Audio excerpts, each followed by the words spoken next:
The strongest dull prince's secret battle for the throne. I don't care about the throne, but since I don't want to die, I think I will make my little brother the emperor. Volume 5. By Timbre. Translated by Graverubber TL. Audiobook by Masquerade at Masquerade Audiobooks. Arc 16. Sign of Reconstruction. Chapter 128. Alloys. A month has passed since the battle with Duke Kruger. With the army and the magistrates dispatched by my father, things are starting to get calm in the south again. As things started to calm down, a problem arose. Main gate of the imperial capital.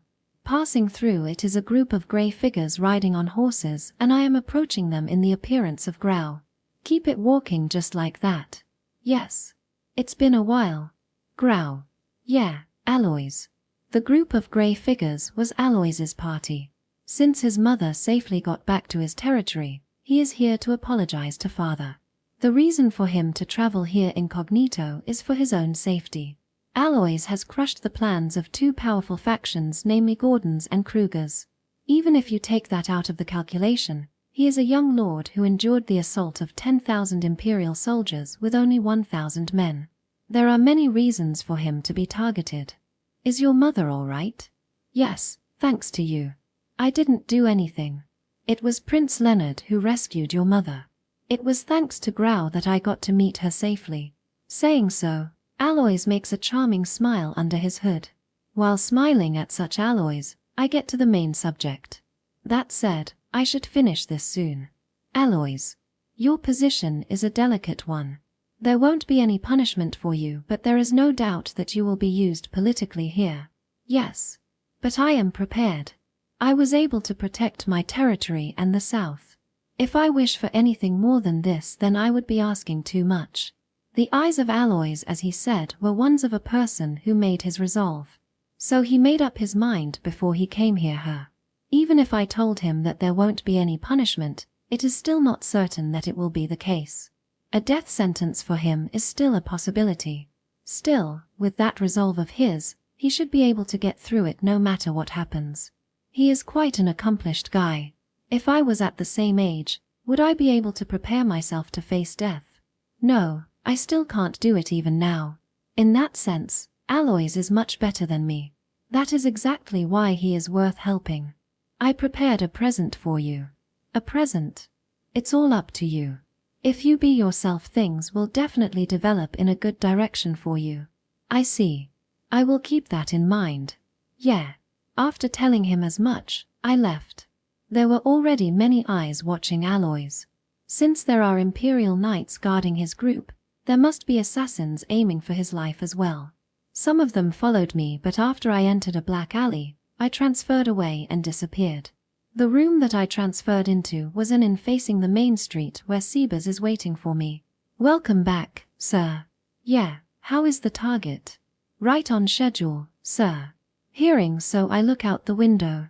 Many carriages and horses are traveling through the main street. Stopping at the side of the main street is a simple but well-built carriage. He really hates standing out as always. It is probably in his nature. On board that carriage is Franz, the Prime Minister. Franz is a known devoted husband, and whenever his work gets busy, it is known that he will always buy a gift for her. Right now his attendant is buying it for him. After all, he would stand out too much if he goes himself. I apologized to Franz in my heart and lightly snapped my finger. As a result, the horses pulling Franz's carriage started to panic.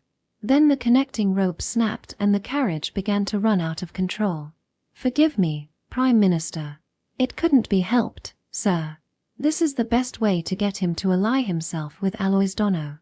I know, but I feel sorry for him, you know. I still did it though. It would be bad for your heart to stay alone on a runaway carriage. Well, since it was intentional, the direction the horses are pulling him toward is adjusted by the barrier, so there shouldn't be any damage to the surroundings. There won't be anyone hurt by this, but Franz, who is inside, might have started to hate riding on a carriage from now on though. Well, it should be fine. The runaway carriage accelerates more and more. The horses are excited and there is no driver to control it, nor does Franz have any way to stop them from rampaging. No matter what happens, I can save him using magic, but there is no need for that. He is quite an able man for his age, isn't he? That compliment came from Sebas. At the end of his line of sight is Aloys galloping his horse side by side with Franz's carriage. How do you think he will do it? To make sure of the result, rescuing the Prime Minister from that carriage is the best choice. It shouldn't be hard considering the knights following behind him. However, the runaway horse might hurt people in the surroundings, right? Yes. His first priority should be given to calm the horse down. However, it is dangerous to approach the already excited horses with another horse. At worst, his horse might get excited as well and he might end up shaken off its back. Well, it is certainly dangerous. But he is a guy who took up arms against 10,000 Imperial soldiers, you know. That kind of decision, he would be able to make it easy. It is true that he got the help of Silver. There is no denying that I pushed his back. Even so, Aloys himself chose to point his sword against an army 10 times the number of his. He didn't run away and chose to stay to protect his territory as its lord. He decided to protect all the people as an imperial noble. That was the decision of a 12-year-old boy. He will surely be a good subject for Leo once he becomes the emperor. The empire is vast. It cannot be governed by one emperor. After all, a trustworthy noble is necessary. That's right, I nod. The South lost an influential noble. Surely, his territory will get distributed. However, it is true that there is no noble who can act as its center at the moment. However, Aloys is an outstanding talent to play that role. He has taken enough credit to do that. There are many things he will have to learn, but I am still looking forward to seeing his future. Apparently, it seems Aloys chose to calm the horse. While desperately galloping his horse in parallel with them, he tried to calm them down. After a while, the horses pulling Franz's carriage slowly stopped. Animals are sensitive to those who are afraid. To be able to calm them down meant that Aloys himself was calm. With this, it should be safe for Aloys now. The Prime Minister isn't someone who helps someone out of sympathy, but he is someone who always looking into the future. Once he places expectations on Aloys's future, he will definitely stop father even if he tries to punish him. His Majesty wouldn't punish him in the first place though. Well, that's true. If he punishes Aloys now, it will stir up an uproar in the South again. To tell you the truth, having him make contact with the Prime Minister has another purpose. And that would be, if the Prime Minister has expectations for Aloys, he will try to keep him within the Emperor's reach. In other words, he will try to keep him at the castle and educate him. If that is the case, then he will have the opportunities to get in contact with Leo and he will be able to learn various kinds of things. If His Majesty takes a liking to Aloys Dono, then the number of the nobles trying to approach him will also increase. Shouldn't you take the possibility that he will be taken by another faction into the calculation as well? Thinking about something like that, you really have a bad personality, you know that? One cannot work as a butler without having a bad personality. If I cannot come up with trickery and sinister plots, some might start finding fault in my work after all. I silently stare at Sebas, but he simply acts oblivious to it. Seriously, he has no respect for his master at all. It's your influence that I am so pessimistic, you know. I'm certain of it. I am honored. Seeing the proud Sebas, I give up since it seems that nothing affects him at all. Let's go. We are done here. Thanks to father, people started to pay attention to me lately, so I can't really move around as freely as before. His Majesty did call you the Black Twin Prince after all. If everything keeps going as it is, your standing will definitely improve. His Majesty really did utilize a good plan. It's a bother. While having such a conversation, we leave the inn. The arrival of Aloys is evidence that the South has calmed down. I was doing post-processing until for the previous incident, but from here on things will certainly get busy again. Chapter 129. Ceasefire Order. The day after Aloys arrived, I, Leo, and Eric were called by father. It was just about when I was thinking of going out, so I walked down the corridor with a sigh. At that time, someone called out to me, "Your Highness Arnold." "What is it?" "Prime Minister."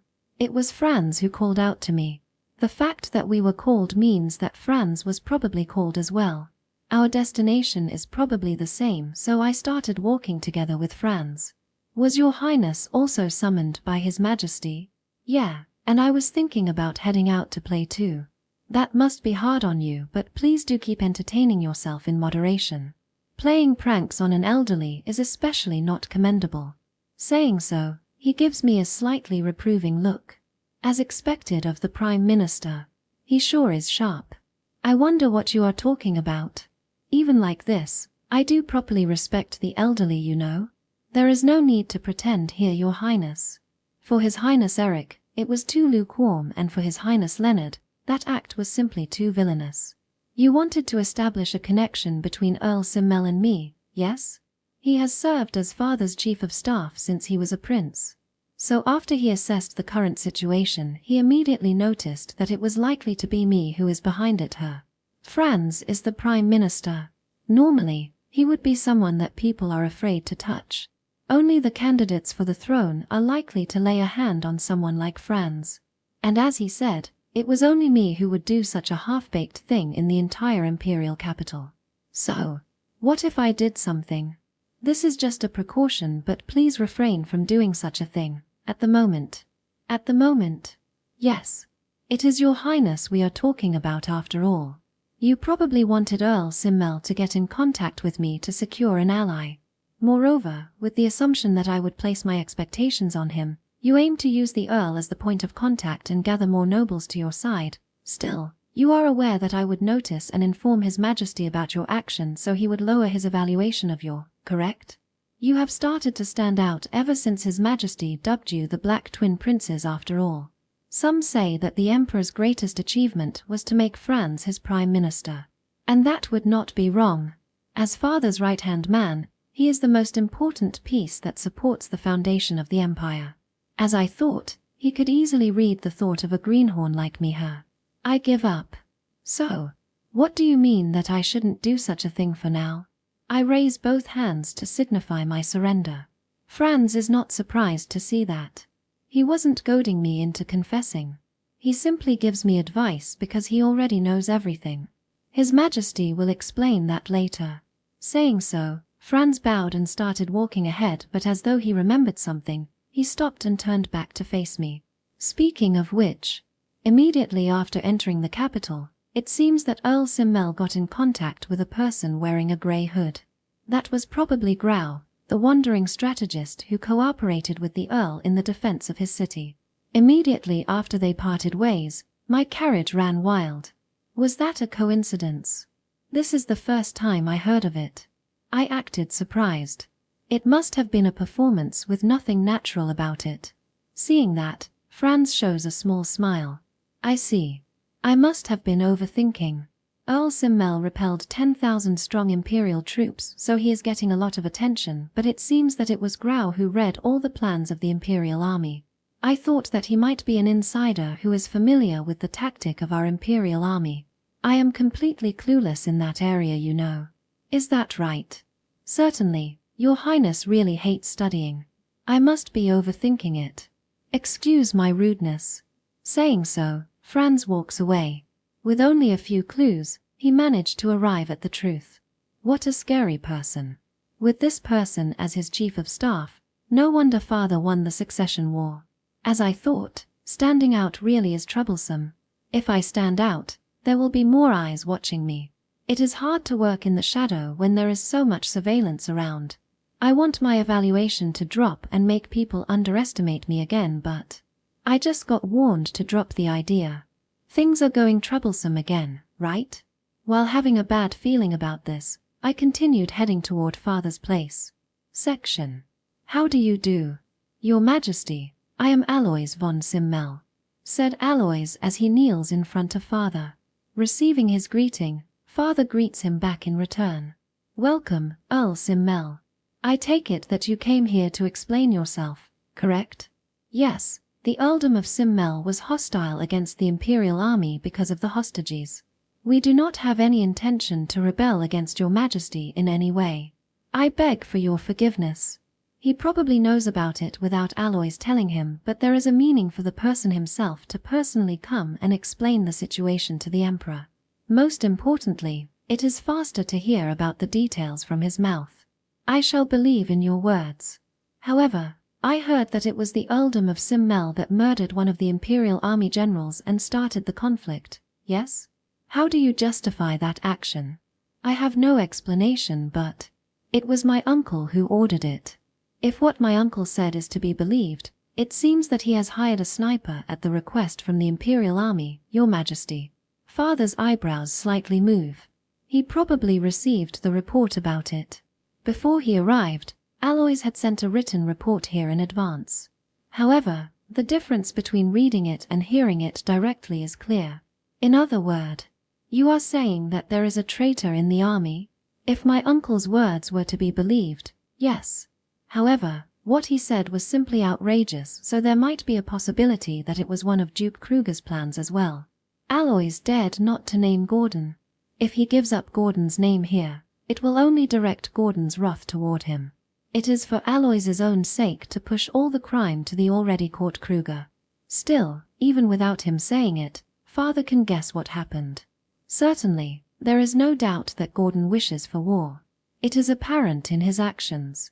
Of course, there is a possibility that Kruger was lurking behind the scene, so it doesn't mean that Gordon can be punished with this. However, it still aroused suspicions. That is already enough. After all, Aloys isn't hostile toward Gordon to the extent that he would attack him. When it comes to responsibility, Aloys could be taken responsible for not being able to stop his uncle. For everyone's sake, it is better to keep things vague. He took hostages and forces the nobles who won't obey him to fight. If it's Kruger, then he certainly might do that. I understand the story now. If we only look at the result, you stopped the advance of the Imperial Army by successfully defending against their surprise attack. In that sense, you have contributed to the Empire. You did well, Earl Simmel. I humbly accept your praise. You had no choice but to point your sword at the Imperial Army, so I shall treat this matter as water under the bridge. In this situation, he can't punish Aloys. Father himself doesn't want to pursue it any further, and he also doesn't want to charge Aloys with a crime. Above all, if he punishes him, it would only invite more troubles. It is better to play it safe by blaming it all on Kruger, who was already caught. Stay in the castle for a while. This place is where the talents of the Empire gather. You will find many things to learn here. Yes, as you wish. Like that, Father dismisses Aloys. Now, only Father and Franz along with me, Leo, and Eric are in the room. This will surely be something about the succession war. Do you know why you are the only people who remain here? Is it about the succession war? Exactly. The succession war. It is there to decide the next person who will lead the Empire. If many talented candidates are born, there will be some damage coming out of it. However, this time it is intolerable. A civil war born of a sibling rivalry is simply ridiculous. Saying so, Father sternly looks at us. Well, it's natural for him to get angry. The succession war must be contained to the extent that it won't damage the benefit of the Empire. However, with the previous case, it already far exceeds that scope. It is fine to fight among yourselves, but if you can't stop to think about the benefit of the Empire, then just give up the throne. Engrave this into your head: the succession war is for the Empire's sake. What comes first is always our country. I understand. I will bear that in mind. Eric and Leo bowed.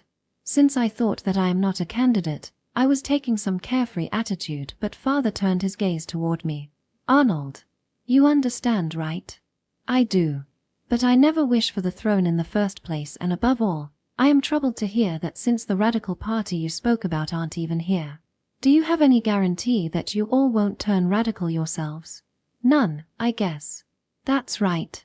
If you understand that, then give me your reply. Yes, I understand. When I bowed my head, Father let out a sigh. He then leaned back on the throne and said, "Cease fighting for the throne for a while.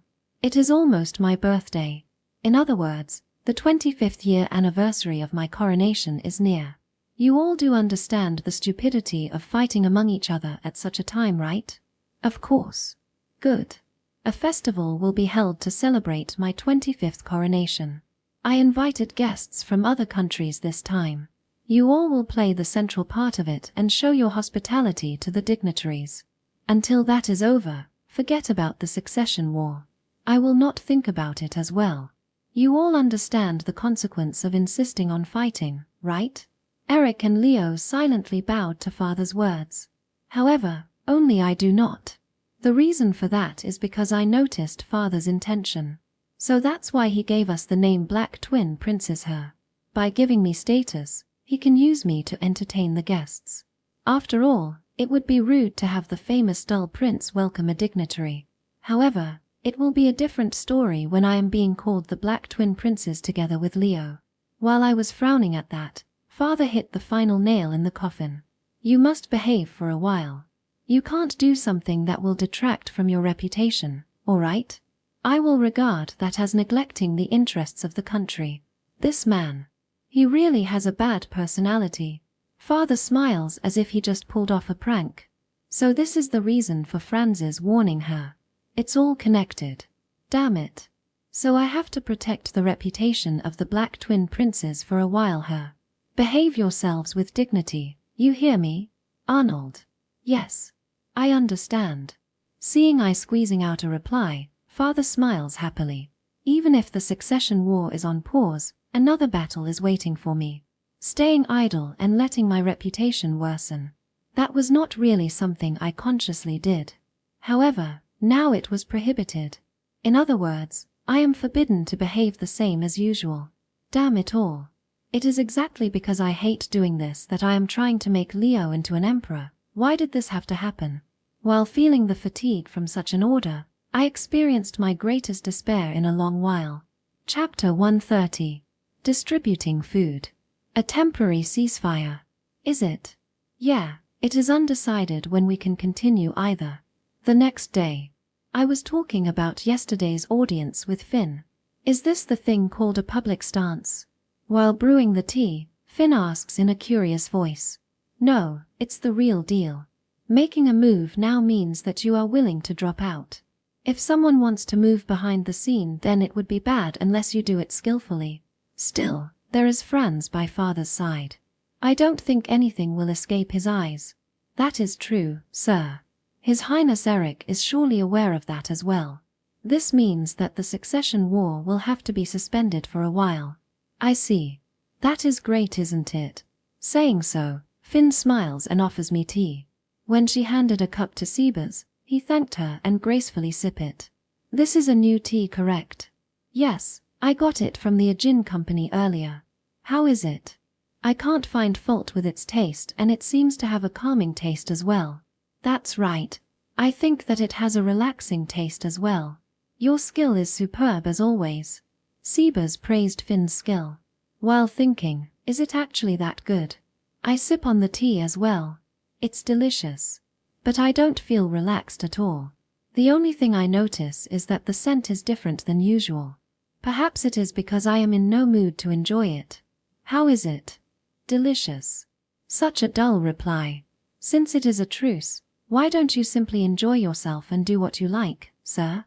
NN, all right, I will go to sleep then. Weren't you instructed to keep up your reputation? I am going to sleep exactly because of that. If I go out, my reputation would only decrease after all. I did lower it intentionally before, but most of the time it would just lower on its own when I behave normally. That being the case, the best way to maintain it is to just stay in my room. That is quite a reasoning coming from such a hopeless person. If you hold yourself up in the room, your reputation will worsen, you know. Don't care. Just spread the rumor that I am doing paperwork or something. Such a rumor also has its limit, sir.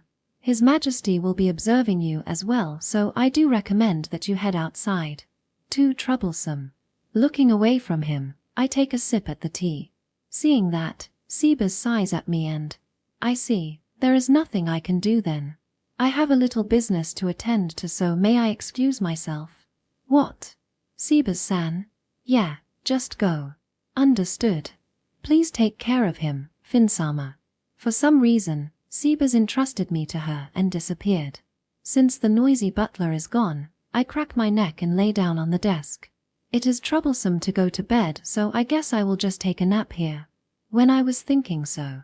You, Ulsama? What? I plan to go out after this. Yeah, don't mind me. Just go. No, it's not that. Seba-san was supposed to escort me. What? I involuntarily raise my face. Then, I understood exactly what he meant by, please take care of him. That damn butler. He wanted you to take me out from the start. Ulsama, if you don't want to go then I can find another. Your escorting duty can only be left to someone we can trust. If Sebas can't do it, then I will do it myself. Linfia and Sieg are at Leo's place after all. I lift my head up from the desk while thinking about others that could escort her, but everyone should have a plan now and only I am free at the moment. Sebas probably went away because he took that into his calculation. Seriously, he is really excellent to the extent that I could hate him for it. Are you going to come with me? If you don't hate the idea, that is. I would never. I will go and change immediately. Saying so, Finn half ran out of the room. After I was wondering whether I should change clothes as well, that idea immediately drowned out of my mind. Changing is a hassle after all. At a time like this, it made me think that I am quite a troublesome human being. As I thought, I am a good-for-nothing after all. I sigh as I said so. The fact that I don't really feel bad or embarrassed to admit to myself that I am a good-for-nothing human being means that I really am already beyond saving. Well, even if I am like that, I am not lazy enough to skip out on escorting Finn. Even if the succession war is on hold, there are a whole lot of problems that can happen that are not related to it after all. Guess I will have to do my best today, After making such a weak determination, I stood up. Section. Here you go. Thank you, Finn-sama. It's fine. It's still hot, so please be careful, okay? Finn-sama, me too. Yes, here. Don't rush, okay? Saying so, Finn smiled and poured hot soup onto a plate and handed it to the child. Next to her are the people from a gin company distributing bread and salad. We are currently at the outermost layer of the capital. Finn's plan today is to distribute food here. Originally, the Ajin company can only make a small soup kitchen, but with the addition of Finn, it became larger. There are quite a few people who came here just to receive their food directly from her. Well, except the residents of the outermost layer, the outsider would be barred from approaching her by the powerful beastmen of the Ajin company though. You came again. This is for the people of the outermost layer, you know. No, you misunderstand. I am also a resident of the outermost layer too. We only serve the current residents. My disciples are living here, right? That is unrelated. Why, let me go, damn it. I want to get soup from Finn-sama too. Somehow, I heard a familiar voice of a man earlier, but I will just ignore it. I am busy at the moment after all. Heave, ho. While making such a voice, I put a box containing the bread on the ground. For a large number of people to queue up means that it is necessary to prepare a large amount of food. It would be difficult for a small business to prepare such an amount, but it is possible for the Ajin company, which is now making a lot of money by utilizing Finn's name. It seems that if they only focus on making profit, then their reputation will drop, but since they have been feeding the people of the outermost layer like this, their reputation only goes up and up. It has already been established that the company is cooperating with Finn's charitable activities.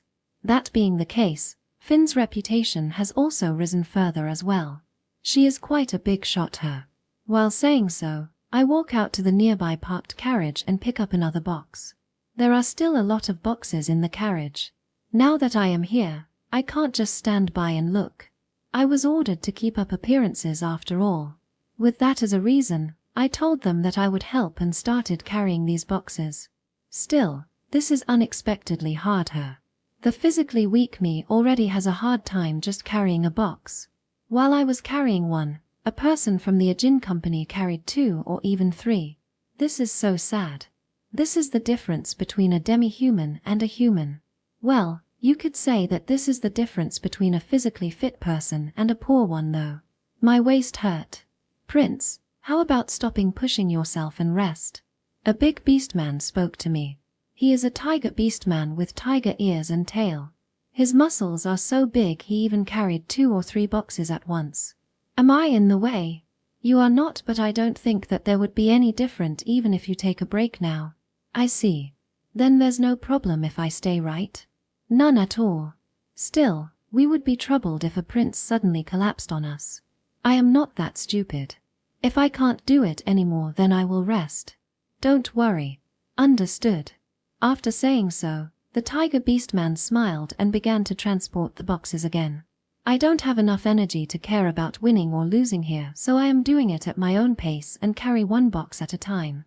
After a while, the sun set, and the kitchen is closed. By that time, I couldn't even lift up my hands. Ha! My arms hurt. Ulsama, are you okay? While I was resting on the empty carriage, Finn came up to me and asked worriedly. Her face looked tired, but she is still full of energy. A completely different look from mine. Can't say I am. I am so sorry. You only came here to look after me too. It's all right. I told you that I would do it myself after all. When I was saying such a thing, I heard irritating laughter from the outside. Looking out, a few people were hanging around the carriage. Did you see the dull prince today? I saw him. He can only carry 1 box at a time because he's too weak. He is so useless, I could laugh. Just what did he come here for anyway? We ain't calling for him. Yeah. Finnsama alone is enough. If he's going to come, then I would rather have Prince Leonard. Saying all they want again, huh? Well, I certainly was useless, so I can't say anything back though. However, Finn intently stares at them. She then took a step forward to complain to them. Leave them alone, Finn. But it's all right. There is no point in dealing with them. They are not particularly wrong after all. But, Ulsama did your best. It would be a different story if I am just an ordinary citizen, but I am from the imperial family. I have more advantages than these people. As long as I am not filling that role, I have no right to refute their complaints. That isn't true. Ulsama has always. I haven't done anything for the Empire. Right. To calm the heated up Finn down, I asked her that question. Hearing that, Finn's expression looked like she was about to cry. I don't want her to look like that. Because of the chaos from the succession war, supply distribution has slowed down and prices are rising. If prices rise while their wages are not, they will fall into poverty. We are trying to make Leo into an emperor, but in the end, the ones paying the price for that are the people. They need something to distract themselves. Considering their suffering, letting them make fun of the dull prine like me is cute in exchange. Then Ulsama won't be rewarded. I am being rewarded. I already have you. I don't need anything else. The reason I don't increase the number of people who share my secret is that I don't feel any need for it. It certainly will be easier for me to move, but the secret will also be easier to be revealed. I might increase the number if my mental state is unstable, but right now I have no wish for that. This accidental secret sharer of mine is quite understanding as well. I want Ulsama to be recognized more. On the outside, I am only doing some insignificant tasks. A person who only does little things will only be repaid with little things. Even so, it's all right. Even little things will come back to you eventually. I said so and smiled. The big tiger beastman from earlier came up to the rowdy bunch. Yo, brothers, aren't you all talking about something interesting? What? Well, we didn't. It's true that the prince was useless, but he did help us. On the other hand, what about all of you? What did you do? The one who carried those boxes and the ones who didn't. Even a child would know which one is the better one. What? Are you looking for trouble? Why don't you come with me to the store? The lady at my shop has decided that those who laughed at our comrade are unforgivable, you know. I will have you work for the amount that you laughed at him earlier. Oi, let me go. This is tyranny, you know. It's way better than being tossed into the castle's dungeon for disrespectful behavior, right? What's wrong with laughing at the dull prince? Damn it. I won't say that you can't laugh at him, but if you laughed at him, I will have you work for it. You can't laugh at someone when you didn't even do anything after all. Saying so, the beast man dragged the rowdy bunch away. I kinda feel sorry for them. They will probably put through quite a hard work now. Well, since it is the Ajin company, they should be paid a proper wage, I guess. Those guys didn't look like they have a job after all. See, even small things have it worth, right? That is true, but you shouldn't be ridiculed in the first place. Finn pursed her lips dissatisfiedly. It's rare to see her like this. To think that she would hold so much grudge against them. While making a bitter smile, I stood up. All right, let's get back. I'm tired. Yes, I understand. Ah, Ulsama. Actually, I heard that Yuriaan owns this delicious restaurant, said Finn as though she just remembered it. I immediately understood what she wanted to say, but she probably didn't say it further because she considered that I am tired her. Sounds nice. How about we have dinner there? As long as you are free, that is. Yes, gladly. Seeing Finn happily replied, I let out a sigh in my mind. To be honest, my arms are pretty heavy right now. It would be hard to enjoy a good meal like this, but it can't be helped, I guess. Once a man escorted a woman out, he needed to look cool until the very end after all. With that decision made, I went out for dinner with Finn. Chapter 131. Linfia's Worry, First Part. The next day after I went out to distribute the food with Finn, I saw something unusual. Linfia is sighing. Moreover, she looked like she is troubled. It is very rare for Linfia, who normally doesn't show many of her emotions, to be like this. What's wrong? Linfia. It's nothing, please don't mind me, Linfia said as she bows. When she puts it like that, I can't help but get more worried. If Linfia is in trouble, then I want to help her. I have received plenty of help from her after all. If you have something you are worrying about, then tell me. I will help. That is, I can't. It is a personal matter, so please do not worry about it. There is no need for your Highness Arnold to trouble yourself. Linfia then bowed again and left the room with the necessary documents. What's this? Sebas. Is there something wrong, sir? When I called his name, Sebas silently appeared. It is always like this, so I stopped bothering asking where he was hiding. Do you know anything? I can't say that it is a good hobby to investigate a woman's private life, sir. Is it such a private problem? Is she having a problem with a man? If that's the case, then it would be too nosy of me to investigate further her. Still, it is hard for me to imagine that Linfia would be troubled by a man. That's a little rude of me, though.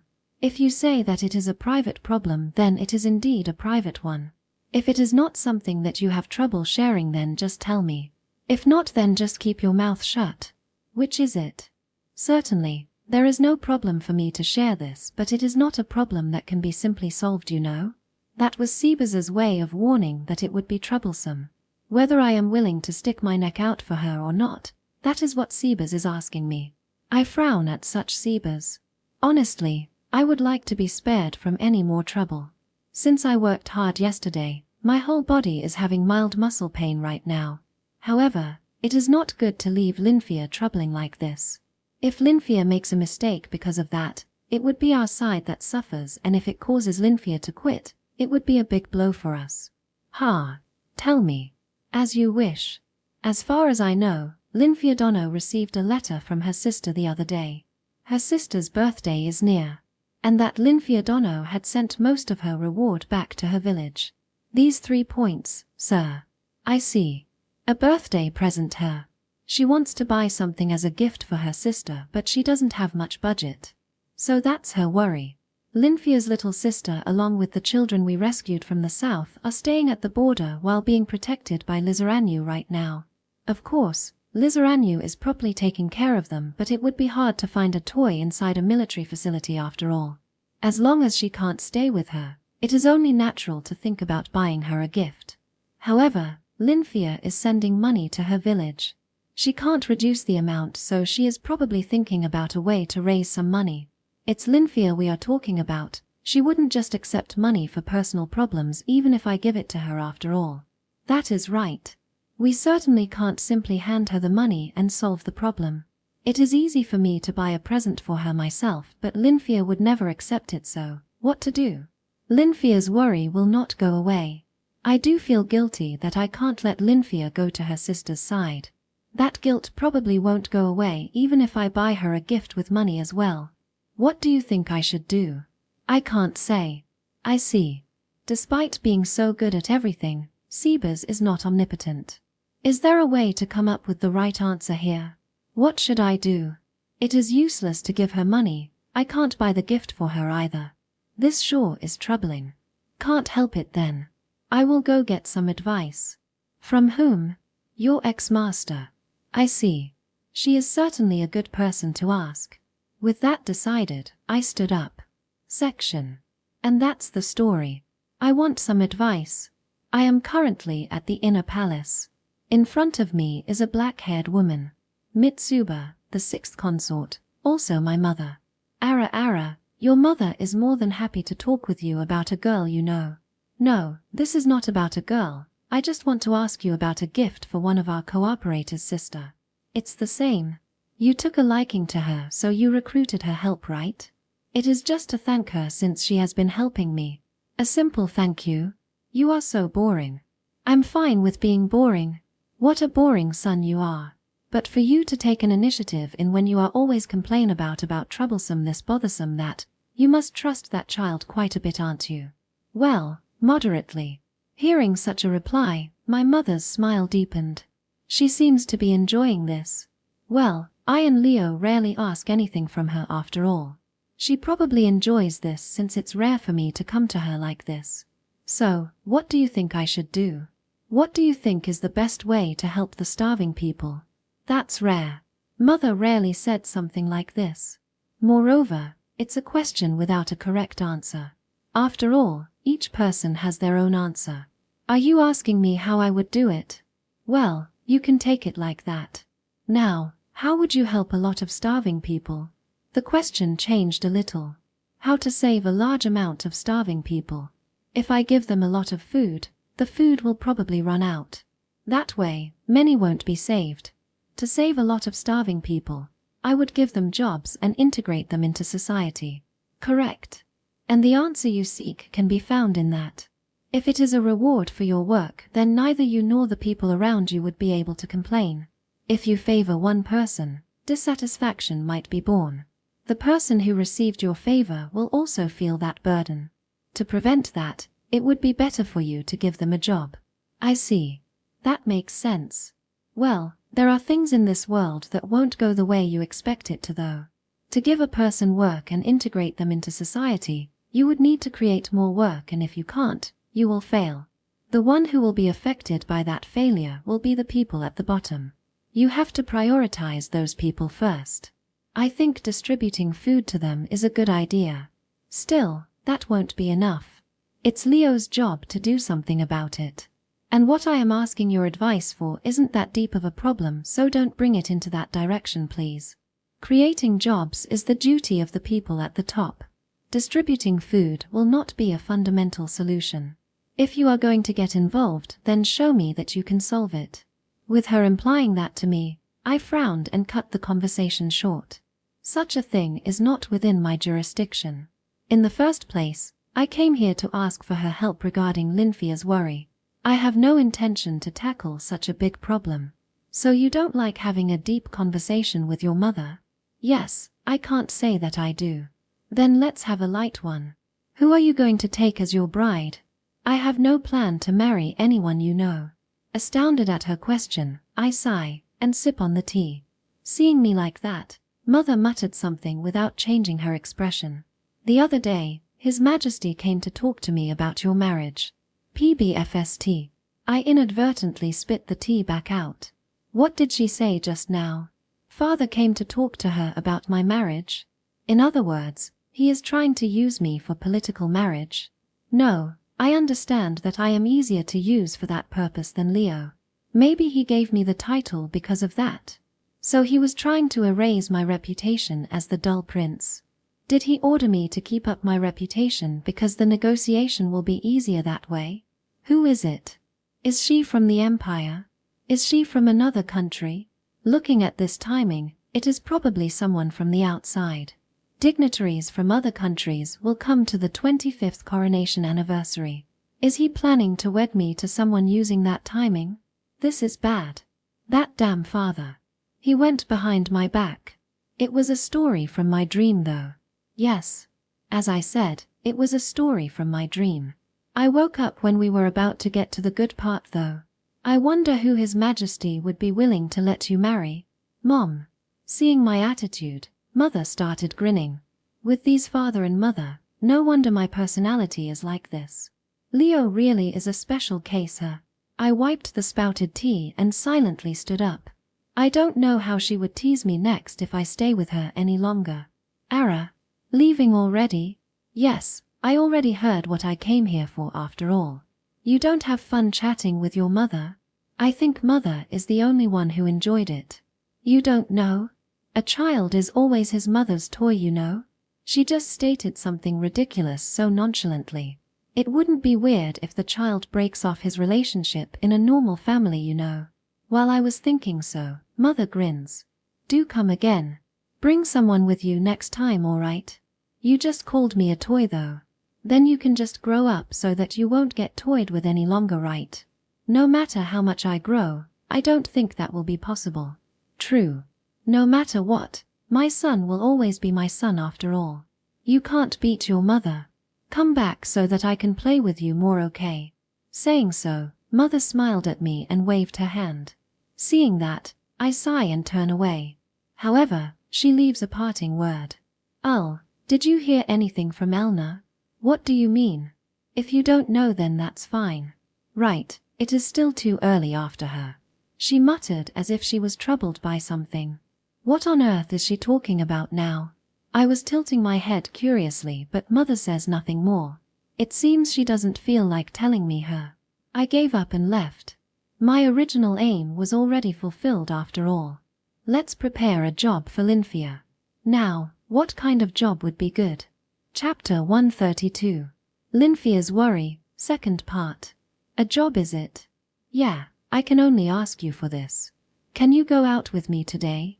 If your highness says so then there I will comply. However, I have to notify His Highness Leonard first. I already told him. I am only waiting for your answer. It is a little troublesome job so I will give you a special reward. How about it? If that is the case then I accepted. Allow me to accompany you. Lynfia replied stiffly as usual without changing her expression. The first obstacle is now cleared. Alright, let's go then. Where to? What are you planning to do today, Your Highness? To the Adventurer Guild. I am thinking about doing some adventurer work. Your Highness doing an adventurer's work? Why so? Father told me to keep up appearances, you see. I plan to do something a little bit different to raise my reputation. The Adventurer Guild provides other works besides hunting monsters too, right? I am thinking about doing those jobs. I think that is splendid, but I don't think that such a work would be suitable for you, Your Highness. Lynfia straightforwardly said. While making a bitter smile, I told her that I knew and left the room. Section. We have been waiting for you, Your Highness Arnold. I heard that Your Highness would like to experience some adventurer's work today, correct? The familiar receptionist welcomed me. The castle probably contacted them in advance. Hers was quite a polite response, but the adventurers around me are acting slightly surprised. Oi, that's the dull prince, right? Experience some adventurer's work? What wind is blowing today? They are in the right to question my action, but I have no obligation to answer them. Ignoring them, I give a small nod to the receptionist. Seeing that, she takes me to the bulletin board where the requests were pinned at. The normal procedure is to choose the request you would like to take from this board here and solve it, Your Highness. Anything is fine. Yes, there are proper ranks associated with them and the guild will stop anyone who tries to take the job that is outside their capability. I see. What would be the easiest quest here? There is a category called the simple quest, but they are basically quests that do not involve monster subjugation. The receptionist picked up some of them and showed them to me.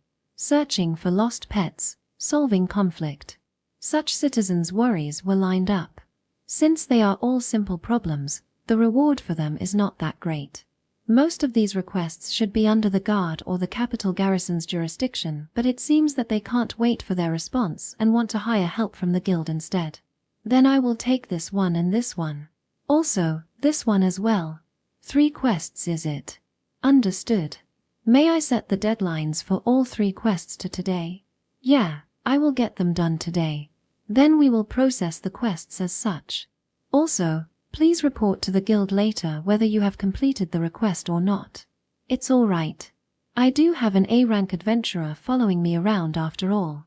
Saying so, I look at Lynia. However, Lynia's expression is a little unsettled. It seems she doesn't think that this is a good idea her. Well, of course. If we talk about the quest significance here, these quests are so plain that no normal adventurer would choose to do them. My reputation won't rise even if I complete these quests. But that's fine. You look dissatisfied, don't you? Your Highness, it is still not too late. Shouldn't Your Highness take other quests instead? It's fine. Even like this, I will still gain some experience as an adventurer. Father can't complain with this. The quest's content doesn't matter after all. Your Highness, the quests you took are not as easy as you think. The reward may be low, but the quests themselves are also troublesome. That is why no one wants to take them. Probably. But that is exactly why I want you here with me. I will be counting on you, okay? I carefreely said that to Lynia. On the other hand, Lynia let out a small sigh. She probably gave up her. Well, that's fine. It is more convenient this way. Your Highness. The process is completed. Your first job is to clean the house of a certain earl. Got it. Replying so, I left the guild in high spirit. Section. It seems the first one will be an easy victory her. I don't think a job from a noble would be so easy though. No, it will be. You will know once we arrive. Saying so, we head to a certain earl's mansion. It was a mansion that I had visited before. If I remember correctly, this place is the mansion of the current Minister of Industry, Earl Bales. Saying so, I entered the mansion without even waiting for permission. Then, the butler who saw me entered panicked and called his master. Why, Your Highness, how can I help you today? Oh, it's been a long time, Earl Bales. I am actually trying to experience some adventurer's work today, so I took up your request. Taking my request. It's all right, Your Highness. Please accept my apologies. I will withdraw the quest immediately. The job is to clean up your ex-wife's room anyway, right? It's okay. Show me the way. That is correct, but is it really okay? I just told you that it is. Now, show me the way. Yes. This way, please. Earl Bales guides me to the room of his ex-wife, looking a little sorry. The room we were guided to was large. Moreover, the decorations are uselessly extravagant as well. Furthermore, there are artworks and ornaments scattered here and there. It seems like a beast just rampaged through here. It is quite awful her. My ex-wife was enraged when she was told that she has to divorce. She even told me that she would curse anyone who touched the items in this room. That is why the people in my house are really hesitant to clean this up. I see. So that's why you asked the Adventurer Guild her. All right, I will clean this up then. Thank you very much. I am thinking about selling everything here as well. All right. I will put the valuables in a pile then. Thank you very much. Earl Bales bows at me. As always, he is quite a timid person. He still hasn't changed even after becoming a minister. While thinking so, I look at the room. Black mists are leaking from here and there. These things are definitely cursed. That ex-wife of his really has a bad personality. She purposely left these behind so that it can curse anyone who touches them her. Even so, if I notice it myself it would be too unnatural. Thus, I carefully reach my hand out toward an artwork. However, Lynia immediately unsheathed her sword and blocked my way. What's wrong? Please wait a minute. Saying so, she pokes at the artwork with her sword. Then, in response to the touch from Lynia's magic sword, the artwork shattered with a small spark. Seeing that, Earl Bales opened his eyes wide. It is a magic that causes light electric shock to those who touch it. basically said, "This is a curse magic." That woman. Just how far? That was dangerous. Thank you, Lynia. It's nothing, Your Highness. This is the reason why adventurers don't want to take this kind of quest. If the client doesn't realize the nature of the quest and only put in a small amount of reward, it is possible that they are actually a high-rank quest. Earl, please notify the guild about this. The guild should send over another adventurer with magical knowledge to you later. Ah, yeah. Forgive me. I will do as you say. My sincerest apologies, Your Highness. No, it's not your fault, Earl. A woman's grudge really is terrifying her. I left the room while telling the Earl not to worry about me. Lynia will probably be able to handle dispelling the curse on those artworks, but it would require a mage to dispel it without destroying them. It would be better to review the details of the quest. It is a coincidence, but I'm glad that I came. The servants would get hurt if they touched them without knowing after all. Your Highness, do you understand now? There is no such a thing as an easy quest for an adventurer. Yeah, I was too naive. Still, since I already took it, I can only complete them. Sorry, but can you accompany me a little longer? I do not mind, but please do not carelessly touch anything again. Do you understand? I repeatedly nodded at Lynia's advice. After that, we left Earl Bale's mansion and headed to a store on the main street to mediate a fight between the owner and the merchants who set up next door. The client is claiming that his sales dropped because the other side is robbing him of his customers. They were in a state where they won't listen to me at all, but Lynia immediately analyzed the characteristics of each of their stores and calmly explained to the shopkeepers that their customer demographic doesn't match at all. Hearing so, both shopkeepers who were flaring up like a monster were tamed like a pet. In the end, it was concluded that it is because of the recent turmoil that caused their customers to decrease. Lynia also further tells them that their customers should return soon since the 25th anniversary coronation day is near. Thus the shopkeepers are convinced and the conflict is resolved. After we were done with that, it was time to take care of a dog in the noble's house. However, the dog itself was very willful to the point that it doesn't listen to us at all. However, when Lynia pulled out her magic sword with a cold look and changed it into the spear form, the dog was soon put to sleep by its power. In the end, the dog slept until the owner returned. We are finally done. I'm so tired.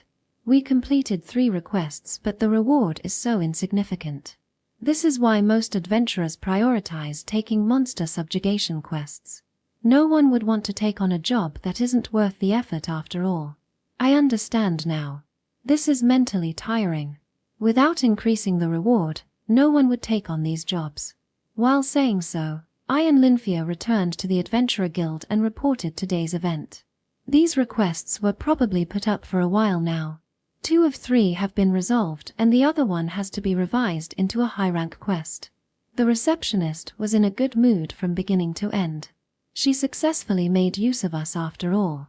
If it was only me, then I would never be able to complete them, but as long as I have an A-rank adventurer like Lynia with me, the quests can be solved cheaply without hiring the actual A rank. Well, you can't become a guild's receptionist without being able to do that much. This marks the end of the quests. Here is the reward. The receptionist handed me a small amount of reward. It took me a day to complete them all, and this is all I get. This is quite harsher. In a sense, humans can grow stronger from hardship, but it doesn't mean that you can get stronger as an adventurer with it. Well, no one would be willing to do a job like this.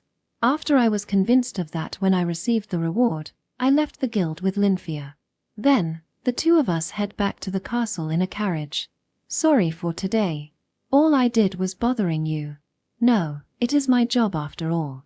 As usual, Lynia gently muttered without changing her expression. While smiling at such Lynia, I took out a bag that I prepared from my pocket and handed it to her. This is today's special reward. I somehow successfully get to experience the adventurer's life today after all. With this, Father won't be able to complain. There is no problem as long as I show him that I am raising my reputation after all. I do think that there are easier ways to do this though. Saying so, Lynia paused and opened the bag because the bag she received was heavier than she expected.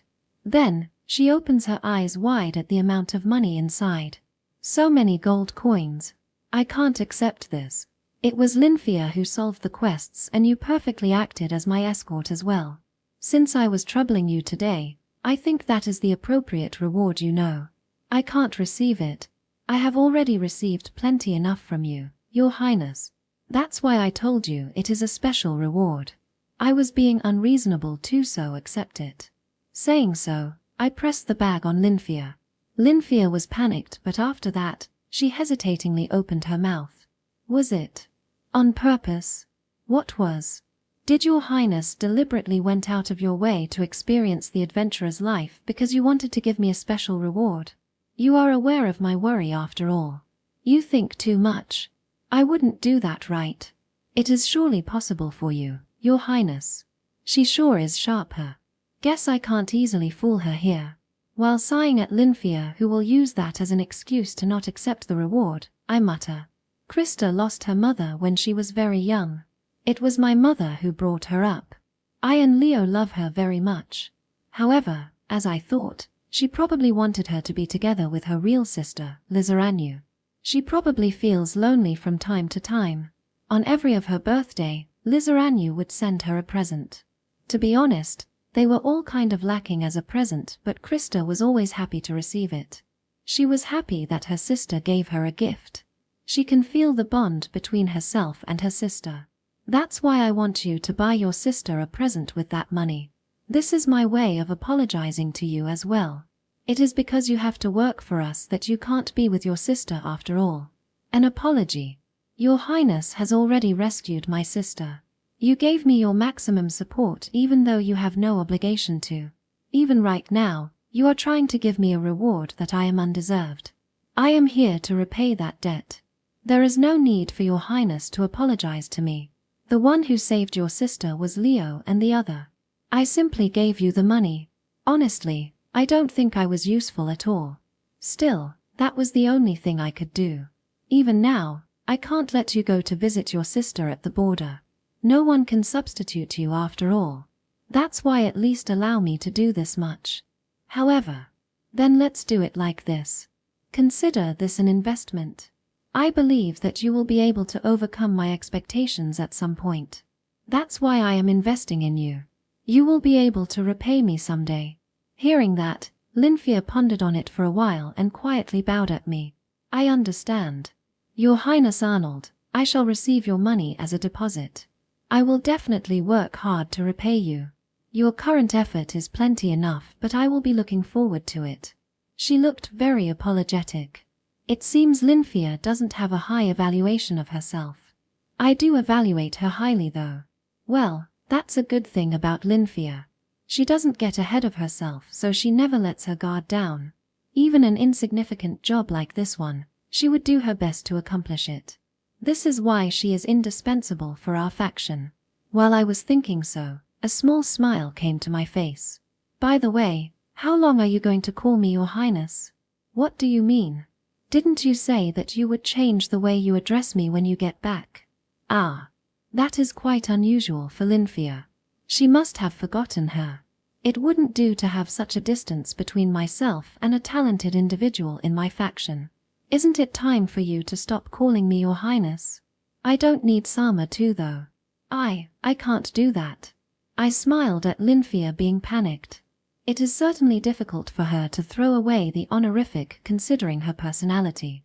After thinking for a while, Lynia mumbles. Then. Can I call you Arnold Sama from now on? Not Al Sama? I can't possibly refer to you that way. That's a shame. Well, I guess that's okay.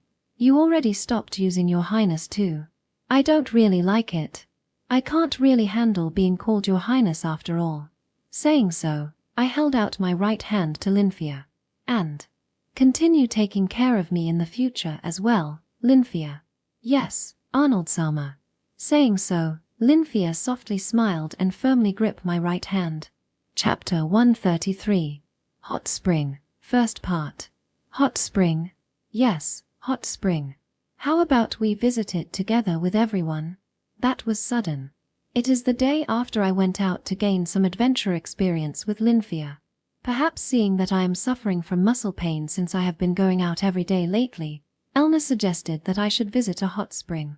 The place is a long-established hot spring near the imperial capital called Hylung. It is known to heal wounds and fatigue and is known to have been used by emperors and famous warriors since ancient times. However, I honestly don't want to go there. First off, it is too troublesome. I'm so tired, I don't want to go out. Why do I have to get myself tired to not be tired? Another reason is the fact that Elna brought it up at this timing. I kind of get a feeling that something is going on here. Why I was having that thought, Elna saw through what I am thinking and sighed.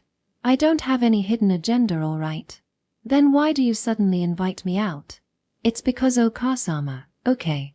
She said looks like he is working hard right now, so you should take him out so that he can rest at the hot spring. And I can't visit that place unless I am on a mission as an Imperial Knight too. Although Elna's house arrest has been lifted, it doesn't mean that she can return to her previous position in the Imperial Knight Order. Even Father, who personally punished her because she couldn't protect Krista, probably wanted to get her back with the Order as well. Still, he can't just reinstate her, so he is probably waiting for an opportunity to do so. However, with the 25th coronation anniversary approaching, he can't afford to let Elna idles around like this forever. He will definitely issue an order for her return soon enough. If that's the case, then Elna will be busy again. There shouldn't be anything wrong for her to take things easy for now. However, if that's the reason, then just leave me alone. I don't feel like going out. You are so pathetic. Elna sighs and sits down on a chair. She then crossed her legs and says, I might not want to go, but can you say the same about the others? There's no need to deliberately bring me along, right? There's no need, but I think there will be people who want you to go, you know. And who is that? I wonder. Elna said as she feigned ignorance. What is this? Why is she so carefree? Normally she would just say, whatever, just come, or something along that line already. I have a bad feeling about this. When I thought so, the room door opened. Ni-san. If you are going to the hot spring, then I will go too. Leo burst into the room all grinning. He is smiling more than usual. His tension completely rose up. I involuntarily sigh and look at Elna. Elna avert her eyes away from mine. Leon. I never said that I would go, you know. I've already invited Krista and Finsan, you know. How can you be so? Astounded, I hold my head. Leo really likes this kind of group activity. He has been longing for a family trip since he was a child. However, that is simply a dream. The Emperor, his consorts, and the princes. An entourage of escorts would be necessary if we want to go out, and it would always be exaggerated. It won't become a family-only trip that he would enjoy. We were occupied with the succession war ever since we grew up, so there is no opportunity for that, so this might be a good chance for Leo to fulfill his dream. Don't you have to oversee the work of the capital garrison? It is only 1 day, so it should be fine. I am only an honorary general after all. We are in the middle of a succession war, you know. Erikaniu will leave the capital at noon today. He's our foreign minister after all. Gordon Aniu's faction wouldn't move either, so it will be fine. TSK, the situations allow it her.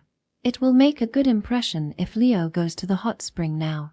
If he chooses to do nothing in the situation where it would be good to make a move, it will show Father that we have no plan to go against his will. It is a good idea from the viewpoint of the succession war. But that is no reason for me to accompany them. If you want to go, then you can just go with Elna. I can't leave you alone here, Ni-san. No, it's all right. Just leave me here. You haven't taken any break recently, right? Sometimes, relaxing with your friends is good too, you know. Listen here. I want you all to go without me because I want to relax, all right? While we are at a stalemate, this time Finn burst into the room. This one seems to be excited to her.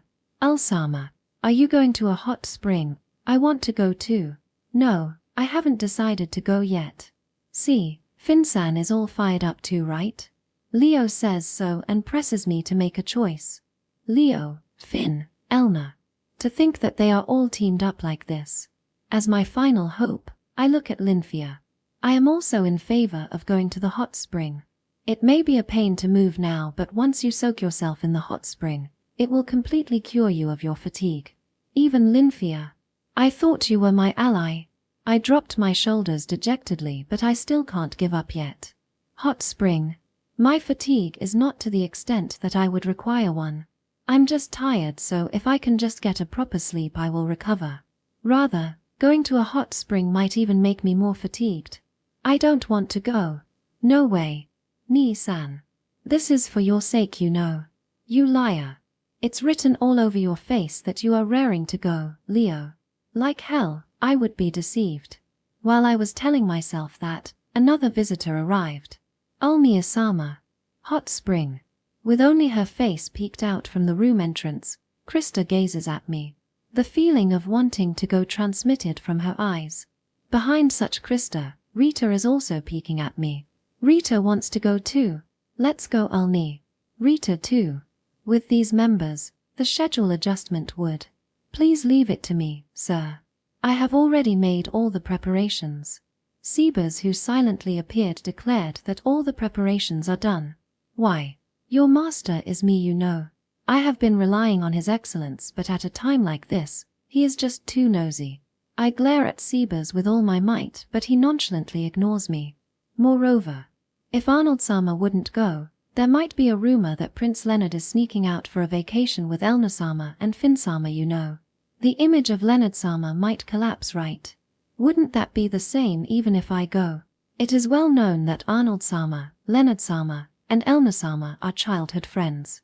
With the three friends bringing along Finn-sama, Krista-sama, and her friends together, it would unmistakably be taken as a family trip. What's that? That reasoning. The citizens of the capital can be satisfied with just that. The rumor about Leo, who is being admired by the women, and Finn, who is popular among the men, can be subdued just because I am between. Everything will be all right if Arnold-sama agreeing to go to the hot spring. In other words, you are indispensable for this trip, Arnold-sama. Why are you trying so hard to get me there? The succession war is getting more intense, so Arnold-sama, as well as Leonard-sama, are being overwhelmed. You will eventually suffer injuries or fatigue. If you both can take some time off now, you should do your best to relax. Ha! I got it. I just have to go, right? Really? We did it. Leo innocently rejoices like a child while Krista and Rita are celebrating. Just how much do these guys want to go? The members are me, Leo, Elna, Finn, Lynia, Krista, Rita, and Sebas. 8 people, right? I guess we don't need escorts then. Oi oi, I will be troubled if you forget about me now, kid. Sieg entered the room with a grin. Hot spring. That's the man utopia. The view beyond the wall is paradise itself. To go or not to go, that's the ultimate test of a man's courage. Rest assured, this Sieg will definitely make your dream come true, kid. Follow me. You will take care of the house sitting. What? Sieg, who was being delusional on his own, was brought back to reality with a shocked expression. Well, I am more surprised that he would be so shocked about it. There's no way that I would bring along an obvious peeping Tom, right? You are going to peep, right? You did declare it yourself just now too. I wouldn't. I was just talking about the courage to get into the hot water just now.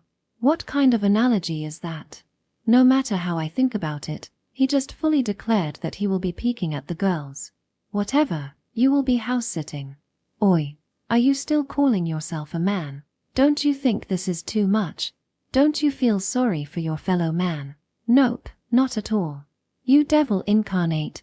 You are going to peek yourself, right? Even after you said that you don't want to go, you are actually concocting an elaborate plan to peek, right? Don't you think that I will allow you to hog all the fun to yourself? The soft skin of a beautiful girl is shared by all men, you know. Saying so, Sieg jumped at me. However, at that moment, his collar grew heavier and face planted into the ground. We are leaving you here for your own sake. You might be able to get a peek, but Elna will murder you in the end, you know. Like hell, I would stop peeking because I am afraid of the hero. Bring me along. Just bring me along. Your resolve is splendid, but, no. Why? Just bring me too. I want to go. I want to go. Saying so, Siege rolls around on the ground like a spoiled brat. The difference he has from a simple spoiled brat is that he is trying to peek under Finn's skirt while doing so. Before he could approach her though, Lynia sent him flying. We are settled then. If we are going then let's go already. Did you prepare a carriage yet? Of course, sir. NN, alright, let's go. Damn you. Remember this, kid. If you leave me here, the second and third me will appear. The second and third you will be killed by Elmer anyway, so you can rest assured. Saying so, we departed to the long-established hot spring, Hylung. Chapter 134. Hot Spring, Second Part. Ah, what lovely weather.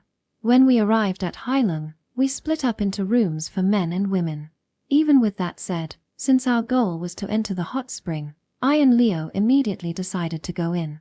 The water source of Hylung is located on the mountain and the water flows down to the spring below. It has the effect of healing minor wounds and fatigue and is also one of the best tourist attractions in the Empire. We have the whole place to ourselves today. It isn't a coincidence that there is no one else here today. It seems that the Brave House rented the whole place. This is probably Anna-san's work. Well, thanks to that we can carefreely relax today, so she has my thanks. Glad you came, right? Saying so, Leo sinks into the hot water. Perhaps since he never slacked off on training like me, his body is toned and there are small scratches here and there is one big wound on his shoulder. It's the scar he got from getting stabbed by the demon in the south. He splashes the spring water there. Nii-san, make sure you soak up your left hand too, okay? With this, it shouldn't hurt anymore. There's no problem. I'm already doing it. Saying so, I sink my body in. It feels like the fatigue I accumulated lately melts into the hot water. Ah, this feels so good. It would be fine if Sebas got in here too. He said that he would be keeping watch outside after all. He should be getting in once we leave. I see. Then I should get out early then.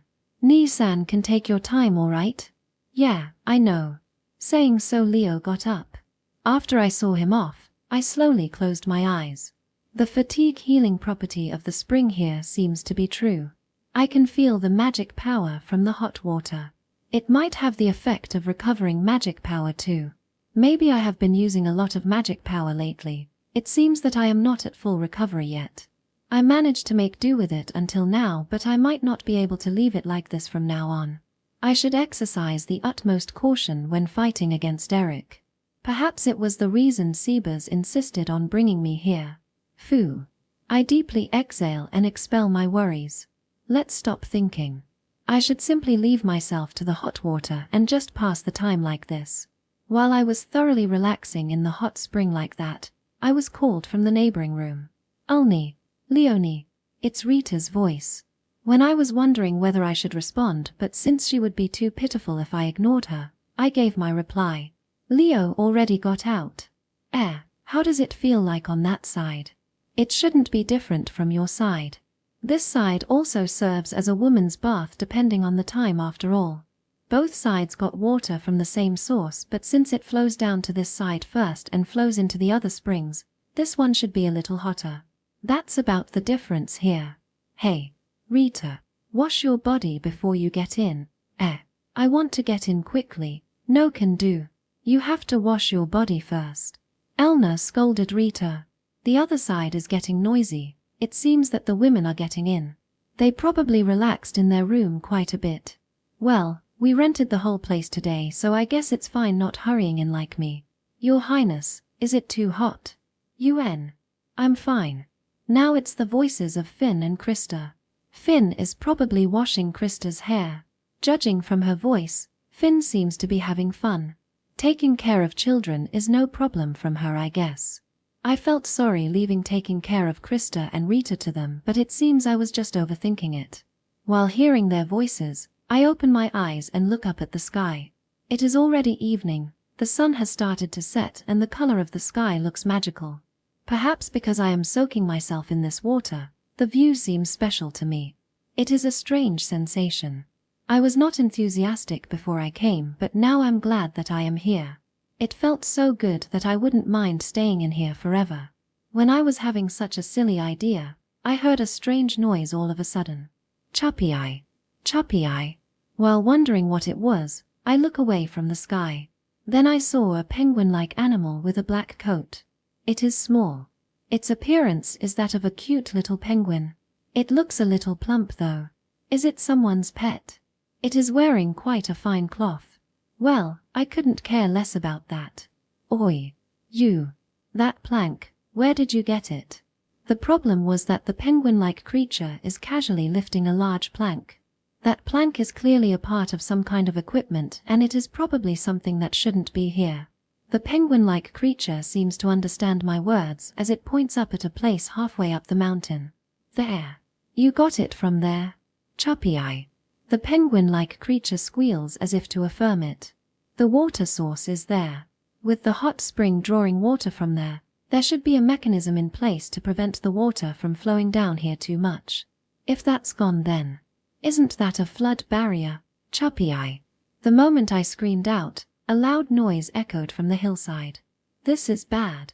I tried to get out of the hot spring and run away, but I couldn't run well in the water and I was swept away by the flood of hot water.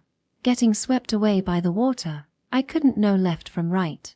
However, when I struggled to secure some breathing room, I managed to get my face out of the water. P-u-ha. Ha ha. I thought I was a goner. Am I cursed to not get a proper bath or something? I got drowned by Elna one time and now I'm almost drowned because of some random animal this time. Damn it. What a cruel world. For the time being, I'm relieved that I'm alive, so I try to hurry up and get out of the water. Then I realized. The scene around me is slightly different from earlier. It's a trivial difference. The water source is farther away. There is not much difference besides that. The problem here is that this place should be the other side of the wooden partition. The scream without a voice reached my ears. Apparently, the wooden partition broke from the flood.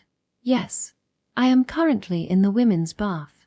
In front of my eyes is the stark naked Elna, and in the back were Finn, Krista, and Rita, who are all naked. As though trying to protect them, Lynia is standing in front of them with her sword. However, in this case, a towel might be better than a sword. Finn's massive chest, Lynia's well-balanced body, their dazzling white skin is in clear view. Her sword is too thin to hide her body. The same could be said for Elna in front of me. She is covering her body with both hands, but that alone won't be able to hide anything. Her chest is still disappointing, but many people would say that it is fine as is. Her body has feminine curves and her tight and slender lower body is still worth a look. Well, my life is in danger just by seeing it though. Do you have anything left to say? Right. Elna has a well-rounded lower body and slender figure. Your body line is great. Lynia's is well-balanced, very nice overall. Finn's chest is perfect and your waist is in golden proportion. When I said so, the three's faces flushed all at once and they tried even harder to hide their bodies. It's no use playing a fool or making excuses now. The punishment is sure to come, so I guess I should just give my honest opinion. A man's honest evaluation should be useful for them in the future. The view here is beautiful and all, but if I can be of help then I want to. I can't comment on Krista and Rita though. Well, Trauneson might be driven to tears, but I have no such hobby. That's all you can say after entering a women's bath. I won't make any excuse. It was completely an accident, but it was a nice view. You have my gratitude. When I lowered my head, I felt a strong impact and I was sent flying into the water. With a single blow, my consciousness flies away. Thinking, this is just like old time, I let go of my consciousness. In my fleeting consciousness, I heard the cry of that penguin-like creature. Right. That guy, I will definitely roast it whole next time I see it. With that decision made, my body sunk to the bottom of the spring. Chapter 135. The Seagull Covenant. So peaceful. I can't think that is something a man who just almost died should be saying though. When I muttered to myself while looking out the castle's window, Sebas retorted. It has been a few days since we went to the hot spring. I ended up drowning. It was the second time that happened in my life. However, it was not that bad of an experience for me. Some people say that no harm is done just by seeing a naked girl's body, but it is the girl who decides that stuff. After that, The three were behaving awkwardly around me, but things are gradually returning back to usual. I'm grateful. What I am even more grateful for is that no one tries to take me outside these days. Maybe they were being considerate because I almost drowned. Anyway, it has been very peaceful for the last few days. Well, I lost my consciousness in the water after all. Maybe I got off easy given that I was inside a woman's bath where the hero was in. If it's me, then I would totally hold a grudge against the perp, you know. That is certainly reasonable. Plus, it's not just me that is currently peaceful. Saying so, I squint at the castle town. After the rebellion caused by Duke Kruger, the imperial capital had been visibly declining, but its vigor is gradually returning. The distribution network, which was slightly paralyzed before, is beginning to recover, and commodities and people have begun to flow again. The chain of turmoil has hit the empire. There was no time for us to fully recover, with problems arising one after another. I think this ceasefire is a good thing. However, it is also true that the momentum we had has disappeared. I sigh at Sebas's words. It is true. Leo has been solving incident after incident. His fame was rising, so more and more people were starting to follow him. Then there's this ceasefire. It was our opportunity for us to catch up with Eric. The timing was just too bad. Our momentum has certainly disappeared, but Eric is not an opponent we can win against with just momentum alone. In his case, the moment we make a move against him, he will say that it will impact the lives of the people and create this kind of situation anyway. If that's the case, then we will be undoubtedly made out to be the bad guy. We were involved in all the incidents after all. If it is His Highness Eric, then that is certainly plausible. He has been observing the situation from the side and showing the attitude that he would put the Empire's interest first, at least on the surface, that is. However, I cannot fathom his true intention. It may have been an arrogance of the strong, but he never sought out to destroy his competitors. One might say that it is exactly because of him that the succession war was intensified to this extent. It is exactly as Sebas says. The succession war wouldn't have intensified to this extent if Eric, who has the biggest faction, gets up and does something about his rivals. Whether it's Gordon or Xandra, they are all small fry in Eric's view. Of course, that included us as well. However, Eric doesn't nib his competitors in the bud. He maintains his superiority and only counterattack when provoked, and rarely goes on an offense himself. The strongest bystander. That is my impression of Eric. I don't know what he intends to do, but I am sure that he is troublesome as an enemy. If we make a move on him, the succession war would only get more intense. It's not a bad idea to give the Empire some time to recover. If he sees the people suffer, Leo will surely stop running. That is what I want to avoid. Then we will not make any move at this time? Yeah, at least we will not be the one who starts it. Father prohibited us from making a move. Even so, there are many things we can do that he will not notice. However, there will be no point to it if the public well-being deteriorates. Let's leave that until the 25th anniversary festival is over and the ban is lifted. Still, it doesn't mean that we shouldn't do anything. So, even if I was playing around, it doesn't mean that you have been enjoying your time off, right?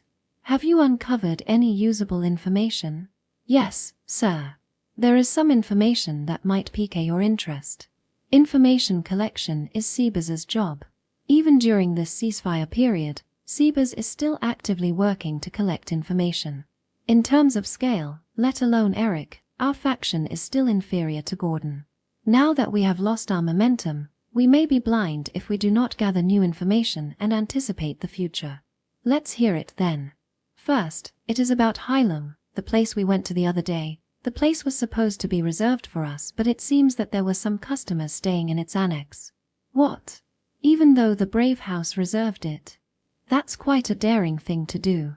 Even when the Brave House rented a place out for me, and Leo from the Imperial family, Finn, father's favorite, and Elna, the next head of the house. If it is known to the public, then Hylum's reputation will fall. Yes, the customer who was using it was accompanied by an Imperial Knight. To be precise, it was the captain of the 2nd Corps of the Imperial Knight Order, sir. The 2nd Corps captain? The 1st to the 3rd Corps captain of the Imperial Knight Order boast exceptional strength. That being the case, tasks that are being assigned to them are considerably important. Especially now that Elna is not among them, the importance of the two captains has increased. The captain wouldn't have been relaxing in the annex alone, and he wasn't assigned to protect us either, right? Yes, that person was definitely on escort duty for someone else at the annex. Then there was a VIP that warrants the mobilization of the second corps captain her. This smells like trouble. Was that a VIP from our country or from a foreign one? Either way, if that person stayed there overnight, their destination should be near the capital. I guess I will have to look out for someone who is visiting Father her. Since the information has been completely blocked, that person must be traveling here incognito. So it must be the case where the VIP would be in trouble if their identity got found out. I will be heading out to collect more information, sir. Yeah, I will leave that to you. Anything else? There is another piece of troublesome information. Arnold-sama, are you aware of the Seagull Covenant? Can't say that I do, but if it's Seagull then it should be related to Finn, right? Yes. The Seagull Covenant is like a non-aggression pact between gentlemen of the Empire. In other words, they all swore to not make any move on Finn-sama, sir. They have a pact for something like that. They sure have a lot of free time here.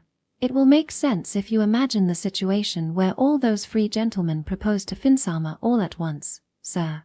I guess. If their proposal came flooding in when Finn arrived at the capital, Finn might even return to her territory in fear. In that sense, that is a sound reason. Thanks to this covenant, no one has ever directly applied for marriage with Finn-sama or pushed for a matchmaking interview with her. However, it seems that the covenant is about to collapse. Why? The cause is you, sir. Your reputation has been improved recently. Leonard-sama is one thing, but for them, at worst, Finn-sama might end up getting taken by Arnold-sama. For many aristocrats, there is nothing to complain about if she ends up with Leonard-sama, but their pride won't allow them to let her be taken by you, sir. So idiotic. I mutter that from the bottom of my heart. It's just ridiculous that they can give up if it's Leo but not me. If it is for Finn, then if it's Leo he would be willing to give up no matter who she chooses. Blau Mo, the Emperor's favorite, the unrivaled beauty, the Lady of House Climate. Most of them are probably aiming at her for those extra things. That's why they will not let her end up with me. They probably couldn't allow someone who they have been looking down on to rise above them. If Leo marries Finn, his current position will not change, but mine would definitely rise up. That is what they can't allow. How pathetic of them to raise their voices in protest now. They have been using the handoff approach until now, but considering recent events, it is not impossible for Arnold-sama and Finn-sama to get engaged. Of course, most people still see Leonard-sama as the prime candidate though. And now they are burning with jealousy. They will give up if it's Leo, but they will be irritated if it's with the dull prince. Ridiculous. That's true. I'd love for them to take a lesson from Duke Rainfeld here. Seriously. That person never gives up after all. I mutter while being a little annoyed. A person who thinks of Finn and has the will to never give up might celebrate with her, but those who joined in on that stupid covenant and back out for even a stupider reason will not be able to do it. So, who's their leader? One person has already announced his withdrawal from the covenant, sir. His name is Marquis Lawrence von Weitling. Marquis Weitling, you say? I couldn't hide my surprise that his name was not unheard of to me. To think that someone like him would agree to such a covenant. Since he had withdrawn from the covenant, he should be making a move on Finn-sama in the near future. He will probably bring it up directly with His Majesty, sir. Marquis Weitling is a 20-years-old young court noble. He is the successor to the famous Marquis Weitling, who succeeded in his house and became the center of the attention of the high society due to his neatly arranged facial features. However, the reason that he is the focus of attention is not just his face alone. It also involved his two older sisters. Marquis Weitling has two older sisters. The eldest one is married into the imperial family, and the second eldest one is the current commander of the First Corps of the Imperial Knight Order. He holds quite an extraordinary amount of influence. The problematic one here is his eldest sister. The person she married is already dead. In other words, she was the wife of my eldest brother, the Crown Prince. This is going to be troublesome. Since this is unrelated to the succession war at first glance, His Majesty will not interfere as well. You made it sound like this will be related to the succession war though. Within that covenant, there is also Rhaenysama from the ducal house of Horsvarth, sir. It seems that he is on a good term with Marquis Whiteling as well. I see. Gide's younger brother unlike his brother, isn't he supposed to be a more decent one? This is probably not an instruction from Eric. So it is probably the will of Duke Horsvarth. The Empire seems to be able to maintain its peace, but I guess my peaceful days are at its end. Arc 17. Seekers. Chapter 136. Bulwark. A few days after I received the report from Sebers, I got summoned by Father. This time, the only one who was called is only me, not together with Leo. Arnold, do you know why I called you here today? Well, I wonder why. I have been keeping my promise though. I haven't gone against his instruction to not lower my reputation, so it shouldn't be about that. This is probably related to the Seagull covenant Sebers told me about. More specifically, it should be about Marquis Whiteling. I don't have any complaints about that. The reason I summoned you today is about Finn. About Finn? Is there any problem? Do you know the reason why the nobles in the capital don't apply for marriage with Finn? Finn is Father's favorite, right? Wasn't it because they were being mindful about that? That is one of the reasons, but the main reason is that the nobles have agreed to a non-aggression pact. That being said, that pact already collapsed the other day. We have already received more than 20 marriage applications for her, Your Highness. I frown at Franz's report. It is because there are more than 20 fools who immediately applied for marriage with her. Are the nobles in the capital all idiot? Wouldn't the problem be solved if Father just says that you have no intention to let her marry yet? Finn is certainly like a daughter to me, but I can't tie her down to such extent. Tie her down or not, if Finn doesn't want it, refusing them is all for her sake though. That's true, but... Father looks at Franz as if he has something hard to say. Franz, who was asked for help, looked straight at me and lightly sighed. As Your Highness says, I've already declined all the applications.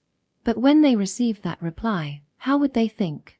Let's say that they can take it as His Majesty is planning to have Finnsama marry one of the princes, Your Highness. Isn't it fine just leaving this to the person herself? The Blau Mo is one of the symbols of the Empire. Letting such a person marry some inept suitor might impair the image of the Empire. Father showed a bitter look. There are many nobles involved, so he probably can't silence them all. The Emperor has an obligation to listen to their voices, especially when the matter concerns the interest of the Empire.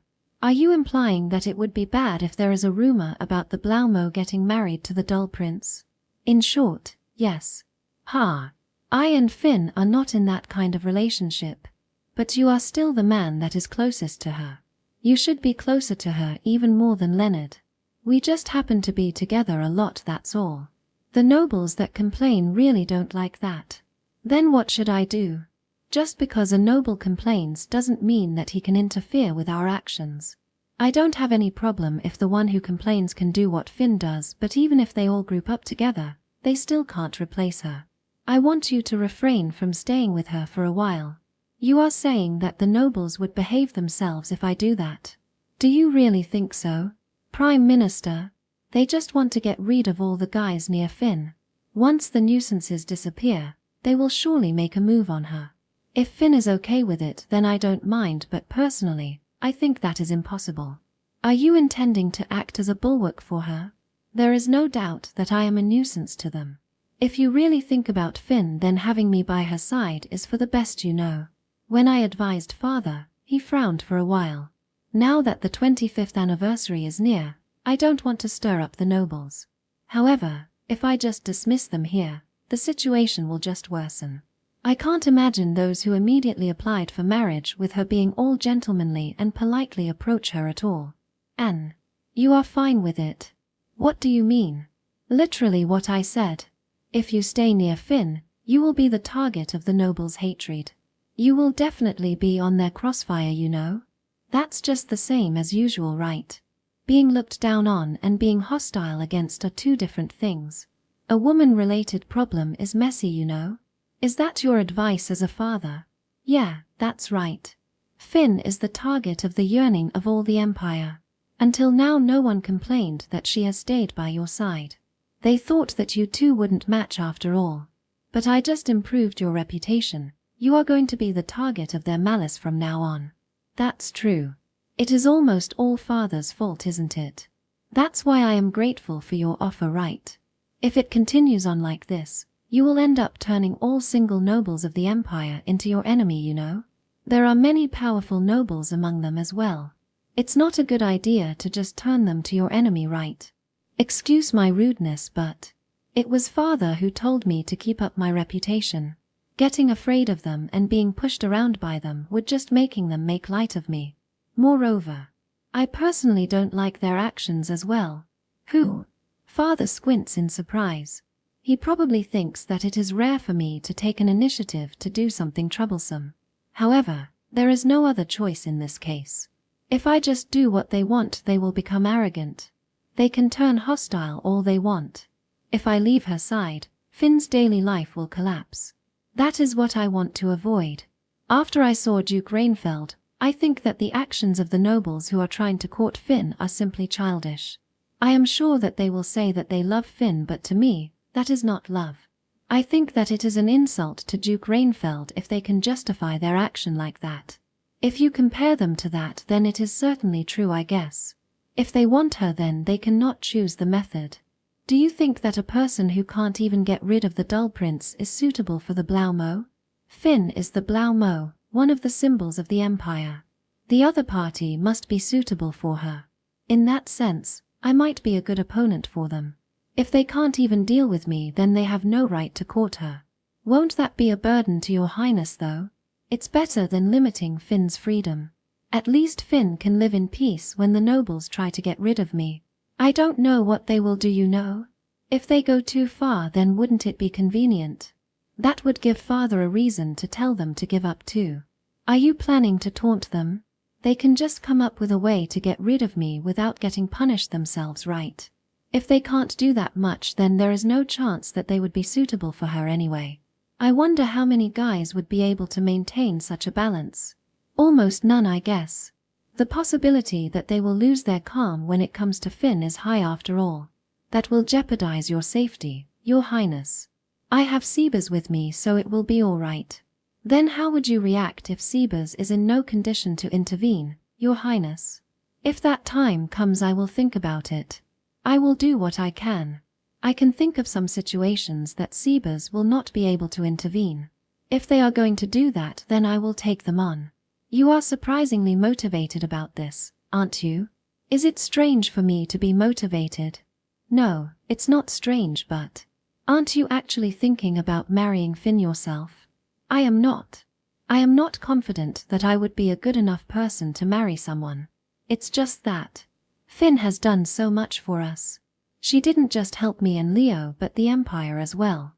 Thinking about all the work she has done, I can't allow anyone who is even worse than me to stay by her side. Even if you have to go against all single nobles in the Empire. That's how I want it. I will test them first and see if they are suitable enough to lay their hands on the symbol of the Empire. I will judge them all.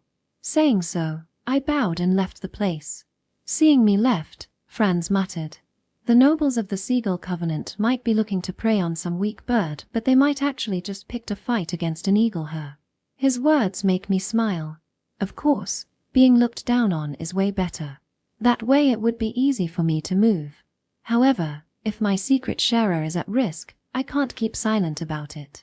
If they are going to attack me, then they can come at me with everything they got. I will turn everything back to the sender. With that determination, I head off toward the new battle.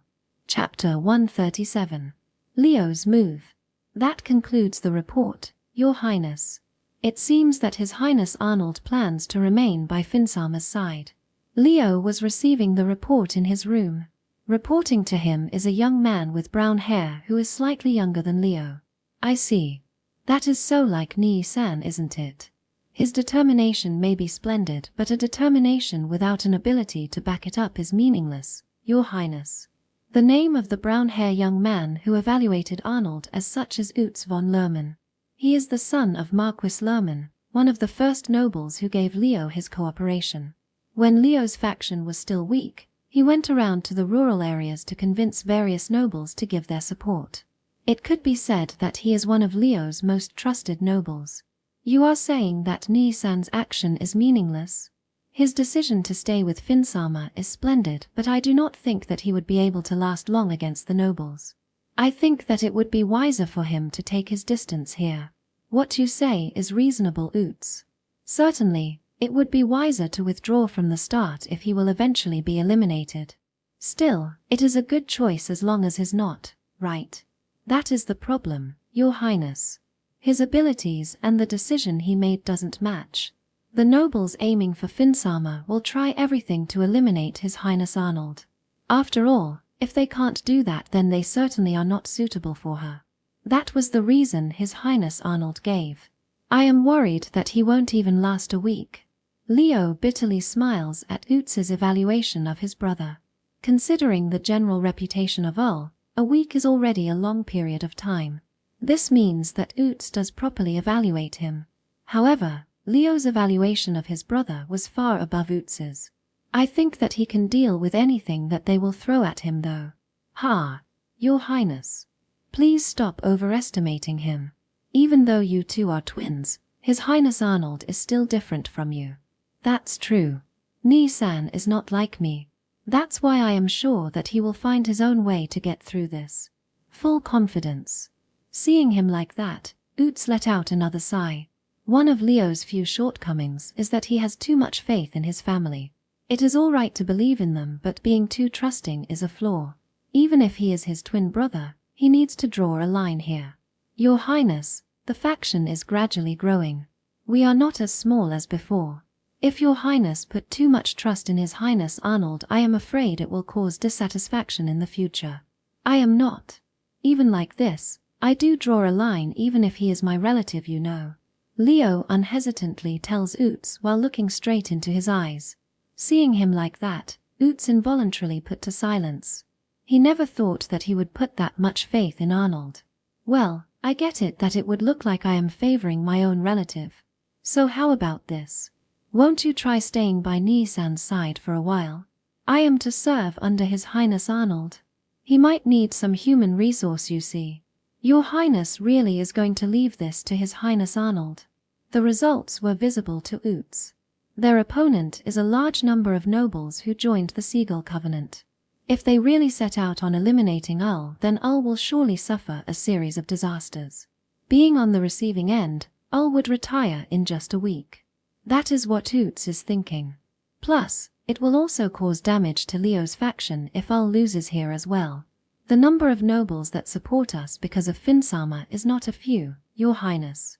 We also have the case of the Ajin Company as well. It will negatively affect us if we do not provide sufficient protection for Finsama. I think that Your Highness should spearhead this endeavor. No one could complain about it that way. The hero prince who solved incidents after incidents. Leo has become prominent in the succession war to the extent that it is not unrealistic to see him as the next emperor. His fame and achievement are in no way inferior to the Blau Mo. In the first place, the dissatisfaction here stemmed from the nobles who are getting jealous because they are afraid that Finn might be taken away by the dull prince. The situation will calm down if someone who they cannot be jealous of stands at the forefront. That is what Oots is thinking. However, Leo has a different idea. If I step out, the problem may temporarily subside, but the nobles who lost will cause a fuss again. I will bet that they will start to cooperate with Erikaniu in retaliation. After all, he is someone that has the ability to eliminate me. Once that happens, the battle for Finsan will happen. I think the reason why Ni-san personally put himself on the line was that he wanted to avoid that development. Their pride won't hold if they can't even get rid of the opponent they are looking down on after all. I'm sure that they will just put up with it and give up. Still, there will be people who can't give up, but since they will be in a smaller number, there is no problem if Leo steps up and shuts them down then. Leo explains so, but Oots's expression was only half convinced. He can't believe that Ul would be thinking that hard about it. I understand what Your Highness is trying to say, but in the end, It will all depend on whether or not Nini-san can reject them. So, Oots, I want you to stay by Nini-san's side. I shall obey your order, but what will you do in the meantime, Your Highness? I have something that I have to do by myself. I will leave this one to Nini-san. If I go out myself, the problem will only get more complicated after all. Saying so, Leo makes a bitter smile. The problem might be over if he declares that Finn is his, but doing so will create him a lot of enemies. That is not what Leo wishes for. Some of the nobles who participated in the Seagull Covenant are also taking part in the succession war, but a large number of them still maintain their neutrality. For young nobles, the succession war is still unknown territory and is often advised to stay away from it by their parents and surroundings. They certainly can ride on a winning horse now, but it is also possible that they will become a purge target as well. If they want something out of it, then they would need a strong political power, and that is hardly something that a young noble possess. I know that this day would come when we started to utilize Finn-san's popularity. It is still sooner than I thought though. I will leave Ni-san to you then. As you wish. I shall support him with all my power. Yuen, even if you think that it is irrational, please follow Ni-san's instructions, okay? Even if I consider it to be a bad move. Yeah. Ni-san often does something that would look like a bad move at first glance after all. I think you will be able to see something interesting, you know. It is rare for him to take initiative like this after all. Your Highness really believes that His Highness Arnold will be able to solve this problem? Of course. If Ni-san can't do it, then no one can. This problem is that complicated. After all, our opponent this time is moving with emotions, you see. Since they are moving with emotion, you can't persuade them to stop using logic. The best choice would be to avoid creating such an opponent, but that is no longer an option. Thinking that troublesome thing keeps coming up one after another, Leo internally sighs. It is clear that this case is not an instruction from Eric. After all, Eric himself is currently away from the capital, and he is not a person who would do some unnecessary things that can't give a definite result like this. This is either the work of someone under Eric or a third party. That being said, as long as it cannot be linked directly to the candidate for the throne, the Emperor will not get involved in this. I guess this is the only opportunity one can use her. What is it, Your Highness? Our strategist. This ceasefire period is an opportunity for us to prepare ourselves for the next conflict. It is as Oots said, a determination without an ability to back it up is meaningless.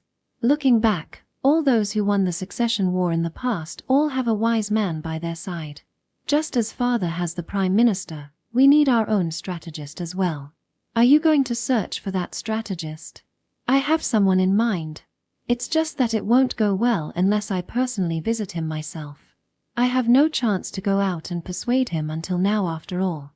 Well, it is not guaranteed that it will be a success even if I go out myself though. Saying so, Leo stands up. He already packed his bag and ready to head out anytime. There is also information that he is always on the move, so he might already be too late as well. Alright, take care of Ni-san for me, okay? I will be away from the capital for a while. For Your Highness to go out personally like this, he must be quite a famous person, isn't he? No, he doesn't have that much achievement, you know. It's just that he once lived here at the castle. He often played with me and Ni-san as well. His talent is top-notch, but his personality is a little problematic though. That is he an old friend? Well, you can put it like that. Leo smiles as he says so. There is no worry on his face. He will simply do everything he can, and he isn't worried about Al either. After all, Al is a person who would immediately run away if he thinks that there is no chance of winning. And this time, he decided to stay and stood his ground. In other words, there's a chance of winning. While looking forward to the result, Leo departs from the imperial capital. Chapter 138. The White Seagull Alliance. The young nobles who agreed on the Seagull Covenant have received the response from the Emperor through their fathers and secretly formed an organization called the White Seagull Alliance with Lorenz as its leader. It was formed with the purpose of eliminating the dull prince. If the prince taunts them to try and eliminate him, then that is exactly what they will do. I can get the feeling that they will come to eliminate me with all their power. Moreover, Father doesn't say anything about how I should deal with them either. He probably decided to leave this entirely to me. This is mostly his fault in the first place, so if he can't do this much for me, then I would be troubled. But, White Seagull Alliance her. They probably used a color white to signify their hostility toward me. I'm quite impressed at their naming sense. What do you think? Sebas? Even if you ask me that, I can only say that young nobles really are fearless, sir. Well, I guess. The people surrounding them probably can't control them either. They are people who are already in the position of the head of their house or expected to become the next head after all. I'm sure that they must have received some warnings, but they are probably out of control already. They are all gung-ho about saving Finn from me too. It is the thinking of young men after all. The problem here is that there are so many fools here though. You are already regarded as their enemy, Arnold Sama. How do you plan to handle them? It is useless to convince an emotional opponent with logic, you know. I know that. So, of course, I will crush them. Saying so, I finished writing 2 letters. The situation is heading into a messy direction. It is not a situation where I can just give up and everything will go away, nor a situation where a third party can forcefully intervene. The reason is that the opponent this time is being emotional. For the time being, I should cool their head first. Thinking so, I sealed the 2 letters. Section. This is Utz von Lerman. By the order of His Highness Leonard, I am here to assist you, Your Highness. No need. Just go back.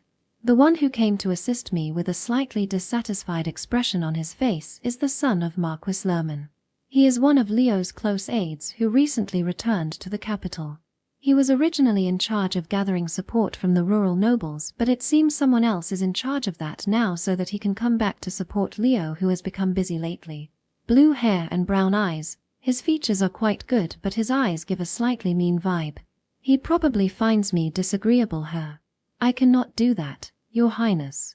He doesn't really mean it. He probably wants to head back as well.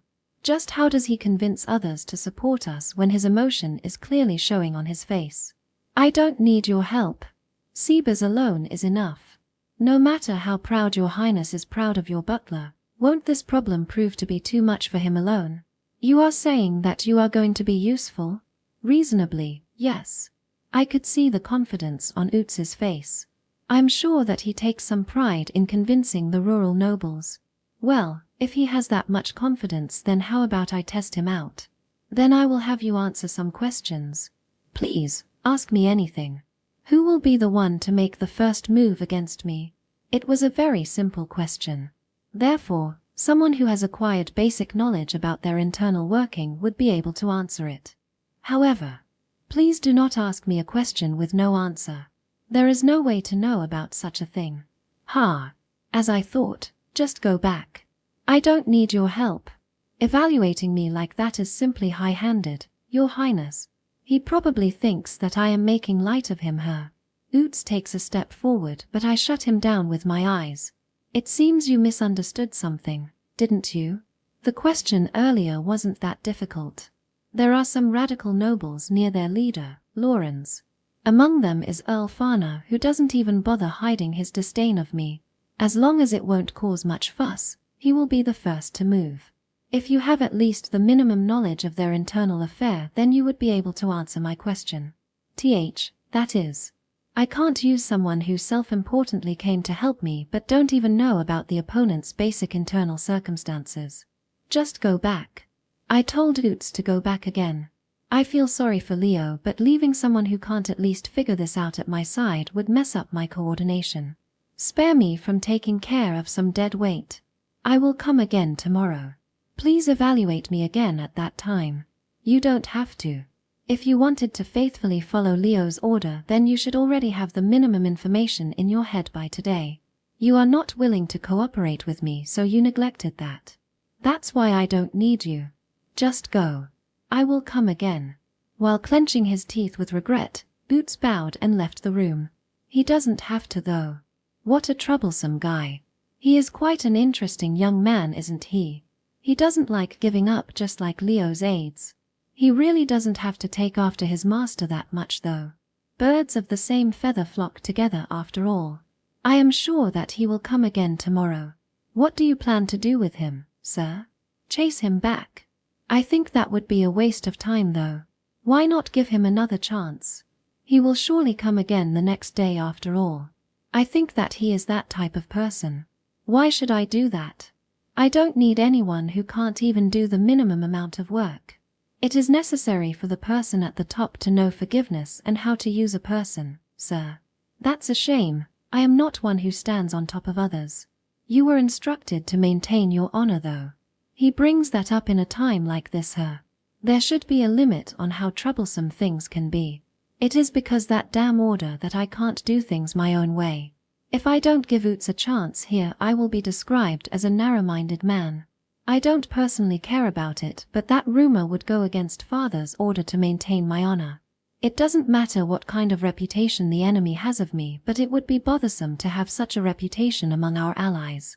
I do think that you need to consider raising your reputation a little through your actions from now on. Ha! That is just a useless effort, you know. It is still better than doing nothing. Hearing Sebas, I reluctantly accepted his proposal. He won't be useful as a human resource, but I should accept him to keep up my reputation here. Ha! Is the preparation going smoothly? Yes, sir. However, we have spent quite a lot of money this time. It's fine. You don't have to use it sparingly. Use it as much as you want whenever the need arises. Don't give the White Seagull Alliance even a single chance for victory. The only thing they deserve is despair. It is a necessary expense for future development, and it also came from my personal feeling. I don't like them. That is my honest feeling. It was not because they are trying to do something to me. It was because they are trying to get me away from Finn, and that they only see Finn as a tool to increase their own value. These things are amplifying my irritation. Some of them might be doing this purely out of love, but their method is still wrong. I can't understand their logic that it is fine if it's Leo and they would hate it if it's me. They one-sidedly think that Finn would have to suffer misfortune if she married me, but at the moment, the probability that she would end up with Leo is over 80%. If they are going to raise their voices just to eliminate some 20% chance, then that is simply irritating. I am not suitable for her. That's what they are using as their excuse, but then who would be? This is ridiculous. If she can't even get to choose the people she can be with, then Finn is no different than a bird in a cage. Birds are the most beautiful when they fly. They probably haven't noticed that. However, is it really all right? If this all goes according to the plan, then not only among the nobles, your reputation among the citizens will plummet as well, you know. It's fine. If I don't go that far, then I won't be able to solve this problem. Leaving me aside, this won't work unless the nobles and citizens distrust me. Plus, if we don't do this, then they will never give up. This is quite difficult. Things are always difficult when you are dealing with fools. While evaluating our opponents as such, I and Sebas continue to work on our strategy. Chapter 139. The Preparation. Please accept my apologies for yesterday. My study was inadequate. I beg for your forgiveness, Your Highness. I told you that you don't have to come back though. I was ordered by His Highness Leonard to assist you, Your Highness. And I told you that you were incompetent and I don't need your help, right? I have no excuse. Hearing me, Oots hangs his head down, but it doesn't seem like he will leave. Rather than give up, it's more like he is more persistent now. Ha! Who is the most harmless noble in the White Seagull Alliance? It is the son of Baron Becker, Damien von Becker. He does have a feeling for Finsama, but he only joined the alliance because he was invited by his friends. Tempate. It seems that you have studied them. Still, that information is already outdated since yesterday. Saying so, I showed Oots a few sheets of paper. It was a long written apology letter with a signature at the bottom. Of course, that signature belongs to Damien. This is, I've already removed a few harmless nobles from their alliance. Damien is one of them. This fast. How did Your Highness do it? There are various kinds of nobles in the White Seagull Alliance. Their main members might actually be those who have the chance to become Finn's fiancé, but there are also those who can only dream of it. A lot of them only joined because of their friends and acquaintances. Those guys usually are not wealthy. So, by digging up their debt record, I bought up all their debt. In other words, their debtor is now me. That is certainly an effective measure, but where did you get that kind of money? I don't spend my money. I leave them all to Sebas for a long time. He has been managing that money for me. That's the truth. I left managing my asset to Sebas and he has been using it well, and it has now increased dozens of times the original amount. Even so, that story is only there so that people won't get suspicious of me when I spend the money.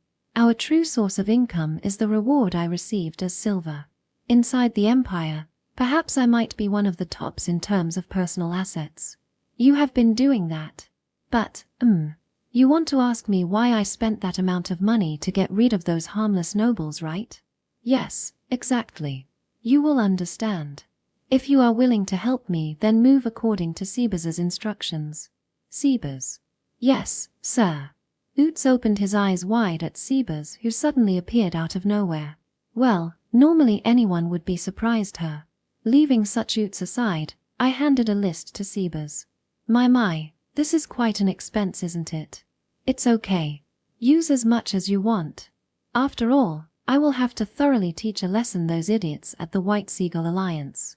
To know their place, that is. In other words, we have to thoroughly crush them, yes? That's right. Show all the nobles inside the capital how to properly use money. Hearing so, Sebas beautifully bowed and left the room with Oots. Now, let's leave the preparation to those two. While I was thinking so, a new guest arrived at my room. Your Highness Arnold. It's me, Alois von Simmel. Welcome, Earl Simmel. I am sorry that I have to call you here suddenly like this. It's nothing, I have a lot of time to spare after all. There was no lie on Alois's face. I heard that he has been studying a lot, but he still has a lot of free time here. As expected of him. I smile at such Alois. That's good then. I have a little work I would like you to do for me. Can you? That will depend on the content, Your Highness. Unfortunately, I am not such a talented person. Alois doesn't guarantee that he will do it. He's good. So he has been studying in this kind of area as well, huh? That's a good thing. Silver did vouch for you though. Oh, should I say that it was Grau instead? You are. How? That is something that only Silver and Alois are supposed to know. However, now someone else knows about it too. I was the one who asked Silver to assist you. I don't want anything to interfere with Leo's work after all. You were the one who ordered Grau. That would be correct. Hearing that, Alois took a step back and immediately kneeled down. What's wrong? I must express my gratitude. Your Highness. It was because of Your Highness that I was able to save my territory. I wasn't the one who protected your territory. It was you and Silver. However, if you really feel gratitude toward me, then I want you to lend me your help. Yes, please ask me to do anything. I will accomplish it with all my power. You exaggerated. I just want you to spread some rumors about me, that's all. To spread the good words about you, isn't it? Please leave it to me. Alois's face brightens. But I shook my head. What? It's the opposite. I want you to start a bad rumor about me. A rumor that I am a scary and frightening person. Won't that worsen your image, Your Highness? It's all right. And I already talked about it with Silver. This is his plan, not mine. I gave Silver's name to ease Alois's worry. Still, Alois was half suspicious about it, but he reluctantly nodded at my request. Your Highness, please promise me one thing. What is it? Once the situation calms down, please allow me to correct the rumor. I will not be able to face the people of my territory if I do something like that to our benefactor. That is. It will depend on the situation. I can't promise you that. No way. Seeing the pained look on Alois's face made me feel like I did something wrong. Well, I am indeed doing something bad though. Can't help it then. If Alois doesn't agree to help me here, the plan might fail after all. All right. Do whatever you like. Is that true? Thank you very much. Alois vigorously bowed. Well, even if Alois corrects it, There is not much difference between a man who uses a child to conduct an information operation and a man who performs an information operation on a child, though. The situation won't change that much. That's all I want you to do. Can I leave it to you? Yes. Please leave it to me, Aloys cheerfully replies. When such Aloys was about to leave the room, I stopped him. There is something I want to confirm after all. Earl Simmel, no. Aloys. Yes. No. Aside from me, have you met any other Imperial family member? I have talked with His Highness Eric and His Highness Leonard several times, but unfortunately, I haven't the opportunity to meet with anyone else, Your Highness. Hearing that, I internally sighed. The reason why Father left Aloys in the castle was not just that he can learn a lot here, but also because he thinks that he is a good candidate for Krista's husband. It's Father we are talking about. He will never marry Krista off to another country. If that's the case, then the only partners for her would be among the nobles of the Empire. If she will marry someone anyway, it would be better to prepare a good partner for her. That is probably his thought, but the fact that Aloys still doesn't have the chance to meet her yet means that Father is probably still hesitating. It would be great if he can stop being so useless when it comes to his daughter. Yes. Just talking to myself. Well, why don't we have a meal together next time? I'd like to introduce you to someone. Is that true? Gladly. Aloys then smiles innocently. Aloys is a boy with a promising future. His capability has been proven with the last civil war. He is also the first on the list of Krista's husband candidates. But in the end, it would depend on whether they like each other or not. For now, let's have them meet and see their reaction. Thinking so, I dismiss Aloys. Then, passing each other, Finn stepped into the room. Her expression was terribly dejected. What's wrong? It's not like you to make such a cloudy face. My apologies. It is all because of me. Saying so, Finn looked even more dejected. It seems she thinks that the problem this time is her fault. That's just absurd. It's not your fault. Half of the responsibility lies with those foolish nobles and the other half is from my father. However, it is because I stay at Ulsama's side. Don't misunderstand. If I think that you are annoying, then I would have sent you back to your territory a long time ago. The fact that you are still by my side means that I don't think so. You got that? When I pressed Finn with a strong tone, she nodded with a slightly surprised look. While smiling at such Finn, I ask her to brew me tea as usual. Good. Then can you get me some tea? I want something strong. Why, yes. I will prepare it immediately. Ulsama. Chem. I also have some sweets. Of course, bring that too. Why, yes. I hope it will be to your liking. Saying so, Finn starts preparing them while humming some tunes. The usual scene. The usual daily life. Now, there are people that are trying to destroy it. More importantly, those who seek to destroy this modest daily life of mine only have the status of my vassal. I will not show any mercy. I muttered my determination in a small voice so that Finn wouldn't hear it. When I muttered that, anger rose from the bottom of my heart, but I calmed myself down. I want to smile at least in front of Finn. If I make a scary face, she might get worried about me again after all. It's ready. Here, Ulsama. Yeah, thanks. The black tea I sip was delicious as usual. Chapter 140. The second childhood friend. To be honest, I'm surprised. About what? The fact that you decided to leave Ul's problem alone. Inside the running carriage, Leo smiles at Elna. Seeing such Leo, Elna, who is accompanying him as an escort, gives him a suspicious look. What? Elna is the same, right? Is it all right for you to leave it all to Nii-san? Leave me alone. Even if I stayed with him, I would be useless anyway. The opponents this time are Imperial nobles. They are not someone I can just point my sword at. Then I am the same, right? Even if I moved, the problem wouldn't be solved anyway, so I think that I should just leave it all to him, you see. You put a lot of trust in Ul, right? Don't you think that they would do something terrible to him?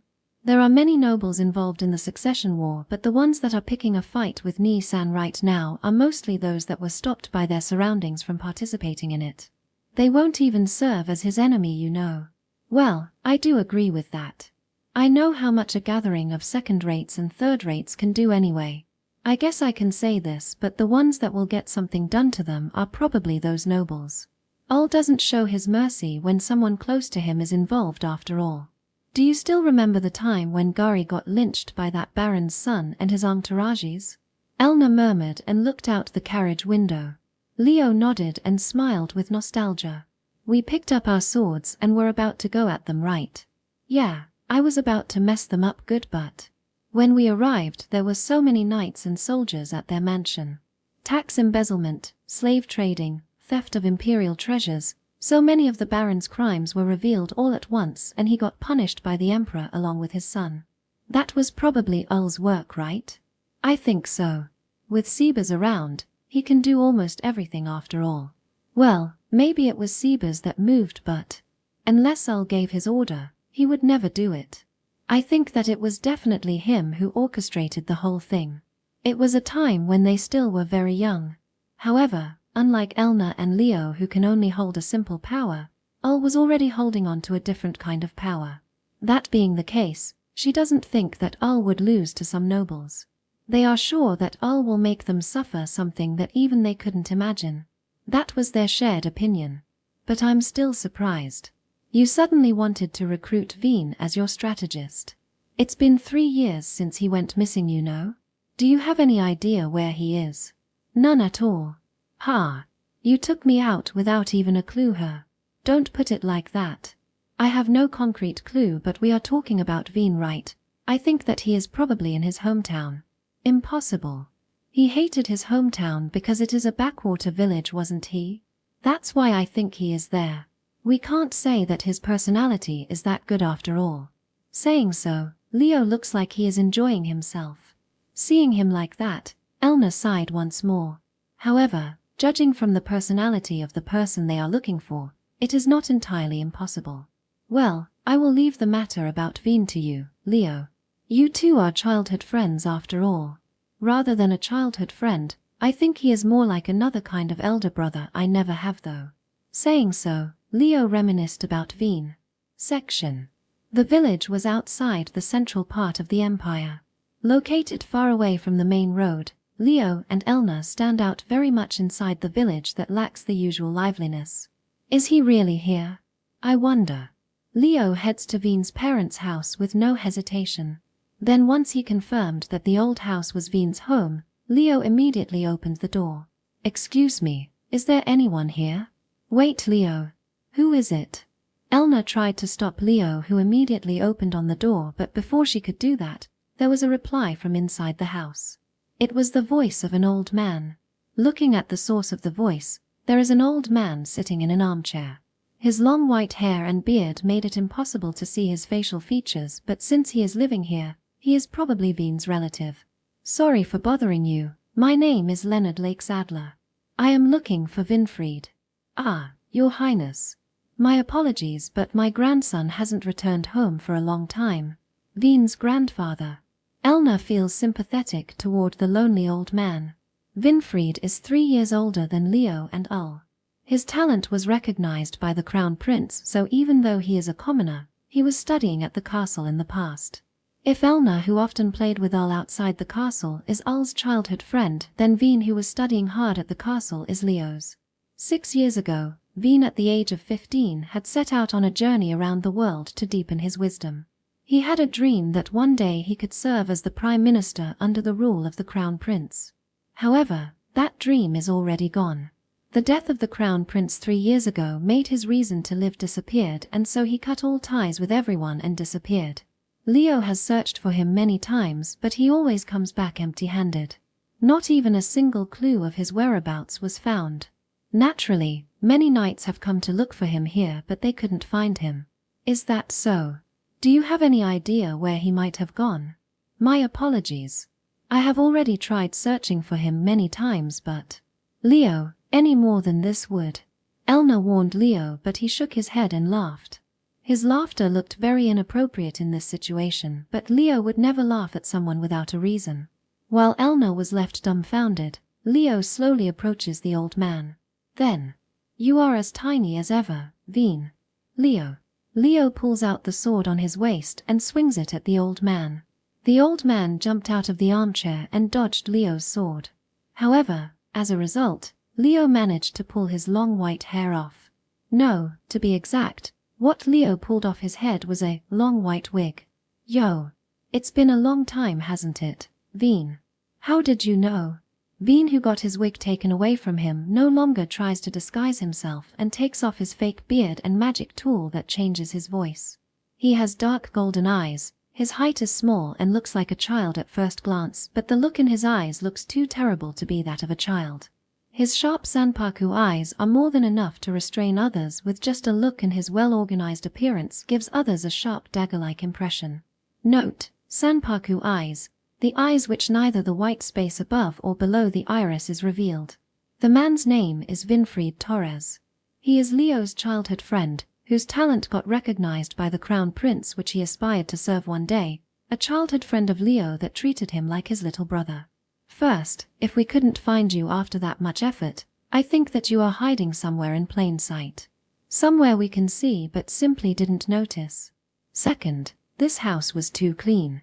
It is like you to keep things clean, but such cleanliness would be impossible to achieve by such an old man. He doesn't look that wealthy, so it is hard to imagine that he would hire someone as well. You swing your sword at an old man just because of that. I haven't seen you in a while, but isn't your personality worsened quite a bit? I would stop if you couldn't react, you know. And I was confident. If it's you, you would definitely impersonate your grandfather. TSK. Veen clicked his tongue and threw away the fake beard on the table, then casually sat back in his armchair. His attitude and tone of voice are rude considering that he is talking to a prince, but this is how he has always been. In the first place, it was Leo who told Veen, who kept using polite speech with him, that it was not necessary. Since then, Veen has never used polite speech with Leo again. After all, it was the crown prince himself that asked him to treat Leo like his real younger brother. So what have you gone out of your way to visit me for? You don't know? Chimph, are you trying to recruit me? Just give up. I am not as good a strategist as you think. If you are incompetent, then most of the world would be too, you know. Sure, I may not be incompetent, but I am not that good either. Compared to other strategists, I am no different than them. If you wish for it, someone better than me should readily offer their service to you. That being the case, just go back. Veen said so while directing a sharp glance at Leo. However, Leo doesn't seem to mind that and reaches his hand out toward Veen. It is because you say something like that that I need you. Your ability is only a secondary concern. I need someone like you as my strategist, Veen. That is quite convenient for you, isn't it? I don't think that I have any obligation to help you though. Saying so, Veen lightly swats Leo's hand away. Seeing that, Elna frowned and stepped forward. You never change, right? Veen. You don't look like you have changed yourself too, Elna. People don't change that easily, you know. The same as your height, that is. Saying so, Elna looks down on him. The fact that he never gets any taller is a complex for Veen, and he often gets angry when others touch that subject. However, yeah, like how there's no growth in your chest department either, right? We both sure are pitiful. What? If you attacked someone with their physical appearance, you should be prepared for the same thing, right? Washboard. You. Elna. You can't win against Veen with words, you know. Saying so, Leo holds back Elna. He then withdrew with a smile. It was a sudden visit today, so I will leave for now.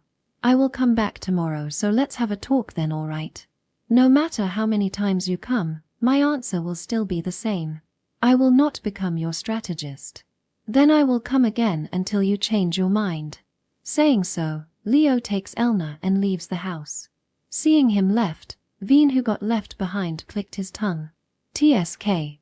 So you are just going to try convincing me, huh? You are still as naive as ever.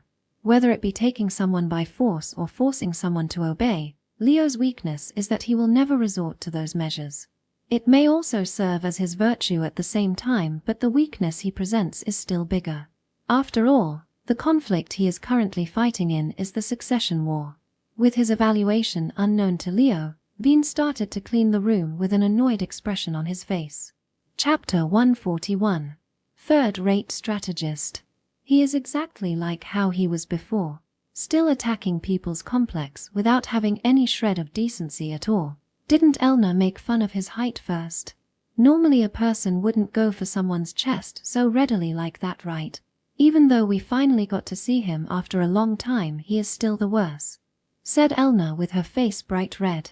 Seeing her like that, Leo decided to leave a sleeping dog lie and keep his mouth shut. If it's all, then he would say that it was the truth, so there's no helping it, or something along that line, and keep getting on Elna's nerve, but Leo is a gentleman to all women, so he wouldn't say that kind of thing. However, it is exactly because of that Elna's anger will last for quite some time. Anger can't just go away without an outlet. Now, Leo thinks that Ul might have done that on purpose exactly because of that. And this is why Leo wants to recruit Veen no matter what. Remember this, Veen. I won't show you any mercy once we get back to the capital. You are saying that, but what if Veen really doesn't come back to the capital with us? Even if Veen is not with you, you will be fine, Leo. I hope so. Unfortunately, I am far from perfect myself. I don't have enough power or prudence. I want to stick with what I decided on no matter what, but I am not good enough to do that and have to rely on others all the time. If it's Veen, then he will definitely be able to come up with a safe way to fulfill my wishes. He will have some complaints though. Right, I can imagine a lot of sarcasm flying your way, you know. It's all right. If I am really aiming to become an emperor, then I need someone like the Prime Minister is to my father. I can't think of someone who can do that beside Veen. Saying so, Leo made sure of his decision. A person that can put him in check. That is what Leo is searching for. Section. Morning, Veen. The next morning, Leo cheerfully arrived at Veen's house. Veen, who was reading, gives Leo a reply with an annoyed look. I'm reading. Just go back. I won't disturb you. You are disturbing me enough just by being here. Don't come in. Then I will be waiting outside until you finish, all right? Saying so, Leo leaves the house with a smile.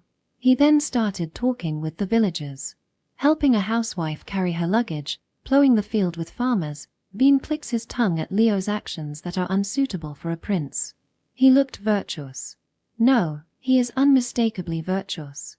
Just like how the crown prince was like in the past. I think that Leo is a good lord though. TSK.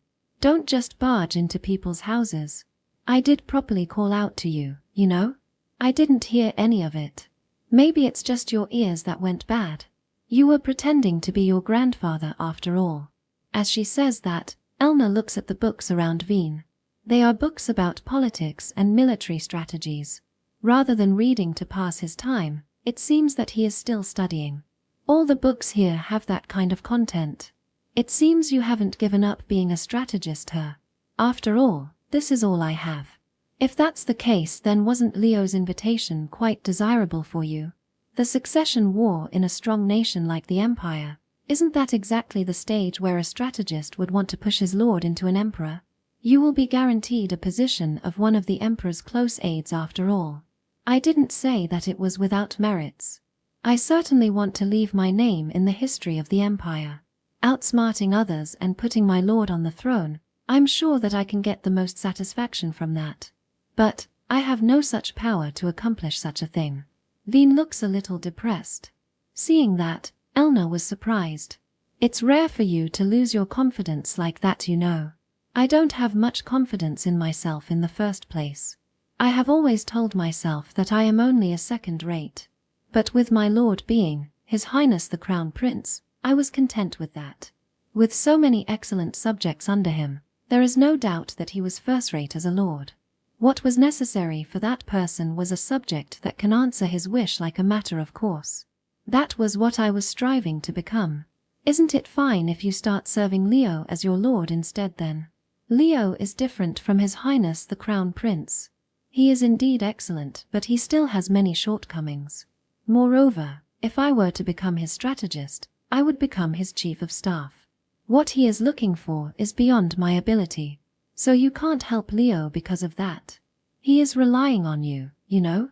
Didn't the Crown Prince himself tell you to treat Leo like your little brother? That was in the past. I realized one thing when I went around other countries.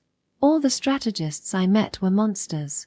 Compared to them, instead of a second rate, I would have been a third rate. If I become Leo's strategist, Leo will definitely lose. If that happens, I can't bring myself to face the Crown Prince anymore. The Crown Prince passed away, and those who closely served him have followed their own separate paths. However, only a few of them chose to serve other imperial family members.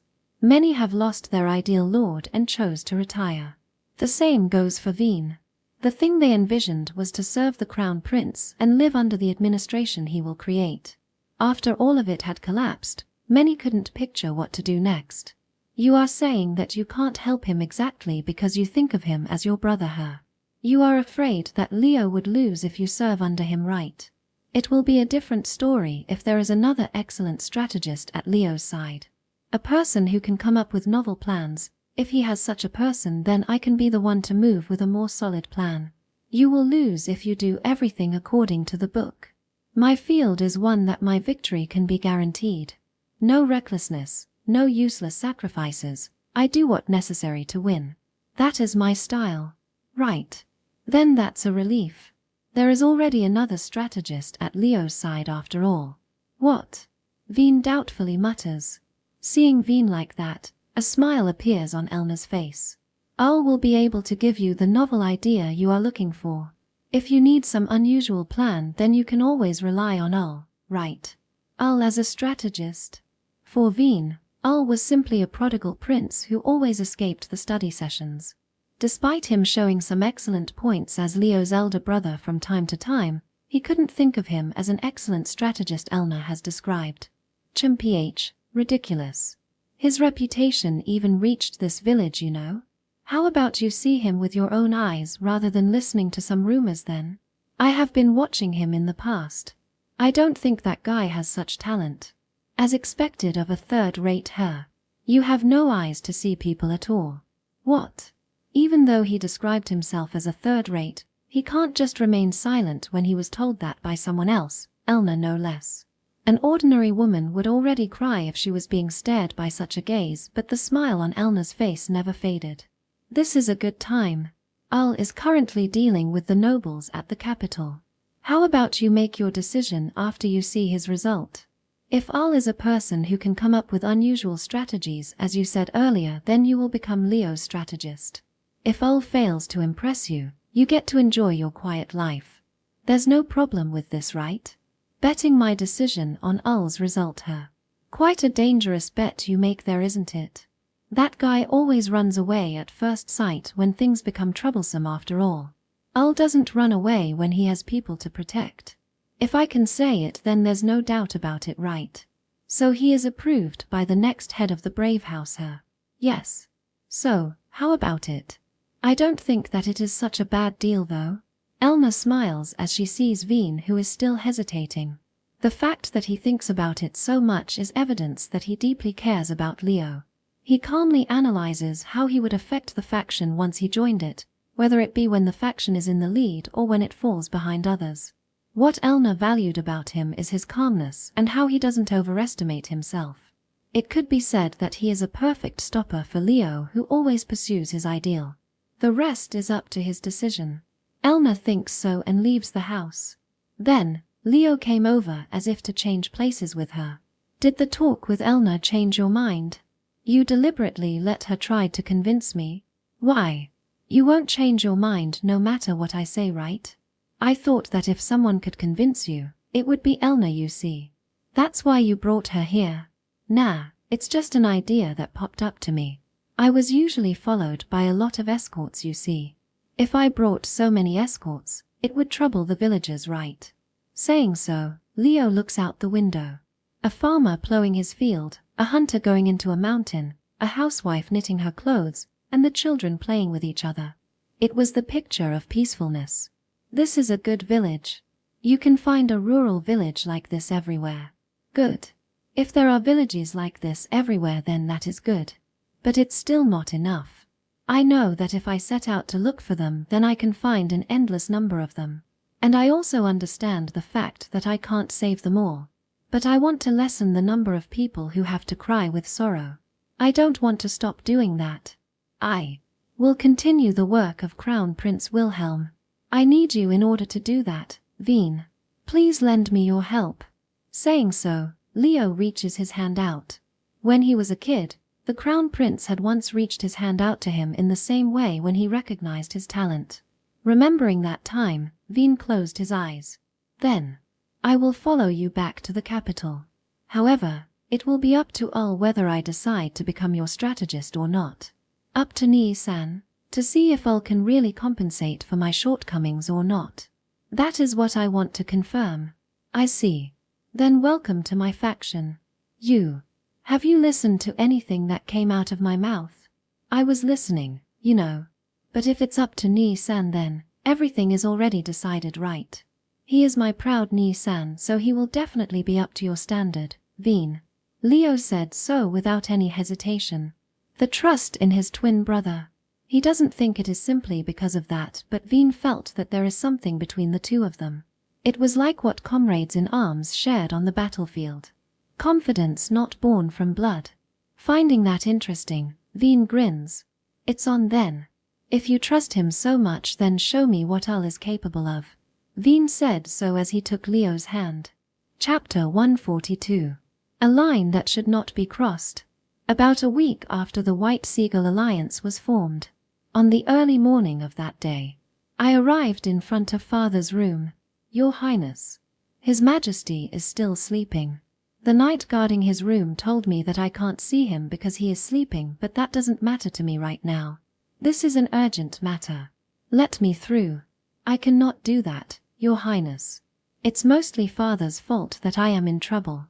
Even if I wake him up a little earlier than usual, there won't be any punishment. Saying so, I shook off the knights and opened the door. Then, my father rose up from his bed. My deepest apology, Your Majesty. It's all right, stand down. What do you need, Arnold? Saying so, Father commanded the knights to back down. He then looked at me and sighed. Do you sometimes forget that I am the Emperor? Please forgive my rudeness. This is an urgent matter. You are strangely polite today, aren't you? As I bowed my head down obediently, Father made a confused expression. After all, I would normally talk back to him already. Well, that kind of attitude is not a problem, but now it is better to be polite. It will serve me in case of an emergency after all. I cannot be rude when I disturbed your rest, Your Majesty. Is that right? So, what do you need? I came to ask you for permission to visit the imperial capital, Your Majesty. A visit? Can't you just go out like you usually do? I want to receive your permission this time, Your Majesty. Realizing the meaning behind my words, Father sighed and threw a ring on the side of his bed at me. A golden eagle was carved on it. It is one of the Emperor's personal items, and the fact that you have it means that you have the acknowledgement of the Emperor. Just do whatever you like with it. Thank you very much, Your Majesty. Your Majesty, you are strangely well behaved today, you know. After all, my behavior will be much worse after this. Saying so, I bowed and left Father's room. On my way back, Sebas appears behind my back. Any surveillance? None, sir. Such a bunch of fools. If they are so cautious, they would never have picked a fight with the imperial family, sir. I guess so. Now then, I am going to thoroughly crush them. As you wish, sir. What it means to pick a fight against the imperial family. I will thoroughly teach those fools that lesson. Section. Ulsama, where are we going today? A lot of places. I will be going around the capital to inspect it today. Leo is not here, so I am doing it in his place, you see. I explained to Finn inside the carriage. The official reason for my outing today is to inspect the city in Leo's place. That information should already have arrived at the White Seagull Alliance. After all, I have been spreading that information over the past few days. They will probably try to harass me today. After all, they can't get close to Finn with me around, and that was the purpose of their little organization in the first place. Do not allow anyone who they don't approve of to approach Finn. That is an extremist idea, but it is theirs nonetheless. They never put Finn's thoughts and feelings into consideration. Fools. If they are going to push such an idiotic idea at her, then I will respond in kind. We arrived her. Saying so, I confirm that the carriage has stopped and stepped out. Our first destination is a luxury inn with a good reputation. Looking at the famous inn in front of us, I enter the place together with Finn. From the inside, the shopkeeper came out to greet us with a faint smile. "Oh my, if it isn't your highness. How can we help you today? We are conducting a little inspection, you see. So, how's business?" "We are doing moderately well, your highness." "I see. Can I see the inside as well?" As if waiting for me to say that, the shopkeeper bowed without stepping aside to open the path for us. Well, that reaction was expected. My deepest apologies. Our accommodation has been recently switched to women only. Even if it's your highness, allowing a male inside is. You are saying that I can't go in? No, that is not the case. If it is someone with a reputation on the level of His Highness Leonard, then we would be able to allow it, but... No, I have no intention to make light of your reputation, your highness. With a frivolous smile, the shopkeeper continues barring my entry. He has been going on and on about it, but in the end, what he says is that he can't allow me inside because it will damage the reputation of his establishment. When did you switch into a women-only inn? It was just recently, your highness. Ah, such bad timing. How about this? Your highness can wait here while we can show Finsama inside so that she can do the inspection for you. The shopkeeper offers such a proposal. They are probably planning to keep harassing me like this until I feel bad to stay by Finn's side her. Seriously. They are hopelessly shallow. Shopkeeper. Let me confirm this. You are sure that your inn is only for women, right? Yes, of course. I see. Then can you see this? Saying so, I show him my ring. There is no one in the capital that doesn't know the meaning of the golden eagle carved on this ring. Golden eagle is the symbol of the empire and only the emperor is allowed to use it. That is, my inspection here is already approved by the emperor. Denying me means defying His Majesty's order, but... You are fine with that, right? I have no such intention, but you said that you can't allow me inside, right? That is not the case, your highness. I have no intention to disrespect you. I put my hand on the shoulder of the shopkeeper who is desperately trying to explain himself, and then mutter in a small voice so that nobody else could hear it. Did you think that I don't know that you have been promoting that female-only nonsense just 3 days ago? Why, your highness. There shouldn't be any male customers inside a female-only inn, right? Shopkeep. I stare at the shopkeeper. His body begins to tremble and sweat profusely. Anyone who has planned to harass me will probably want to see it happen in the first-class seat. For example, a room inside this inn. Search inside. If you find any male customers, bring them to me regardless of their status. I suspect that they might be trying to harm Finn. Yes, sir. The knights who were accompanying me as escorts began to search the inn. The shopkeeper has already turned silent. I left that shopkeeper alone and entered inside. Once inside, I found a female clerk looking at the knights and me with a frightened expression. After waiting for a while, a man was dragged in front of me by the knights. My, if it isn't Earl Farna. What might you be doing here today? Your highness, what is the meaning of this? No matter how great an authority you have, this is simply tyranny, you know. Earl Farna is a big guy with blonde hair. He is in his mid-20s and is one of the nobles that often complain about me. Being restrained by the knights, Earl Farna knitted his eyebrows. It seems he still doesn't understand the situation yet. Tyranny. Be careful with your words, Earl. I am searching this inn under a justifiable cause. Saying so, I show the Earl my ring. Then, the expression on his face completely changed. His expression changed from one of the men that knows that he has a way out into one of despair. Now, Earl Farna, let me ask you this. What were you doing in a female-only inn? That is. It is a place that even turned away a prince like me. There is no way that you can enter this place through a proper means, isn't that right? Why, your highness. There must be some kind of misunderstanding. The shopkeeper barred me from entering this place and tried to get Finn to enter this place alone. Isn't that because you were trying to do something to her? That's not it. Fana denies my accusation and tries to struggle out of the knight's restraint, but he was made to kneel down instead. That being the case, I continue speaking to Fana. Then why are you here? It was to harass you, Your Highness. He probably couldn't bear being suspected of trying to harm Finn. That's why the Earl decided to just honestly come clean. However, that is a bad move. Who? In other words, I can take it that an Earl was trying to obstruct His Imperial Majesty's business, right? That's wrong. What is? I didn't know that Your Highness was here on His Majesty's behalf. I smiled derisively at Fana. The Earl hangs his head down, but I grabbed his hair and pulled his head up to face me. Then, people have been ridiculing me because I haven't fulfilled the duty of the Imperial family. But this time, even without His Majesty's approval, I am still fulfilling my duty as a member of the Imperial family in this visit. Trying to obstruct my business is already enough as a crime, Earl. No way. You are free to make light of me as much as you want as an individual, but this is what happens when you make light of the Imperial family. What will happen after this, I think you can imagine. Saying so, I let go of Fana's hair. Being released, Fana began to plead with a strained voice. My deepest apology. Please forgive my rudeness. Forgive.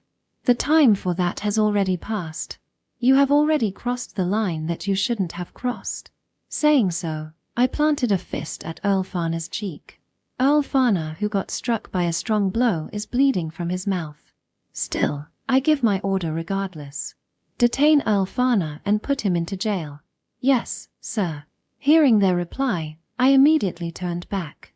If I mess around here and spend more time here longer than this, the others might notice what happened here. Sebas will incapacitate any nearby surveillance, so if I don't cause much noise, those that are far away shouldn't notice anything out of the ordinary. As I thought about such a thing and tried to leave the inn, my foot got caught by the kneeling shopkeeper.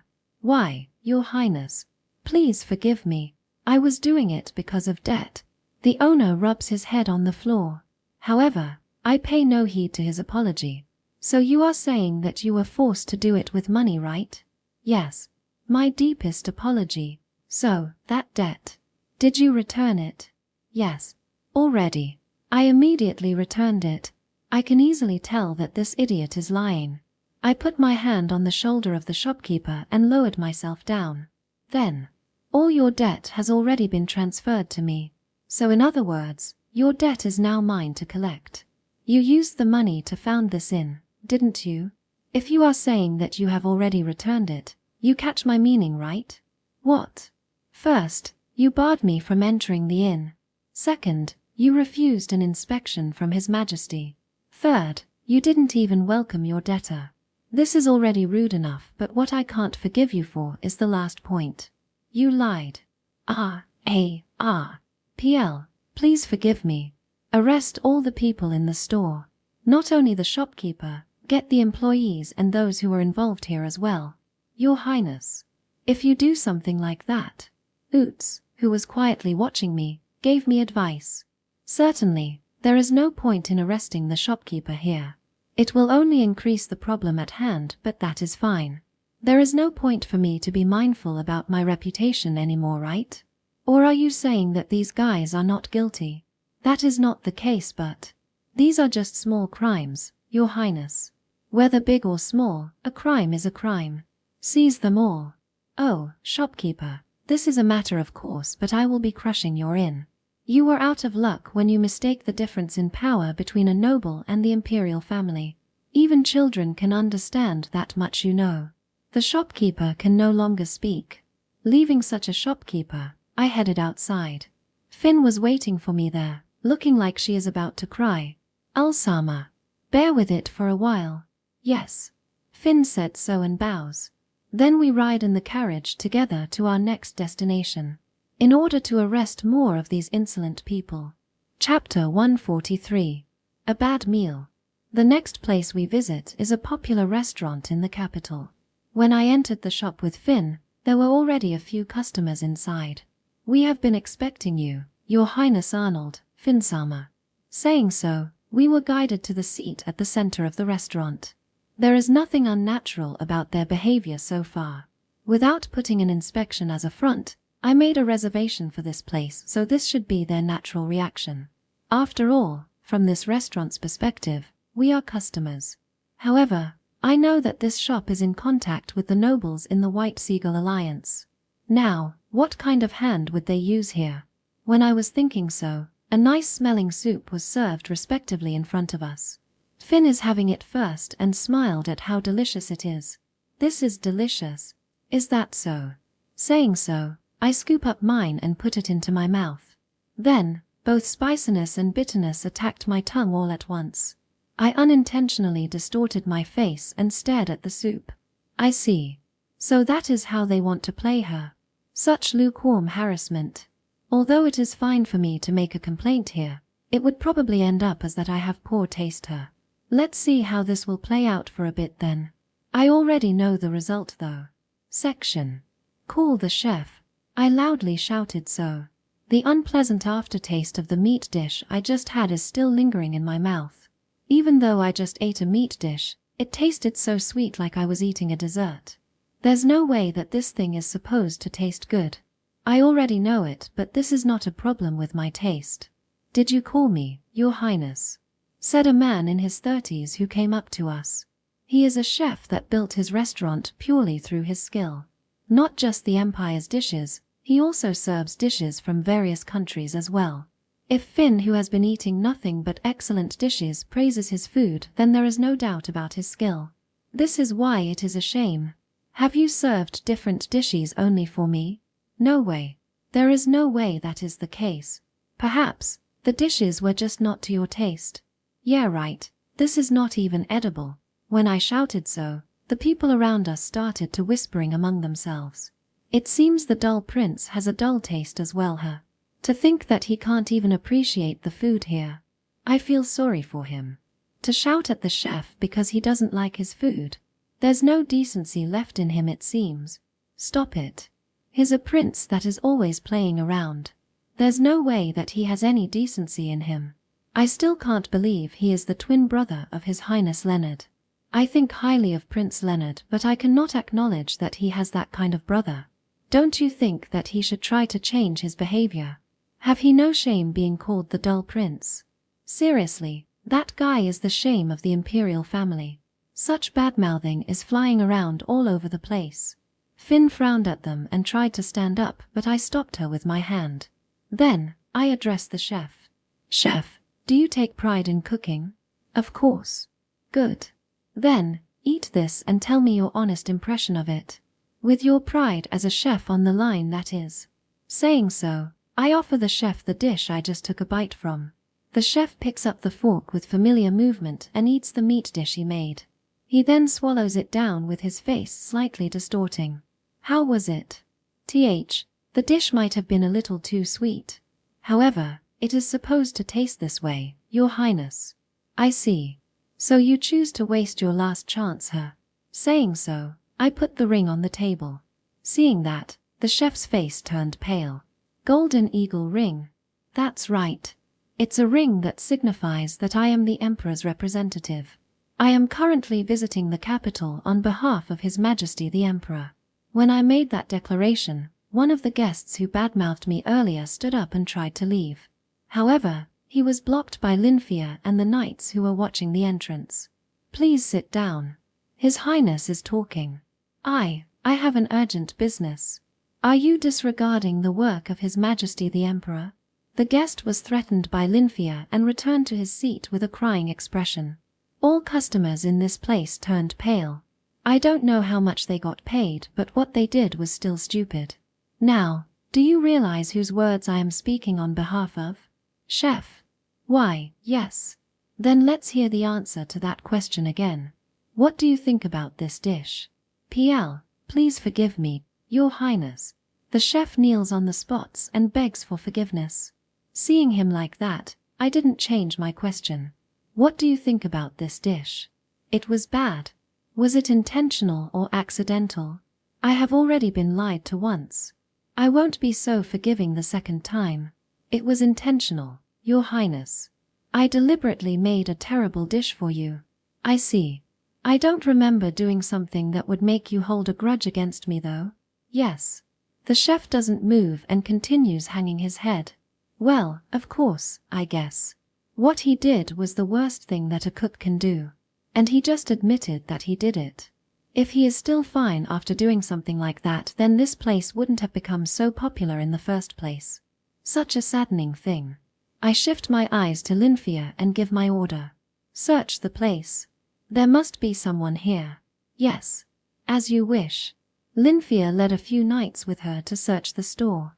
Even if they try to escape through the back door, that place was already being watched. Escaping is impossible. After a while, a short man was brought before me by Lynia. Release me. Who do you think I am? Of course we are aware. Earl Zephan. This man in his late 20s is Earl Zephan.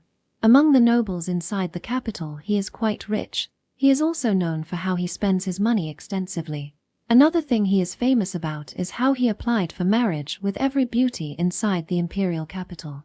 If I remember correctly, he even applied for Elna's hand in marriage before as well.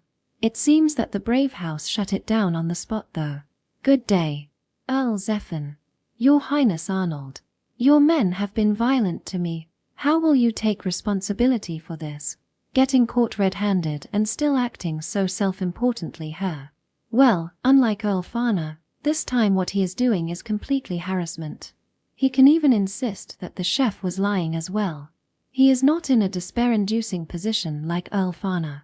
That being said, I can still be bullish here. Responsibility? That should be my line though. What did I do to you? Just now, I was deliberately served a bad meal.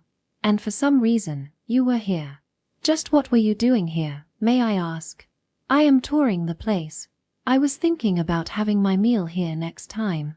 Earl Zephan exaggeratedly said so. His story still sounds strange, but he seems to think that he is off the hook with such a sorry excuse.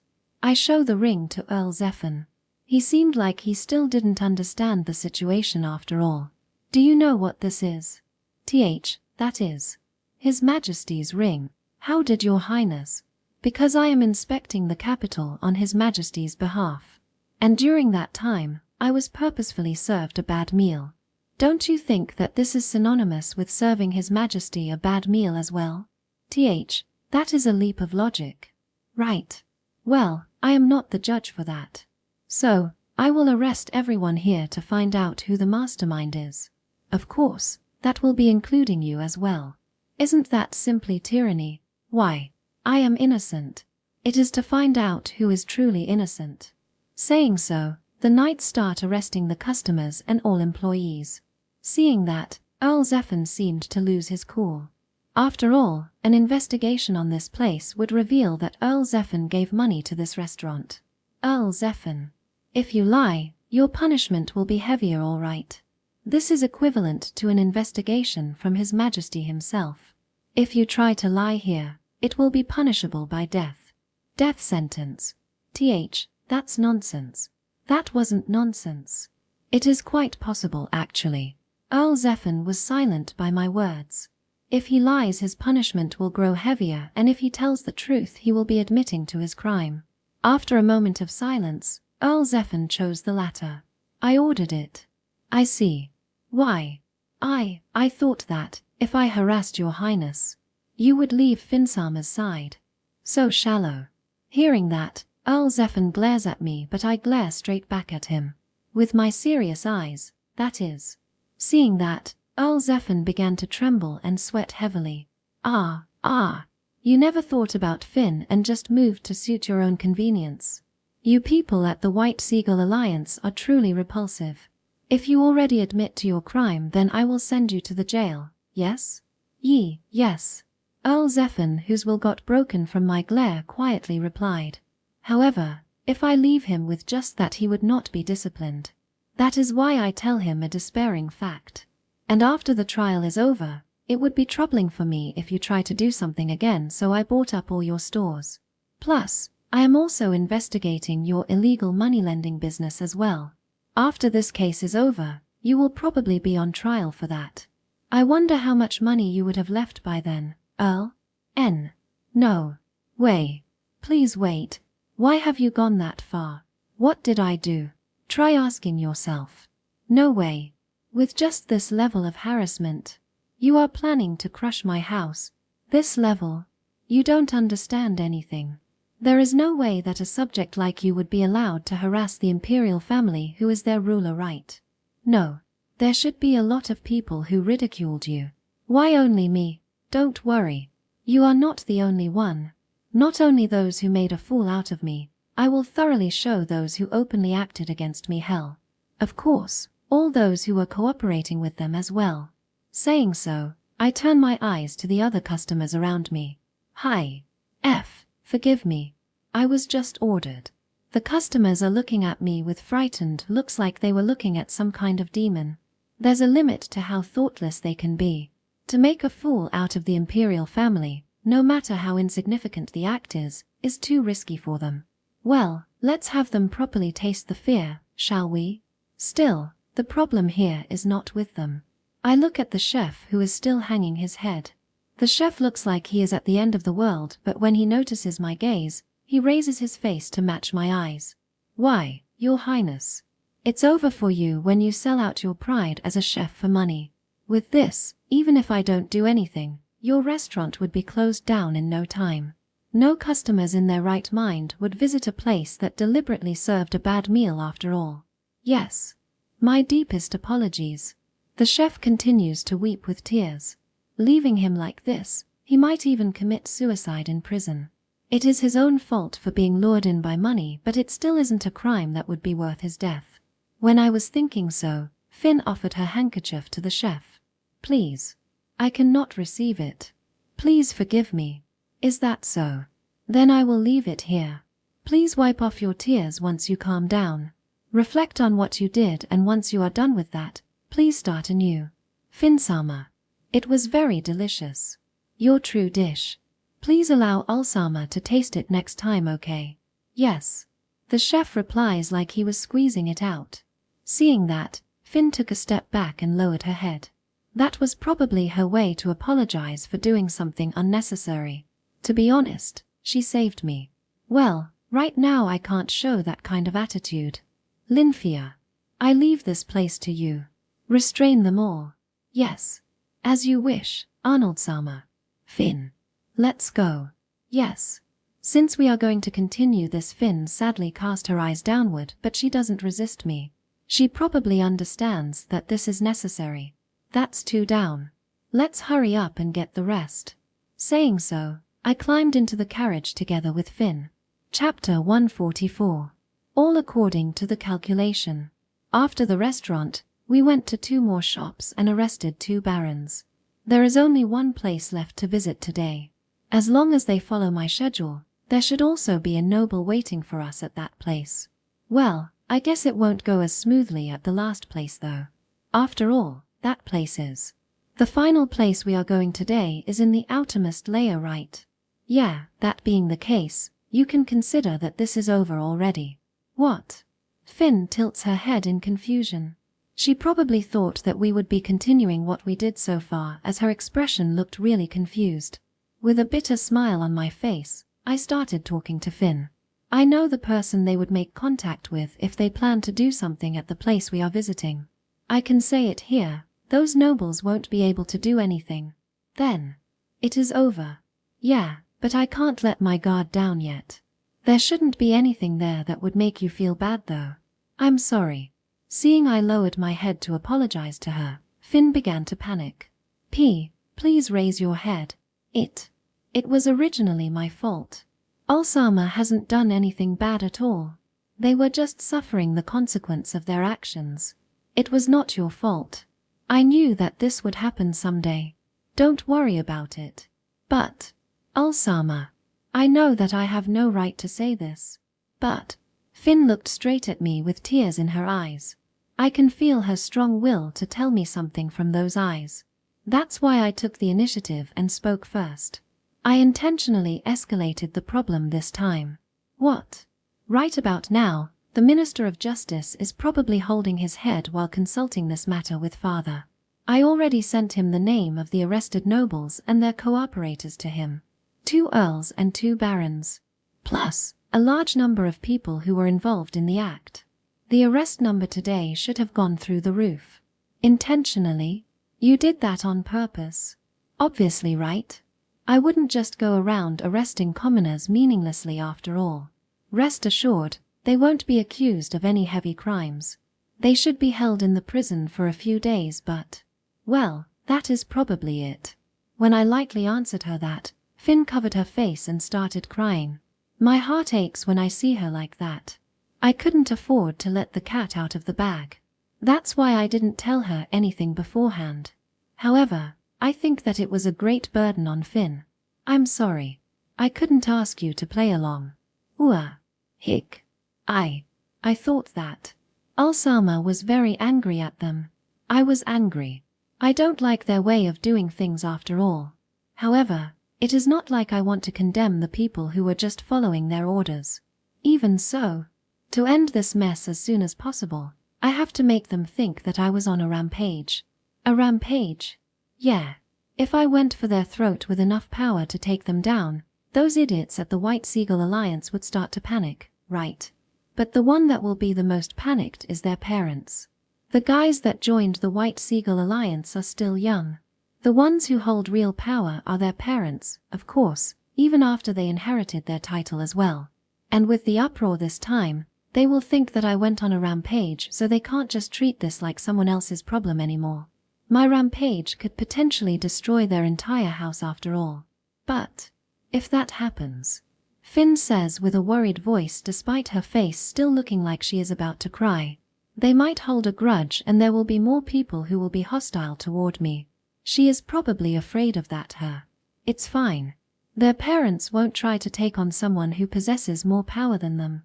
I'm sure they will try to find some way to reconcile with me. Still, how do you think they would try to reconcile with a person who just went on a rampage? They probably couldn't ask that from my father, and the Brave House is too close to me as well. Then the question is, who will they depend on, is it? Yeah, I have already sent letters to the people they could rely on for that. A person who knows me and has high enough status to mediate a reconciliation with me. One of them is the person you know very well. I do. Finn finally stopped crying and thought about it a little. I used my right hand to wipe away the last teardrop from Finn's eye and smile at her to ease her worry. It's your father. Sorry, but I already invited him here. Otu-sama. Even so, your father might be too close to the center of the problem and may lack the neutrality for it. That's why I called Duke Rainfeld here as well. With those two, they should be able to mediate the matter without any problem. To make it easier for them to attack the two, I have already let go of some harmless nobles in their alliance. Those guys should be able to contact them. I have already instructed them to do so when I let them go after all. You can't negotiate with the White Seagull Alliance, which is filled with young nobles. I have to pull their parents into this so that I can negotiate with them, but some of them have already retired. For those people, they would only take it as their sons were doing something stupid after all. In order to change that recognition of theirs, I had to go on a rampage. Aside from the nobles who got arrested for causing problems, the people who were involved in the act should be released after we reached our agreement. That should be how it goes. After all, the Minister of Justice is not that free, and we also have a limited number of prison cells. Well, I won't allow any nobles to be released though. Those guys are no good. One thing is their attitude toward Finn, another thing was how they involved the citizens in harassing me. I wouldn't call for capital punishment, but I will at least take away their titles. In other words, everything went according to Ulsama calculation, wasn't it? For now, that is. I am still not sure what Marquis Whiteling, who still hasn't shown up yet, would do. Well, I am already prepared no matter what kind of plan he is concocting though. There are some plans that I don't want to use, but one thing I can say is that you will not have to cry because of it. So rest assured. It's already over. Just smile like you usually do. That was quite a convenient request from me. I was the one who made her cry with all the burden I pushed on her. It is just ridiculous for me to ask her to smile afterward. However, Finn responded to such a ridiculous request with a soft smile. Yes, I'm saved. As I thought, it is for the best if you remain smiling. Ulsama is good as long as you remain as gentle as you are too. Is that so? I will keep that in mind then. I answered Finn's wish with a bitter smile. Section. The outermost layer of the imperial capital. There is a dojo there. That is my final destination today. You sure took your sweet time, huh? My bad. A small dojo. Upon entering the place, Gari was standing in the middle of such a dojo looking angry. In front of Gari is a man in glasses whose nose is bleeding.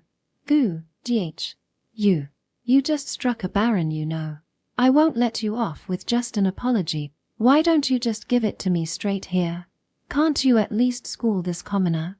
Baron-sama. Damn you. Your Highness Arnold. I was assaulted by your friend. This is a big problem. There's no way you can protect him. If you are going to apologize, then this is the time. Saying so, the glasses baron looks at me. He probably knows that it won't make any difference saying anything to Gari her. Still, it is his mistake for speaking to me. If Gari hit you, then he surely has his reasons. I got beaten without even doing anything, Your Highness. Yeah, he really didn't do anything yet. He told me to cooperate with him to harass you. I hate the idea, so I punched him in the face. That's nonsense. Saying so, the glasses baron started to get upset. Why are the nobles of the White Seagull Alliance so dumb? Well, maybe it was because they were that stupid that they were stopped from participating in the succession war and joined in on their stupid alliance. Say whatever you like. But remember this, people of the outermost layer won't sell out their friend for money. We are certainly poor and we really do need some money, but it is exactly because of that we can't be bought. The connection between people that are so cheap to you nobles is precious to us here, all right. What are you saying so self-importantly? That still won't erase the fact that you assaulted me. If you want to take me to court, then just do it. I will say the same thing in front of His Majesty the Emperor. If I sell out my friend because of money, then I won't have the right to stand in front of those kids. This is my pride as their teacher, all right. Gari said so as he unsheathed his sword and pointed it at the glasses baron. Gari is a B-rank adventurer. He is average in terms of strength, but he is still an adventurer who fought against many monsters and dived into many conflicts. With only just a glare from him, the glasses baron was already scared witless. Oi, how do you want to handle this guy? Put him to prison, I guess. Prison. Why? Do you know the meaning of this ring? I have shown this ring so many times today already. Seeing it, the baron's face turned blue in a blink of an eye. That is.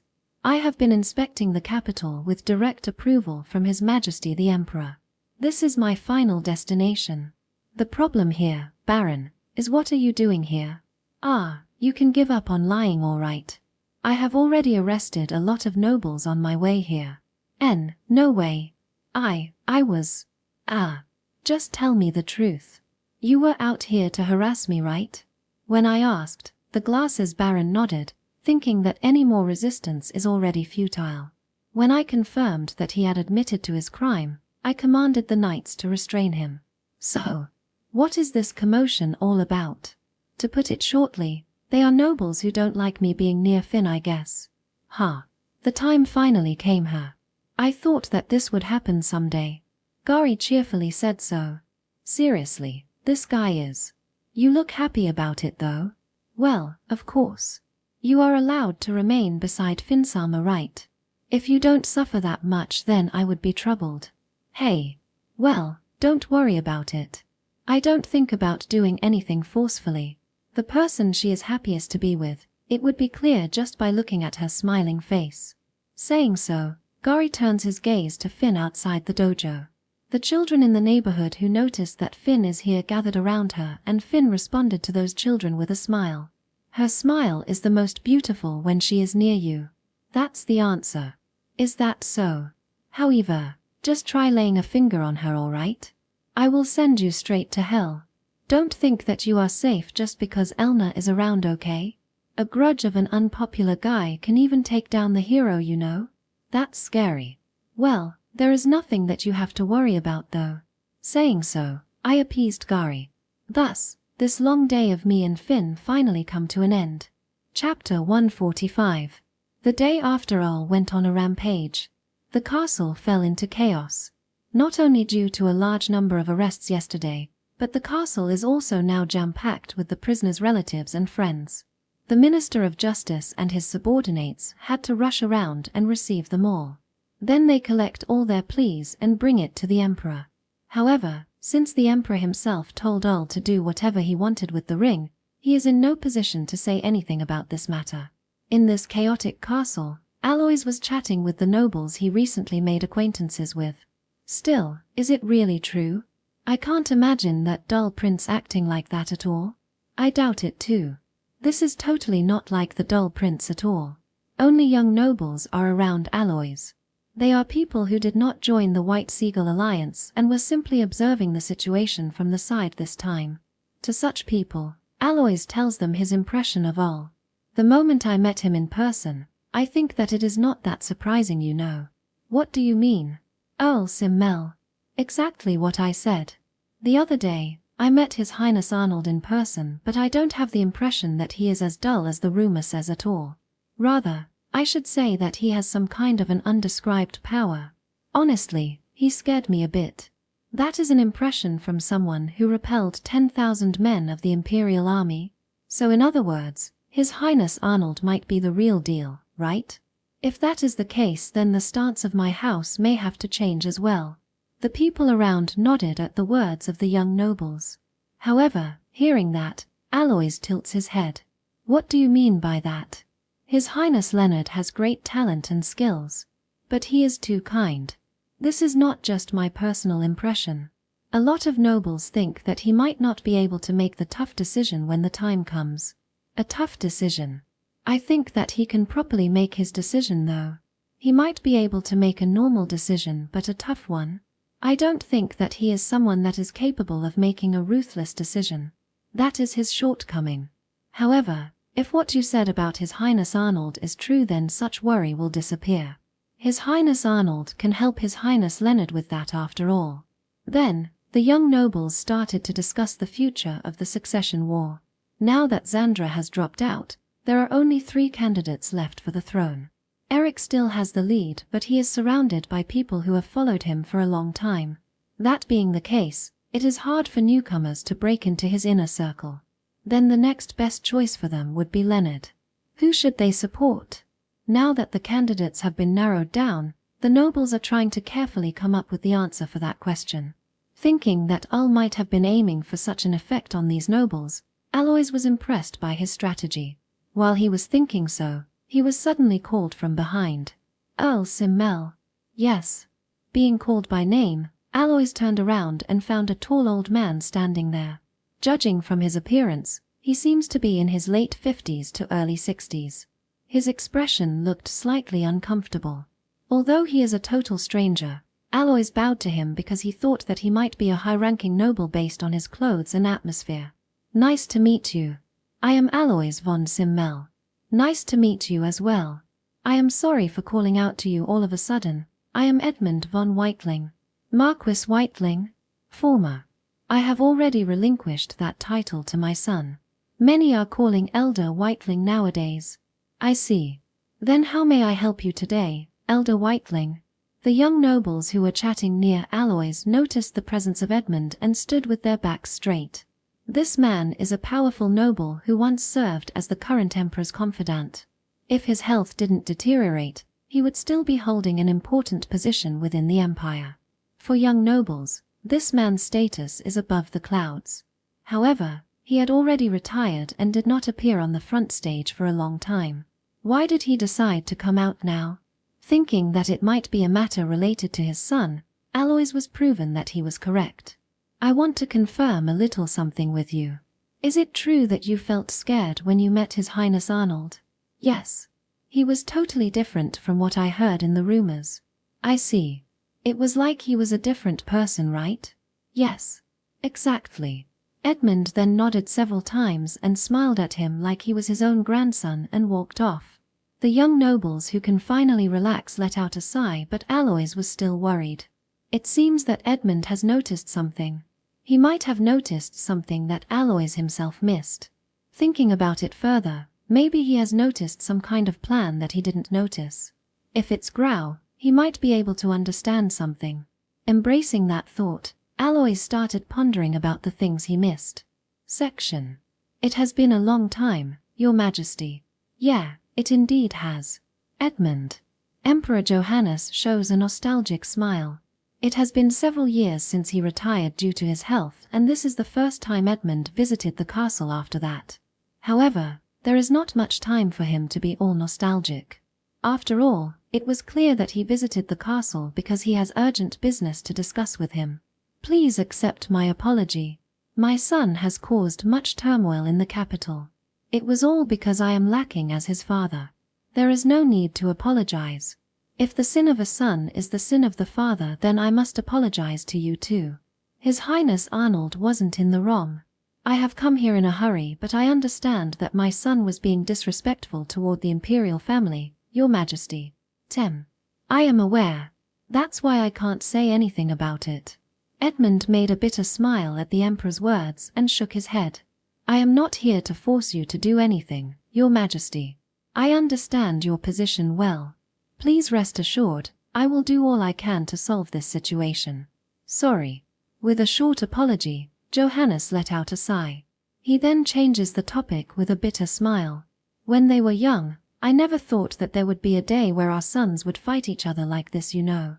I completely agree, Your Majesty. I thought that he was a polite boy, but it seems that I was too naive. Arnold is special. I am surprised by this too. He wasn't the type to escalate the problem like this. That's why I handed him that ring. Johannes sighed again and said that it was his miscalculation. Seeing such Johannes, Edmund asks him a question. From Your Majesty's perspective, was His Highness Arnold seemed different from usual this time? Yeah, he's different. Hasty and bullish. Those are the words that are always far away from him. He always looked so aloof and never showed his anger. Was it simply because blood was rushing to his head, or perhaps there is a different reason, even I don't know. Johannes leans back on the throne and lets out a big sigh as if he is troubled.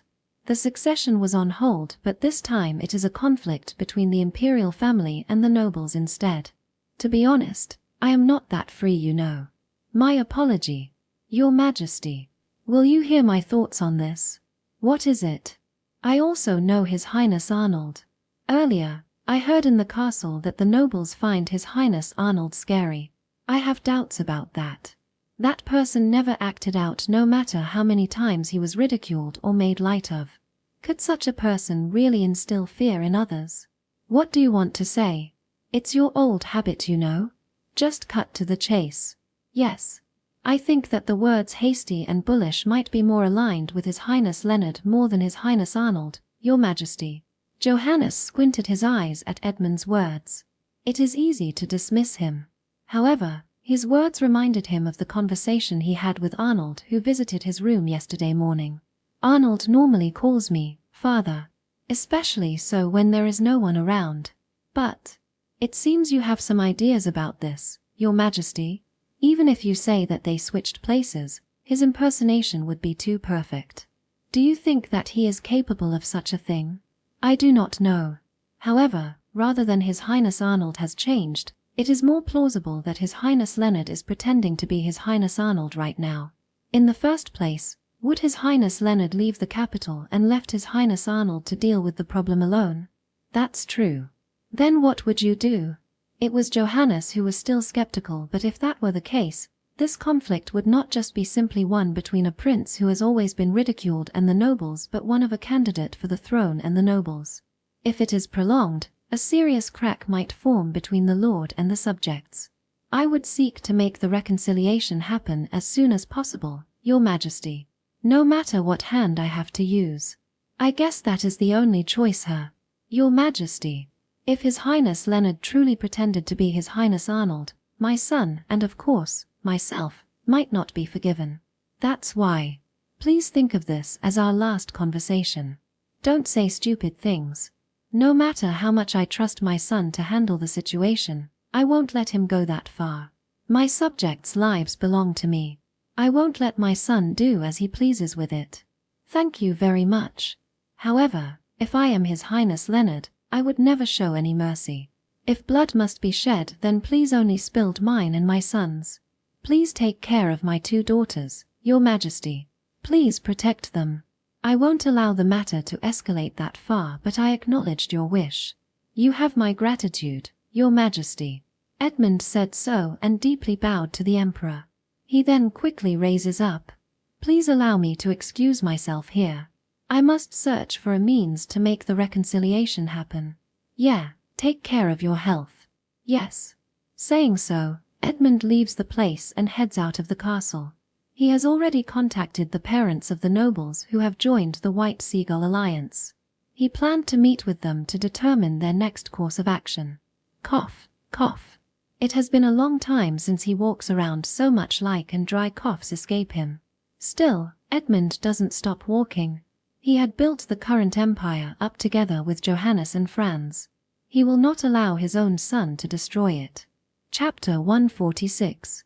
Nobles of the Imperial Capital. Everyone, I'm sorry for calling all of you here in such a busy time. Inside a luxurious inn, Edmund said so and bowed to the 10 nobles he invited today. There are no young nobles here. These nobles are all in the same generation or have a similar age as the Emperor. There are a lot of people like Edmund who relinquished their title to their children and retired. However, with this big incident, they are all gathered here. The one who should be the busiest here is you, Elder Whiteling. Everything happened because my education was lacking. I should have taught my son more before handing him the title, Edmund said with a dark expression. At the time, his physical condition worsened, so he gave his title to his teenage son. He thought that he had done enough. After all, in his eyes, his son was that excellent. However, excellent ability alone is not enough to hold a noble title. It is hard when you are shown how much of a fool your own son can be after all. Seriously. All the participants sigh to those words. It can be said that the cause of the turmoil this time stemmed from the young nobles becoming arrogant. The dull prince. It was our failure to leave the problem alone for so long. Yeah, that's right. I didn't say anything because the person himself and His Majesty never say anything, but we have arrived at the worst situation possible exactly because we didn't say anything. Despite being made light of and insulted, Ul never did anything. He dismissed any insult thrown at him and endured all the bullying. When Elna was with him, she would glare at the bullies who are at the same age as them, but since she had to be away from him because of her job as an Imperial Knight, no one was there to stop them. And then it has become normal. He became an existence that anyone can ridicule. Although he is of the Imperial family, he is at the lowest caste. Thus, the existence of the dull prince was formed. However, that is also an illusion. No matter how much a fool he may be, a royalty is still a royalty. We mistook how he overlooked their actions as forgiveness. It is not just the fault of our children. We should have taken the initiative. Regardless of how he is, the Imperial family is the Imperial family. We should have warned them of their disrespect. There's a difference when the citizens are disrespecting the Imperial family and when us nobles do it. I thought that they would understand that someday, but it must have already been ingrained in the common sense of the children in this generation to ridicule His Highness Arnold. There's no point in saying this now. There are those within this generation of nobles making light of His Highness Arnold. That is the current situation. Our children will not stop even if we tell them to. Honestly, His Highness Arnold is also at fault here. Even though he has enough ability to trap our children like this, he was acting all lazy in the past. One could say that this trap might be what he has prepared for years. Everyone nodded at his word. Still, everyone here knew that in the end, the fault is still lying with their children. That is why they are here. I think His Highness Arnold will not stop. He has shown that he is willing to take down the whole White Seagull Alliance. We must avoid that development. The survival of our houses should of course be taken as the first priority, but think of how that development will damage the Empire. Even if we are in the middle of a succession war, There shouldn't be a conflict between the imperial family and nobles over a single girl. Everyone makes a complicated expression after hearing Edmund. The nobles who gathered here are all the people who have contributed to the empire for many years. To them, sending the empire into chaos is against the path they chose. It wouldn't happen if that girl never chose to come to the capital. Stop that. Miss Finn bears no responsibility in this. Even if you say that, Elder Whiteling. That girl is a beauty everyone is yearning for. When she received that blue seagull ornament that day, all the youth of the capital were fascinated by her. Your son should be one of them, no? Certainly, Lawrence was fascinated by Miss Finn. If this doesn't involve her, he would have used an appropriate attitude toward His Highness Arnold. However, how important can a relationship between subjects be? It should never be allowed to destroy the relationship between us and our Lord. If Miss Finn is to be by His Highness Arnold's side, then he should have given up. Even if His Highness Arnold were to marry Miss Finn. That would be difficult. Especially for the young ones. What they desire is the most beautiful lady in the empire. That beauty is a curse. They might be able to let it go if she ends up with someone with as good a reputation as His Highness Leonard, but their jealousy couldn't bear it if she is together with His Highness Arnold, who they have been looking down on all this time. Edmund shut his eyes at those words. He couldn't bear how pathetic his son, who he had brought up with great care, has become. If it's Leo, then anyone could give up and hand her over. He understands that much. However, if they could let Leo have her, then they should be mature enough to endure this. Everyone around Lawrence always praises him. That is how excellent he seems to everyone around him. However, perhaps because he is an excellent young man with a great title, he never knew the suffering of the people. That was Edmund's mistake. He never knows the suffering and his thinking is too naive. That's why he cannot place himself in someone else's shoes. And now, he has become a narrow-minded person. Was the Crown Prince simply too great? Edmund whispers with a small voice. The Emperor's firstborn was the ideal successor. None of his siblings could compete with him. That was the consensus of all the nobles. Thus the empire was peaceful. After all, as long as the Crown Prince is there, there would be no need for a succession war. And exactly because of that peacefulness, the younger generation has fewer opportunities to gain experience. He thought that it was all right. If the Crown Prince became the Emperor, the empire would have been safe. The moment he realized that he was too naive was when they lost their ideal successor. Edmund's thoughts went to the past, but it was immediately pulled back to the present by the guest who newly arrived. Sorry for being late, everyone. Glad you are here, Duke Horsfarth. Edmund bitterly welcomes the loathsome visitor, Rolf von Horsfarth. Edmund's attitude was not uncommon here. The reason was that no one here welcomes Rolf's presence.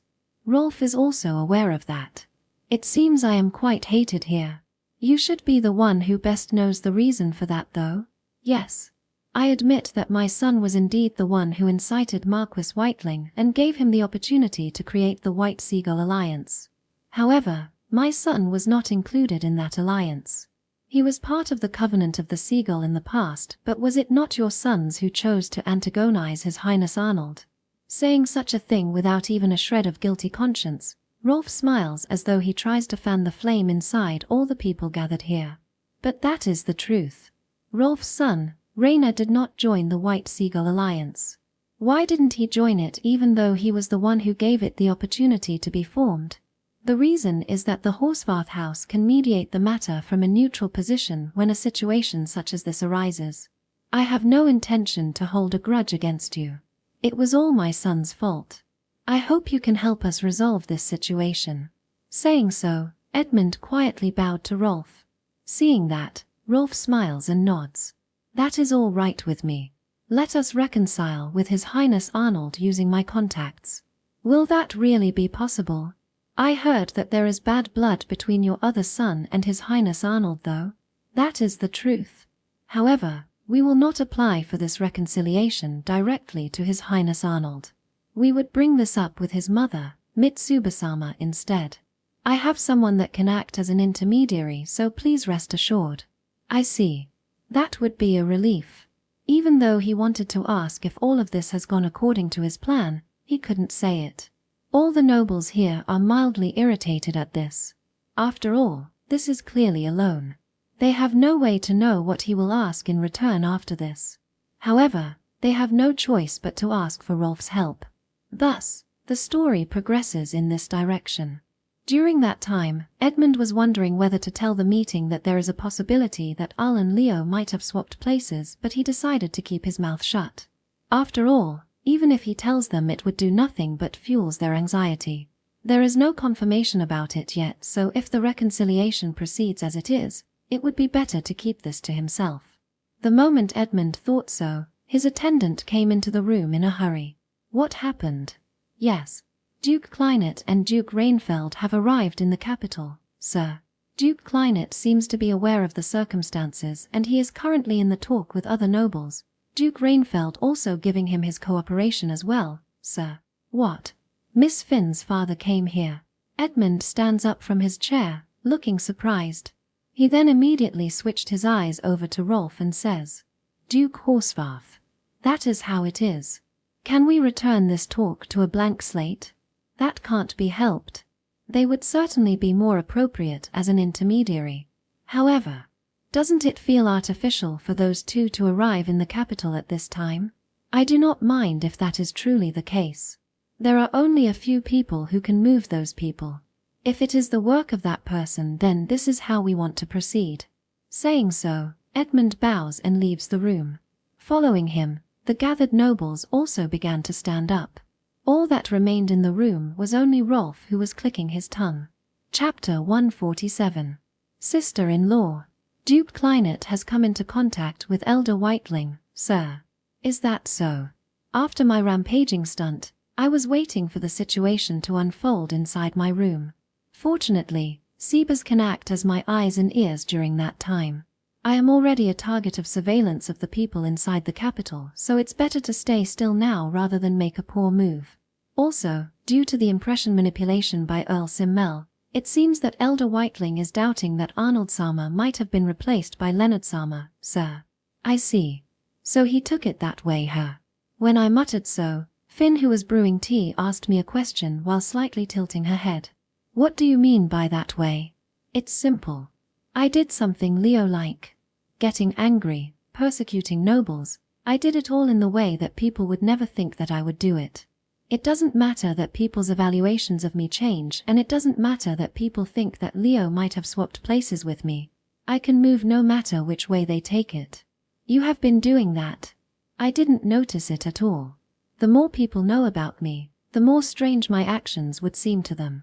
It is easier for people to think maybe Leo switched places with him. Well, it is all right either way. They can think that I have changed into someone frightening, and this is still okay. After all, it is impossible to play being incompetent forever. This will put an end to any foolish noble who will try to make light of me, and this will also compensate for Leo's weakness, his naivety, as well. With this, we can move the nobles who are still hesitant because of Leo's lack of ruthlessness. If we let them think that Leo also has a scary side to him, they will no longer be able to stay on the sidelines after all. Eric and Gordon will not show any mercy. The nobles who are not on their side will definitely get weakened, if not executed. However, Leo is different. Since he gives off the impression that he is kind and generous, many people think that they might be forgiven even if they just keep observing the situation from the side. If we can make them fear him, then it would be easier to move them. I feel sorry for Leo, but since there will be no loss for the faction with this, I will have him forgive me here. I don't think that Leo-sama would resort to that kind of method though. The people who are close to him might think so. But that's just them. And even among those people, they will still feel some sense of wrongness from me. I already laid some groundwork with father. Depending on how this plays out, I might have to act as Leo as well. That should be the last resort, sir. I am sure that Elder Whiteling isn't entirely convinced that you two have swapped places either. He shouldn't cause any fuss basing on suspicion alone. The best result here would be to create a situation where your actions can be interpreted either way, sir. Right. There is a big disadvantage of pretending to be Leo too. The impression that Leo had swapped places with me can be manipulated by just circulating rumors. No matter what the facts are, The nobles will still be panicked at the possibility that Leo might have swapped places with me. To be honest, I don't want to pretend to be Leo in front of them. What kind of disadvantage is it? It's a big disadvantage. Let's say that I told them that I am actually Leo who swapped places with me.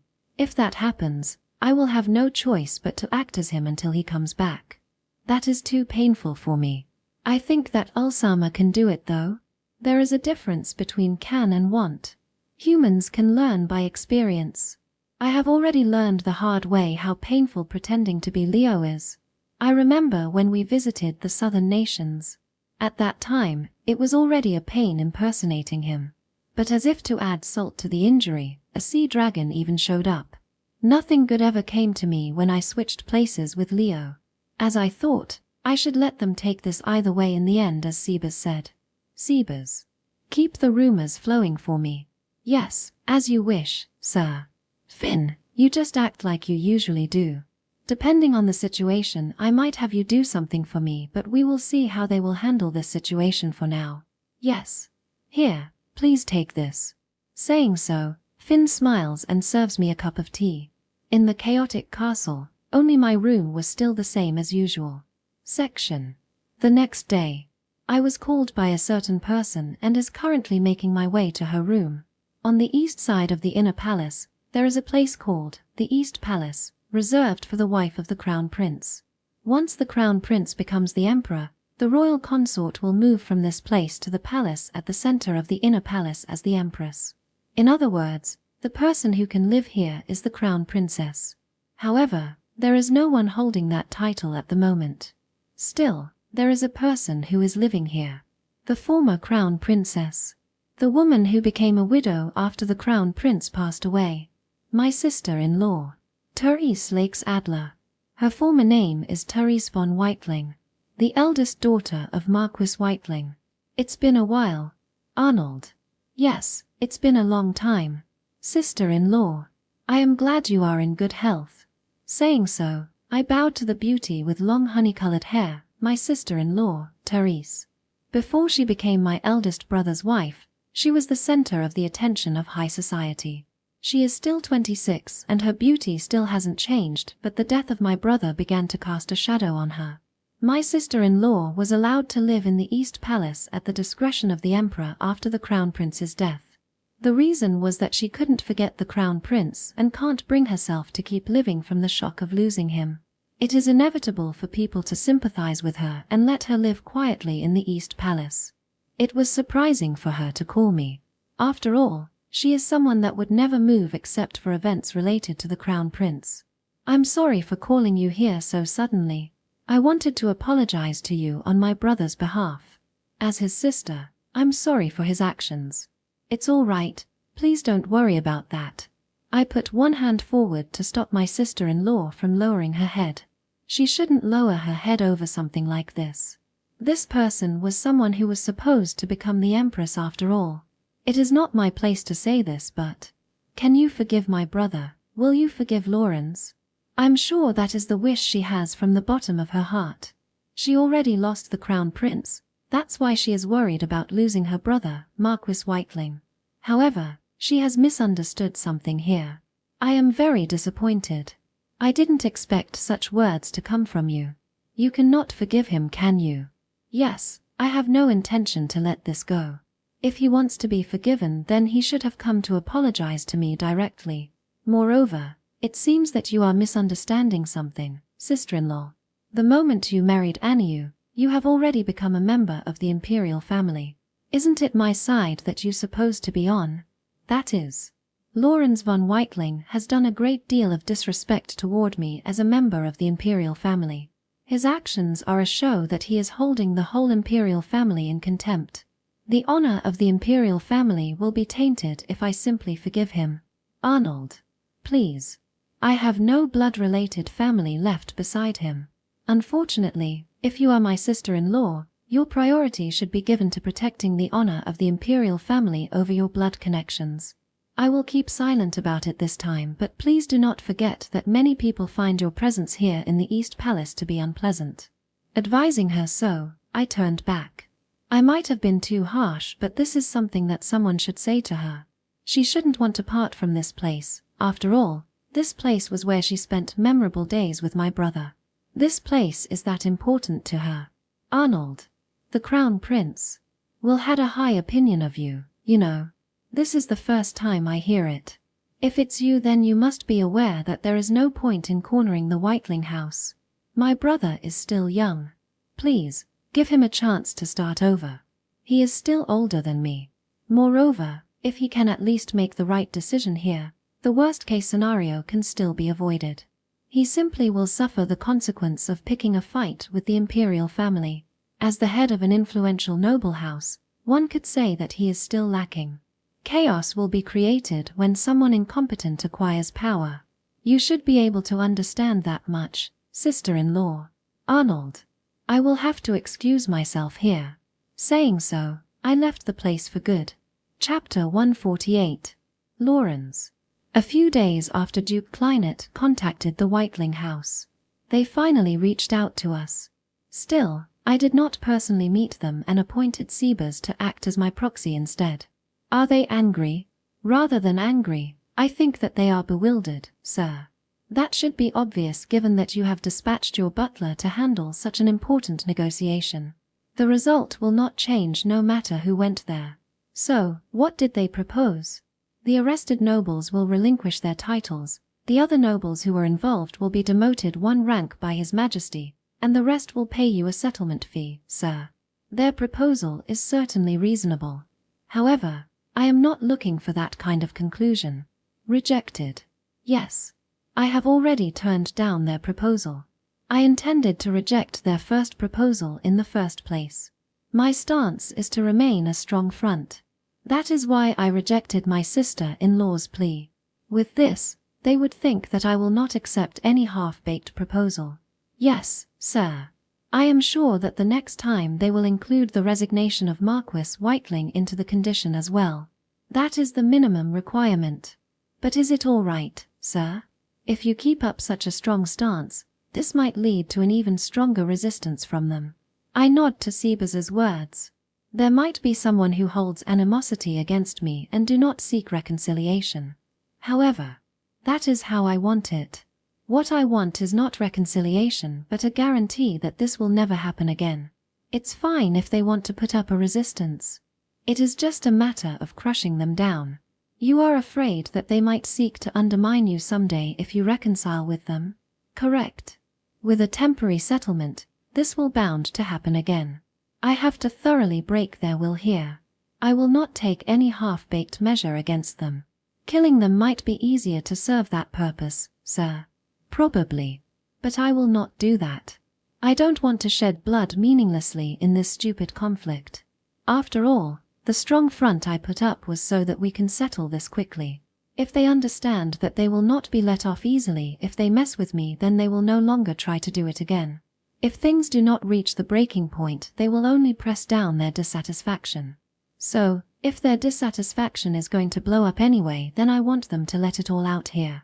That way I can completely beat them down so that there won't be the next time. You have an evil smile on your face, sir. You think so? Not just your smile. What you are currently doing is also evil though. I don't know about cornering your opponent so much and wait for the matter to explode, but in case the other side manages to hold themselves back, someone with deep hatred against you will be born, sir. It would be a disadvantage for you if such a person were to join Eric Dono, no?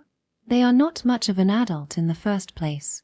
I don't know who among them will lose their patience first, but if their dissatisfaction in me peaked, they will surely make a move somewhere.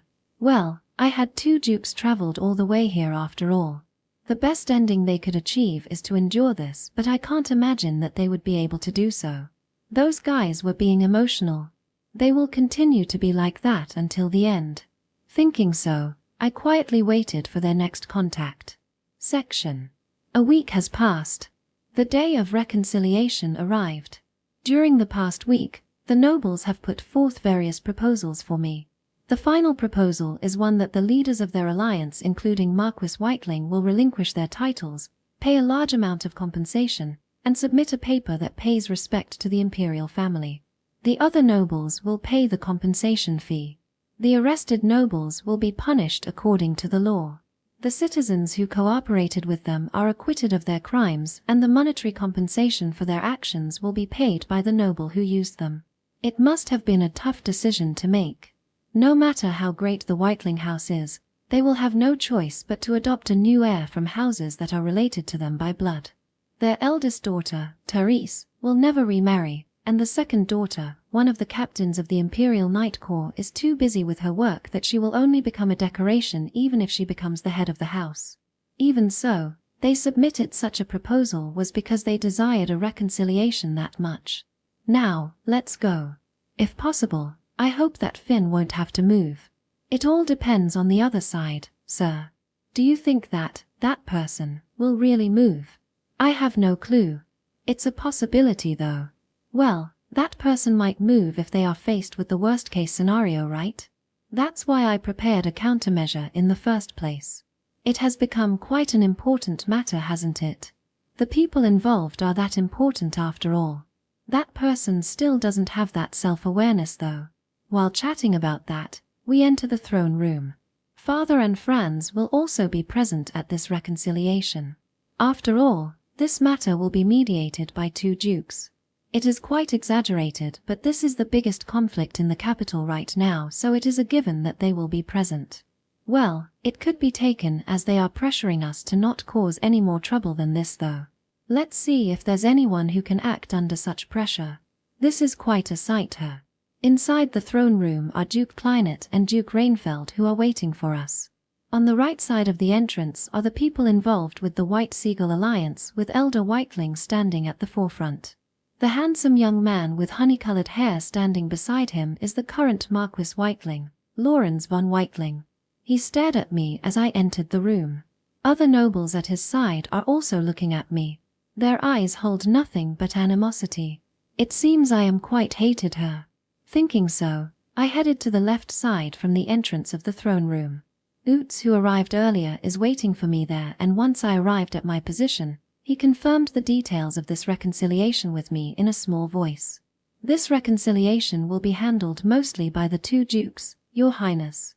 The final proposal will be reviewed by both dukes in text form, and the settlement will be effective once Your Highness and Marquis Whiteling, who will be acting as their representative, sign the agreement. I see. I hope this will be over soon. While saying so, I look at Elder Whiteling, who seems to be unsettled about something on the opposite side. When our eyes met, Elder Whiteling quietly lowered his head. It's been a long time, Elder Whiteling. It's been a while. Your Highness Arnold. Sorry for bringing you out of your retirement. Is your body all right? Are you not pushing yourself? I am completely fine, Your Highness. Thank you for worrying about me. Elder Whiteling politely replied, even though I took a self-important tone toward him. He is very humble. After all, this is the throne room. If your opponent is a member of the imperial family, his attitude is only natural. However, it seems that the young nobles behind him don't like that. The thorn in their eyes as they looked at me increased. But I simply keep talking with him without paying them any mind. I see. Then make sure to educate your next heir. It wouldn't do if Elder Whiteling has to come out because of this kind of matter again. Your Highness. Everything happened because my education was lacking. Please have mercy on us. I will. If you adhere to the proposal you presented, that is. Of course, we will abide by it. That was the end of our conversation. The young noble's eyes only got sharper and sharper, but once Father and Franz arrived, they settled down. Everyone knelt on the spot and bowed to Father. Everyone, thanks for coming. I am glad that we can set up this reconciliation. Also, I have troubled you this time, Duke Kleinet, Duke Rainfeld. My apology. There is no need for an apology, Your Majesty. I simply perform my duty as your humble subject. The two dukes replied while they are kneeling. Satisfied with their answers, Father leans back on the throne and starts the event. I will leave this to you two. You may begin. Yes, Your Majesty. Certainly. Duke Kleinet and Yuriaan stand up with permission from Father. We also stand up and turn our eyes to the other side. After that, Yuriaan acts as a moderator and explains us the details and proceed to confirm the conditions for this reconciliation. The event proceeded normally so far. There is nothing unusual and there is no sign of someone starting anything. Maybe it is because we are doing this in front of father, or perhaps it is because this event is being mediated by two dukes. In the end, things proceeded to the final task of signing the agreement without anything out of the ordinary. Your Highness Arnold, Marquis Whiteling, this way please. Duke Kleinet called me and Lawrence to the table where the agreement was prepared. We stepped forward at the same time. Lawrence is a tall, handsome young man. He seems like the type that women would naturally flock to him without him doing anything. The word nobleman described him perfectly. However, his action is far from that of a nobleman. Emotion has corrupted him. His jealousy must be the root of this. If Leo was the opponent, he might be able to suppress it, but since it's me, it exploded all at once. A man's jealousy is unsightly and pitch black. I'm sure that he can't make a calm decision. Lawrence, who is glaring at me like I am his sworn enemy, took off his glove and threw it at me. My. Lawrence then made a statement while everyone was bewildered at his action. Your Highness Arnold. Lawrence von Whiteling challenges you to a duel. You are unjust and arrogant. I cannot recognize you as a member of the imperial family. Please pick up the glove and have a duel with me. Put everything on the line and fight. This must have been the most foolish and courageous act since the Whiteling house was found. Throwing a glove at a prince in front of the emperor in the negotiation mediated by two dukes. In some sense, this person might really be a prodigy. However, this has gone beyond what I imagined. To think that he would challenge me to a duel here. This seems like trouble. Thinking so, I started adjusting my unruly hair. Now, it's time to put on a performance. Chapter 149. Influence. If possible. I want to settle this as Nii-san, but since you challenged me to a duel, it seems I can't continue acting any longer. Saying so, I neatly adjust my appearance. Then, I stretch up my back and put a Leo-like smile on my face and turn to face father. Your Majesty, Leonard would like to beg for your forgiveness. My deepest apology for deceiving you. I had my doubt, but... Is it really you, Leonard? Yes. It is a big sin to deceive your Majesty, but this is what Nii-san had entrusted me with. It is a part of our strategy, so please forgive us. I do not mind such a minor thing. But, when did you switch places with him? I switched places with Nii-san since the time I was preparing to leave the capital. When I told him so, father nodded to himself several times as if he was convinced. Seeing that, I turned my attention toward Lawrence. It seems that he was surprised that I suddenly acted like Leo, but his hostility toward me still persists. My father mentioned the possibility that you might actually be His Highness Leonard, but you can't deceive me. His Highness Leonard is not someone who would commit such an outrageous act. I am troubled that you would say that, but in the first place, could you clarify what was it that is so outrageous about my action? Marquis Whiteling. We followed your provocation and act to eliminate you, Your Highness Arnold. Your Highness said so yourself, that we should use any means necessary to eliminate you. Certainly, Nii-san did say that. If you are saying that is the reason you acted, then I shall accept it. However, what happened to that? You tried to eliminate Nii-san through any means necessary, but who is it that got the table turned on him now? That is where the problem lies. After you provoked us, now you try to defeat us using His Majesty's power. If that is not outrageous, then what is? The young nobles of the White Seagull Alliance voice their support of Lauren's words. I see. That's where they are dissatisfied with her. They made their move because they were provoked.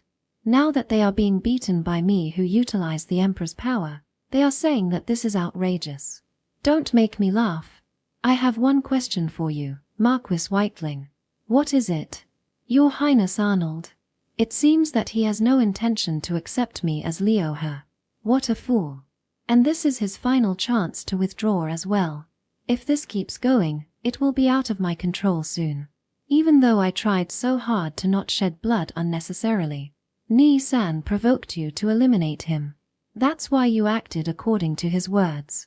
You are saying that you simply did what you were told and you think that it is unreasonable for you to be punished even after you were caught. That is your point, right? Exactly. I see. Then let me ask you this. If you are able to use any means necessary to eliminate Ni-san, isn't it unreasonable for you to find fault with him when Ni-san did the same thing? His first move happened to be to switch places with me.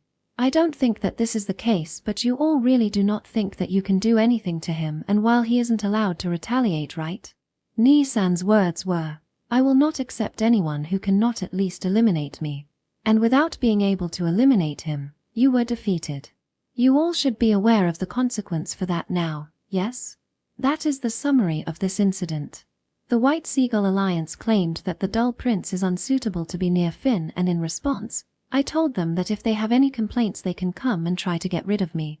Then, they made their move, and splendidly got the table turned on them. That's why they are now being treated one-sidedly as the losers. That is just sophistry. You laid the trap out for us and now you blame us for stepping on it. I thought that was what I said just now. Was I not being clear? This is not some honorable duel from the start. This was, so to speak, politics. And in politics, the winner is absolute. That's why you are not allowed to lose. Well, it is only recently that I have learned that lesson though. That is irrational. I cannot acknowledge such an outrageous action. Even if you really are His Highness Leonard, I cannot allow a prince with such a bullish way of thinking to become an emperor. If my actions seem outrageous to you, then it just means that you are simply naive and ignorant. Let's say that I go along with your reasoning that I am being outrageous and unsuited to become an emperor. I wonder how you will justify this situation. You just challenged a prince to a duel in front of His Majesty. You know that I can take your action as a show of contempt toward the imperial family, right? Observing Lawrence, I can see that he is at a loss for words. He probably challenged me to a duel because he was carried away by the situation. He should be well aware that such an action will not be allowed to pass. This is a personal duel. A simple challenge from an individual called Lawrence to Arnold. Stop it already. It is unsightly. Elder Whiteling muttered as if he couldn't endure it anymore. Elder Whiteling then turned toward father, got down on his knees, and rubbed his head on the floor. It has already come to this, Your Majesty. Please take both my son's neck and mine. I can't bear seeing my son bringing shame to himself any more than this. Father. Lawrence looks at Elder Whiteling in disbelief. Well, this is not surprising. After all, challenging me to a duel here means that he has no respect toward the Emperor. Raise your head, Edmund. I cannot. Phoo. Marquis Whiteling. I was under the impression that you, along with the White Seagull Alliance, already admitted your loss. Was I wrong? Are you not here in this manner because you acknowledged your defeat? Why, Your Majesty, we are not defeated yet. His Highness Arnold simply borrowed your power, Your Majesty. Moreover, he acted as if it was his own power and tried to force his way with us. He is simply being arrogant. Arrogant, her. Then what about you? This meeting was set up by the two dukes and your father. Including me and the Prime Minister, you have disrespected every single one of us here. Do you not think that you yourself are being arrogant, Marquis? That is. My deepest apology for my rudeness. I couldn't suppress my emotion. However, I have no intention to withdraw this challenge. Father looks down on Lawrence as if he was a child throwing a tantrum and turns toward Franz. As if he understands what father has in mind, Franz nods. Marquis Whiteling, will you allow me a question? Yes, Prime Minister. If you have not accepted your loss, then why did you seek this reconciliation? This reconciliation was not according to our will. It was our fathers who moved. We simply couldn't stop them. I see. Then you do admit that you are in a disadvantageous position, correct? Yes. Lawrence tried to say something back, but perhaps seeing Franz stare straight at him, he lost his will to make an argument and admit it with a small voice. The moment he heard that, Franz nodded and concluded the matter. Then this duel cannot be allowed. A duel must be applied from a person with equal standing. Since you admitted that you are at a disadvantage here, you cannot apply for a duel with an opponent that is in a superior position to you. A noble is not supposed to challenge a member of the imperial family to a duel in the first place. There is no such precedent either. No way. My answer will be the same no matter how much you raise your voice. And since your duel challenge is not allowed here, the question left is what to do with your rudeness so far. If you cannot accept His Highness, you can simply stand against him. We are in the middle of a succession war after all. There was no need for you to disrespect His Majesty and insist on a duel here. As you are surely aware, there is a huge gap of power between a prince and an emperor. His Majesty is the absolute inside the empire. Disrespecting him outperforms all of your crimes. Of course, anyone who agrees with your actions is also guilty of this. Franz's eyes rest on the young nobles behind Lorenz. They should be aware that they will share his blame for this, but all of their faces turned blue at once. Well, of course, they would be like that. Just how thoughtless they can be. And Lorenz is also to blame. I have already revealed myself as Leo so that he can avoid the worst-case scenario. If only he says that he is willing to withdraw since it's His Highness Leonard, then the final result would be much different. Is that so? So you are on the side of His Highness Arnold her. It doesn't matter how you take my words. You should learn that your father kept you away from politics because you will only be emotional like this. I don't know if you will be allowed to act like this a second time though. Saying so, Franz looks at father. What Franz is implying is whether or not Lorenz will be decapitated. What he did here deserves such punishment. Knowing that, Elder Whiteling quickly offered his head so that the punishment will not extend to the other nobles here. Lorenz is Marquis Whiteling and the leader of the White Seagull Alliance. He said that he only challenged me as an individual, but as long as he has the status of a Marquis, he cannot act as an individual. There is also the fact that he is the leader of their organization as well. This matter will not be concluded with just Lorenz losing his head. It is far more complicated than that. Will all the nobles in the White Seagull Alliance get beheaded to share his responsibility, or will his head be sufficed for the crime of his organization? There will be problems either way. In the former case, many nobles will be decapitated just before the 25th coronation anniversary. It is an indication that the empire's internal affairs are not stable. The guests from other countries will not visit us and dark shadows will fall over the ceremony. In the latter case, the whole Whiteling house will be implicated. This will include a commander of the Imperial Knight Corporation. If the Emperor shows mercy here, it will be received as him being indecisive, and if he punishes her, we will lose one of our important knight commanders. The reason why Lorenz is a big idiot here is that he doesn't consider his influence on others. He does as he pleased, but a Marquis house is not one that can be moved however he likes. Too much is too much. If we are calling someone arrogant here, it would be you, Marquis Whiteling. Even though you are a subject, you hold the imperial family in contempt. Marquis Whiteling will be beheaded along with all the major nobles inside the White Seagull Alliance. So he chooses to lose face and protect a knight captain her. Well, of course, I guess. She is an important force of the empire. Losing her would be a waste. When I was thinking about such a thing, a female voice echoed inside the throne room. Please wait, Your Majesty. It's been a while since I last heard that voice. Really? To think that she would come out here. This will only make the situation more complicated, seriously. The fact they can pull in such an influential person into this clearly shows how troublesome the Whiteling house is. I really want the head of that house to move around while being more aware of his influence in the first place though. I sigh internally at the middle-aged woman who entered the room. It's been a long time. Your Majesty the Empress. She is the wife of the Emperor and the Lord of the Inner Palace. The highest seat of power for all the women of the Empire. The Empress, Brunhild Lakes Adler. It goes without saying who pulled her into this. Teres appeared from behind the Empress. She probably moved at the request of the wife of the Crown Prince and her daughter-in-law, making things even more complicated. I glance at father's face. Deep anger is shown on his face. Franz, who is standing beside him, is also frowning. The worst scenario I expected had become a reality. Chapter 150. Compromise. Brunhild. What are you doing here? Father, who had his decision challenged, asked the intruding Empress in an angry tone. Truthfully speaking, these two do not get along.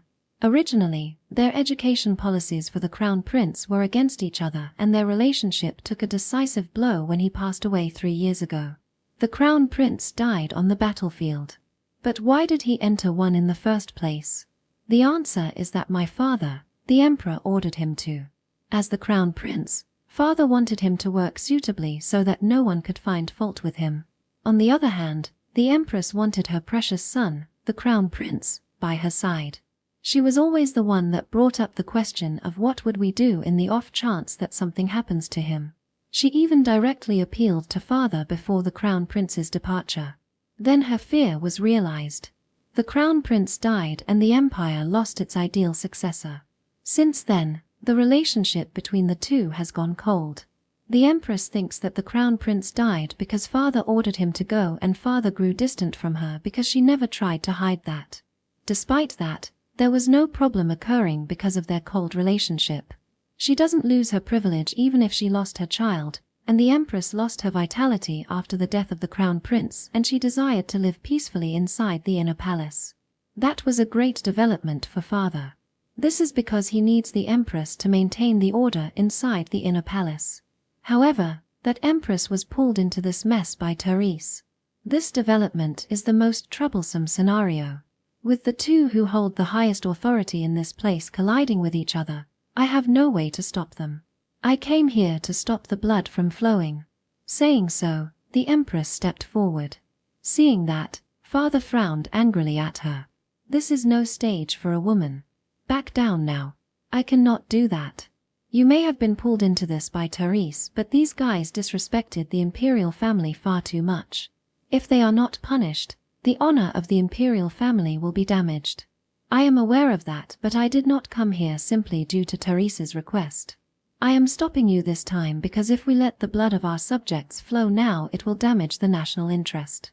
I know that it will, but they still needed to be punished. The person who has the closest contact with the other royal families is me.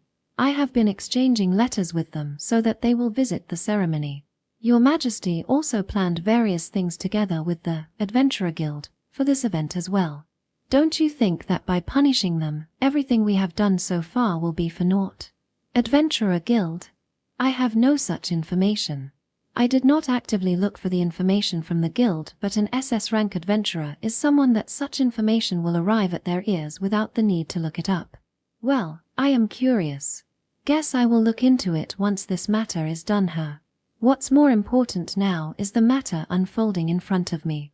I do understand the Empress's point in this. Eric's job as the Minister of Foreign Affairs is basically to negotiate with other major countries. Of course, Eric's subordinates are also moving around to keep diplomatic relationships with other countries as well, but the Empress and the consorts are the ones exchanging letters with the royal family of each country. Not just the letters.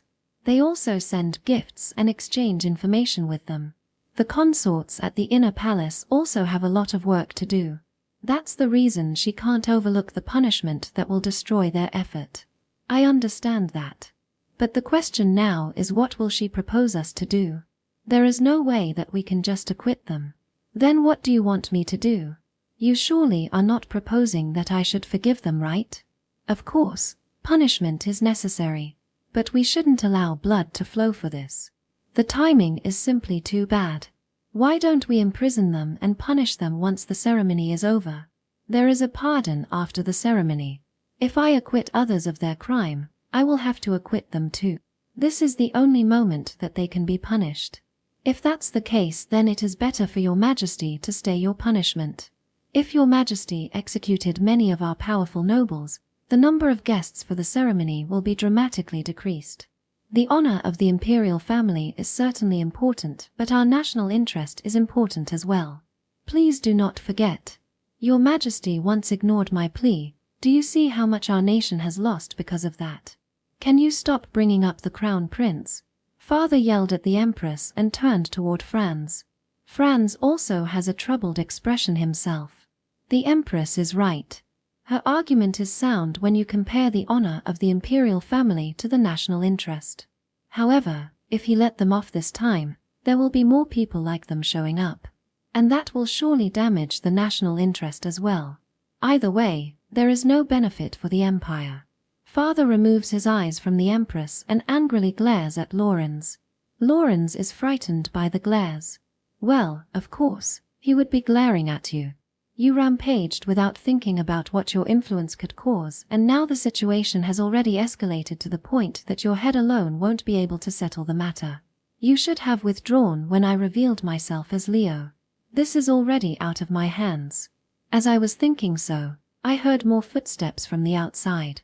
I didn't want to rely on such a measure if possible, but since the Empress already showed up, I have no other choice. It seems that the helper Finn called has arrived. Ara. I thought that it was Ul, but why is Leo here? With a smile like she just pulled off a prank, my mother, Mitsuba, enters the throne room. Judging from the smile she has while she said that, she must have known that I am Ul as expected of my mother. I asked Finn to be at my mother's side and told her that if the Empress makes a move, she has to ask my mother to move as well. I can't see Finn here, but this is probably my mother's consideration. Finn is in no way responsible for this mess, but she is prone to blame herself after all. I was pretending to be Ni-san, mother. You've always been good at switching places, but stop doing that in front of His Majesty already. It's rude. Yes, my deepest apology. Please accept my apology on Leo's behalf, Your Majesty. Mitsuba. Why are you here too? Father was confused when he saw her, and Franz had an expression like he is having a stomachache. He already has a conflict between the Emperor and the Empress on his hands. He probably has a great deal of anxiety now since my mother joined in as well. This is no longer a conflict between a prince and the nobles after all. I heard that Her Majesty went to the throne room, so I came to observe, but it seems your opinions are in conflict, right? In such a scene of chaos, my mother states so as if she doesn't worry about anything at all. Mitsuba-san. You should back down from this. Your Majesty. I do not want to cause trouble. I simply want to lend a hand in finding a compromise. You are Leonard's mother. Will you not try to settle the matter in a way that is favorable for him? Your doubt is completely understandable. However, doesn't that hold true for Your Majesty as well? With my mother's reply, the Empress quieted down. As the Empress, she can't go against Father forever. After all, if Father is killed, the Empress will not be safe either. The words of the Emperor are absolute. If my father feels like it, he can ignore everything and execute everyone here. That is the kind of existence an emperor is. He simply doesn't like doing things that way. If something were to make my father snap or someone can convince him, this matter will be over. Seeing the Empress that has gone silent, Mother turns her eyes to Father. Father also decided to not interrupt her and nodded. Now let us find a middle ground. That being said, I only have one suggestion. Pretend this never happened. Everyone puzzlingly looks at her. However, only I narrowed my eyes at her proposal. It was the same solution I was thinking of. Leo, will you explain it for me? I think you should be able to explain this better than I do. Yes, I understand. What do you mean? You also know about this, Leonard? Yes, Your Majesty. My mother and I have the same idea. The biggest problem here is that Marquis Lawrence von Weitling is the head of a prestigious noble house and also the leader of the White Seagull Alliance. I know that. What I want to know is how should we proceed from now on. My father is quite irritated. This is probably because of the presence of the Empress. I guess I have to quickly end this. Yes, that being said, we should forget that his duel challenge ever happened. I see. That is a good idea. Franz immediately noticed my intention and nodded. However, since blood had already rushed to his head, Father still has a suspicious expression on his face. I have to explain this carefully to him. Marquis von Weitling did not challenge me to a duel. He accepted the settlement, and after that, he found out that I am actually Leonard, so he sought to cancel the agreement and challenged me to a duel. Let's make that an official story. You are saying that we should twist the truth? Is this because of his rudeness toward the imperial family and me? Yes. We are within the throne room, so if none of us speaks, what actually happened here will not leak to the outside. That's good. But that doesn't solve the matter of the honor of the imperial family though. Father irritatedly looks at me. He probably thinks that there is no other way to preserve our family honor but executing Lawrence her. Blood rushed to his head because the Empress brought up the Crown Prince. This is already like a fight between a couple. That will be solved by the punishment after the duel. It is rude to challenge a member of the imperial family to a duel in the first place. Therefore, there will be a condition attached to this duel. If Marquis Lawrence von Weitling loses, he along with the major nobles in the White Seagull Alliance will have to drink the Emperor poison wine. That way, it will be known to the people what it means to disrespect the imperial family. Everyone inside the throne room froze at the wine I mentioned. The Emperor poison wine is a poisonous liquor held by the Empire's imperial family. It is the strongest and the worst poison in the Empire. Simply with one sip, you will experience various symptoms for 7 days and 7 nights. It has the effect of various poisons mixed together. The drinker's condition will change each day that passed, and strangely enough, during that time, the drinker will not die. They will continue to suffer, wandering between the boundaries of life and death. Then after continuing to experience the pain of death over and over, the drinker will face certain death. It is a poison used only to punish felons and has never been used since my father took the throne. Do you think that guests from other countries will visit us if they know that we feed our nobles such a poison? Your Majesty will not be the one who makes them drink it. This will be the condition that Lawrence von Weitling proposed to make me accept the duel. With that, we should be able to protect the honor of the imperial family. He took on the risk of drinking deadly poison in order to avoid his punishment and challenged me to a duel. The challenger will bear all the responsibility even if he dies. Hearing my words, the young nobles of the White Seagull Alliance turned even bluer. What I meant by major nobles are all the young nobles inside this room. If Lawrence loses, they will all have to drink the Emperor poison wine. Won't all the death row criminals do the same thing if we made such a precedent? Please do not worry about that, Your Majesty. All we have to do is to make a law that prohibits it after this is over. This will be a one-time case. I see. What do you think? I think that this way, the honor of the imperial family and the reputation of the empire will not be damaged. Hearing that, the Empress glances at Teres. Teres gave her a nod as if she had given up. They probably understand that I gave them the one single chance to reverse this situation. Even if that meant her brother will have to face certain death after he is defeated. I understand that it is a good plan, but what do you gain in all this? Leonard. Father looks straight at me. That's right. There is no merit for me here. There is no benefit for me to accept this duel. I am in the position of the victim at the moment, and these guys will die even if I don't do anything. There is no point in me lending my hand to reverse the situation for them. However, that is exactly why this is worth doing. I am aiming to become an emperor. It is the truth that this incident has plunged the empire into chaos. I have the duty to take responsibility for it. Who? Then what would you do if you lose? Are you saying that your victory is already set in stone? If I lose, Your Majesty can do whatever you want with me. You can expel me from the imperial family or even take my head. After all, there is no place for me on the throne if I were to lose here. That was quite a statement.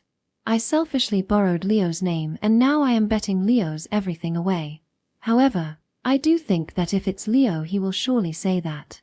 Even if he doesn't say it, I will be troubled if he can't become someone that can say that. Hearing my words, Father smiles. It was a smile that he showed when he took a liking to someone. With this, Leo's evaluation has gone up. Well said. Your will is truly splendid. That is how those who aim for the throne should be. I was worried that you would stay naive. But it seems you have grown up through this succession war. I am still immature. Humble as always. I understand. Let's go with your proposal. After the agreement was signed, it was revealed that you are actually Leonard, and Lawrence challenged you to a duel on behalf of the White Seagull Alliance. That is the story you want, right? I shall make it so. The Emperor's words are absolute. Father has invoked his power to do that. He probably thinks that it is fine even if he does that. Everyone in the throne room kneels and gives their voice of approval at once. However, the voice of Lawrence I heard from my side was shaking. The situation has already turned into one in which he only has two choices. getting executed without doing anything or having a duel with me. If he protests the decision, it will become a death sentence for him. As expected, he seems to understand that and stay quiet while quivering in fear. By the time Teres dragged the Empress into this, there was already no escape for him. Now then, Marquis Whiteling, sign the agreement. Duke Kleinert urges. Lawrence tries to sign the agreement with his quivering hand, but he drops the pen. I picked it up and firmly handed it to him. Now, please. Prompted by me, Lawrence tries to sign his name again. The agreement only had one correction. Perhaps it was Yuriaan or Duke Kleinert who rewrote it during the turmoil. A line saying that the guilty party will be removed from the position of the family head was crossed out and replaced with a condition that says, the guilty party will be expelled from their family. In other words, the major nobles of the alliance, including Lawrence, will become commoners when he signs this agreement. Their house will not bear any of the blame for this. It is the so-called duel as an individual that Lawrence desired. Well, that kind of thing can be done with a single word from the Emperor, but this is a nice assist on their part. Still shivering, Lawrence doesn't notice that. Then after Lawrence finally signed the agreement, I immediately put in my signature. With this, the signing part is over. And now Lawrence has effectively become a commoner. Then, I slowly picked up the fallen glove. I, Leonard Lakes Adler, accepted your challenge. Thus, as Leo, I will be having a duel with Lawrence. Hearing my acceptance, Lawrence's shoulders quiver. What his face is bearing is simply fear. He might have made his resolve and prepared to bet his life, but he probably wasn't prepared to drink the Empire's strongest poison. There is no will behind his eyes. To some extent, a person who can read an outcome of the duel can see it just by seeing Lawrence. Victory does not come to those who are scared of death. Well, I feel sorry for you, but since it has already come to this, there are no other choices. I wanted to avoid meaningless death as much as I can, but it was them that rendered all my effort to waste. I shall have you become a stepping stone for Leo now, Lawrence. Chapter 151. Closing the curtain. You will not be faulted even if you accidentally kill each other. But do avoid shedding blood as much as possible. Father gave me quite a tall order. At his signal, the knights handed a sheathed sword to each of us. Being physically poor, it is too heavy for me. It's impossible for me to move like Leo in a fight. Moreover, Father even requested such a thing since he thinks that I am Leo. Lawrence, on the other hand, is acting awkward when he receives the sword since his body is still shivering. He should be confident in his ability since he was the one who challenged me to a duel, but the price for losing this duel is simply too heavy. He cannot fight normally anymore. Emperor poison wine is a legendary poison. It is said that an assassin would sell out his employer just by mentioning it. There is no end to such tales about the Emperor poison wine. Thinking about the possibility that he has to drink that poison, Lawrence's body visibly trembling. Well, he thought that I am Arnold when he challenged me to duel in the first place. That being said, the moment Mother called me Leonard, everyone here is convinced that I am indeed him. Leo's heroism is clear from his recent activities. Moreover, from an early age, he has never lost in a sword fight. A mere noble has no chance against him.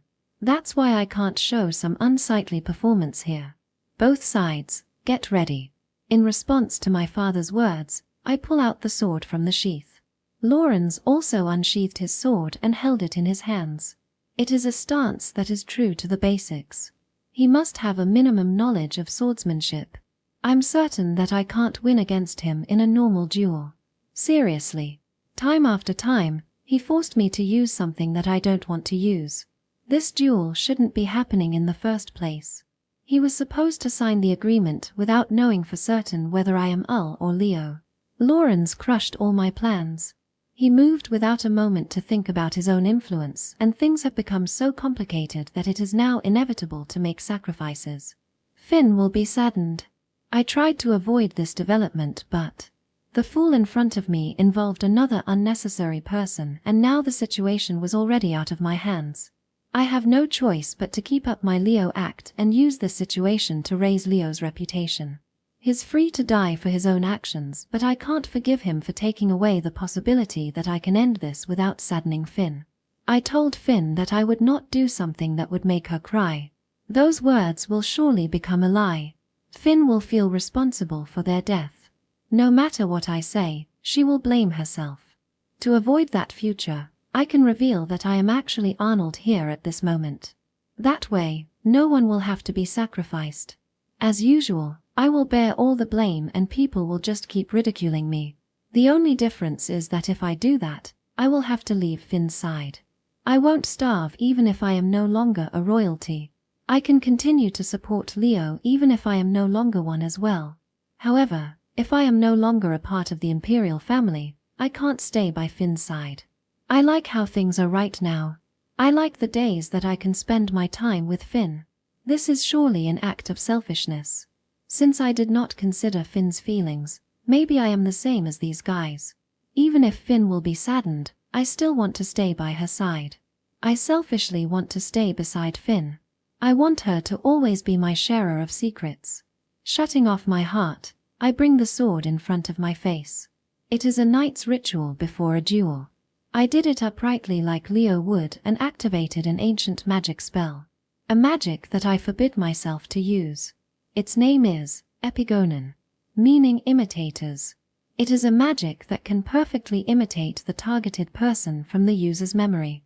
It can also imitate the target's physical ability and combat techniques. It is a convenient and useful spell, but such a spell has a severe side effect. I forbid myself from using it because of that.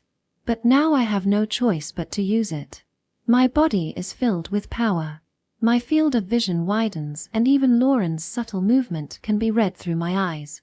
This is the vision of Leo from my memory. Now, at this moment, I completely transformed into Leo. Begin. Woa. Lawrence rushes at me. There was no technique behind it, but his charge still has a lot of momentum. He probably wants to decide this with a surprise attack. If he loses, he dies. That is why he has no choice but to go for the winning move. Lawrence has the strength to make that blow. However, the differences in ability here will not be compensated with just that. I smoothly spin my body to avoid him. With his attack avoided, Lawrence, who couldn't stop himself, unsightly plunged himself at the floor. He stays crouching down in pain for a moment, but he immediately realizes that he is currently fighting in a serious duel, so he grips his sword and turns around. I can see that he is full of openings, but I did not make a move against him. Leo will not do that. He might do it in a fight, but this is a duel. He will surely choose to fight fair and square here. Ha ha. You are. Unable to bear the tension, Lawrence charges at me again. However, his momentum this time isn't as high. Probably because I avoided him earlier. An attack that lacks both technique and momentum will not work on Leo. I parried his stabbing attack and fling his sword upward. Then, the sword escaped Lawrence's hand and flew up into the air. At that moment, despair appears on Lawrence's face. Lawrence slowly kneels down as he looks at his sword dancing in the air. Lawrence smiled seeing the sword falling directly toward him. However, I grab Lawrence's falling sword with my other hand and hold both swords at Lawrence's neck. Do you want to continue? Why, Your Highness. Please, forgive me. I was simply thinking about Finsama. If you really think about her, then this would never happen. You have taken action. You have involved His Majesty the Emperor and Her Majesty the Empress into this. It is no longer possible to solve this situation without making sacrifices. If you take pride in being an imperial noble, then become a sacrifice and protect the honor of the imperial family. No. I don't want to. If I have to drink that poison, I would rather die here. Lawrence then thrusts himself at my swords. However, in anticipation of that, I took a few steps back and prevented him from committing suicide. That's it. Apprehend him. Your Majesty. Please forgive me. Your Majesty. Father, please help me. Lawrence is half mad as he tries to crawl his way toward Father and Elder Whiteling. Seeing such Lawrence, Father's face distorted. It seems you have made a mistake in raising him, Edmund. Please forgive me. I cannot bear to live with this. Please bestow the Emperor poison wine to me as well. Elder Whiteling requested for the poison himself. Even though he is this great of a person, why has his son turned out like that? He shouldn't be someone that raises his children poorly. His eldest daughter married the crown prince, and his second eldest daughter climbed up into the position of a captain of the Imperial Knight Order Corps. It would be wrong to blame it on his parenting. When I was thinking so, father shook his head. I will not. You have to take responsibility and raise the next Marquis of Whiteling. Until then you have to take good care of your life. Your Majesty. Everyone is dismissed. This is the end of this case. Take them to prison. Do not allow them to commit suicide, you hear me? Saying so, father stood up from the throne and left the room. Franz, who was left behind, starts the cleanup process and gives his instructions. In the meantime, the Empress and my mother take their leave. The only ones left were me, Teres, and Elder Whiteling. It would be wrong for me to hate you, Leonard. I do not mind even if you hate me. No. I'm grateful that you gave him a chance. And don't you want to blame me for this too? I who moved out to save my foolish little brother. I do not blame you. I am sure that the feeling of wanting to help someone is important. It's just that you have made a mistake, sister-in-law. The way you did it. You cannot save his life that way. Teres has locked herself up inside the East Palace for all this time. With no contact on the outside world, the Empress would have been the only person she could count on. She must have no other choice. After all, she has turned into a recluse after the crown prince passed away. However, even such a recluse wouldn't have been abandoned by her family. Elder Whiteling, can you stand? Please leave me like this for a while. He may have been foolish and disgraceful, but he is still my son. I understand. Sister-in-law, please take care of Elder Whiteling. Saying so, I let Teres care for him and leave the throne room. It would be a problem if something happened to them, so I instruct Sebas to keep watch on them. After he acknowledged my command, Sebas disappeared. Now, even if those two lost their mind, Sebas will be able to stop them. After that, I went back to my room. I think that Finn will definitely be waiting for me there. Section. Welcome back. Ulsama.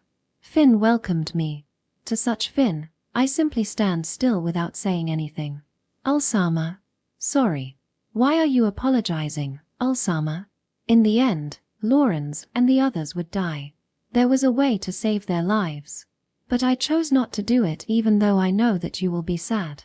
Saying so, I took a step forward. But at that moment, the imitation spell wore out. The demerit of the spell that allowed the user to go beyond their ability assaulted me. Ulsama. Holding my head, I kneeled down on the spot. I have a severe headache and my vision is distorted. The feeling in my body has also become a blur.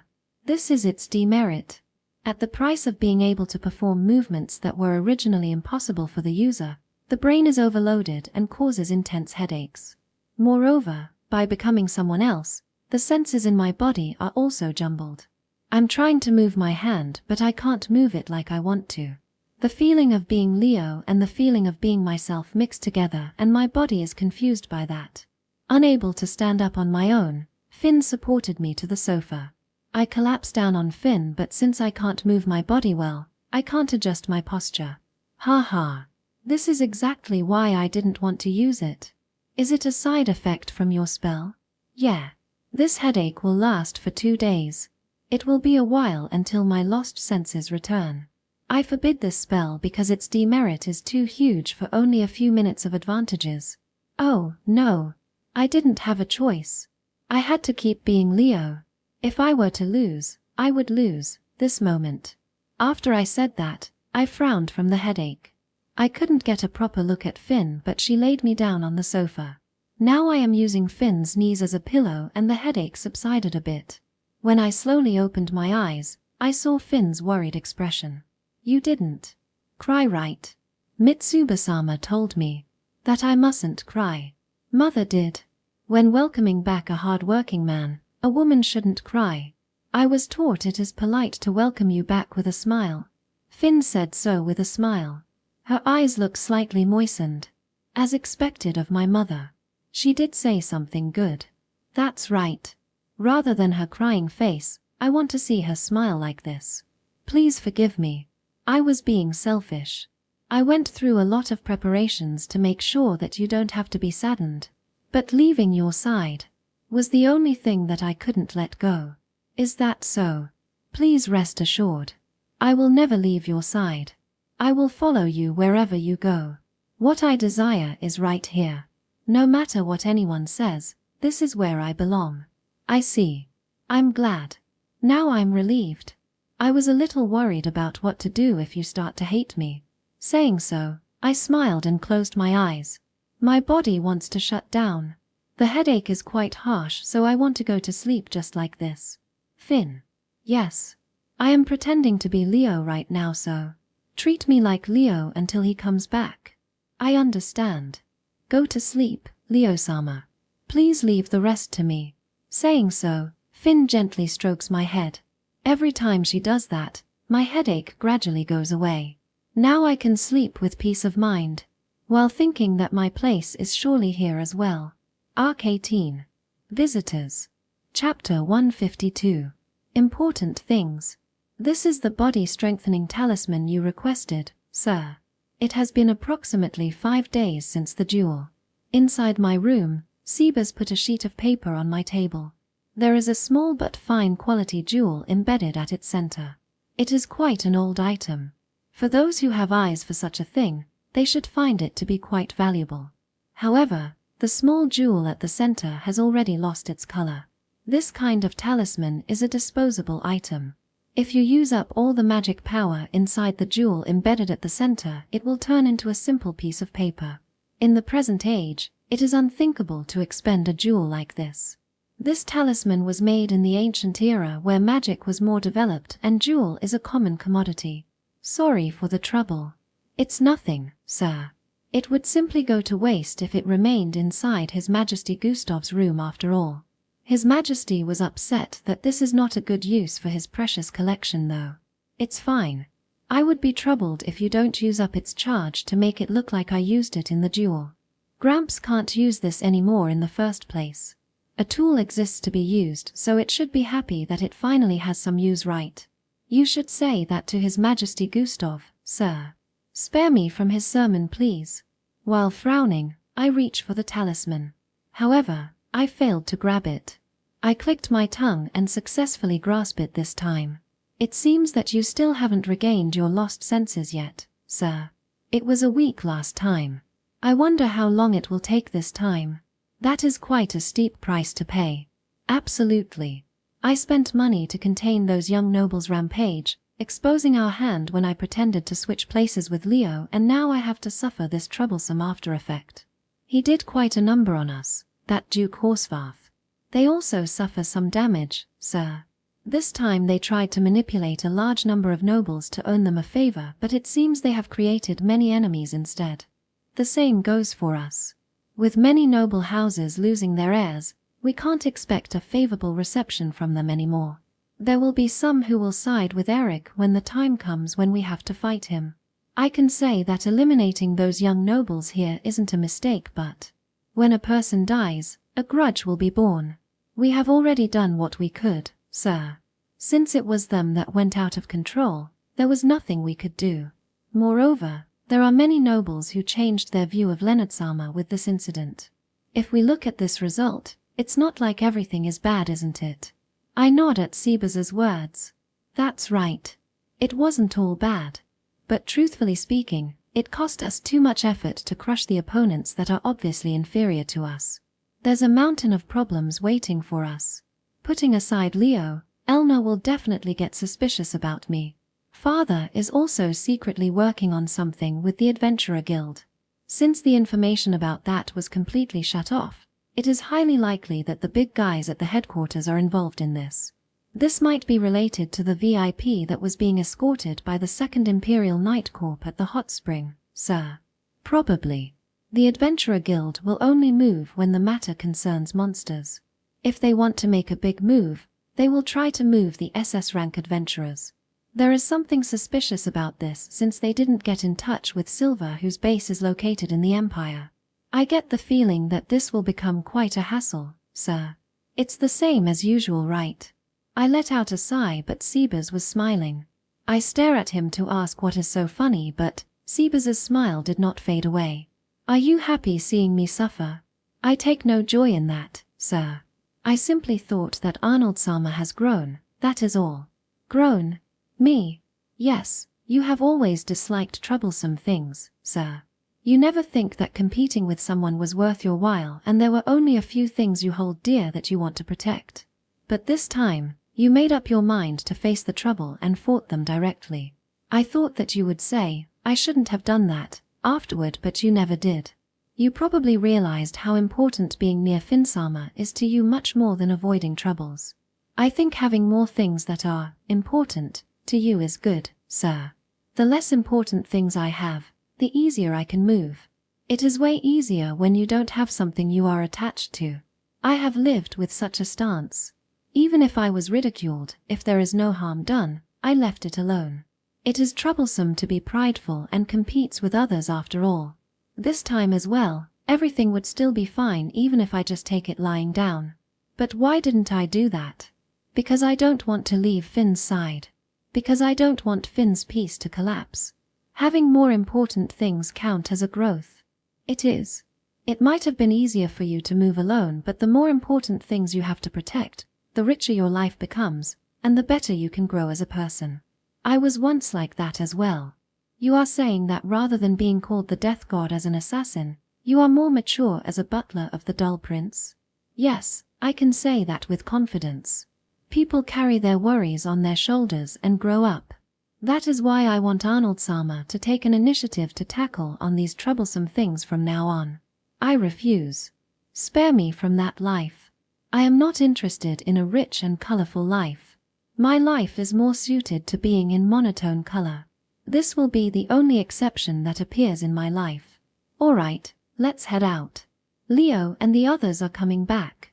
Let's go pick them up so that I can change places with him inside the carriage. Certainly, sir. Dono has already informed the other side about the switch. I don't think that there will be any problem in that regard. I hope so. While saying so, I stood up. Since my sense is still jumbled, I can feel the sense of incompatibility even with such a trivial movement. Still, I have no choice but to endure this. Section. You brought along someone strange again, huh? When I went to the main gate of the capital, I spotted a certain midget with mean eyes inside Leo and Elna's carriage. Winfried Teres. Leo's genius childhood friend. I know him, but we are not so close to calling each other childhood friends. Vin folded his arms and turned his ill-meaning eyes toward me. You are still the same as usual, aren't you, Vin? It doesn't seem that you have changed either. It's our reunion after a long time. It would be polite to shake each other's hands here, but that is not the kind of relationship we have.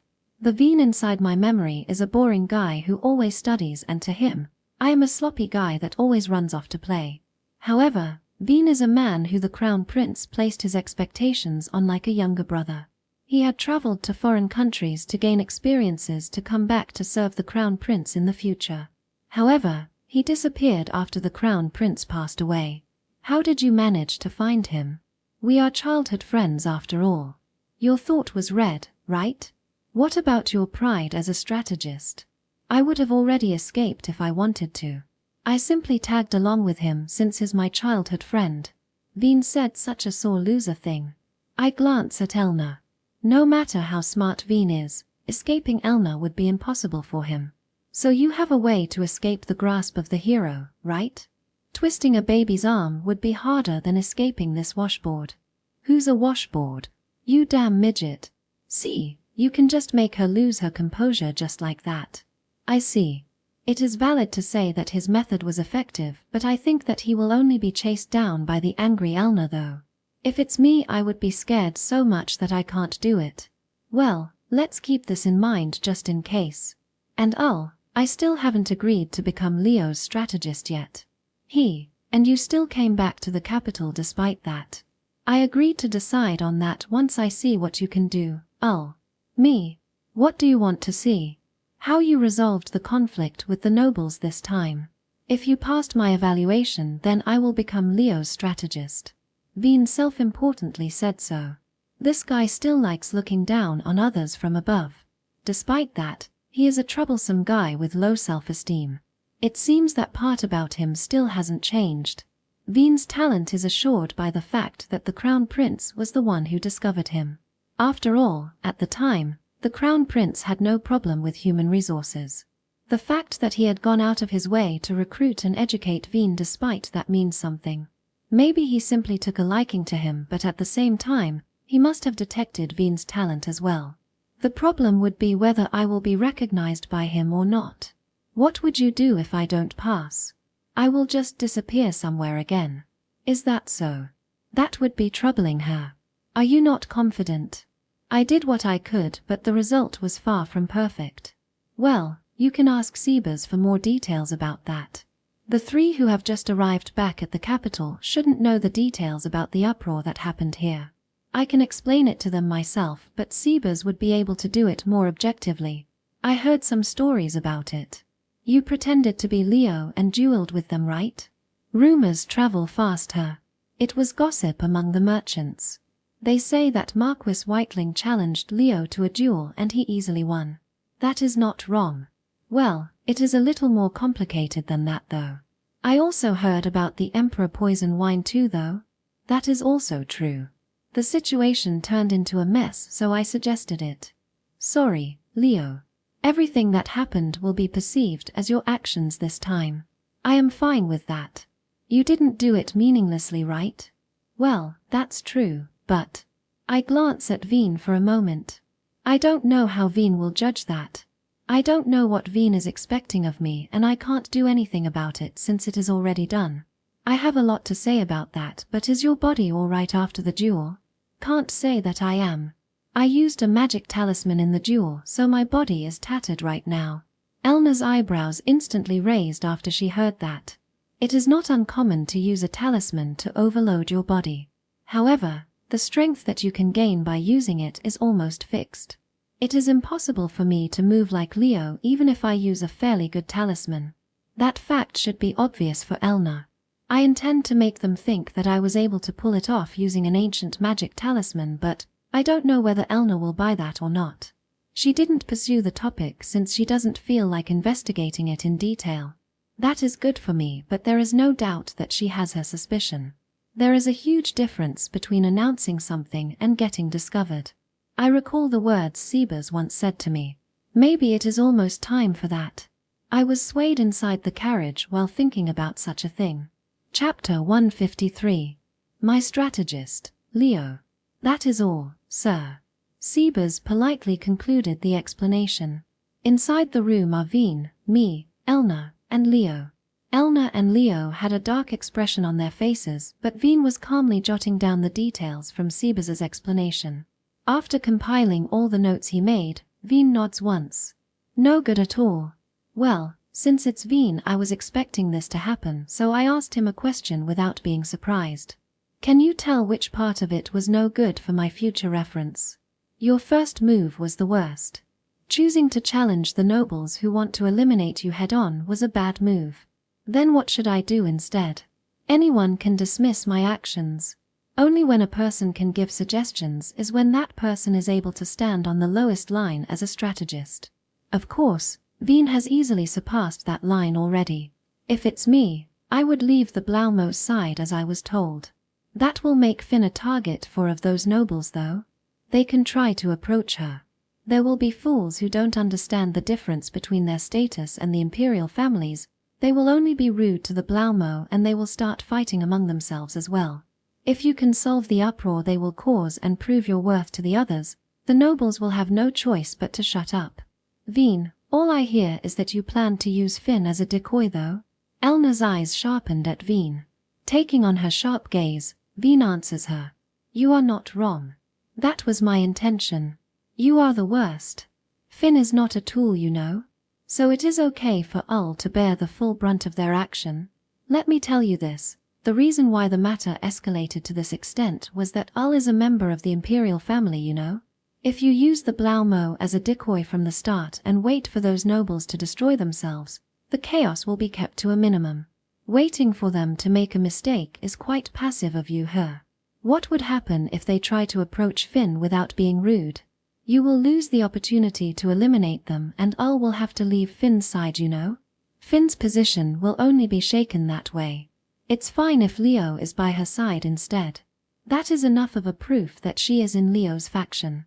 You can turn away the persistent nobles and you could just have Leo announce an engagement with her as well. Elna squints her eyes at Vin's plan. His plan was a strategist-like course of action that doesn't consider the feelings of others. It would be the best plan if we only consider efficiency. Unlike when we started out, our faction now has grown into a moderate-size one. Finn's popularity has little merit for us to acquire more collaborators. If we announce her engagement, we will surely be disliked by the young nobles, but Finn's true believer will still be on our side. I have been thinking about this for a long time, but, Vin, you really are not popular, aren't you? What good will being popular with women bring me? If you eliminate all unnecessary things and only consider making the most efficient choice, you would arrive at the same plan. If it's you, you would understand, right? That is what you have always been doing, Ul. Why did you not do it this time? Right. I can't say that I didn't think about it. But I immediately dismissed the idea. Your reason being, if the nobles of the White Seagull Alliance approached Finn all at once, she would surely be scared. Certainly, there is no guarantee that it would happen, but the possibility still exists. If we jeopardize Finn's well-being, Duke Kleinet will not stay still. After all, he had entrusted her to us. That's why I did not use that plan. If we ignore Finn's well-being, Duke Kleinet will not be silent. He will probably try to take Finn back with him even by force. If that happens, it will be a big blow to our faction. Well, that is just half of the reason though. What is the other half? Why do I have to listen to the request of some nobles that don't even guarantee that they will join our side? Their offered price for me to let go of my current daily life was too cheap. That's why I chose to oppose them. I am sure that I would regret it. I wouldn't be able to forgive myself if I leave Finn alone as a decoy for the men that will surely flock to her. There is no place for feelings in the succession war. You need a complete cool-headedness. However, there are some points that I am not willing to compromise. Finn, I and Leo are different from the other candidates. We are certainly determined to win this succession war. But we do not see the value of a throne that we have to throw away something that we can afford to protect to acquire. That's right. Since we are fighting to protect what is important to us, it would be our failure if we have to throw that away. Well, I do think that it was my failure that I had to make sacrifices.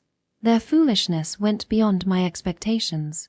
I never thought that he would actually challenge me to a duel in front of Father. I thought that if he would challenge me to a duel, he would do it after the agreement is over. That was why I was being provocative toward him.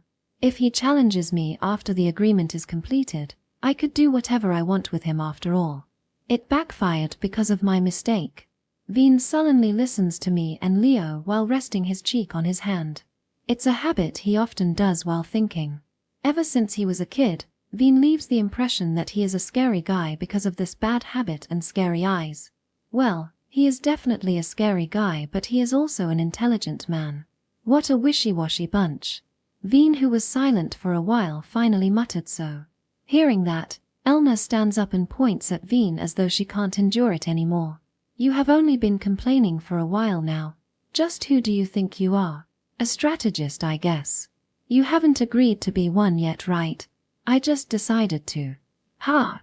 You complained about everything and now you are saying that you agree to become our strategist. Just how convenient a person you can be. Elna glares at Vin while saying that with a cold voice. How scary. A weak-minded person would be fainting already. However, her opponent this time is Vin. That kind of threat won't work with him. His Highness Eric's faction is powerful and His Highness Eric himself is also capable.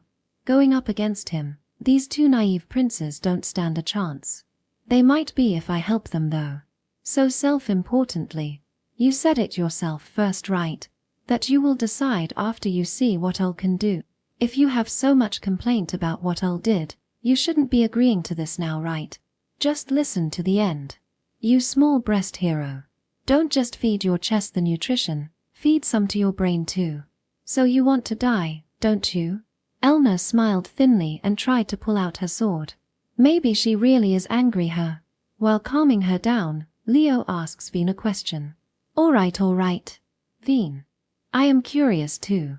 How did Ni-san pass your test? His final plan. The situation was completely out of Ul's hand when Her Majesty came out.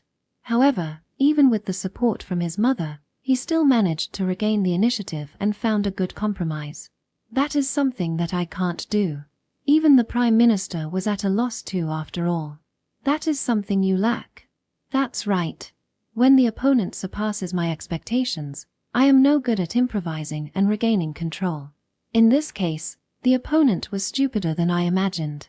Because of that idiot, Her Majesty the Empress had to get involved as well. I can know just by hearing the details that the situation back then was a complete mess. It was Ul's skill that created a situation where all sides could be convinced. After all, if both sides continued to conflict, the victim would not only be limited to the nobles there. Veen's analysis is accurate. If the Empress was persistent, at worst, Father might forcefully execute those nobles. There was a possibility that the damage from that would spread like fire. Of course, it might spread to us as well. When I accepted the duel, I told him that I would accept the responsibility as Leo, but if I did nothing back then, I might have that responsibility forcefully placed on me. In that sense, it could be said that my proposal back then was masterfully done. It feels weird saying so myself though. I see. Ni-san is quick-witted after all. That certainly was a wise choice. But you should stop impersonating Leo from now on. I know. It should be better if I don't do it anymore. Because you might get found out.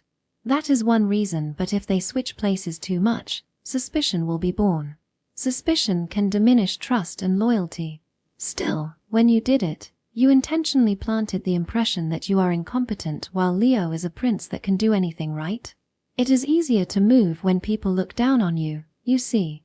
Well, I don't mind if you want to continue that stance. But there is no need to push yourself down while raising Leo's reputation anymore. I will do that job in your place. Saying so, Veen stands up. He looks at me and Leo then speaks to us in a small voice. This Ni. It won't be cheap. Of course. I know that well. Is that so?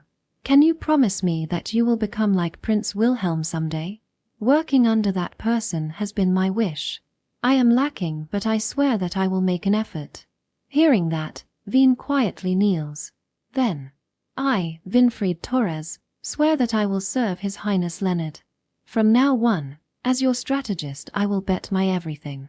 I shall support your royal path with my wisdom. Yuriaan, I will be counting on you, my strategist, Veen. Thus, Leo obtained his long-awaited strategist. Chapter 154. The Secret Plan. With Veen serving under Leo, I have a lot of time to focus on other things. Quickly after he became Leo's strategist, he spread the rumor that it was he who directed everything from behind the scene of the previous turmoil. Manipulating the information that Leo has recruited a strategist and that he can compensate Leo's weakness was the answer those two arrived at. Now, Veen has taken charge of Leo's reputation adjustment that I was originally responsible for. In my case, I raised Leo's reputation by lowering my own, but Veen doesn't have to resort to such methods. It could be said that he is well qualified for the job. Thus, I used the free time I gained to look into the Adventurer Guild. Well, it was Sebers who did that for me though. After I learned that the person who has the information I am looking for is currently inside the capital, I transferred to his place as Silver. Oh wait, don't just appear like that. You almost gave me a heart attack. That person was graciously sipping his tea, but he did not even spill his tea and naturally reached for his sword. However, when he realized that it was me, he tiredly sighs. The one who should be sighing here is me. If you don't want me to suddenly appear like this, then don't sneak behind my back. As fast as always her. It was supposed to be a secret that the Empire is working together with the guild, you know? The Imperial capital is my backyard. I said so that to Clyde Shower, the deputy guild chief of the Adventurer Guild headquarters. This charming middle-aged guy with black hair and blue eyes is a member of the upper echelon of the guild and once was an S-rank adventurer. It's not normal for such a big shot to secretly enter the imperial capital like this, and it is even stranger that the news of his arrival never reached Silver's ears. Now, talk to me. You already know most of the details, right? You wouldn't pay me a visit if you are not after all. Just talk. Clyde shrugs at my persistence and stands up while sipping his tea. He then heads to the corner of the room. There, a map of the continent is being displayed. You know that the 25th anniversary of the Emperor's coronation is coming up, right? Yeah, I know that they are inviting various guests from other countries. Then this will be fast. For the guests to safely arrive here, they would require a safe route, you get it right.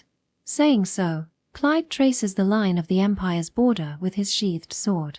Since the Empire is located at the center of the continent, its border is wide. Of course, the Imperial Army is there to maintain a strong line of defense, but they are specialized in interpersonal combat. Dealing with monsters is not their specialty.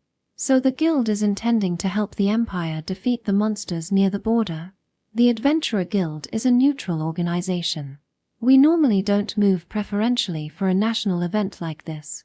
But it is also true that the environment where we can defeat monsters with the full support of the Empire is attractive. That's why they kept it a secret. That's one of the reasons. But that is not all. Do you still remember the vampire incident you intervened in the East? Of course. It's the case that the vampire siblings went on a rampage, right? Correct. The problem here is the flute they used, Hamon. This is a top secret, but the headquarters is the one who is taking care of it right now. As I thought, they wouldn't leave such a thing with the Empire her. A magic flute that can call monsters. It was used by that vampire sibling, but that vampire sibling had a connection with an imperial prince. A person with a good head on their shoulder would never entrust such a wicked item with the Empire. It is the right decision. I discovered this while researching about it in old literature, but it seems that not only the Hamon can attract monsters, it can activate them as well. Activate them? It can activate the dormant monsters. Dormant monsters are sensitive to external changes. With the activations of a large number of monsters in the East, the monsters around the Empire are entering their active periods. I have received no such information though. As creatures, monsters are not efficient. Like the dragons, there are quite a few monsters that use dormancy to maintain their huge body. Those monsters are mostly powerful. It is strange that when those powerful monsters are starting to move, the only SS rank adventurer in the Empire, namely me, was not notified. The headquarters intentionally blocked that information from reaching the adventurers of the Empire. What are they planning? Don't make such a scary voice. There are a lot of people that don't like giving only the SS rank adventurer time to shine. The quality of the adventurer of the Empire is not that high. If high-rank monsters appear, you will definitely be the one to move. That is what they want to avoid. A factional dispute at the headquarters her. Pointless. Don't say that. It's natural for an organization to want to avoid having only one individual to stand out. If you kill everything here yourself, we might have to create the SSS rank just for you, you know. Not interested. I know. I did explain that to them, but the guys upstairs hate the idea that if they give too much power to Silver, you will be harder to control. That being said, all the SS rank adventurers are problem children, right? It's understandable that they don't want to make a guy that is relatively amicable like you harder to control. Clyde said as he smiles as though he finds it funny. This is no laughing matter for me at all though. It's a pain that I am being linked with the reputation of being difficult because of the other problem children.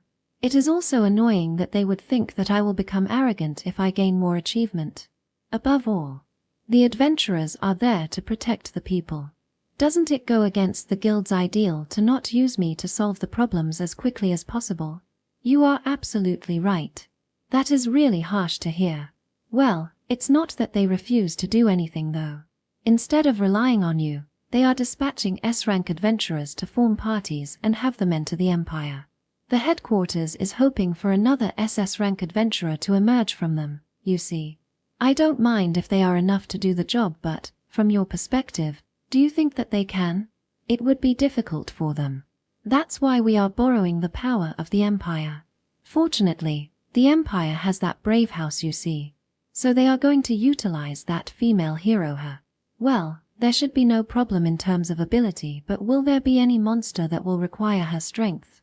There is at least one for sure. We used a certain method to limit its activities until now, but that person shouldn't be able to seal it much longer. Saying so, Clyde walked back to his chair and started brewing new tea. He is implying that there is nothing left to share. You can't include me in this at all? I would do it if I can. To not issue any quest for you. That was the condition for the Empire and the Adventurer Guild to cooperate this time. I see. Then, last question. That monster that requires the use of Hero's holy sword. Who is the one keeping it at bay? Monsters that require Elna are only those of S rank or higher. It should be very difficult to limit its movement.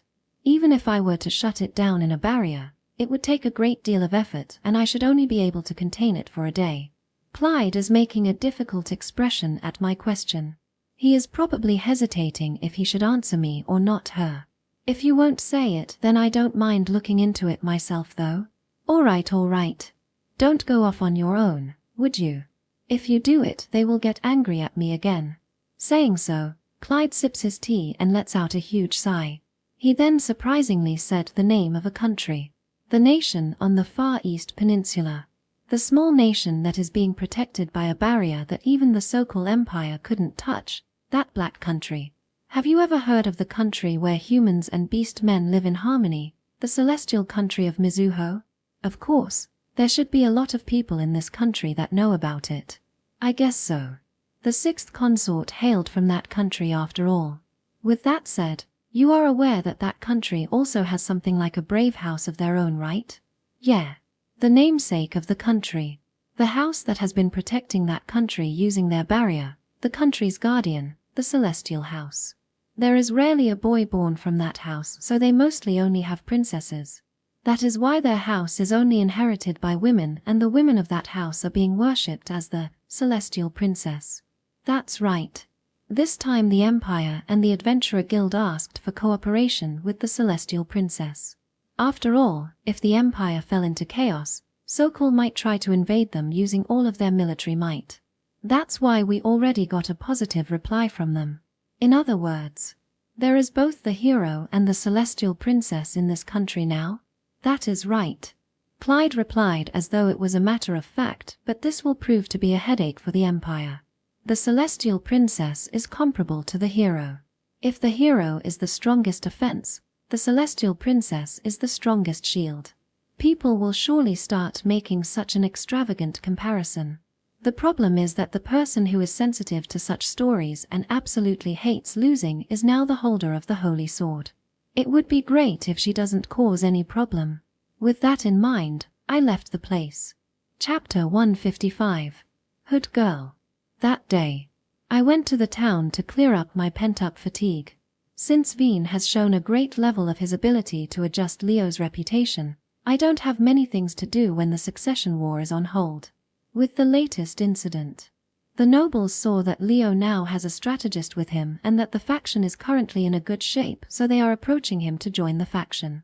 With the help of their fear of being purged since they were being opportunistic and only observed Leo from the distance at first, a considerable number of nobles is approaching him, but Veen is doing a good job at handling them.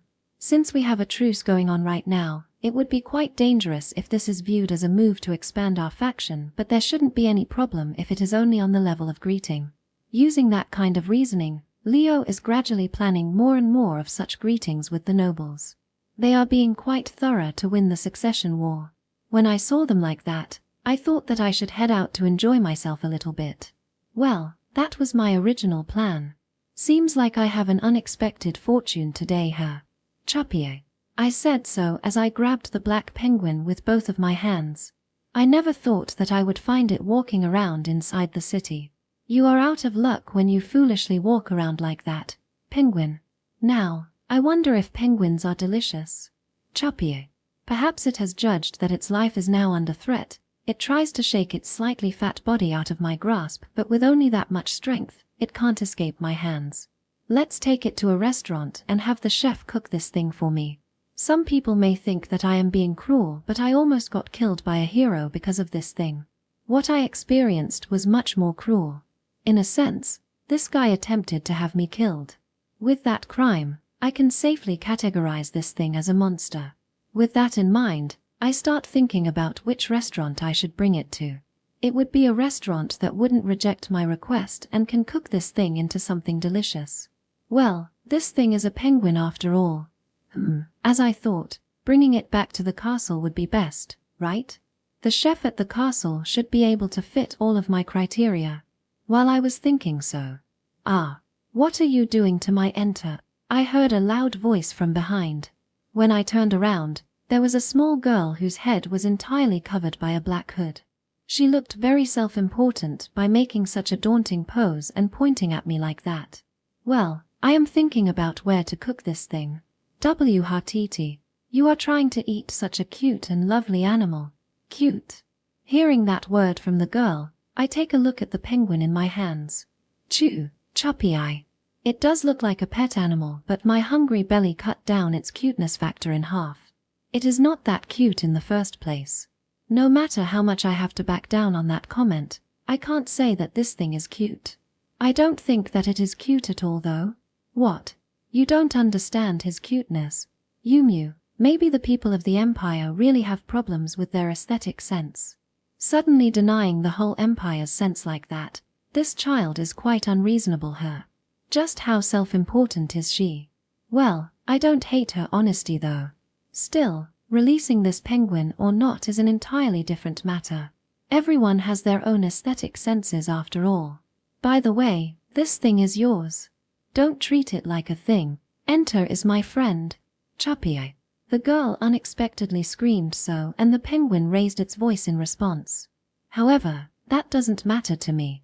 Is that so? It seems you chose a wrong friend to have her. Hey, don't just take Enter away. Choppy, shut up. I almost got killed because of this guy, you know. I won't be satisfied unless I whole roast this thing. Almost got killed? For Enter to almost kill you, you must be really weak her. The little girl is making fun of me. Irritated, I silently tried to take the penguin away, but the little girl grabbed my arm and held me back. Don't take him away. This is an abduction. This is just a monster subjugation. Monster. What an insult. Enter is a swallow. I involuntarily paused at the girl's word. In response, the girl also stopped moving. The silence continued for a while and I finally muttered a word. Swallow. What? Didn't you notice? No matter how you look at Enter, he's a swallow, right? Nope. No. It's a penguin no matter how you look at it, right? No.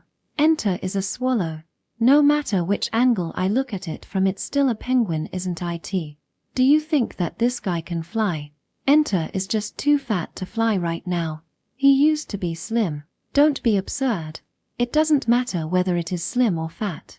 A swallow doesn't walk like a penguin. At least the swallows I know don't behave like this. However, the girl won't acknowledge that. He's a swallow because I said he's a swallow. I know best about him. Choppy. Ha. Really? Well, whatever. Ooh. You finally understand her. Yeah, I got it. Since it would be a disgrace for a swallow to not be able to fly, it would be better for it to become my meal. Wait. Astonished, the girl unintentionally releases my arm. Using that chance, I tried to dash to the castle, but when I ran ahead a little bit, I crashed into an invisible wall. A barrier. Moreover, it was both strong and very fast. If someone set it up in advance, I would have noticed it. Oh, my nose. Haha. Divine punishment before the sinner. I will take Enter back now. Choppy. The penguin escaped my arms and ran toward the girl, who picked it up and hugged it. No, if I let it escape here, the disaster I suffered last time will repeat again. If it does something like that again, I won't be able to escape with my life. If I can't eat that penguin, then I will have to catch it here. Fine. Let's make a deal. A deal, you say? I will give you a cuter pet than that guy. He can talk and he is a very strong bear. Well, that's not a real bear, but at least he looks the part, so there shouldn't be a problem. If I just give him to her then run away, then it won't be my problem anymore. A talking bear. Such wonder. Is he cute? He's popular among children. Really? No. My love for Enter won't be shaken by this. Oh, yeah. Well, I can give him to another kid, I guess. Ah. If you put it like that, then I don't mind switching for a day, but you can't eat him, all right. For some reason, the girl still says that like she still has a higher position. I sighed and approached the girl. I reached out for the penguin as the negotiation was concluded. However, ouch. This damn penguin, you bit me. Chuppy Enter. If you don't like it that much then. Forgive me, I didn't know what I was thinking. That's how it is, just give up. Saying so, the girl ran away with Enter in her hands. However, after she ran a certain distance away, she turned this way and shouted back as if she just remembered something. That's right. I know your face now. You fiend who tried to eat my friend. I will return this debt by tenfold. Remember that. The girl said so with the same self-important attitude as when she first appeared. On the other hand, I shook my bitten hand and shouted in return. Want to declare war with me? Fine. But do you know where I live? Moo. That's right. Give me your name. I will definitely pay you a visit. Does she think that there would be a stupid enough guy to give you his name after you declared war on him? Well, she does mistake a penguin for a swallow, so she must be lacking in that department. Her personality fits the word innocence after all. I don't have a name to give to you. I will just tell you where I live. Who? Quite brave of you to tell that to me honestly. This must be due to the good deeds I do every day. What does it have to do with what you do every day? Fine, whatever. The place I live in is there. Saying so, I pointed at the castle that could be seen a distance away. The girl looked at it and backed away a little in surprise. Come at me if you can. I accepted your challenge. Don't regret it now, okay? Saying so, the girl ran away. Seeing her off, I muttered while letting out a sigh. Find out where she lives. That is most certainly the celestial princess. It will be a lot convenient for us if we get involved with her. Certainly. I gave Sebas my instructions and slowly walked back to the castle. She certainly has some weird quirks, but she is also convenient to have around. However, I have to make sure Elna doesn't spot her. Carving that into my mind, I returned to the castle. Chapter 156. The Bully Prince. My deepest apology. I lost sight of her. Is that so? Receiving that report from Sebas, I was a little dejected inside. I honestly can't believe that there is someone who can elude Sebas. There must have been something that made him abandon his pursuit. You can't get close to her barrier. No, I was following her normally until halfway, but after a while, I lost my sense of direction and the surroundings became like a maze for me. I thought that it would be bad to pursue her any more than that, so I decided to withdraw, sir. You made the right decision. It would be bad if you get lost inside a labyrinth. If you keep pursuing her, you will just play into her hands. It was all due to my lack of ability. However, the celestial princess might be more powerful than the rumor said, sir. It has been a long time since I am at wit's end like this. Sebas bowed and said so. It is really rare for Sebas to declare his complete defeat and praise his opponent like this. After all, Sebas has been able to manage all of his opponents whether weak or strong. As expected of the strongest shield her. It doesn't seem that she got that reputation from only the strongest barrier. She is versatile for all kinds of defenses. Their capability is really comparable to the Brave House. Yes, she will certainly be hard to handle, but now it is confirmed, sir. Yeah, that is unmistakable, the celestial princess. Now her identity is confirmed. If that penguin is that girl's pet, it would make sense that she was the VIP the 2nd Imperial Night Corps was protecting at the hot spring. But it seems that father has been busy behind the scenes, involving the Adventurer Guild, summoning the celestial princess from the Far East. He sure did a lot of things this time. As expected of His Majesty, sir. That being said, if he would call Silver, it would all be easier. If he would rely on Silver without doing those extra things, it wouldn't become so troublesome.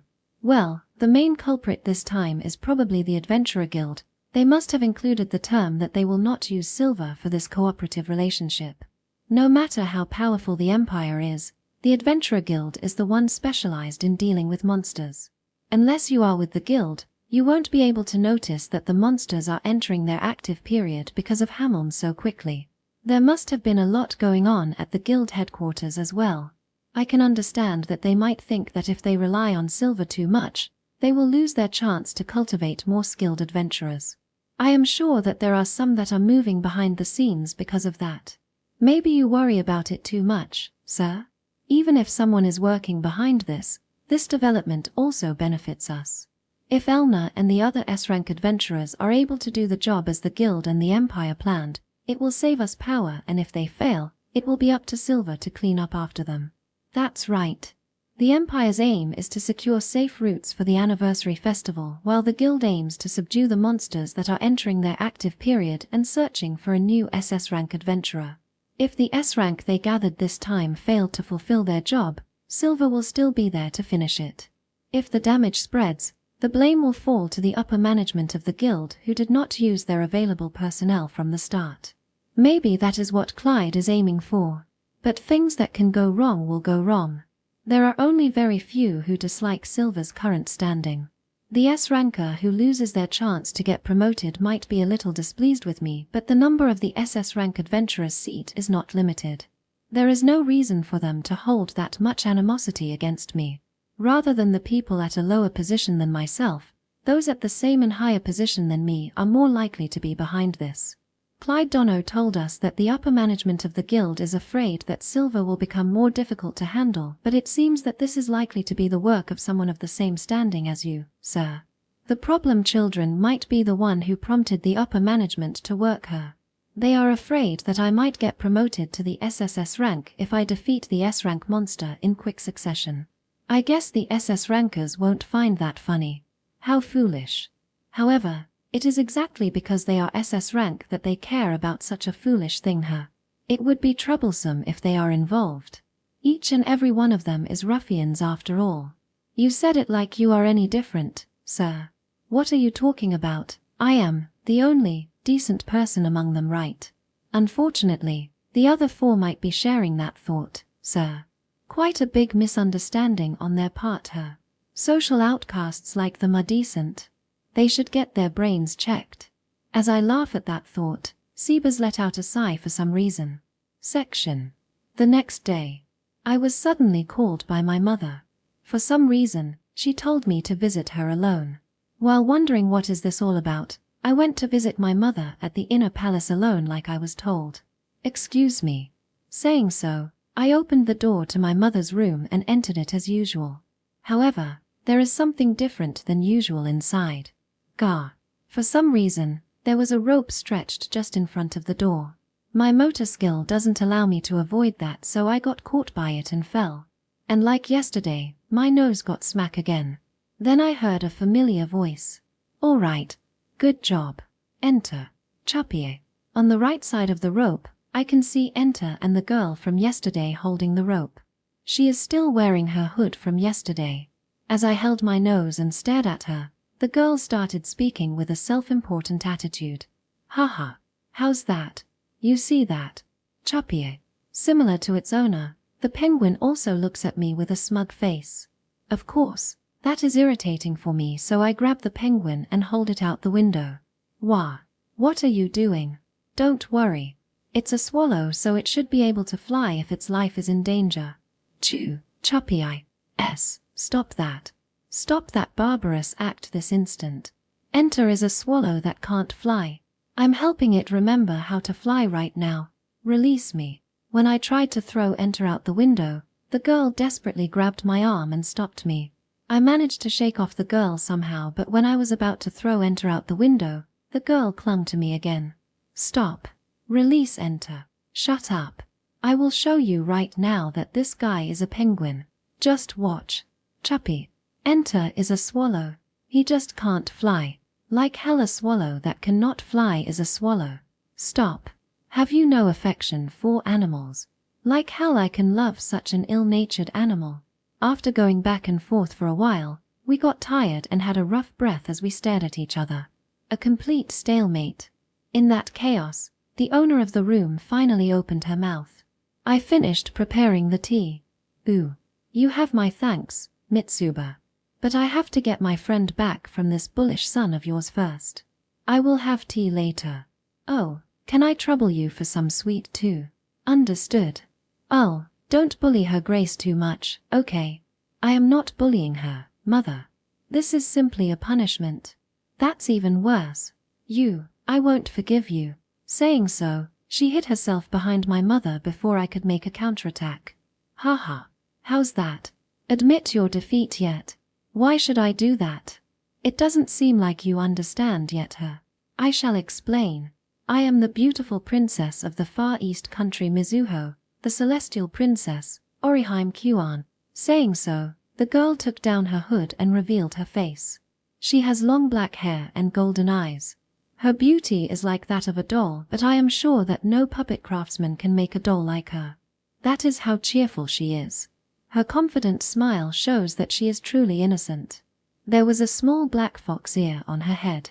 Looking at her closely, I can see a black tail behind her as well. The Celestial Princess's clan is a clan of beastmen called the Celestial Fox Clan. In exchange for physical power, they have exceptionally high magic power among the clans of beastmen that normally have great physical ability.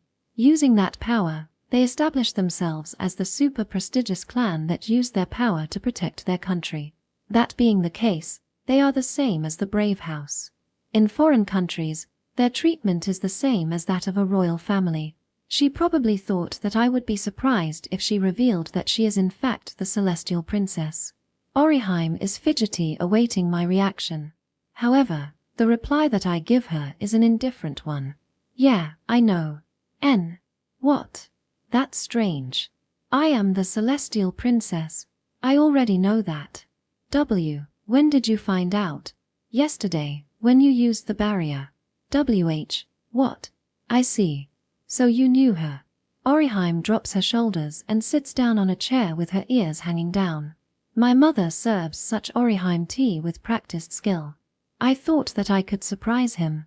Mitsuba, this is not funny, you know. This child is always like this after all. Even if you say that. If you are a royalty, you should at least act a little surprised, you know. Read the mood. Isn't that what you call manners? I have no recollection of there being such a manner. Saying so, I sit in a chair and get tea from my mother. Playing with her so much, I can't help but get thirsty. Seriously, can't this celestial princess at least be a little more prim and proper? Thinking so, I realized that the young lady from the Brave House is also the same, so I gave up on complaining about that. It would be useless anyway. I will introduce her again. This is the Celestial Princess of Mizuho, my hometown, Orihime. Yumu. I am a very great person from your mother's hometown, you know. Do you understand what that means now? I absolutely have no idea. It means that I am greater than you. I am the Celestial Princess after all. I was wondering how I should reply, but when I look at my mother, it doesn't seem like she cares about it at all. Replying to her using common sense wouldn't work her. Now I'm convinced. This girl is probably like a frog in a well. To put it frankly, it would be that she is self-absorbed. Your Grace. This is my eldest son, Arnold. There is no doubt that the person you were looking for is right, Your Grace? Yumu. No doubt about it. Allow me a question. What did he say to you? A mean guy with black hair told me that he lives in the castle. I thought that if it's a mean person with black hair, you would know about him, so I called you. Outrageous. Isn't that exactly a bully? Being mean to Enter and me, this wicked prince. You remember when I told you that I will get you back, right? My sleeve. Orihime knocks the tea she was drinking on the table as she points at me. The impact from that spills the tea and wets her sleeve. She exaggeratedly screamed, and after mother wiped it for her, she got her act together and pointed at me again. I shall exact my revenge. Who? What are you going to do then? Hear me and be surprised. You can rejoice. Arnold, you are now appointed as my entertainer. It is certainly a big statement, but I am not surprised. After all, I expected her to say that much. But, an entertainer her. My imperial family should be of higher standing than yours though. I am the guest. It is only natural for the host to entertain me. You can do your best to entertain me now, Orim said as her tail is wagging around. Chapter 157. Loneliness. All right. It's time for you to entertain me. Saying so, Orim sat down on the sofa, twitched her ears, and fluttered her legs. Currently, I and Orim are in the annex outside the inner palace. This place is currently her to use and it is being guarded by the 2nd Imperial Night Corps. That being said, she just moved here today. It seems that she has been staying in another place until yesterday. The reason she was moved here seems to be because she escaped the eyes of the Imperial Knights who were guarding her and went on a walk with Enter yesterday. Well, that is their expected reaction. Orim is our nation's guest, but she is not a foreign delegate. If her identity is revealed, it will cause a lot of confusion. It doesn't matter to me since I already know that a celestial princess is in our country, but for everyone else, it will probably be chaos. I still haven't decided that I would be your entertainer yet though. That is what I wish for. Isn't that enough? Unfortunately, this is the Empire. That might be enough of a reason for her in her country, but here she will have to respect the will of the Emperor. I just follow the mood and follow her here, but the captain of the 2nd Imperial Night Corps is already heading to see the Prime Minister. I told them to inform him of the situation. As expected, we can't just contact father over this. I'm sure the Prime Minister will come over once he hears about the situation. Until then, I am not her entertainer. I see. So boring. Saying so, Orim dropped her shoulders looking dejected. Her ears also drooped down to match that. Such an easy to understand person. It seems Arnold doesn't want to entertain us. Enter. Chuppy eye. Enter curls itself on Orim's knees and slowly closes its eyes. It seems to have become sleepy. Seeing that, Orim slowly strokes him and put him to sleep. After a while, Enter rolled up on Orim's knees and quietly slept. Such a carefree penguin, isn't he? He's a swallow. Don't make me repeat myself. Responding so, Orim let out a small yawn and closed her eyes. It seems that she is getting sleepy as well. She tried to open her eyes a few times, but soon she couldn't keep her eyelids up. Then, Yumu. Arnold. Come here. What? You want to chat? Something like that. Orim taps the place next to her to invite me to sit down. If she wants to sleep, then there is no problem with that, but it seems she doesn't want to be treated like that her. I sat down next to Orim as I thought that I could at least keep her company. Now, what should we talk about? I thought so, but something fell on my leg. Oi. Yumu, not a bad place to sleep. You pass the passing mark as my pillow. Orim lay down on the sofa and used my knees as her pillow. This girl, doing whatever she wants again. For the record, I am still a prince all right. Listen you. Don't you know anything about diplomacy etiquette? I know how important etiquette is. But I am an unofficial guest. No matter how I behave, there's no problem. Fumu, it's your fault for foolishly approaching me. Well, it's not so bad at all. Orim was shuffling herself to find a good position, but once she settled with the face-up position, she smiled happily at me. It really felt like I am caring for a dog or cat here, but the things that come out of her mouth are still irritating. Certainly, since Orim is here unofficially, there won't be any problem no matter how she behaves. Her visit is unofficial after all. Of course, it would be a different matter if she behaves rudely toward the Emperor, but if it's me there shouldn't be that much of an impact. After all, it was the Empire that asked for her presence here. The Prime Minister will probably allow me to act as her entertainer as well. After all, spoiling Orim's mood here is out of the question.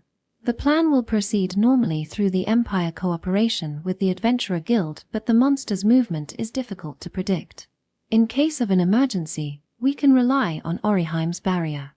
No one is more reliable than her in that regard. Ha! Do you often do this in your country? No way. There's no one in Mizuho who would act so carefreely toward me. The people close to me are one thing, but they can't act all friendly toward me either. I am the celestial princess after all. Saying so, Oriheim's expression turned lonely. She then gazes at Enter, whose round body lies on top of her. The only one I can call my friend is Enter. The celestial princess is a special existence in Mizuho. The relationship I have in my country is different from the Empire and the Brave House. For the Empire, the Brave House is the trump card, not someone that you need to rely on. But Mizuho is different. Against the mighty so-called Empire, Mizuho is but a small country. The celestial princess's barrier is essential to defend against their invasion. Mizuho needs to rely on the celestial princess to stand on its feet. Then why is such an important celestial princess came to the Empire? I think that the risk is too high for your country though. If something happens to me, another member of the Celestial Fox clan will inherit the title. Without exception, all of us in the Celestial Fox clan are powerful barrier users. The country affords to dispatch me because they have insurance. However, this time coming here is what I personally wished for. You wanted to come here? I wanted to see the outside world. I wanted to meet people from different countries. This is a unique chance. I wanted to see the imperial capital I heard from the rumor. Well, I don't have a chance to really see it though. So that's why she went out by herself her. But that time she got separated with Enter and she had to spend time looking for him. She may be an idiot but she is still pitiful. Even though she is not alone, she is still lonely. Are you lonely? That word came out of my mouth. Hearing that, Oriheim looks slightly surprised and then answers with a shy smile. Yumu, I'm lonely. I see. That's why the time I spend with you isn't bad. You are really casual with me after all. When you found out that I am the celestial princess, why didn't your attitude toward me change? I don't want others to experience the unpleasant feeling I used to have. When I was a kid, I had commoner friends who played with me without minding the differences in our status, but once they found out who I am, they gradually grew distant. It was sad and painful. However, I am grateful for Gari who never changed how he treated me. Since I have that experience, unless it will cause trouble, I will not change how I treat others because of their standing. Of course, I will do it if it becomes necessary.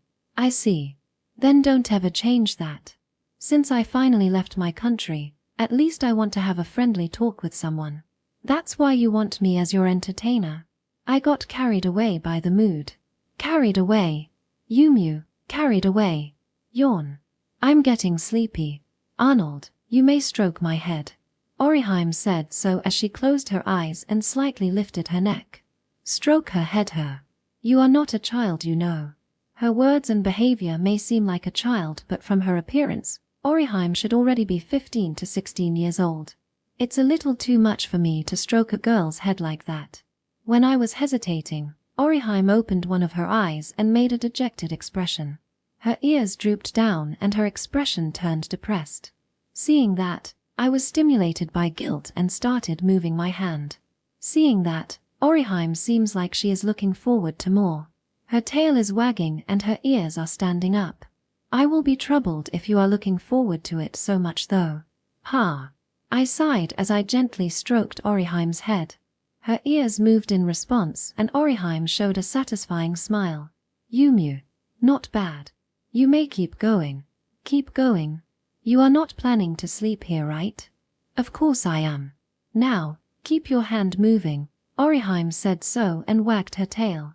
Since I had no other choice, I kept stroking her head and Oriheim smiled pleasantly as she gradually closed her eyes and started to quietly fall asleep. She really fell asleep.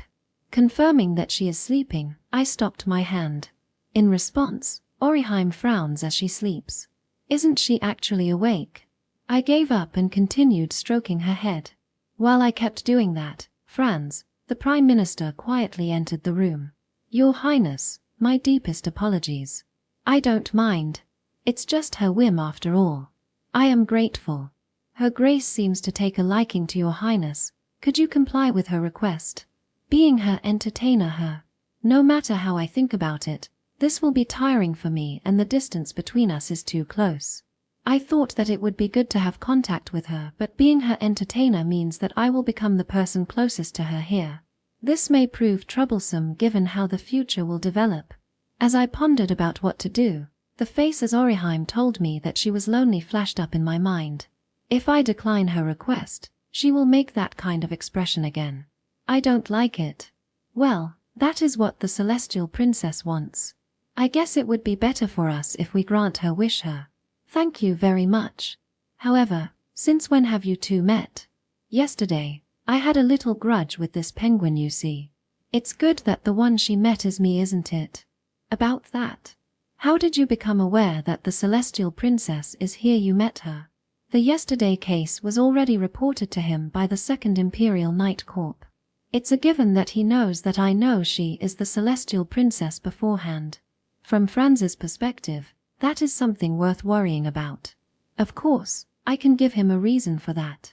I heard it from Silver. Silver? Why would he tell you, Your Highness? Stop with the charade. You should already know that Silver is cooperating with me and Leo. With that said, that man is still a mystery, there's no doubt about that. Sometimes he lends us a hand, sometimes he doesn't. Since he's an SS rank adventurer, I guess he has his own things to do here. Franz also has his own information network. He should already know that we are working with Silver.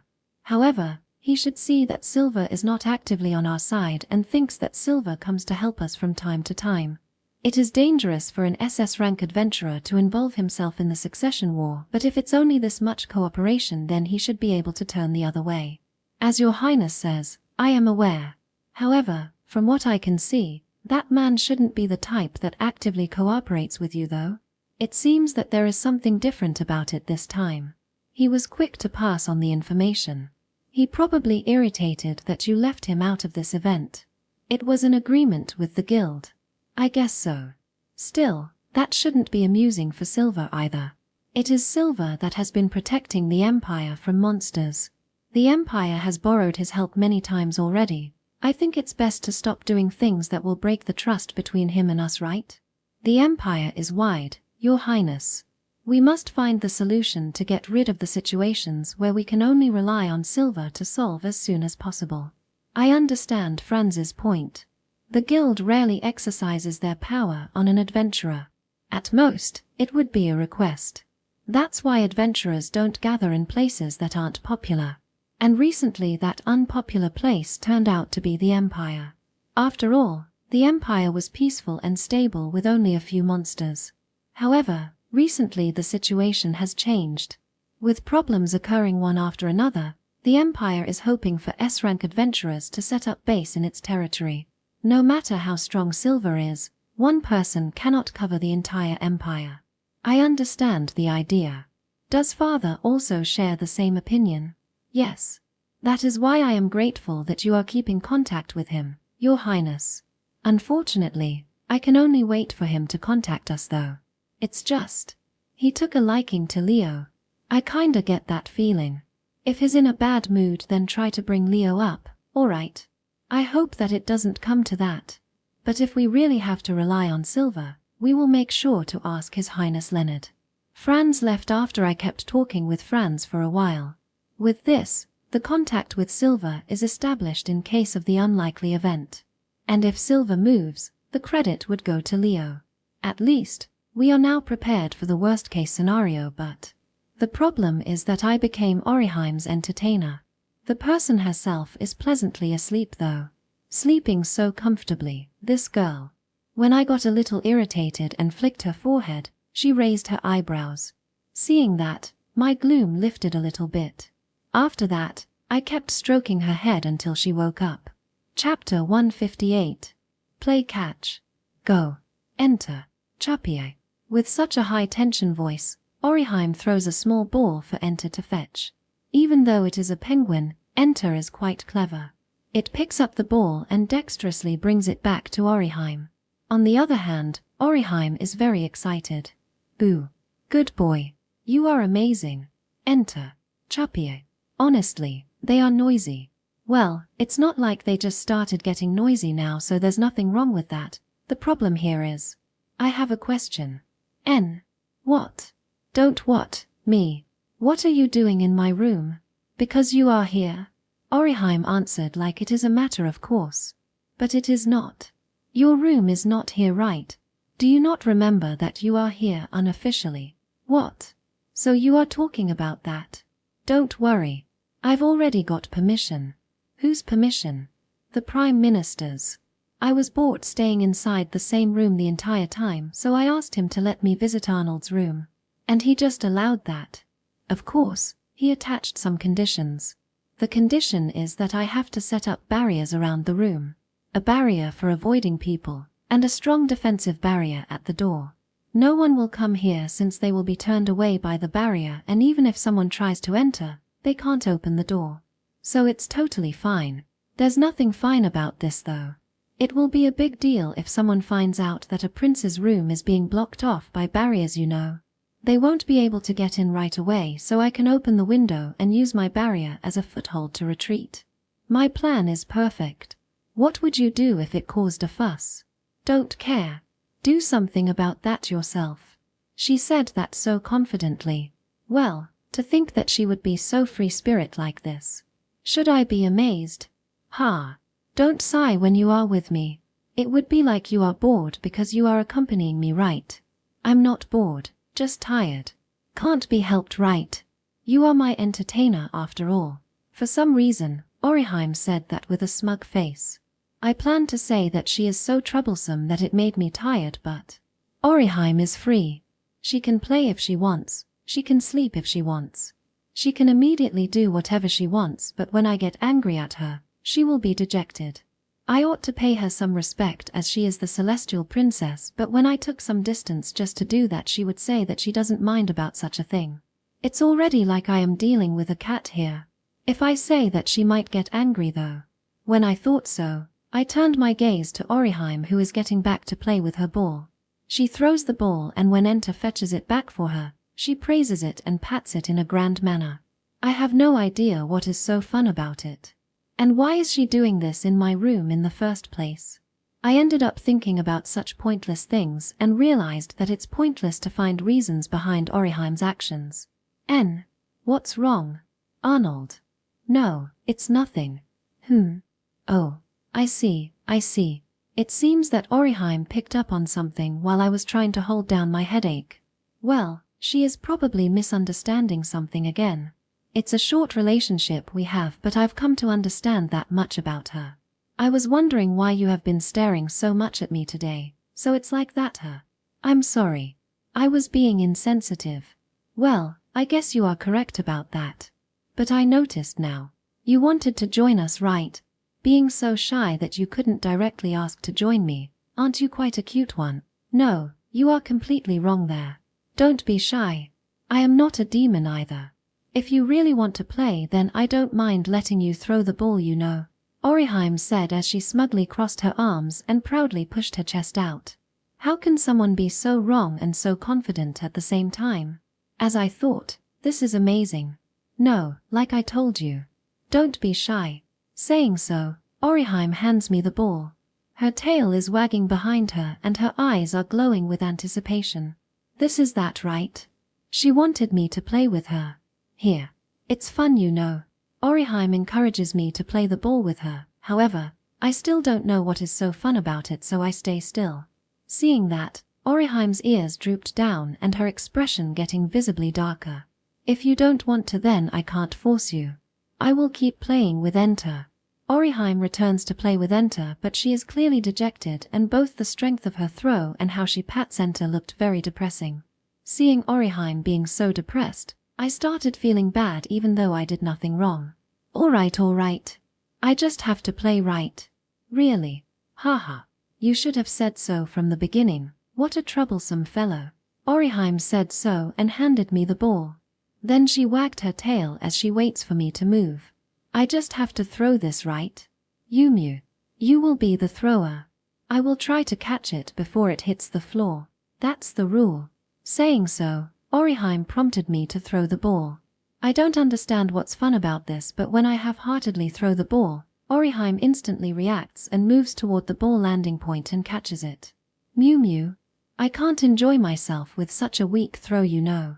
So we are being serious here, huh? Her reaction was like a carnivorous animal. She moved to catch it in an instant. Well, She is a beast person, so I shouldn't be surprised by that, but the fact that she used that kind of ability in a play is a little astonishing. Telling me to throw it harder, Orim tossed the ball back toward me. Since she requested that, I must comply.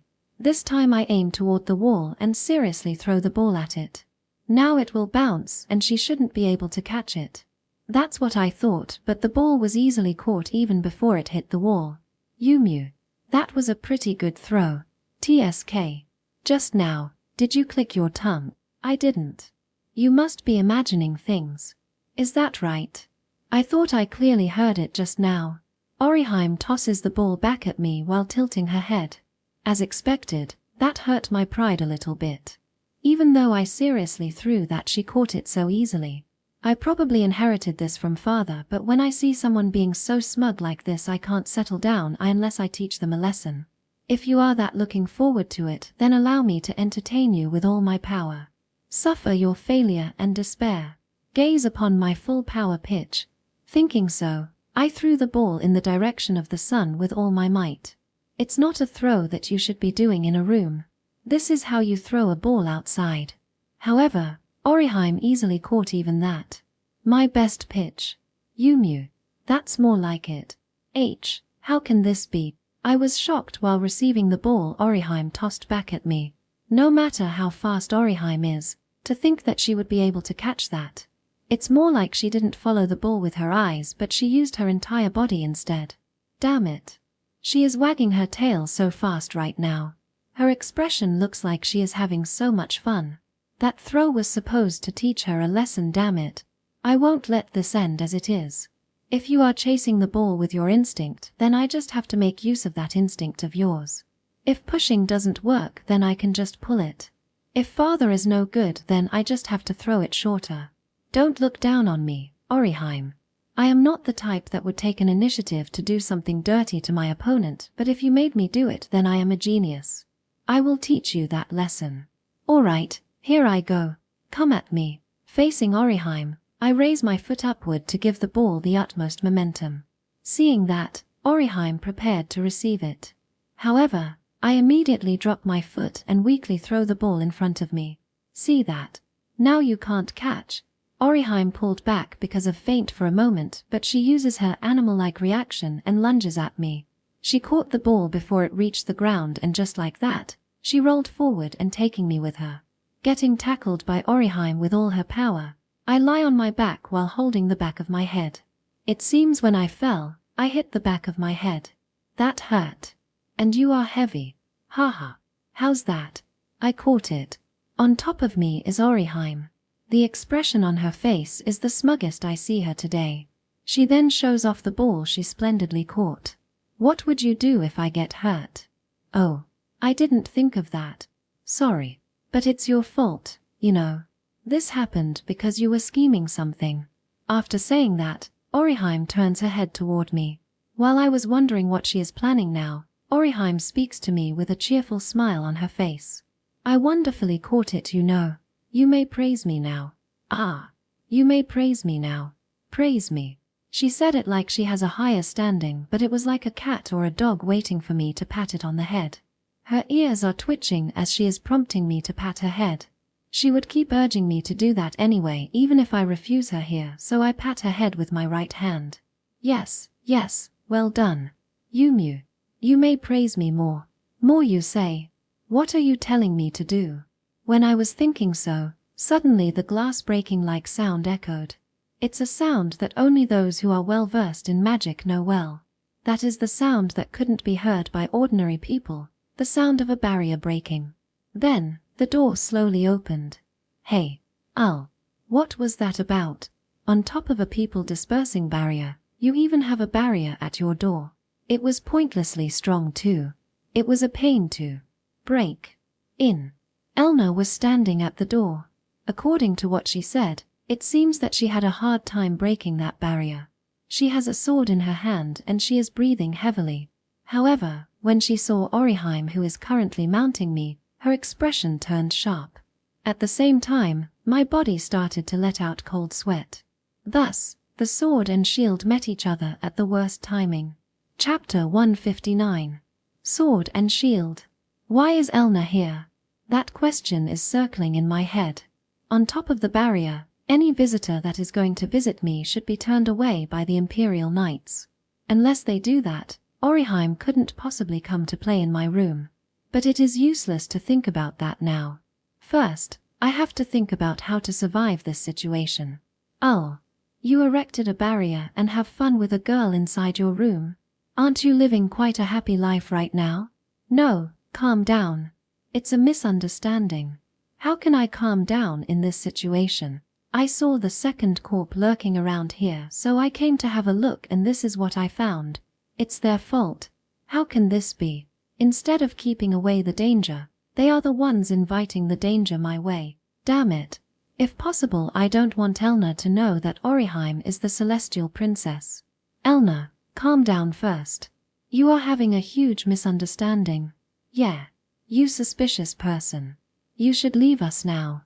I and Arnold are busy. My eyes opened wide at Orim. You idiot.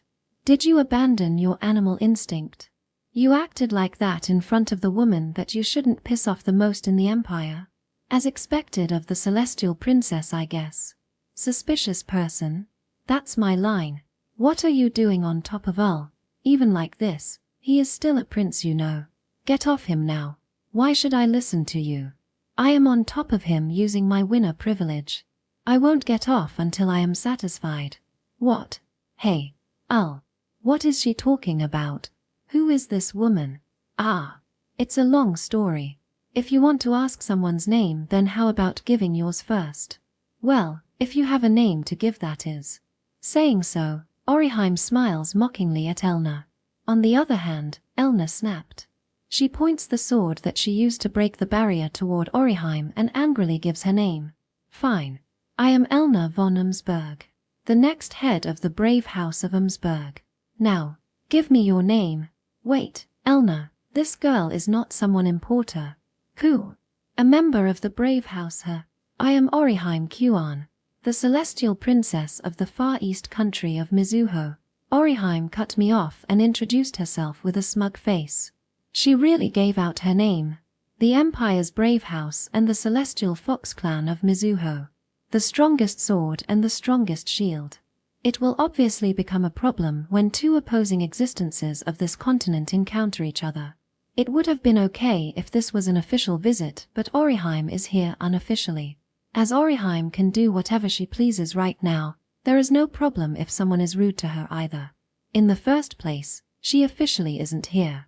That's why I can be in direct contact with the celestial princess like this. Still, the perceptions of the celestial princess between me and Elna are different. From my point of view, she has the same standing as some great person from another country. But the brave house is different. The brave house has always taken pride in being the strongest. A descendant of the hero who saved the continent, the clan that uses the holy sword, the strongest weapon. The brave house always has a strong rivalry with those that are close to them in power. That is because they are confident in their power and they have been proving their prowess for a long time. That's why I don't want her to meet the celestial princess whose barrier is said to be able to block even the blow from the holy sword. Elna is not so mature as to be able to deal with this like an adult right now. The celestial princess? I haven't heard that such a person visited the Empire though. It's a secret, so it couldn't be helped. Even if you are from the brave house, it seems that you are not aware of important information of the Empire. Well, I can see why they don't inform us about a visitor from such a small Far East country though. The brave house isn't that free after all. Unlike someone here. Sparks are flying between these two. It seems that the brave house is not alone on how competitive they can be, as Orim doesn't seem to lose in that department. Rather, can't they just back down? Who? It doesn't seem like you are that busy to me though. I am on an official business here, but what about you? I am also here on official business. My job is to escort the prince that you are currently sitting on. Oh, I see. If you are his escort, then you can go away now. He has me after all. No matter what happens, I can use barriers to protect him. I can't do that. Such a soft barrier is making me worried. I was under the impression that you had a hard time breaking the weak barrier earlier though. Something like that. I can even create it with one eye closed, you know. Ara, such a coincidence. I was trying to break it quietly since the noise might trouble others, you see. If I do it seriously, I wouldn't break a sweat breaking that kind of barrier. They are fueling each other anger. It is adult-like of the hero and the celestial to exchange only their words so far, but this is just the calm before the storm. Both of them are desperate to make it seem like they are being carefree about this, but both of their cheeks are twitching. They are probably at their limit here. Hey, I won't allow any more insults from you. My barrier is the strongest in the world. I won't lose to a hero who is nothing without the holy sword. What? You inherited some kind of legendary tool too, right? I know about it. You are using it to maintain the barrier surrounding your country, aren't you? Maybe the strong one here is just the tool you use, right? What did you say? You cheeky hero who got overshadowed by adventurers. Who got overshadowed? The fame of the brave house hasn't fallen. Maybe you just didn't hear about us because your country is such a backwater place, isn't it? Mizuho is not a backwater country. We are an advanced nation with a lot of maritime trade. It seems your study is still lacking her. I know that you are flourishing in the Far East. But compared to the empire that the brave house protects and raises, your country would be mediocre at best. What? Don't be so proud because your country just got bigger because there are only a few monsters in your land. Fighting only humans won't make you the strongest, all right? What did you say? Provocation and tit for tat. They are escalating the situation by themselves. This is really bad. I might currently be in the most dangerous place in the world right now. For the time being, if I keep lying down, I will not be able to run away, so I get up and get Orim off me. What are you doing? Huh. Maybe you are just too heavy, right? Gununu. Don't get ahead of yourself. If I am heavy, it is because of my chess. I can't say the same for you though. What? They are just fat, right? It's the symbol of motherhood. Something that a woman who can only swing a sword like you wouldn't understand. Key. I can't let you off anymore. What a low-level argument. Elna and Orim approach each other until they are at the distance where they are glaring at each other face to face. Elna looks down on the petite Orim, but Orim just gazes at Elna's chest and sneer at it, which makes Elna even angrier. This is the battle between the hero and the celestial princess that the whole continent was waiting to see. There should be a limit on how miserable this can be. You say something too. It's no use relying on Arnold. Arnold is already my captive. What? My chest is bigger than yours. In the first place, I am cuter than you. That is just you praising yourself, right? Orim said as she confidently pushes her chest out. I started to see the difference in self-confidence here. Orim will always believe in herself. She will never back down on an argument and have no qualm with showing her unfounded confidence to others. Elna has no such self-confidence. Or rather, her confidence doesn't cover that. The brave house is a noble house. They have to pay respect to the imperial family. On the other hand, the celestial princess is something like Mizuho's guardian deity. She has a higher population than her royal family, and her words held influence on their politics. Well, that's natural. After all, Mizuho needs to rely on the celestial princess. That is the difference between the two. It is not a matter of inferiority or superiority, but in a battle of words, Orim is stronger. Well, it can be said that she just doesn't listen to others though. I am obviously cuter, and men obviously like cute girls, so you can leave now. There's no place for a girl who only knows how to swing a sword here. Gununu. What? Just which part do you like about this girl? Her ears? Her tails? Elna's target changed to me. This is bad. I never thought that their target would switch over to me at this timing. When I was wondering how to survive this, I realized that I have no time for that. No, that would be the ears. I get that kind of feeling from him. You pervert. I didn't say anything yet, right? I let out a huge sigh. Now, no matter what I say, I think I am gonna get beat up anyway. And staying silent is not on the table too. If it keeps going like this, at worst, they might really compete with each other with force. While I was thinking so, Your Highness, His Majesty is calling for you. He said to bring her grace with you as well. A knight of the 2nd Imperial Knight Corps entered my room and told that to me. If it's a call from father, then his plan may be advancing her. Well, I don't mind that. Got it. I will go immediately. Also, tell father that I will bring Elna along as well. What? No, Your Highness.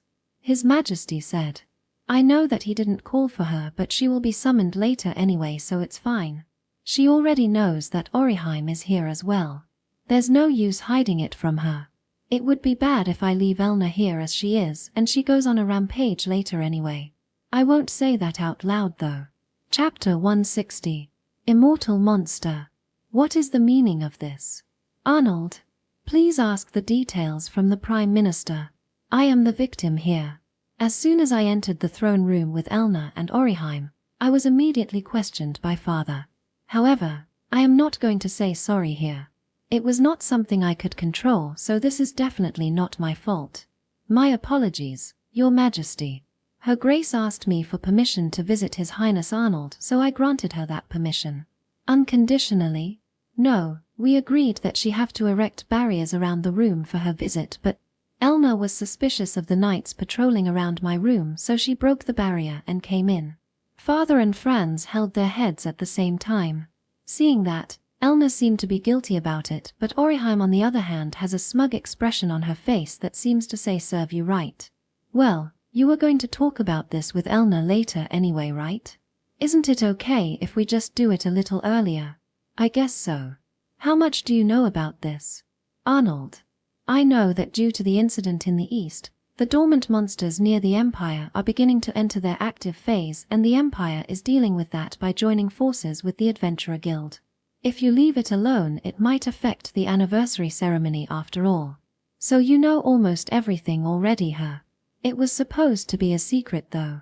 While muttering so as if he was amazed, father doesn't ask about how I get to know that information any further. Probably this is not the time to worry about my information source, her. Elna. It is as you heard. I invited the Celestial Princess to assist us with this problem. According to the report from the Adventurer Guild, there is at least one monster that we must rely on you to subjugate. I shall fulfill your wish with my life, Your Majesty. No matter what kind of monster it is, I shall defeat it. However, if you want me to fight together with her, I will have to think about it. Ho-hoo. Expecting to count on others' power before the fight even starts, her. The Brave House isn't that great, it seems. If you are not confident, then just say it. If you do that, I might consider lending you my strength, you know. Who is not confident? And I am only saying it hypothetically. Spare me from fighting alongside someone like you. That's my line here. I won't help you unless you beg me, all right? With me in the middle, sparks are flying around between the two. Honestly, I want them to think about where they are right now though. Someone just died because he disrespected the Emperor, you know. Well, it would be rude to compare Lawrence to these two though. Their status and power are orders of magnitude higher. At most, they will probably get scolded for minor rudeness like this. That being said, the person who should be reprimanding them right now is having a difficult expression on his face. This might be worse than I expected. Orim. NN. What, Arnold? If Arnold really insists, I will consider it, you know. Shut up. Gan. Elna too. We are in front of father, you know. You. My deepest apology. Your Majesty. Both of them drop their shoulders dejectedly. Now it's quiet. Finally, we can talk in peace. What kind of monster is it? The one that requires Elna's power. It's a monster called the Spirit Turtle. It is a monster that can naturally appear out of nowhere, and its enormous size makes it a walking disaster. From nowhere? Weren't we talking about the dormant monster? That's right. That spirit turtle appeared 200 years ago. It has been dormant since then. Staying dormant for 200 years. What on earth happened? Some monsters sleep for hundreds of years, but they are extremely rare. The sea dragon Leviathan I fought last time was forced to sleep. Unless it has some special circumstances like that, even a powerful monster usually only stays dormant for several decades. There is no doubt that something was done to it. The spirit turtle is called an immortal monster. The reason being it can't be killed in a normal way. How does that work? From the Adventure Guild's observation, they say that the spirit turtle's body is made of magic power. When severely injured, the spirit turtle will make its body extremely hard and lay dormant. Once it finishes strengthening its body, it will continue to move again. Even if in the off chance that someone can defeat it before it enters that state, since its body is originally made of magic power, it will just reconstruct its body. It seems that the spirit turtle that appeared last time is the same as the one that is emerging. That's why they call it an immortal monster. Isn't it strange that such a nasty monster hasn't been talked about until now? It seems that when the spirit turtle's body gets its magic power cut off, the next time it appears, its body will become smaller. Its growth probably got reset as well. That being the case, subjugating it again won't pose that much of a danger, Your Highness. I see. Even if it is immortal, it is not invincible, Her. Certainly, defeating it shouldn't be that dangerous. However, since it has been dormant for 200 years, that means that the subjugation 200 years ago has failed. So, why did the subjugation 200 years ago didn't go well? 200 years ago, it seems that the guild dispatched an SS rank adventurer to subjugate it. The SS rank adventurer chased it down and was about to destroy it, but it seems that something got in the way and the turtle was able to enter its dormant state. Getting in the way of an SS rank adventurer? Just who could do that? It was the ancient dragon that Silver subjugated. That troublesome ancient dragon was preying on mankind back then, and it got in the way of the subjugation 200 years ago. Well, it got counterattacked, but it managed to escape and entered its dormant period. Still, it did leave quite a troublesome souvenir for us. Father said so with an irritated look. To think that the ancient dragon I defeated did something like that. Despite its strong power, it never went head-to-head with the Brave House but preyed on the people of the center part of the continent and caused damage to the Empire. It was quite a cunning dragon. Even when it fought me, it was trying to escape until the end. I was under the impression that it is a dragon that is good at escaping, but it even deliberately got in the way of that SS rank adventurer to save that spirit turtle to her. For the turtle to enter its dormant period means that it is trying to strengthen its body until it can beat its opponent. That is probably why it has been dormant for 200 years. If such a monster exists, then the dragon probably thinks that it will be easier for it to move. Maybe it even hoped that the turtle would be able to defeat the Brave House for it. It probably helped the turtle with that intention. In the end, it ended up getting defeated by me, but it seems that it left quite a gift for us, Her. If it strengthened its body until it can defeat an SS rank adventurer, then even if it's Elna, it could still be dangerous, isn't it? I already took that into consideration. That's why it would be great if the Celestial Princess could lend us her power this time. Fumu, Your Majesty. Don't get me wrong. I wasn't called here to defeat a monster. I was called here to seal the dangerous ones. I will fight if it tries to harm me, but I have no plan to enter a fight that only benefits the Empire.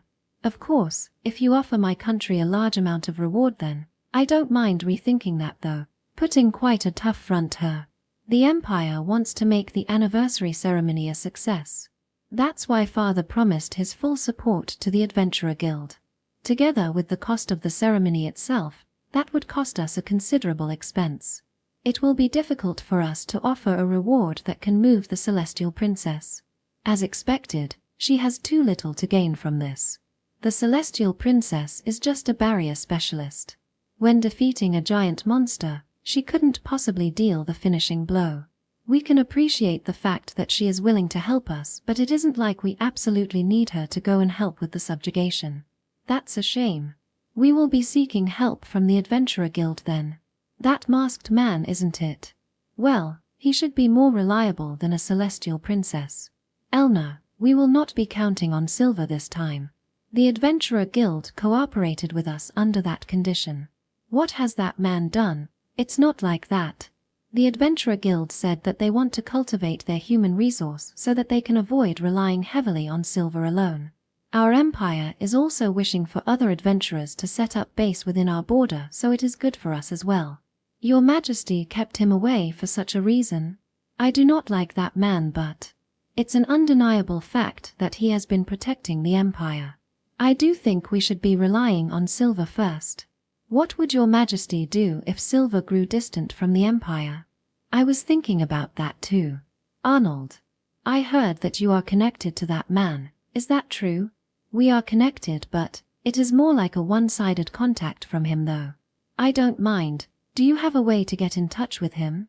I do, but I don't know if the other side will respond or not. The Imperial Capital Adventurer Guild is in the same shoes as well. Silver is like a phantom. It is impossible to keep track of his whereabouts. If he doesn't respond, then there is no helping it, but nothing good comes out of quitting before you try. Tell him that I want to see him. What are you planning to do? Just having a talk. A slow one, that is. Saying so, Father slowly turned his eyes outside the castle. Although Silver is an SS rank adventurer, it is unusual for the Emperor to call for a person whose identity is unknown. It is different from when I came here by myself last time. So Father is planning to maintain the relationship with Silver himself-her. This is an unexpected development. Chapter 161. The Emperor and the Adventurer. The invitation from the Emperor. It is easy to turn down, but if I use this incident as a reason not to go, the gap between the Empire and Silver will only widen. The Emperor also has his own reputation to care about. He would never rely on an adventurer who turned down his invitation again. If that is the case, the opportunity for Silver to get involved in the matter this time will be gone. That is why, as Silver, I accepted his invitation. Using transfer magic, I teleported to the plaza in the Imperial Sword Castle. A table and chairs were prepared, and my father is already sitting there waiting for me. Thanks for coming, Silver. Since it is a direct invitation from your majesty, I can only comply, but whether I will stay or not will depend on what you want to talk about. PM, that sounds like you. Saying so, Father urged me to sit on the chair opposite him. He wants me to sit and talk with him equally. No matter how much of an SS rank adventurer Silver is, this treatment is unusual. Moreover, I don't see that many escorts around you though. I cut that down to the bare minimum. If you wanted to try something, any amount of escort wouldn't be able to stop you after all. I see. I will take that as proof of trust then. There are only around a few guards in the plaza. That is the most nearby escort he has. There is no one around Father other than me. This is also unusual in and of itself. That's right. I do trust you. It is a fact that you have been protecting the Empire after all. Unfortunately, I don't remember ever protecting the Empire. What I have always protected are the people. In the end, the result is the same. Protecting my people leads to protecting my country. My people are now less likely to voice their worries ever since you appeared. After all, it is beneficial to us having an SS rank adventurer inside the Empire when it is likely that powerful monsters will appear. I am operating within the Empire because I don't have to worry about a conflict with other adventurers here. Where there are high-ranking monsters, there are quests for adventurers. I want to avoid causing turf wars, so I choose to stay in the Empire. Saying so, I stared at my father's face. Although it was through a mask, my father smiled when he noticed the meaning of my gaze. So from your point of view, my Empire's action this time is unpleasant for you, right? It's natural for a country to want to attract more adventurers. I am not going to deny that. But if this place becomes uncomfortable for me, I will leave. That is all. That would be troubling for the Empire then. No matter how many S-rank adventurers we gather, they won't be able to replace an SS-rank adventurer like you after all. This is not just about your ability but your fame as well. People will surely be worried if you leave. I don't care about the Empire's circumstances. If anyone came into the Empire, I would move out to keep the balance of the continent. There are many places where a service of high-ranking adventurers is needed after all. That would originally be the job of the guild headquarters, but it would probably be pointless to expect anything from the current headquarters. Recently, the upper management of the Adventurer Guild has become dominated by those who have never been on the field before. There were many retired adventurers among them in the past, but when it comes to faction battles, the guild staff will always be superior to the ex-adventurers. The current guild headquarters, which is now dominated by the guild staff, became a troublesome place. To not provoke the 5 SS rank adventurers on the continent, They are trying to make us controllable. Well, it is not like those guys can be controlled, and since the headquarters understand that, they are trying to find a new SS rank adventurer. It is pointless. If an SS rank adventurer can be easily found if you look for one, their situation wouldn't be so difficult in the first place. So simply put, your first priority is the people here. That is what adventurers are. Regardless of rank or status, we maintain our neutrality and protect the people. That is our rule. A simple rule here. I don't hate it. Saying so, father slowly sips his tea. From the smell, it seems that there is some alcohol mixed in there too. That's the drink my father loves. Your Majesty, you are not that free as well, right? How about you get down to the main topic already? Well, relax. I don't often have someone to accompany me like this. It wouldn't be so bad if we can enjoy this a bit more, right? I am not that free. Hasty men are hated, you know? Can I leave now? When I said that, father shrugged and made a bitter smile. It is rare for him to stop acting like the emperor like this. This is probably his natural self. Well, calm down. I have something important to discuss with you after this. Then let's make this quick. I will be direct then. Do you have anyone you are interested in right now? What on earth are you talking about? Well, if you currently don't have any significant other right now, I am thinking about giving you my daughter, you see. Do you understand what that means? Of course. It would be counterproductive to marry my daughter to an ancient magic user. The imperial family and ancient magic, that combination is synonymous with fear for those who live in the imperial capital. In the past, my grandfather, who was researching ancient magic, went mad and terrorized the capital. There are people who still remember what happened then, and the story of it even passed down to this generation. If I marry one of your princesses and a child is born, there is a chance that another ancient magic user will be born of the imperial family blood again. I don't think that future is desirable for anyone though. Of course, as Silver, I have no intention to accept such a marriage. But talk about being bold. That plan shouldn't be something that father would want to go with. I guess he wanted Silver to stay with the Empire that much her. You cannot move forward if you are only ridden by fear. This continent was once under threat of the Demon King. While the hero can defeat the Demon King, can anyone say that another similar threat won't arise again? That was why the Emperor of 500 years ago chose to give peerage to the hero and protect his lineage. Both for the sake of protecting the Empire and this continent. At the same time, the imperial family also doesn't neglect to strengthen our own bloodline. By bringing in excellent blood, the Adler house grew stronger. That will not change. I can give you the title of a duke and have my daughter marry you. Then, your child will be taken in by the imperial family. This is for the Empire and all the people who live on this continent. That is a fine idea, but I have no obligation to go along with it. What happens in the future will be dependent on the actions of the people of that era. Ancient magic especially depends on the individual. It is not always something that will be inherited through blood. Doing that will only put unnecessary weight on the child. As I thought it is no good her. You probably brought that up knowing that it is no good in the first place, right? Father let out a small sigh and sips on his tea again. And I wanted to see my daughter get married too. That's right. If you want, Finn or Elna is fine too, you know. You are being persistent. Marrying any of those two would be even worse than the princesses.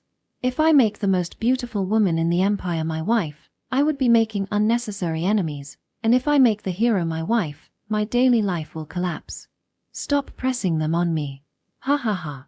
I guess you would be the only man who refused the right to marry Finn and Elna her. If you do not find any value in women, then why don't we move to a more realistic subject? Finally, I would love it if you stopped your joke at that. I was not joking. You are a hero. It would be better if I can give you a title and have you become my relative though. Well, it doesn't like that everything can go my way after all. Now, under what condition would you choose to stay with the Empire? Will my support for your friend, the deputy guild chief, be enough? I swallow down my answer at father's proposal. I was just about to make that same proposal. The guild is a neutral organization. However, the influence of the countries cannot be ruled out entirely. The influence of a country becomes important when the guild has to decide on its top position. At the moment, the only one among the upper management of the guild who has been on the field before is Clyde. If Clyde stands at the top, the headquarters will surely change. That is good for me. That is why I was planning to use this matter as the reason and ask Father to cooperate with Clyde. He said it first though. What's wrong? Is that not enough? What would you do if I object to this? I would only be looking for a compromise. Does that compromise also include the matters concerning the succession war? It doesn't. Even if it is a request from you, I am not willing to favor any candidate. They will have to take the seat of the crown prince with their own hands. I see. Then I am fine with your proposal, Your Majesty. Please back Clyde up for me. I said so and stood up. There is no point in staying here anymore. However, I was stopped by my father. Silver. Is there anything else? This is a personal question. You don't have to answer if you don't want to. Who was it that taught you to use ancient magic? I have no obligation to answer that. I see. On top of it's heavily dependent on an individual, you need to read valuable literature to learn ancient magic. It is not easy for commoners born in some villages to learn to use it. Without a good enough status, ancient magic is hard to learn. I do think that you are from a house with high status, am I correct? I will leave that to your imagination. I see. Then let my imagination run wild a bit then. Perhaps my grandfather managed to stay alive somehow, or he had an apprentice. Maybe one of them is your mentor. That is not a bad setting for a fairy tale. How about you start writing a book in your retirement? I think that my reasoning should be on the spot though. While making a bitter smile at my father, I leave the place through transfer magic.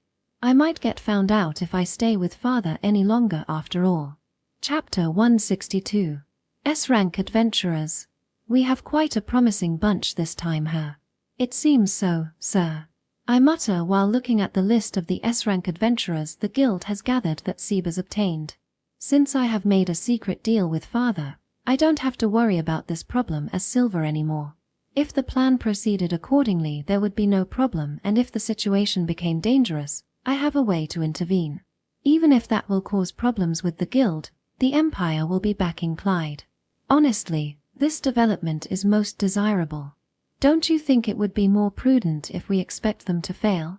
These are S-Rank adventurers, sir. If they fail, they will have no choice but to raise the danger level of the monster. Nodding to Sebas's input, I look at the S-Rank adventurer on top of the list. Of the adventurers the guild gathered to the Empire this time, only 2 of them are individually an S-Rank adventurer. Bruce Tarrant, the ice magician who has been active in the United Kingdom of Egret in the North Her. He just got promoted to S-Rank 2, isn't he quite a hard-working one? He is still young after all. He's a young man in his early 20s, but he has been constantly rising through the ranks. He is also famous in the United Kingdom as the Freezing Noble, because of his gentleman demeanor and neat appearance. He is probably the one the guild wants to support the most her. He is a good boy after all. He indeed has the ability to back up his rank, sir. After all, he has gotten up to this rank by hunting down many of the high-value subjugation targets by himself. He rose to S rank as a solo magician, so I don't doubt his skill. Still, I think that this is his limit. Modern magic alone is insufficient for him to become SS rank after all. You are being quite strict, aren't you, sir? I have to. The gap between S rank and SS rank is more than just a rank difference. The monsters we have to deal with are in different leagues. If he doesn't have enough ability, he will just end up dying. Saying so, I look at the name written under Bruce. I do not know him personally, but from the rumors I have heard, he is bad news. So they even called Ignat to her. They are getting their priority wrong here. Even as he is right now, he is a problem child who doesn't listen to the guild, you know. The fire magic swordsman from the so-called Empire. It is rumored that he is a spontaneous person who goes on a rampage while ignoring the damage to the surroundings, but it is curious what he is actually like, sir. He naturally would be worse than the rumor. Because his ability is real, the guild should already be suppressing the bad information about him from spreading once or twice already. After I said that, I let out a big sigh. They called in quite a troublesome guy. There is no problem with Bruce's personality, but Ignat is different. At worst, Ignat might be the one who worsens the situation himself. He has the ability, but his personality is bad. It would be nice if the guild can control him. It doesn't seem that we can expect much from them in that department, sir. I guess so. Let's put our hope on the other S-rank adventurers then. Saying so, I look under Ignat's name. There are 2 names written there. It is not uncommon for adventurers to be active in pairs, but this duo is still an irregular among that. A couple who has been certified as S-rank adventurers. Sydney and Augusta. The 2-person group of the kingdom, isn't it?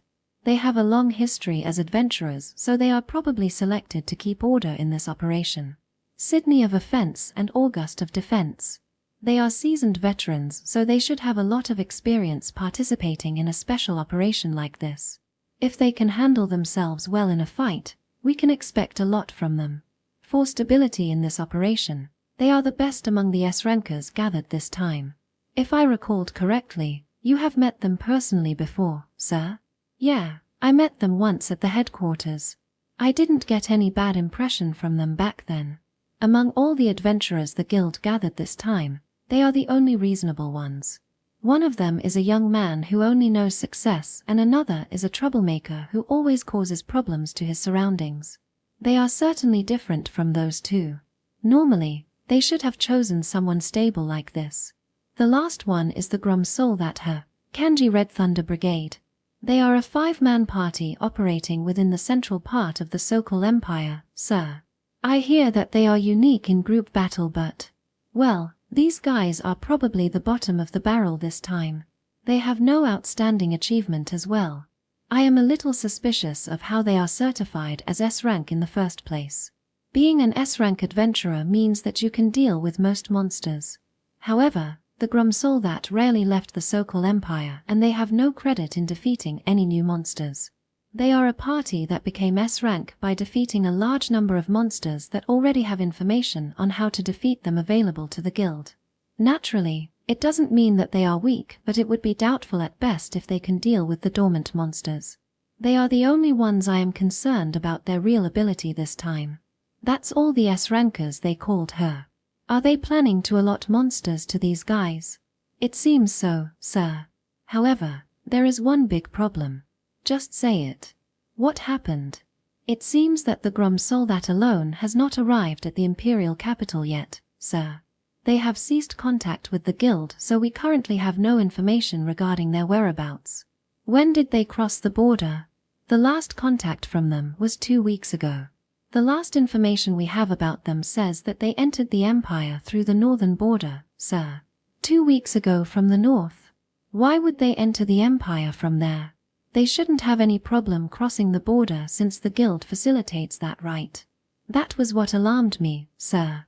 Perhaps they are trying to take an independent action. This operation is being led by the guild and the Empire, you know. Wouldn't it be too risky for them to act as they please now?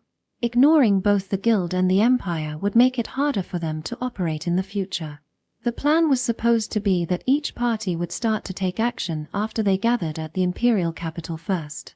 If they choose to act on their own then, it might be an intervention from Sokol her. The Sokol Empire wouldn't want us to successfully defeat the monsters, hold the anniversary ceremony, and let the adventurers set up base inside the Empire after all. It doesn't like everything will go as planned in the first place. Still, it is possible that Sokol is trying to secretly cause chaos within the Empire. Taking the Grum Soul that in and making them act wildly to cause chaos in the Empire, that would be a desirable development for Sokol. Even if the Empire has become restless lately, the eastern border that is being guarded by Lizaranu is an iron wall. They might be trying something behind the scenes since they can't break through her defense her. If they have been given information prior to their participation, they should know what kind of monster is dormant in the north. What are the target monsters there? The spirit turtle, sir. TSK. The moment I clicked my tongue, the door suddenly opened. Standing there is the flustered Orihime. What's wrong? Orihime. My barrier. It broke. The spirit turtle might have begun to move. I see. I understand. I will inform father about this. Let's go, Sebas. Yes, sir. Arnold. The barrier I erected around the spirit turtle was a barrier to buy time. It is supposed to have given us 3 more days. The evacuation will not be over yet. The people are in danger. It was because my barrier wasn't good enough. I'm sorry. Since Orim sensed that her barrier was broken, she must understand well the urgency of this situation. Her words were very heavy. However, I responded to her with a smile. It's okay. Even in the Empire, there are people that you can count on. Saying so, I stroked the uneasy Orim's head and left the room with Sebas. Then, it seems I will have no choice but to move her. It seems that you really can't catch a break, sir. There's no choice. All right, it's time for secret maneuver. As you wish, sir.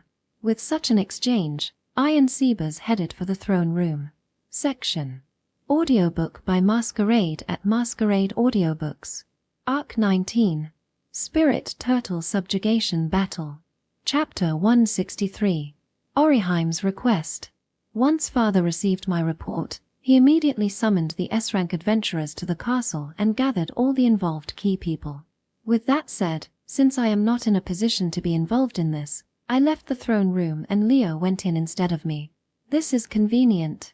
I didn't have to find the reason to leave the room. This is a race against time. The reason why Orim's barrier collapsed may be the arbitrary action taken by the Gromsoldat, but we cannot rule out that it was broken because of other causes. The important thing now is the fact that the barrier was broken and the spirit turtle has begun to move. This is like a mountain started moving on its own, so we need all the help that we can get. I will be off then. Cover for me. Certainly. Please have a safe trip. Sebas bowed to me, who had put up the guise of silver. I have already left the illusion of myself in the room. Sebas should be able to handle the rest. However, I stop myself before I use transfer magic. Sebas, do you think that this secret should be revealed soon? This is the first time I ask him such a question. That's why I thought that it would be okay even if he doesn't answer. However, Sebas immediately replied, "Does it hurt your conscience? Is it hard for you to keep this secret? I don't know. It wouldn't be weird if Elna started getting suspicious by now. If that's the case, then you think that it would be easier to reveal your secret? Please do not disappoint me so much, Arnold-sama." Sebas, you had your chance to reveal your secret, but you chose not to. You have kept this secret for so long. Your reason for revealing it shouldn't be because it will be easier, sir. A secret has its worth when it produces a benefit that can make a difference. There is not much benefit for you to reveal this secret to Elna-sama and continue supporting her from the shadow. Once you have decided to keep this a secret, you must keep it so. If you desire to support Leonard-sama until the end, then you must not waver. If you have decided to see this through, you must stick to it until the end. This is what it means to see things through, sir. It was a sermon. Not the usual sarcasm. That's why I obediently give him a nod. That's right. I chose to deceive everyone around me. If I quit because it is getting hard for me to do so, I shouldn't have done it from the start. It surely isn't like me to waver since I have done nothing but placing my wishes on Leo. Right. I have to see this through. Yes. You must thoroughly keep your secret. Over time, your secret will grow heavier. This is different from the time with Finsama, sir. You must be decisive and completely become silver. Yeah, I understand. I will do that. After all, if you cannot even deceive one childhood friend, it would be impossible to deceive His Highness Eric, sir. Even though I am lacking, please allow me to assist you. I will be relying on you. Saying so, I left the place with transfer magic. Section. After I transferred to the lower level of the castle, I climbed up the stairs to the throne room. All the people who passed by me were making a surprised expression and rushed around. While observing such actions from them, I arrived at the throne room. Before the throne room are nobles who probably want to inform father of my arrival, but they had stopped themselves before they entered the room. Angry yells can be heard from the inside. It seems that there is some chaos during the meeting. The nobles probably didn't enter because of that. The knights guarding the door are probably aware of what is happening. Once they spot me, they salute and ask me a question. His Majesty is currently inside. Excuse me, but can we ask for your name? Silver, the SS rank adventurer of the Imperial Capital Branch Adventurer Guild. May I check your adventurer card? Being told that, I offered him my adventurer card. The last time I was with Trauneson and Finn, but now I am alone. Even if I appear to be Silver, they will not let me pass unchecked. We have certainly identified your identity. However, an important meeting is being held inside right now. I won't ask you to open the door. I can just enter myself. I said so and pushed the door open with my hands and arbitrarily entered the throne room. The knights didn't try to stop me. They probably knew that they would be brushed off anyway. I have told you many times already. The adventurer must be given first priority regarding our prey, said a crude man with blood-red hair. He carries a large sword on his back and has a provocative smile on his face. A rude guy that can't even behave himself in front of the Emperor. This guy must be Ignat. And I have told you this many times before. Ignat Dono. Now is not the time to fight over who will take the credit. The monsters in the northern region are starting to move because the spirit turtle has woken up. Please follow the original plan. The S-rank adventurers should handle the other monsters and leave the spirit turtle to the Empire. That plan went down the drain already. We have no plan whatsoever now. You are saying that the Empire will handle this, but who will you send? Even if you send out your proud hero here, the location is too close to the border. If she has to use her holy sword, what would you do if the turtle crosses the border? Are you willing to let her wield the holy sword on another country's soil? If you use the monster as a reason, I don't know how the other nations will respond, you know? Leave the spirit turtle to us, the adventurers. Franz and Ignat are currently in a heated argument. I understand Franz's point in having the Empire handle the spirit turtle, but the problem is the off chance that if they dispatch Elna and the turtle crosses the northern border. If the spirit turtle crosses the border, it will become a diplomatic problem and Elna cannot cross the border either. It's not the question of whether she can use the holy sword there or not, but it will set a bad precedent if the other nations allow her to cross the border because she has to chase down a monster. If such precedent is set, the holy sword user might be able to use such a reason as a shield and cross the border in the future. No country will tolerate that. If that happens, any action taken by Elna will look suspicious to them. However, it is not safe to leave the spirit turtle solely to the adventurers. If we rely on them, we cannot count on Elna's power. In the first place, the reason this plan incorporated Elna was that there is no guarantee that the gathered adventurer can win against the spirit turtle. Leave it to us. We are the most suitable and the most capable to deal with this. It's not a big deal for us to take down a monster that can only boast of its size. Or are you saying that there is someone else more suitable to deal with it than us? Due to the ongoing argument, no one noticed that I entered the room. That's why I raise my voice to make them aware of my presence. If that is what you want, then I am right here. On. Ignat's eyes, which have the same color as his hair, turned toward me. Then, after he confirmed my identity, he scoffed lightly. Ha, isn't it Silversama, the SS rank adventurer? What are you here for? No one called for you. Right. Clyde-san. Ignat then turns to Clyde, who is standing nearby. Clyde nodded to him with a bitter expression. That's how it is, Silver. You cannot take part in this operation. Maybe I heard you wrong earlier. Didn't you say that your plan has already gone down the drain? In response to my words, Ignat looks at me with an undisguised hostile expression. It seems I am quite hated. Well, from his point of view, all the SS rank adventurers including me are annoying, I guess. The monster that you planned to subjugate has begun to move earlier than you expected. You may plan to be the one who makes the first move, but that is already no longer an option. I personally believe that it would be foolish to stick to the plan so zealously. Don't you think so, Your Majesty? I have made a promise with the Adventurer Guild that I will not involve you in this matter.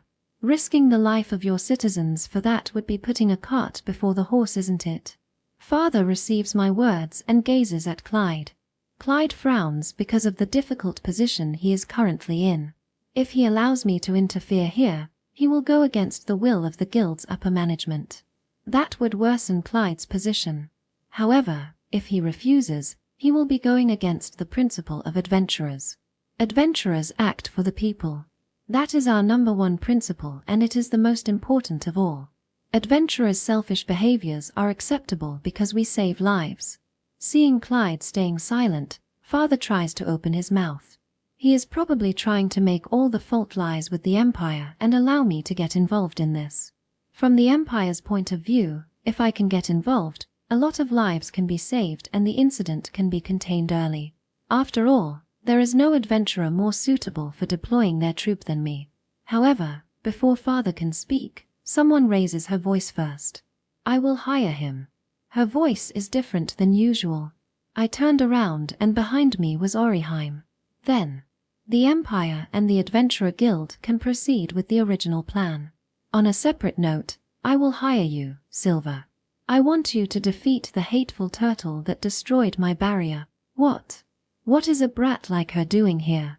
Watch your mouth. Ignat. You are addressing the Celestial Princess.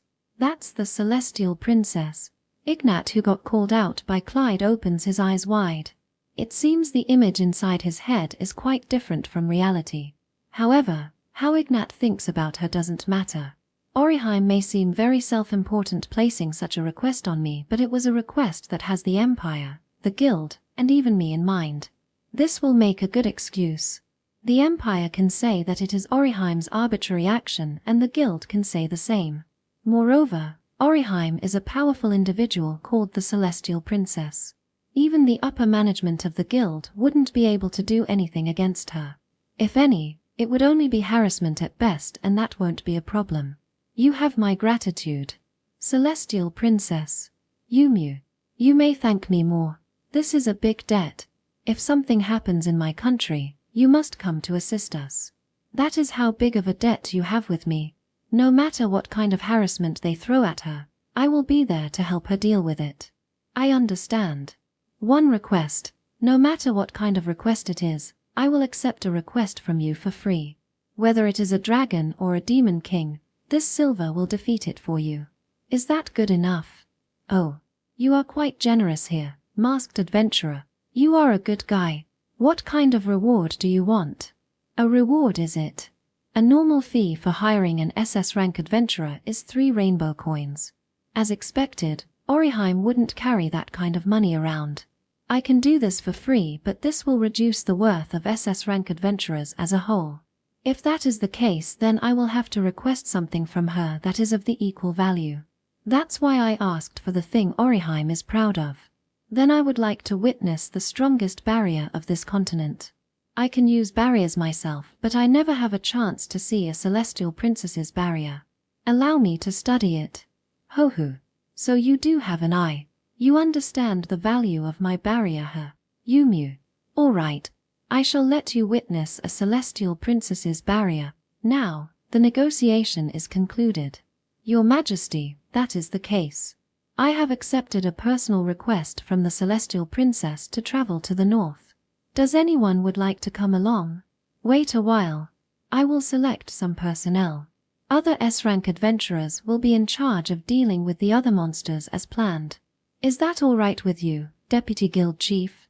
We have no problem. Clyde calms Ignat, who was trying to voice complaints, and lowers his head. Now, the talk is over. The rest is for us to take action. Chapter 164. Confusion at the Imperial Capital Guild. Adventurer Guild, Imperial Capital Branch. I designated this place as the rendezvous point and traveled here with Orim first. Who? This is the Imperial Capital Branch, huh? They have quite a good sense, don't they? Oi. Silver brought along a weird kid. Don't get involved. He's a weirdo wearing a mask, you know. There's no way that there's a decent human being beneath that mask. But she's cute, you know. Should we try calling her? Stop. What would you do if she's his woman? You want to get incinerated by ancient magic? Even Silver wouldn't go that far, right? Just give up the idea. He can use transfer magic. What would you do if he starts harassing you using it? Ah, makes sense. He's a creepy guy in a mask after all. Who would harass you using transfer magic? I want to deny their weird accusation with a yell, but that would go against Silver's character. Giving up, I talk to the receptionist. Sorry for the commotion. It is always noisy around here, so it is all right, sir. Is she your sister? No, a client. A lot happened, you see. What? Silver-san accepted a personal request without going through the guild. And we always got ignored too. The receptionist dejectedly dropped her shoulder and hung her head.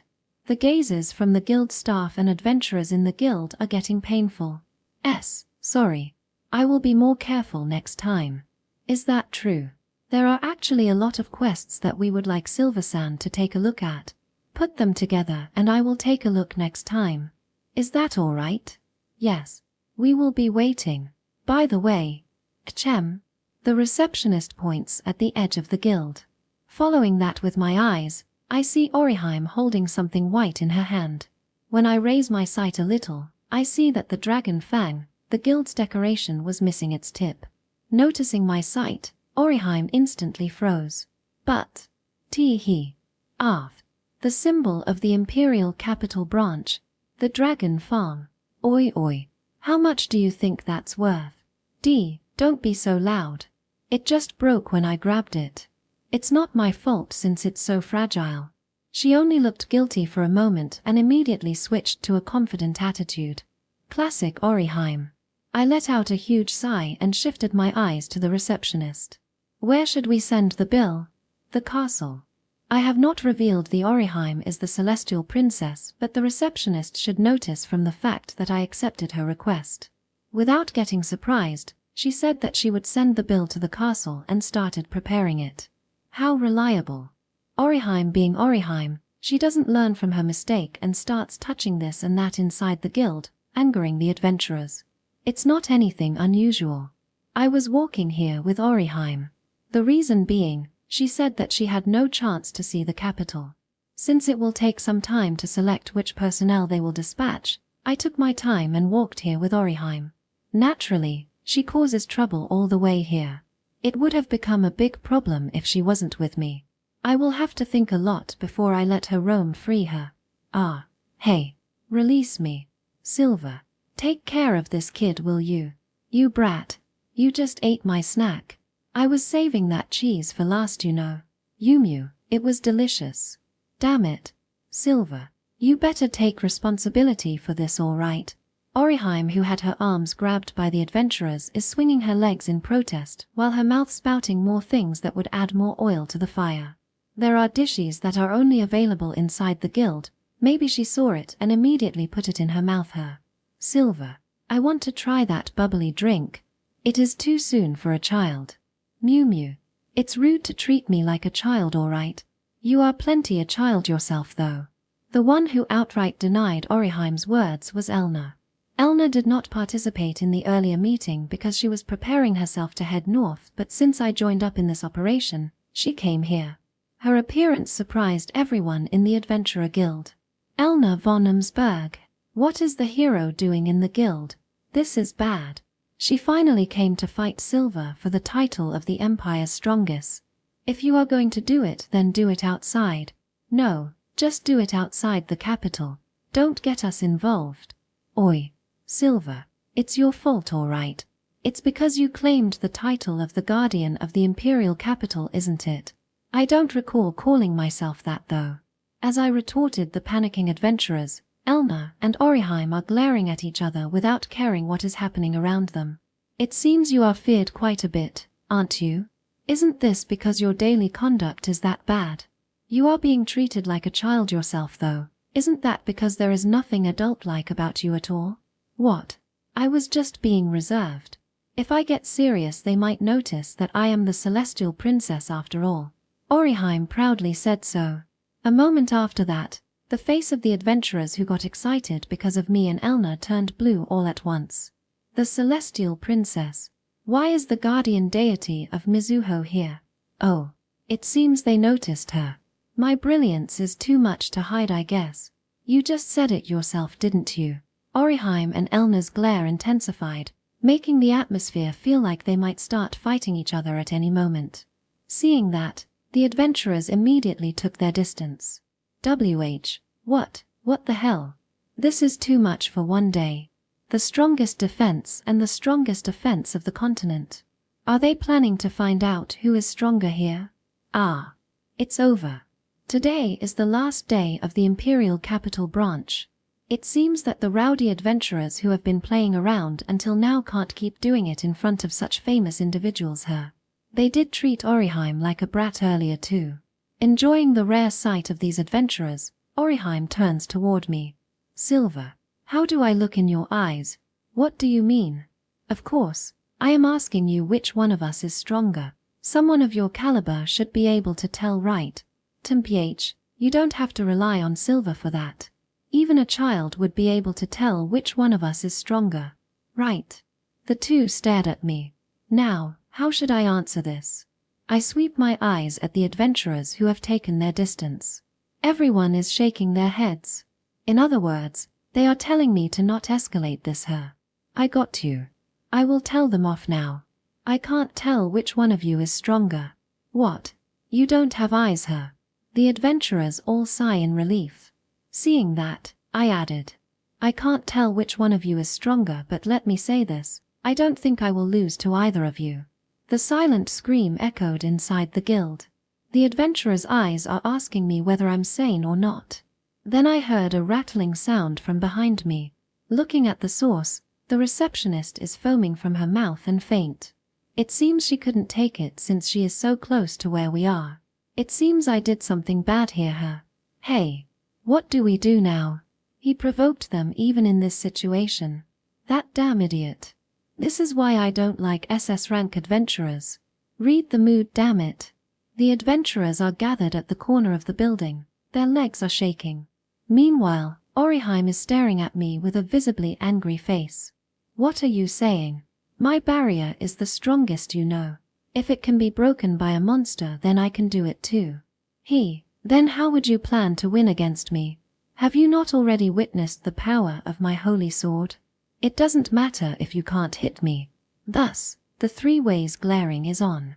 Each of us thinks that we can defeat each other, so no one is backing down. Amid such a heated situation, a large number of horses arrive in front of the guild. They are finally here. Sorry for being late, Silver, said Leo as he got off his horse. Behind him are Sieg and Lynia along with the Imperial Knights. So they are sending just enough amount of men here. The prince himself will personally come with us too, right? Of course. If Elna has to fight at the border, a member of the Imperial family needs to be there to authorize the use of the Holy Sword in case she crosses the border, and we also need an ambassador that can explain our intention to the other country as well. I am the right person for that. So you won't be participating in the battle, right? Yes. Our duty is to rescue the people who couldn't evacuate in time. I will leave the monster subjugation to you. I don't want to get in your way after all. That is fine. Answering so, I created a transfer gate large enough for the cavalry to rush in. But before I passed through it, the adventurers inside the guild stopped me. Hey, Silver, if it's something important then we can lend a hand, you know. Monsters are adventurers' specialty, right? Those words are reliable. Since the spirit turtle started to move, the monsters in the surrounding area will also be going on a rampage. That being the case, I do want more manpower. However, I cannot accept their help this time. I am happy about your offer, but I have to turn you down this time. The problem this time has the dignity of the Empire on the line. The Emperor wouldn't be happy if adventurers get involved too much. Let them have the credit this time. Well, if they are not enough to handle it, I will be cleaning up after them though. You sure said it, huh? There won't even be your turn, all right. Very well, let me see what you can do then. Saying so, Elna went through the transfer gate first, followed by the cavalry led by Leo. Then, let us go then, be relieved. Even if they are the people of the Empire, people are people. I will protect them all. Then I will prove it. The fact that I am more amazing than the hero. I will look forward to that. Saying so, I went through the transfer gate together with Orim, our destination, the northern region. Chapter 165. Rostock. We transferred to Rostock, a big city located in the northern region of the Empire. Since the Adventurer Guild of this city was informed of the plan in advance, they are the ones in charge of observing the spirit turtle.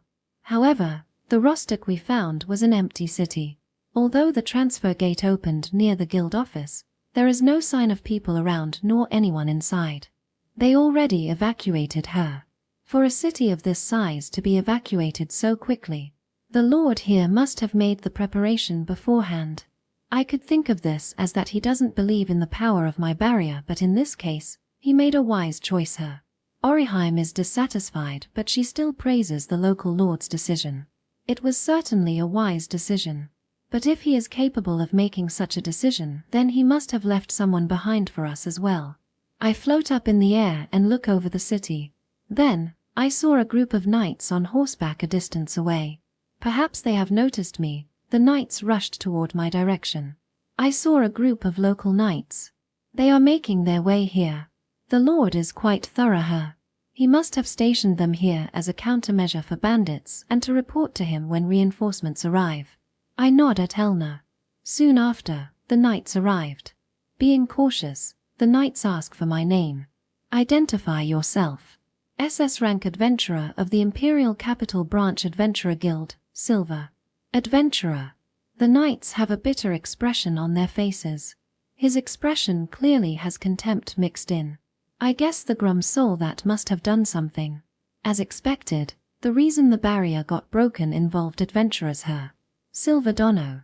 We were stationed here by our lord to explain the situation to the reinforcements. However, you can't trust an adventurer here. Then explain the situation to the prince. Tell him what happened here. I cut him off and turned my eyes toward Leo behind me.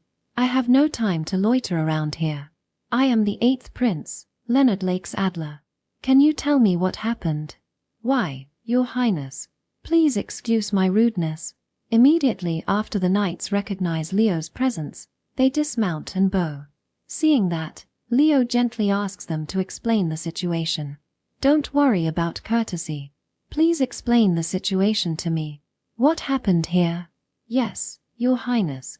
The Adventurer Guild of this city was monitoring the movement of the spirit turtle that was trapped inside the barrier. We were informed that we still have a few more days, but some adventurers tried to subjugate the spirit turtle on their own and launched an attack on the spirit turtle which caused the barrier to collapse. Where are those adventurers right now? It seems that they and the adventurers who were there to monitor the spirit turtle were blown away by its attack. The other adventurers who managed to survive immediately withdrew to the city, and the Lord ordered the citizen to evacuate with only the bare minimum luggage. The citizens are already evacuated from this place, your highness. I see. What happened to the spirit turtle? It hasn't moved since it launched a counterattack against the surveillance unit. However, we have confirmed that its previously closed eyes are now opened. It has surely awakened, your highness. Leo's eyebrows raised after hearing the knight's report. Leo might not be able to grasp the big picture here. Unlike me, he wasn't aware of the plan after all. Even so, Leo immediately changed gear. To do what he can do now. Even if the city evacuation is completed, the small villages in the surrounding area shouldn't have been able to completely evacuate yet. We will head to those villages and take care of the evacuation. Once the evacuation is completed, please take care of the battle, Silver. Of course. But what should I do in case the spirit turtle starts moving? I want you to stall it as much as possible. In the meantime, I will do my best to evacuate the citizens. That is fine, but the monsters in the northern region must have sensed the danger and started moving already. This entire region has already become a danger zone. It would be very difficult to evacuate the people while protecting them, no? Celestial Princess Dono and the hero will be stuck on dealing with the spirit turtle. Of course, myself included. Don't worry, I have brought along the knights for that purpose. Let me ask you this. Since this can be counted as the Adventurer Guild's blunder, are you confident that you can compensate for their failure? The knights turned fearful at Leo's words. That was clearly a provocation. Even if he is a prince, one can say that provoking an SS rank adventurer is going overboard. However, Leo should already be aware of that. He was probably being provocative to make Silver focus on the spirit turtle. Rampage. Don't look down on me. I did not take on the title of SS rank adventurer in vain. Us SS rank adventurers have this title because we are the strongest in battles against monsters. You do not need to worry. If this is the Adventurer Guild's blunder, I will defeat the spirit turtle and erase that failure. Is that so? Then I'm relieved. That being the case, will you be all right? You came all the way here to save your people, but if you have to run away it will damage your fame, no? No problem. I wouldn't be here if I am afraid of dying. The same goes for all the knights here. Don't look down on the knights of the Empire too much. Saying so, Leo straddles his horse and pulls out his sword. Then, we are departing. Do not forget. We are here to evacuate the citizens. Save as many lives as possible. Hearing Leo's command, the knights also pull out their swords and respond. Every one of them is a warrior who came here while fully aware of the danger.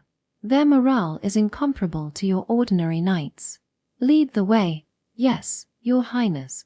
Leo told the knights of Rostok to guide them. He then turned back to us and muttered, I will leave it to you. Were those words aimed at me, Elna, or Orim? Was it aimed at the three of us or each of us as an individual? Still, each of us gave him an answer. You may leave it to me. I will take care of it. Of course. You be careful too, Leo. Receiving the response from each of us, Leo slightly smiled and rushed out of Rostok on his horse. After seeing him off, I and Elna look away and start floating up to the air. First, we will be monitoring the movement of the spirit turtle. However, below us, Orim voices a complaint. ICANTFLY, that's what she said. Yeah. Then isn't it fine if we just leave her here? I implied to Elna to make her carry Orim, but her reply was negative. I tiredly sighed and descended while holding out my hand for Orim. However, it seems that Orim is dissatisfied. How do you plan to carry me? By your arm? That is painful, isn't it? Bear with it. I'm the client here, you know. I won't let you treat me so carelessly. Orim quickly circled around me and wrapped her arms around my neck. Now we are in the so-called piggyback position. From others' point of view, this sight probably looks very stupid. Get off. Celestial Princess Dono. It's fine, isn't it? You are not half bad as a ride. Depart, said Orim as she selfishly commanded for departure. She wouldn't get down no matter what I say, so I gave up and floated up. Then, Elna, who was waiting in the sky, mockingly smiles at me. What a shame. It seems your effort to look cool has gone to waste her. You know what? You look really stupid right now. Shut up. What is stupid? Silver is now my horse. He should be honored. I'm going to drop you, you know? Why? Amazed at Orim being honestly surprised, I and Elna head for the spirit turtle. We do not need any guide. After all, it is giving off a tremendous amount of magic reaction. My feeling is telling me that this turtle is truly dangerous. The reaction I am getting from it is stronger than any monsters I have faced so far. Even if I have Elna and Orim, I might not be able to afford to care about our surroundings. And I will not be able to support Leo since I have to focus on the battle. If possible, I want him to withdraw immediately and doesn't push himself when the situation escalated. That would be impossible, her. What? Just talking to myself. Hold on tight. I won't catch you if you fall off, all right. Ooh. So fast. This is so fun. I can't be all serious when Orim is around after all. Well, even like this she is the strongest barrier user on the continent. She should be reliable. If not, then there would be no meaning bringing her along after all. Thinking so, I grabbed Orim's feet, which seemed to slip off my side, and adjust the balance. Chapter 166. Paving the way. Without stopping, Leo's group headed to the village located some distance away from Rostok. The reason that they couldn't afford to take even a single break was that they had no idea when the spirit turtle would start to move again. However, we are too late. What appeared before Leo are villagers that were desperately fleeing out of the forest. They are being chased by monsters that are shaped like a wolf. The desperate villagers didn't even have any luggage with them. They were probably attacked by the monsters that got excited by the movement of the spirit turtle with no time to prepare themselves. Looking at what is happening before him, Leo sees a little girl being pulled by her mother as they ran away from the monsters. The girl was desperately running, but she couldn't keep up with her mother. Her feet got tangled up and she fell down. Mama, stand up. Hurry. The mother urged her child and tried to help her stand back up, but during that time the wolf monsters have already caught up to them. The mother hugged the girl and put herself between her child and the wolf monster. Still, as if her action doesn't matter at all, the wolf monster rushed in to attack them. However, I won't let you. Leo threw his sword from a distance away and it stuck in between the wolf monsters. Accelerating, Leo rushes at them without slowing down. The wolf monsters switched their target to the weaponless Leo, but when they saw his eyes, their bodies got stiff from fear. Without missing that chance, Leo pulls out the sword that was stuck on the ground and cuts down the wolf monsters around him. However, in front of Leo, who rushed ahead by himself, is a large number of monsters. Seeing that, Leo fearlessly commands his men while pointing his sword forward. Destroy them. After his voice echoed through the battlefield, the knights charged at the monsters following his command. Because they are the elite selected from the Imperial Knight Order, the monsters chasing the villagers were dispersed in an instant. After Leo dispatched the last monster with his sword, the area is secured. Thank you, Sir Knight. The mother who was hugging her child earlier bowed to Leo. Seeing that, Leo shows her a soft smile. It's nothing. Are you injured? Why, yes. I am fine. I see. Are you the last one who made it out? Are there any other villagers? This is everyone from our village, Lord. But there are many villages east of here. I don't know what happened to them. I see. Everyone, prepare to head out. Leo gives a command, but a knight of Rustic raises his voice. Won't entering the forest be dangerous, Your Highness? I know the danger, but if there are people still stuck inside, then I will not abandon them. However, if something were to happen to Your Highness. Why, Your Highness? Hearing the knight, the mother realized that the person she was talking to was not a knight but was royalty. While the mother apologizes for her rudeness, the child asks Leo a question. Oni-chan, are you a great person? Hey, what are you saying? My deepest apology, Your Highness. It's all right. I'm not a great person. It just happens that my father is a great person, you see. Whether I am the same or not, what I do from now on will decide that. Saying so, Leo slowly turns his horse at the forest and unsheathes his sword. Many monsters appeared from the forest due to the smell of blood. First we will have to clear out the monsters here. Knights of Rustic, you will be in charge of escorting these people to a safe place. Are you planning to personally act as rearguard, Your Highness? Not a rearguard. I will be the vanguard. We will be paving the way so that Silver's group can fight with peace of mind. They can't fight to their fullest if there are civilians in the area after all. To create an environment that they can fight at their best, we need to get the people out of the area first. Leo then slowly began to advance his horse. With the exception of the Knights of Rustic, the other knights slowly follow Leo as he makes his way to the horde of monsters. Then, protect the civilians. Advance. With Leo leading the charge, the knights started engaging the monsters. Engaging the monsters, Leo's group spreads out so that the monster can't pursue the evacuating villagers. Normally, an effective way of fighting the monsters would be to group up against them, but this battle relies heavily on individual ability instead.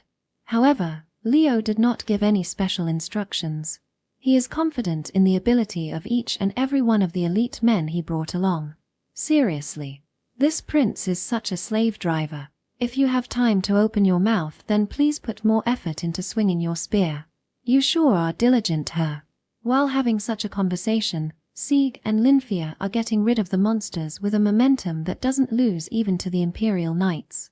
The two who are originally adventurers have an easier time dealing with monsters rather than fighting humans. Even with his weakened state, Sieg was originally an S-rank adventurer. No matter how many small fries gather before him, they won't even serve as his opponent. Come on. Try approaching me and your life is forfeit, all right? His words contrast with his adorable appearance. Sieg kills the approaching monsters with a ferocious smile. On the other hand, Lynia changes the shape of her magic sword into a spear and effectively hunts the weakened monsters. The two who were pushing back the monsters heard an abnormal noise from the sky and looked up. TSK. A bird type her. It seems to be the red ravens. They are A-rank monsters. And we have 3 on our hands her. A group of large crow approaching them from the sky. The noise they heard was the sound of their wings fluttering. The 2 adventurers were familiar with how troublesome these bird-type monsters that suddenly appeared before them are. This is an opponent that you would normally need long-range support like an archer and mage to take it down. Some of the Imperial Knights may be able to use magic, but it would be impossible to strategically group up in this situation. It seems that we have no choice but to take them down when they approach. No, we don't have enough leeway for that. Then what should we do? Sieg shows a fearless smile at Lynia's question and starts running toward her. I will jump up. Be the base for me. Denied. No way. Refusing the proposal, Lynia holds her spear at the base and prepares to launch Sieg with it. For a moment, Sieg thought that he could get a chance to hug Lynia when she launched him up, but when he saw the coldness from Lynia's eyes, he chose to obediently use the spear as a launcher. Use my spear as the base. If you fail, I will make a hot pot out of you, all right. So harsh. But joke's on you. I recently think that being looked at so coldly like that is nice too, you know? Please just go already. Lynia swings her spear as hard as she can as Sieg rides on it. Like a bullet, Sieg soars into the sky. Then, hi folks, I'm a flying bear. Cutting off the head of the first red raven he targeted, he steps on its torso. From there, he jumps to his next target and takes down the ravens one by one. A red raven tries to evade him, but Sieg cuts off its wings in an instant to prevent it from escaping. Aura, you are the last one left. Saying so, Sieg aims at the last raven. He ran on the raven's body and jumped up to even greater height. Passing the last red raven, Sieg descends down and thrust his spear at it with great momentum. Terrier. Sieg's spear deeply penetrated through the raven's body. The red raven screams in anguish and spins in the air, but Sieg keeps himself from being shaken off and pulls out his spear and then proceeds to cut off its neck. Phew, with this Lynia-chan wouldn't give me an earful later her. While wiping off his sweat, Sieg makes a satisfying smile as he rides on the falling red raven. However, as he kept descending, he noticed something serious. Wait, how do I land? Shortly after, the body of the red raven crashed into the ground accompanied by Sieg's loud scream. Seeing that unfold, Lynia speaks to a nearby knight. I will take care of this place, so please check on him. If he's alive, then please collect him, but if he's dead, then nothing of value would be lost, so please don't worry. The knight bitterly smiles at Lynia's words and head to the location where Sieg crashed. Then after the knight found Sieg half crying from the fear of falling, he shrugged and retrieved him. Chapter 167. The Lost Sword Saint. Around the time Leo arrived in Rostock, the Imperial Army was deployed further to the east. This unit was dispatched from the Northern Border Defense Force that protects the northern border. Leading that unit is Gordon, who was appointed as the Vice-General of the Defense Force. The order he received was to monitor the movement of the spirit turtle and rescue as many civilians as possible. However, just now, what did you say? At the command center, Sonia slammed the desk as she stood before Gordon. That was how unbelievable Gordon's order was. Don't make me repeat myself. We will not deploy our troops. Have you not heard of the report that there are many villages in the forest? I heard it. Then we should be dispatching a rescue unit right now. The monsters are rampaging because of the spirit turtle's movement. Dispatching our men would incur a considerable loss. This is no time to be wasting human resources. Saying so, Gordon puts his arms together and looks at Sonia, who is voicing her opinion. Gordon was separated from his aides since he was appointed to the Northern Defense. As a result, he is utilizing Sonia as a valuable human resource despite her failure in the south. Sonia, who had lost the will to live after facing failure after failure, regained her energy after seeing the crisis that befell the people and tried to get Gordon to dispatch the troops, but she was rejected. A waste. Isn't it exactly the duty of the military to protect the citizens? My duty is to my subordinates. Isn't that just self-justification? Your Highness was given a command to save as many lives as you could. Swinging your sword to protect the people would be helping your subordinates. That is what you should be doing. This is my decision. I will not change that. Saying so, Gordon waved her away as if she was a nuisance. Seeing that, the guard grabs Sonia's arm, but Sonia glares at the guard with a blood-curdling expression. Release me. Your Highness. This is your last chance. You must immediately dispatch a rescue unit. That is the way for you to become an emperor. Annoying. I will not participate in a worthless fight.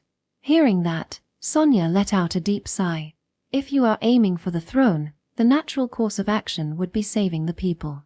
At the very least, you must show that you are doing everything in your power to do so. If you become an emperor, you must help the people. That is what an emperor is. However, Gordon doesn't have the people in his eyes. He only thinks about his own subordinates. His reason is that he sees them as what he needs to win the succession war. But if you don't protect the people that you don't need, you will not be able to become the emperor. As I thought, you are not suitable for the throne. Whether I am suitable or not is not for you to decide. That might be so, but I will never recognize you as an emperor. Since you are not protecting the people, I won't even recognize you as a soldier.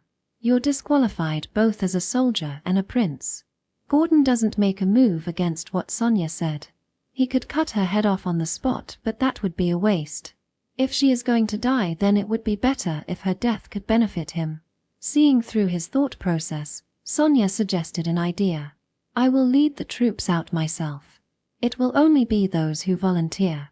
You will be able to get rid of me and the subordinates who annoy you all at once. Everyone will see that you have put in a minimum effort as well. How about that? Who? You are planning to die for me, right? It is not for you. I am only doing what I can. It was the word Grau said to her. Sonia, who was told to do what she could, has been struggling with it for a long time. What could she have done? What can she do now? Thinking of such questions, Sonia looked back at her father's teaching. Sonia's father taught her strategies. It was both to help Sonia and the people. Like how he helped Sonia, her father was a strategist who always worked for the good of the people. That is why Sonia admires the appearance of her father. However, after her family got taken hostage, Sonia was getting farther and farther away from the image of the stepfather she adores. She was always developing a 50-50 plan that would be fine no matter what the result is. It was a convenient way for her to make excuses, and it was far away from what her father had taught her. What would her father do? Surely, he would do what is best for the people. What she has been doing until now was like an opportunist. That was why Grau reprimanded her. Even though she did not do everything that she could, she wanted to be saved. Not only will no one come to save her, she will not be able to save anyone. What Sonia, who was once prepared to face her death, set her sight on is clear. Simply commit herself for the people. To act in the way that her father wouldn't be ashamed of. Even if that action will cost her father's life. This strategy, it is for the people. If your sword is true, then you should be swinging it for the people as well. Victory will not come to those who forget that. Just like I was. I am different from you. Death will not stop me. Just go off and die if you like. For my sake, that is. Sonia realizes that her words no longer have any meaning and turns her heels. Then, she gathered all the soldiers and recruited the volunteers. Among 3,000 soldiers under Gordon, only 37 volunteered to rescue the civilians with Sonia. Given that this is Gordon's unit, the number is surprisingly high. With Sonia as the lead, they made their way toward the forest. Section. Sonia's rescue unit was attacked by a large number of monsters once they entered the forest. Due to the movement of the spirit turtle, the survival instincts of these monsters made them aggressive and confused. Currently, Sonia's unit is trying to evacuate the citizens out of the forest while intercepting the monsters' pursuit.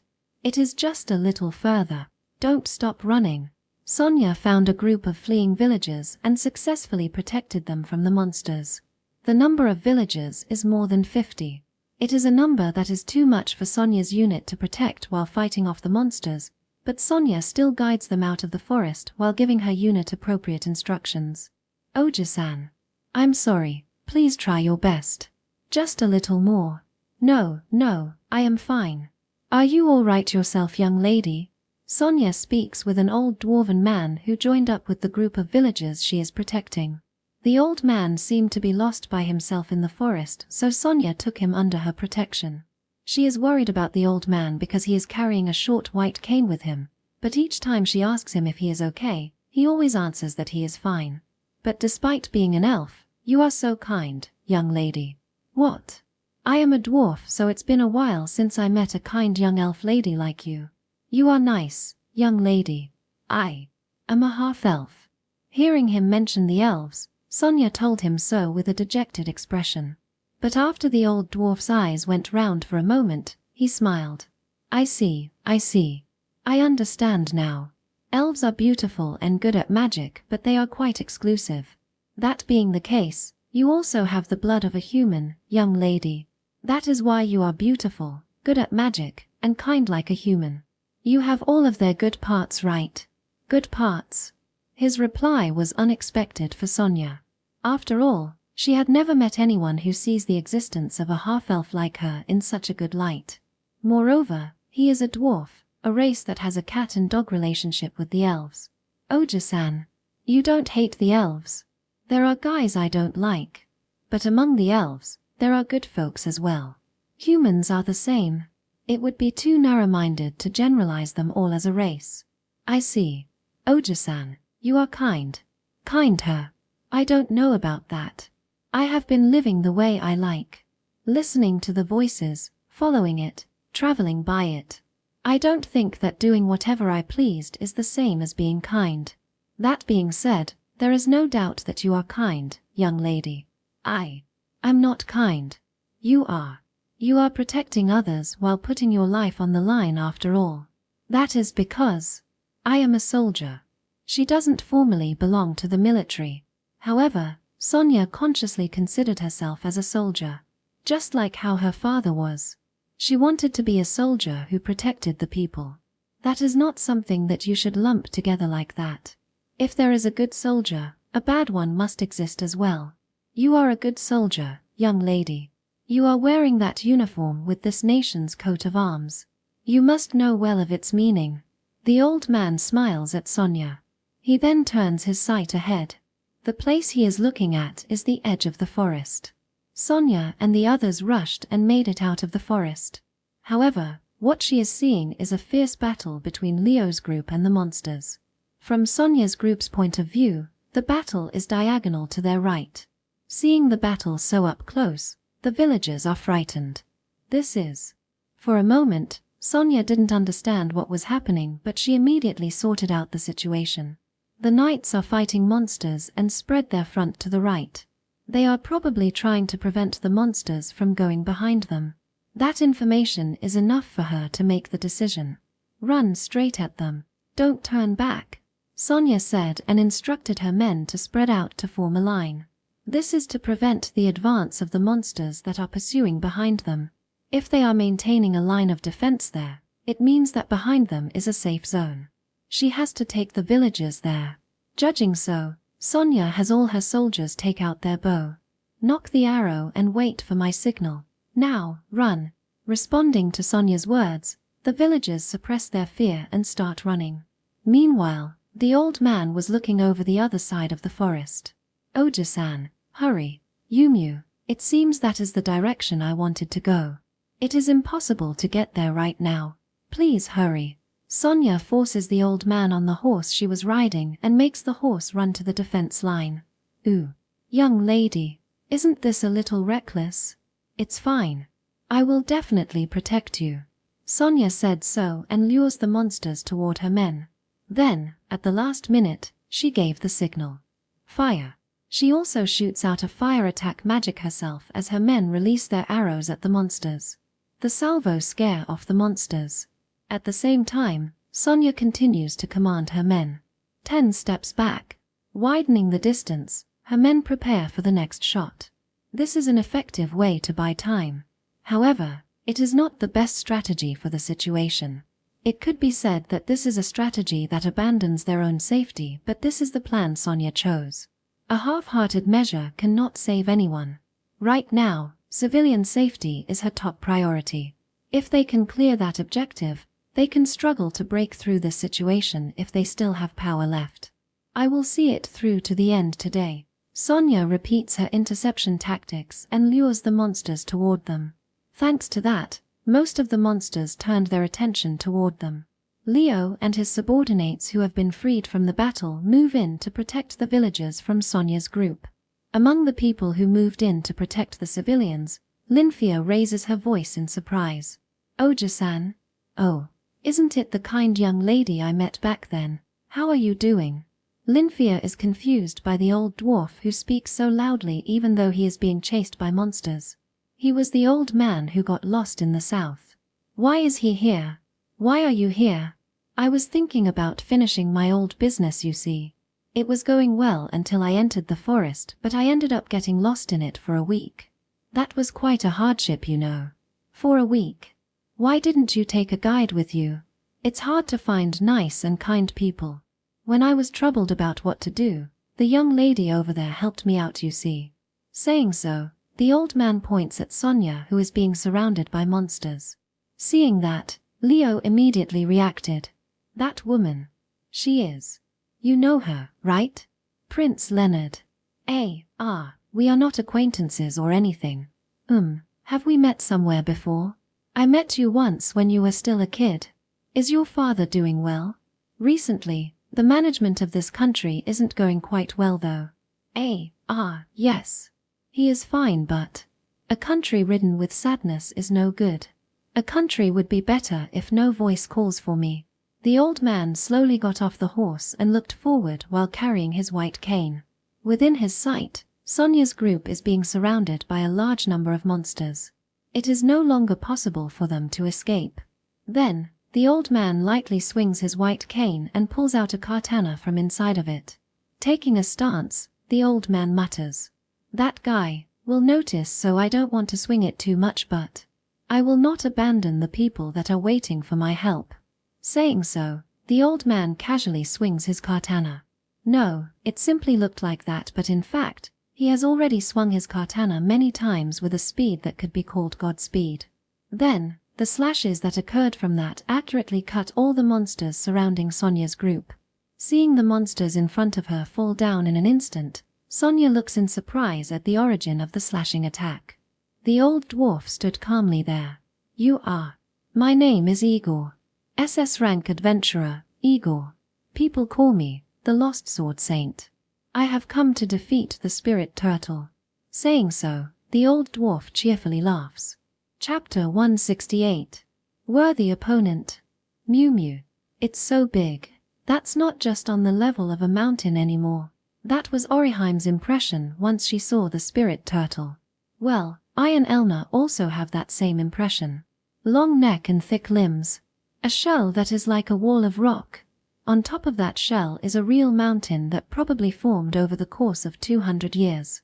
With a quick glance, I think that it is probably hundreds of meters in both height and length. Leviathan would look cute in comparison.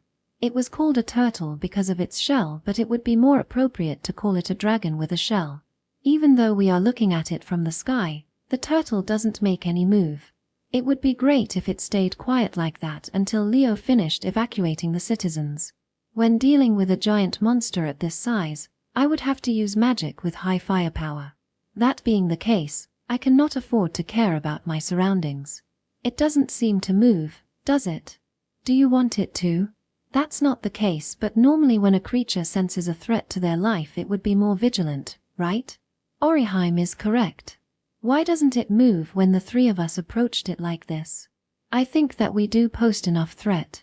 Surely, it isn't saying that we don't even worth being vigilant against, right? Elna gazes at the spirit turtle with a little irritated look. Elna hates being looked down on after all. Plus, the opponent is a monster. She seems like she was about to summon her holy sword and slash at it, so I give her a warning. I don't mind that you are burning with fighting spirit, but if you do something now, the people down there will get involved, you know? I know that. Shut up. This is exactly why Hero is so troubling. You are such a war maniac that you don't care what happens around you at all. You have a lot to say, her. Are you saying that you properly keep an eye on your surroundings here? I am. I am different from you after all. Then can you tell me, what did you understand from your keen observation? Yumu. I was thinking about why the turtle didn't move, and I got the answer. Right now, the spirit turtle is sleepy. It has slept for 200 years after all. Maybe it is just sleepy because it just wakes up, right? That's why it doesn't have any reaction toward us.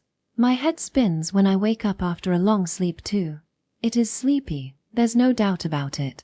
Hearing Oriheim's conjecture, I and Elna sighed at the same time.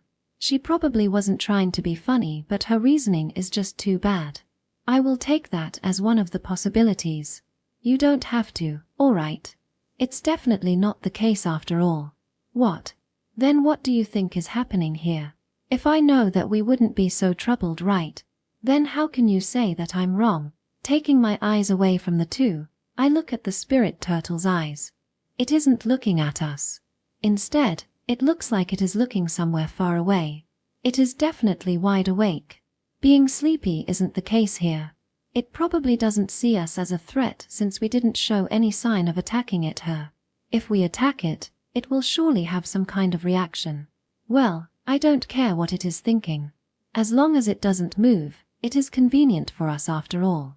I will gladly accept the time that Leo can use to evacuate the citizens. While I was thinking so, the spirit turtle's neck suddenly started to move. It is staring in the direction of the forest where Leo is evacuating the villagers. The turtle that hasn't reacted to anything until now begun to react to something. I immediately set up a detection barrier to look for anything unusual in the surrounding area. Leo's group is fighting against the monsters. A unit from the Imperial Army is holding back the monsters some distance away from him. It's a dangerous situation. I thought about going over to help them for a moment. But suddenly, magic power swelled up at Leo's area. Sensing that, Oriheim and Elna also look in the same direction as me. Then, the spirit turtle slowly opened its mouth. Its face looked somewhat happy. It is as if it has found a worthy opponent. Then, a huge amount of energy gathered in its mouth. Ablaze. We are going. I grab Elna's arm and transfer us to where Leo is. There, the Imperial Army group has joined up with Leo and his knights as they protect dozens of villagers. However, what surprised me was the existence of the old dwarf. Elder Igor. So it was you. Oh. It's been a while, Silver. A simple greeting. This is quite a tame greeting between SS rank adventurers. This white-haired dwarf called the Lost Sword Saint is an SS rank adventurer who the guild has no way to contact. There is no problem with his personality. He is an adventurer who crushes the tyrants and helps the weak. However, due to him always moving on his own accord, he doesn't respond to any demand from the guild. In the first place, the guild couldn't even figure out his location. In some sense, he is also a problem child. Being over 300 years old, he is the oldest SS rank adventurer and he has held that title for over 200 years. I have something I would like to ask. Ask away. Was it you who failed the subjugation 200 years ago? That's right, that's right. This is really embarrassing. Saying so, Igor scratches his head. I'd like it if he doesn't talk like it was some small mistake. After all, because of his failure, an SS rank monster has been born. Celestial Princess Dono. Already on it. Before I gave my instruction, Oriheim had already erected a strong defensive barrier in front of us. A huge amount of magic power gradually swells from the other side of the forest. It was a terror that even a normal person could feel. They may not know why, but their body would start to tremble. That would be the villager's impression. It is an instinct as a living being that tells them of danger.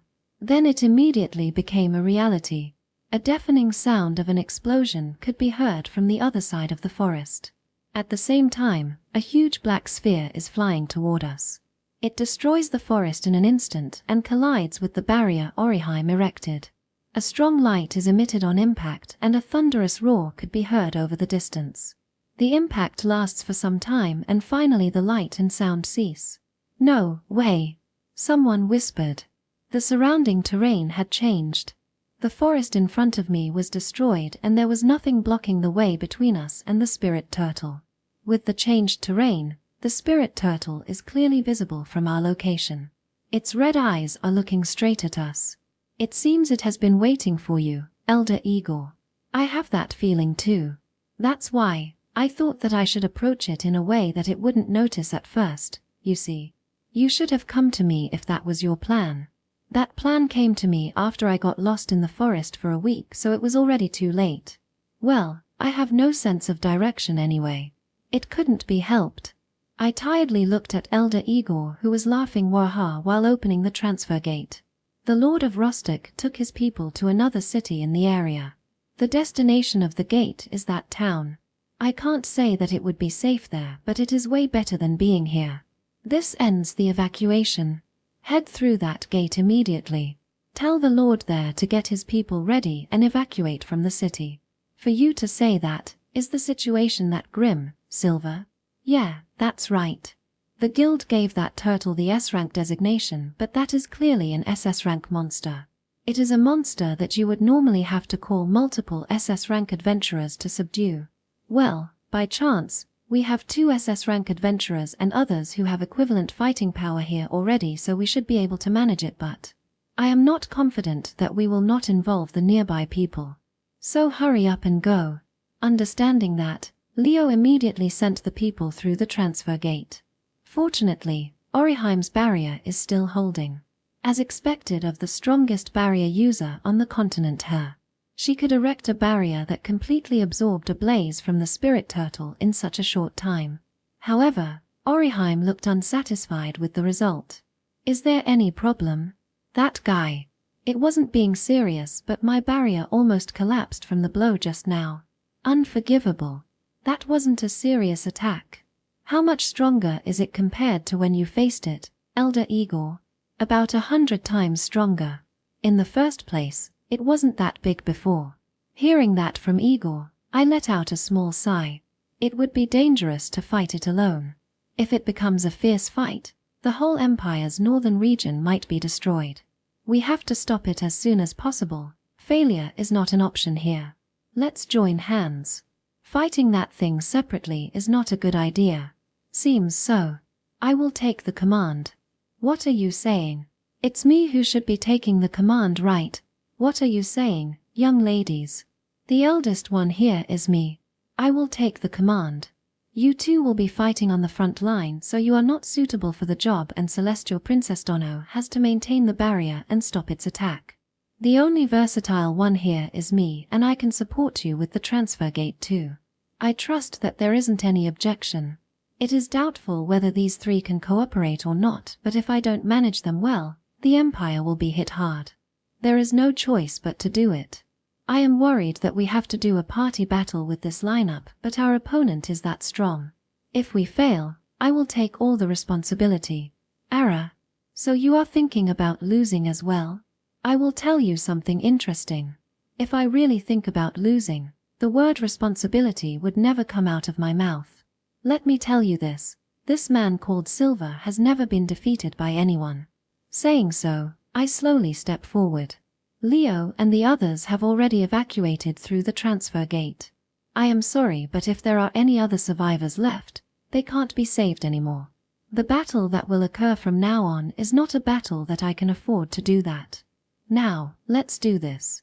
As I whispered so, the spirit turtle thunderously roared as if to challenge us. Chapter 169. Testing the Waters. I am an agent of the divine. I act on behalf of heaven and earth. The time of judgment has come. Tremble, sinner, delight, innocent. My word is the word of God. My blow is the blow of God. In my hand is the flame that can torch the world. O flame of heaven, reduce the sinner to ashes. Execution prominence. A giant magic circle emerges and shoots out a blinding flash of flame toward the spirit turtle. It is a greeting blow. It was a spell that once annihilated the mother slime along with a mountain, but let's see how it will work against this spirit turtle. The spirit turtle doesn't even try to avoid my magic. Well, I'd be surprised if a giant monster could move fast enough to avoid such an attack. Ooh, isn't that a direct hit? No, it's not working at all. The turtle emerges from the smoke. I thought that there would be some damage, but aside from the mountain on top of its shell that was blown away, there is not even a scratch on its main body. Rather, it probably feels thankful that I got rid of the extra weight on its back. It seems I won't be able to deal with it unless I repeatedly barrage it with multiple high-power magic. For the time being, I want to see what it can do, Elder Igor. Understood. In response to my words, Igor rushed at the spirit turtle in an instant and started running up its leg. His aim is probably its neck and its face beyond it. As expected, those areas would be less protected than others. However, the spirit turtle wasn't easygoing enough to allow that. Its opponent this time is Igor, who once gave it much trouble in the past. Its reaction toward him would be accordingly fierce. While running at high speed, Igor jumps away to evade something that flew in at him from the side. It was a scale. The scale attached to the spirit turtle's shell is flying toward him. And it is not just one. Hundreds or even thousands of its scales are autonomously launching attacks on him. They are scales that withstood my magic. Something like that flying at you at high speed would be sharper than any normal high-grade sword. Finding that interesting, Igor directs his attack at the scales. Naive. Igor parries the scales that attack him one after another without breaking a sweat. He completely blocked the spirit turtle's attack. Swordsmen all over the continent would applaud his feat, but unfortunately, the only ones here are a mage and a princess that don't care much about the way of the sword, and a hero who has the same level of ability as him. Moreover, his opponent is the spirit turtle. With such a level of swordsmanship, its attack would never reach him. Oh. Igor quietly mutters. In front of him, a scale that was twice as big as before was charging at him. He probably couldn't cut that down. Judging so, I transferred to Igor's side and took him back to where I was before. Celestial Princess.Dono. I know. Orim erects an omnidirectional barrier against the scales that come to attack us from all sides. The scales that pursued after Igor slowly returned back to the spirit turtle without being able to break Orim's barrier, putting an end to our first exchange. So, any plan? It seems that its defense is perfect. Do you think you can slip through that? Only 50-50. With that number, some might manage to make me stop midway. If we stop, we will be attacked from all directions. Defending against it would be possible, but we will lose our chance to attack. How useless, swordsman. I'm amazed to hear those words from the sword saint and a hero, you know. Orim unnecessarily provokes both Igor and Elna.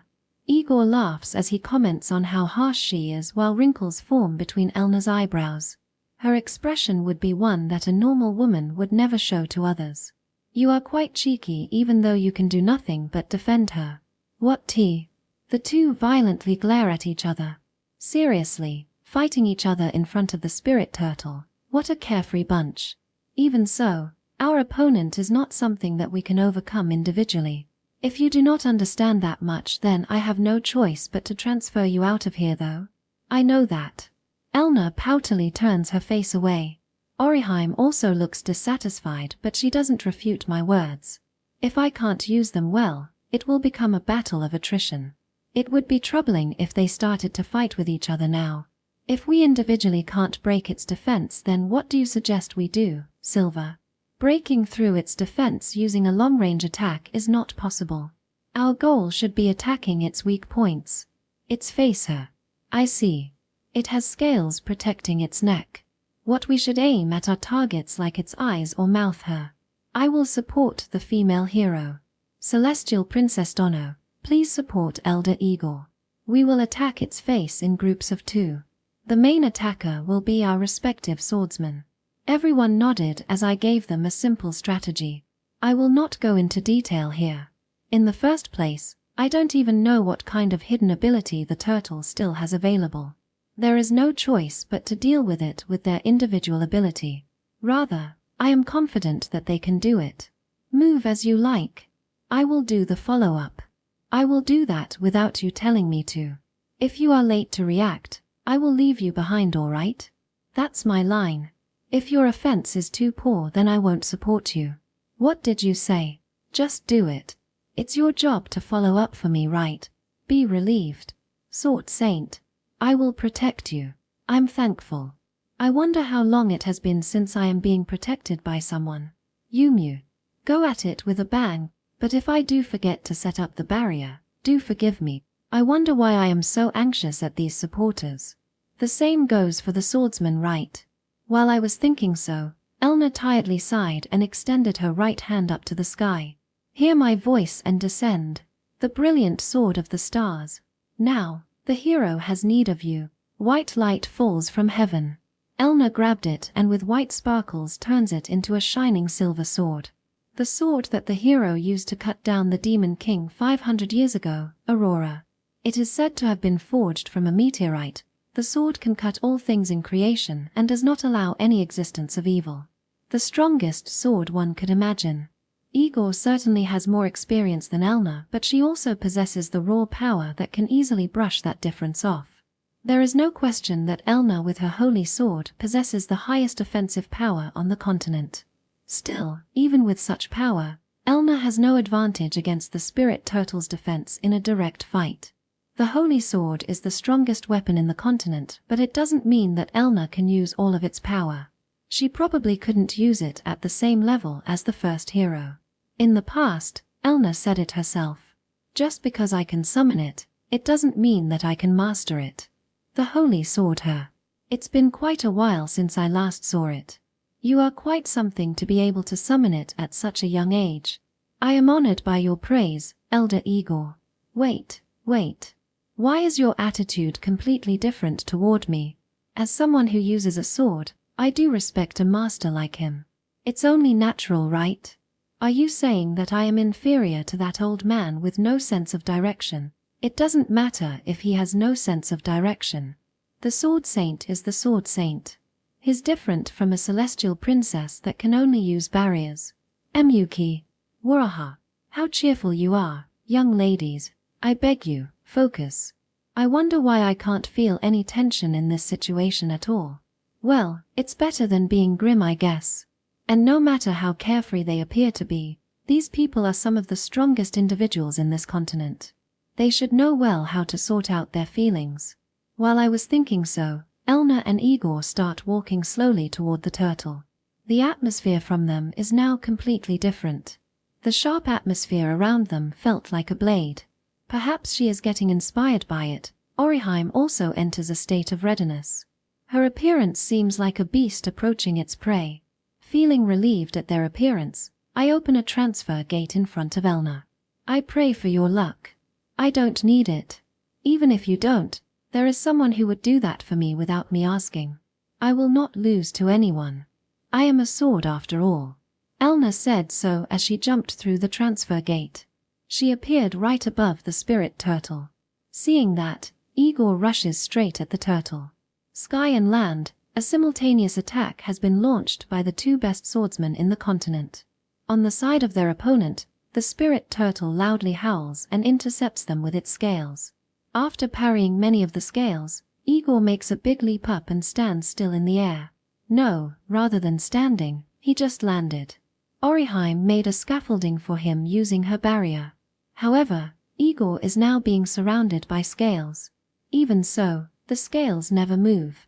Don't think that barriers can only be used to protect alone. Orim seems to have blocked each of the spirit turtle's attacks by confining each scale in a small barrier. Thus, she created a gap in its absolute defense. Without missing that opportunity, Igor moves in to attack. Meanwhile, in the sky, Elna is defending herself against the scales as she descends. However, there are many of them. The scales immediately gather around Elna. At that time, I transferred myself next to her. I will take it from here. Ara, that's quite considerate of you. After such an exchange, I opened a new transfer gate for her. Elna passes through it and escapes the scales' encirclement. Meanwhile, I generate a myriad of wind bullets around me and intercept the incoming scales. With this, the turtle will not be able to ignore me and recall its scales. And while its defense is thin, it will be attacked by both Igor and Elna. Now, how will you deal with that? Chapter 170. Spirit Turtle's Counterattack. The Spirit Turtle intercepts the oncoming attack with its remaining scales, but such a half-hearted defense couldn't stop the advance of the two. The two swordsmen dived into the barrage of scales and headed for the Spirit Turtle's defenseless face. They are probably aiming for its eyes. Ha! Timpete.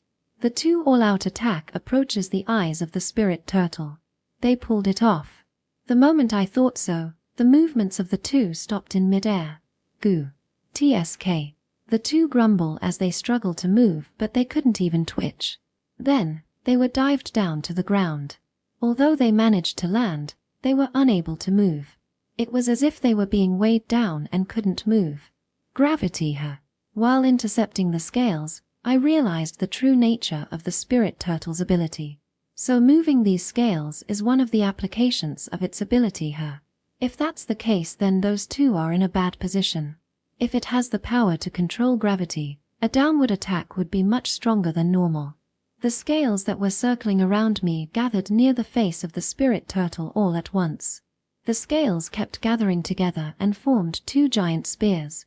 Then, it immediately descended down to the two swordsmen on the ground. Don't get carried away. I open the transfer gate near Elna and bind one of the scale spears with cursed chains. The descending spear stopped its movement as it was bound by the cursed chains as Elna made her way to the transfer gate while under the effect of the heavy gravity. It seems the spear that was headed for Igor was stopped by Oriheim's barrier and he managed to escape the gravity like Elna. That being the case, the one who is in the most dangerous position now is me. I immediately released the cursed chains and got away from the Spirit Turtle's vicinity while using transfer magic to group the others up. It seems that it has quite a troublesome ability. That got me. I was so surprised that the stiff shoulders I have for so many years have healed. Haha, Igor said as he laughed. Just what kind of constitution do you have for stiff shoulders to be cured by being surprised? When I turned my eyes to Elna, she glared at the Spirit Turtle without bothering to hide her bitterness. Diving me to the ground. What a humiliation. I'm glad that you didn't lose your fighting spirit. No way I would lose it, right? I will definitely chop that thing up. That is easier said than done. I don't think that it would be easy for us to get close to it though. Oriheim posts the question. Not a provocation. She probably means that there would be no meaning unless we come up with a plan. Well, I completely agree. If fighting spirit alone can break through this predicament, then we would already have done it. If we try the same thing, we will simply get the same result. It seems we have to come up with a new way of attack her. What should we do then? If we can't break through its defense to aim for its weakness up close, then our only choice is to attack it from a distance. I wanted to avoid it if possible, but I will have to break through the Spirit Turtle's defense with brute force. If we go on an all-out attack with these members, then the terrain here will probably change. But we don't have to worry so much about that. If we can't stop it here, the cities in the northern region will fall victim to it. But, that being said, it seems that we should be focusing on our defense first. It probably saw a chance to strike. The Spirit Turtle gathers back its scales and scatters them around its body. What is it doing now? No matter what kind of attack it is, I will stop it. I am grateful for that. I don't want to use much of my strength before an all-out attack. True. I will leave defending entirely to you. That's your specialty anyway, right? Hey, don't say it like that is the only thing I can do. I have a lot of good parts, alright. Ara, is that right? So can you tell me some of those good parts for future reference? Hear me then. The first good part about me is my cute ears. The second is my cute tail. And the third is that I am already cute in general. Isn't that just your appearance? It's totally useless in this situation, right? The fourth one is that despite my age, my chest is big. It's way bigger than yours. What did you say? Ha! What an idiotic thing to say even though the enemy is about to commence its attack. I get the feeling that even if they are facing against the Demon King, they would still be having the same argument like this. Elder Igor. It's a rumor that the Sword Saint can cut anything if he has 3 chances. Do you think that you can cut those scales anytime soon? Fumu. Well, I already remembered their hardness. The next time I will slice through it like thin paper. Saying so, Igor shows an expression full of fighting spirit. No matter how much he behaves like a good-natured old man, his true nature is that of a swordsman. He wouldn't be so kind to something that could block his blade. I don't think a master at Igor's level would bluff about this. He probably feels that he can pull it off. Then, female hero. Can you swing your holy sword at full power? What are you saying? That's a matter of course, right? What I am asking here is whether you can bring out even more power from that holy sword. You are quite familiar with the holy sword, right? I learned about it when I studied ancient magic. So how is it? The sword that once defeated the Demon's King shouldn't be only at this level, right? Yes. There are several seals on the holy sword. Removing them would increase its power, but if I do that, the terrain here will be changed. Your worry is reasonable. I had thought the same as well. However, we can't leave that thing as it is. You need to make your resolve. To my words, Elna quietly closed her eyes and nodded. If Elna seriously wields the holy sword, the damage to the surrounding area would be unavoidable, but if we left the spirit turtle alone, the damage will only increase. When I think so, the spirit turtle opens its mouth. It is probably going to fire another blaze. We stand guard against it, but the spirit turtle doesn't immediately release its blaze. Then, the spirit turtle released its blaze that accumulated its power to the limit to the sky. Mew mew. Has it gone senile in the past 200 years? No way, that's the case, right? It is coming back down. As Elna said, the blaze diffused in the sky and rained back down in the shape of countless spheres. It was like a barrage of meteorites. To make things worse, its scales adjust their position to an irregular trajectory to receive the falling spheres. Like a mirror that reflects light, the scales redirect the black spheres toward us. This is bad. I can't defend against it if that attack comes from all directions. That is probably its aim. Avoid it as much as possible. I gave the instruction and moved away. Although the attack power was diluted, it is still a blaze attack from a spirit turtle. No matter how strong Oriheim's barrier is, if she has to defend against it from all directions, then it will eventually break through. Evading the black spheres, Igor and Oriheim flew to the left while I and Elna went to the right. However, the attack doesn't end with just one sphere. Second and third spheres continue to follow us. In that situation, I tried to transfer away with Elna, but Elna's eyes were pinned to another place. When I was following her line of sight, Elna was already dashed out at full speed. No way. Beyond Elna's line of sight were 2 children. A boy and a girl. They probably got separated from their parents. They both look at the sky with a frightened expression. The black spheres that are raining down here, and there might not directly hit them, but the aftermath will easily blow them away. That's why Elna dashed toward them. To protect the children. However, in this situation, that is a fatal opening. Wait, Elna. My voice was blocked out by the falling black spheres. I clicked my tongue and opened the transfer gate, but during that time Elna was already prepared for the danger. Then, as Elna head to the children's side, a black sphere directly heads toward them. It was a split second that decided whether she can make it or not. Elna is probably fully aware of that. Despite that, Elna dashed in front of the 2 children and deflected the incoming black sphere. However, because of that, Elna's movement stopped. Rather than directing its attack at someone who might evade them, the spirit turtle directs multiple black spheres at Elna. Elna, who couldn't deal with all the black spheres directing toward her, was blown away. Chapter 171. Silvery Lightning. The moment I saw Elna got blown away, my mind became pure white. In that state, I turned toward the spirit turtle. What are you doing to my childhood friend? Muttering so in a small voice, I gather magic power in both of my hands to prepare a large-scale magic. However, I got stopped by Oriheim. What are you doing? Hurry up and get them away from there. Hearing Orihime, I turned my eyes to the place where the children were. Inside the barrier Orihime erected, the children are still there, crying. Seeing that, I managed to regain a little of my calm. They are the children that Elna was prepared to die for. It was because Elna stood her ground that Orihime managed to protect them in time. I can't let her effort go to waste. When I went to the children's side using transfer magic, I found a boy and a girl. The strong-willed looking girl is crying at the scene of disaster before her eyes while the boy is trying to comfort her. The soldier said that we would be saved if we come this way. Don't cry. Everything will be all right. For some reason, this scene overlapped with how I and Elna used to be. I have always been the one that cried, but there are times that Elna cried as well. In a time like that, I tried my best to suppress my tears. It was because I felt that I needed to do something. It's all right now. Gently put my hands on the children's heads. I opened the transfer gate. This gate will transfer them to the city Leo and the others escaped to. After you go through here, shout for Prince Leonard.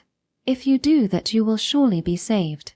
The girl kept crying and couldn't reply to me. That's why I look at the boy. You can do it, right? You have to be the one who protects her now. Replying so, the boy takes the girl's hand and enters the transfer gate. Now, one problem is gone. After seeing them off, I use the transfer again to go to Elna's side. Elna. I rush over to her as I call out her name. Elna was lying down, unconscious. To not let go of the holy sword even in such a condition, as expected of her. As far as I can see, she didn't suffer any heavy injury, but if she's unconscious then she can't fight anymore. When I was trying to get her away from this place, I was suddenly crushed by gravity. Clicking my tongue, I set up a barrier around Elna and me. It saw a chance to attack because Elna is unconscious her. Well, of course, it did.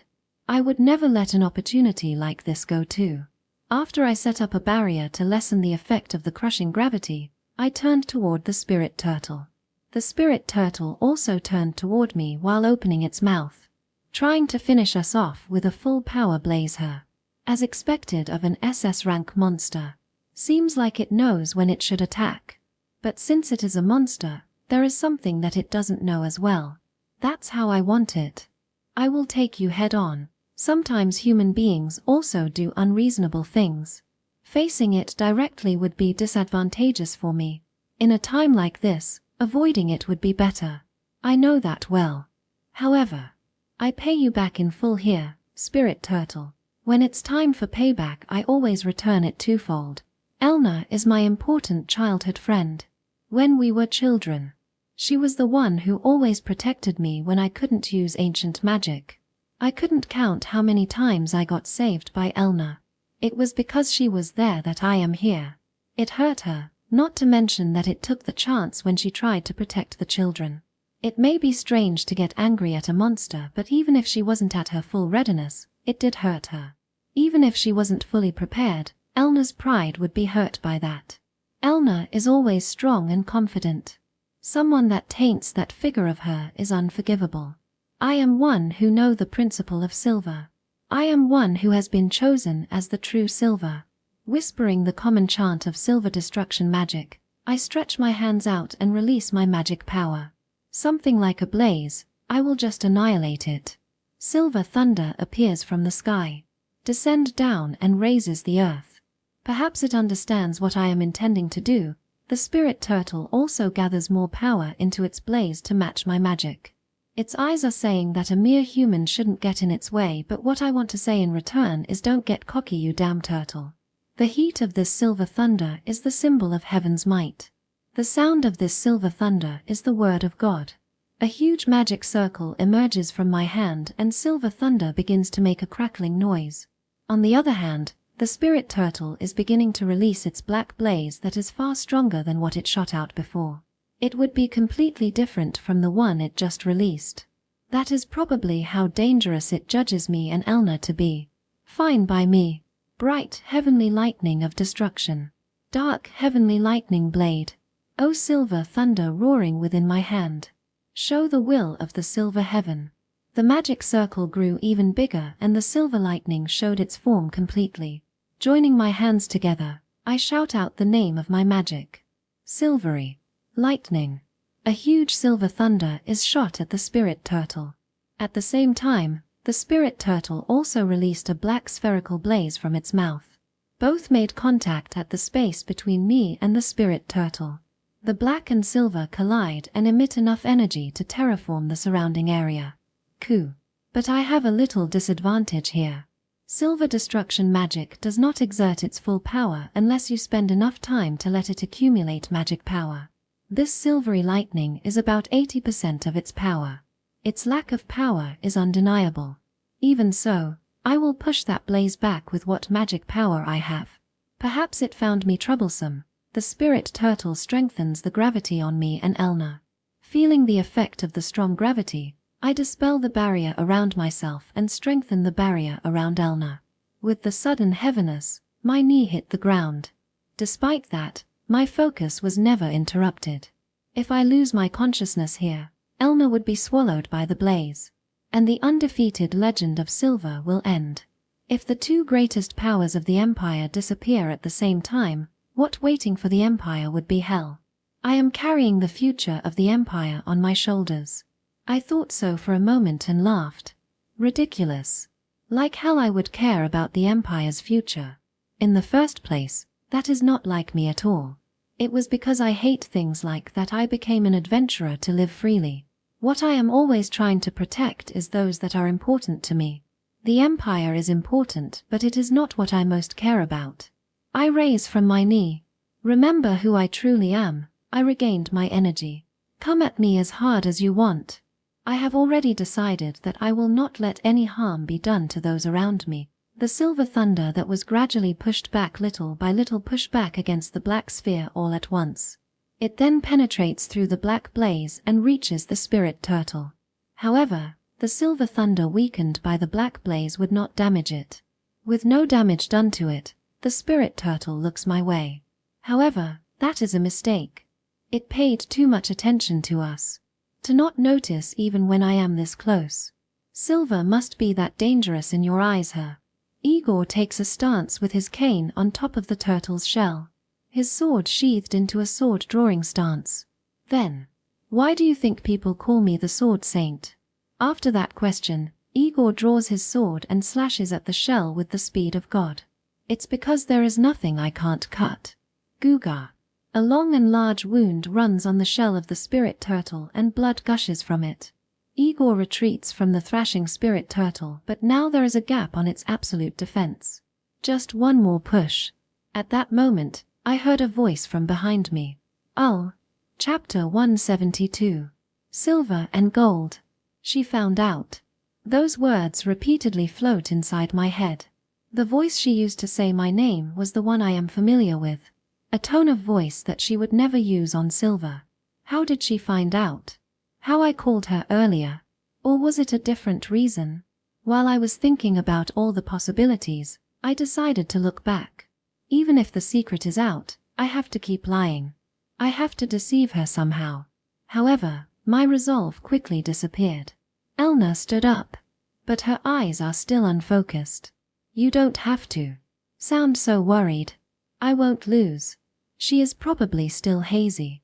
Elna is speaking to me who is not here.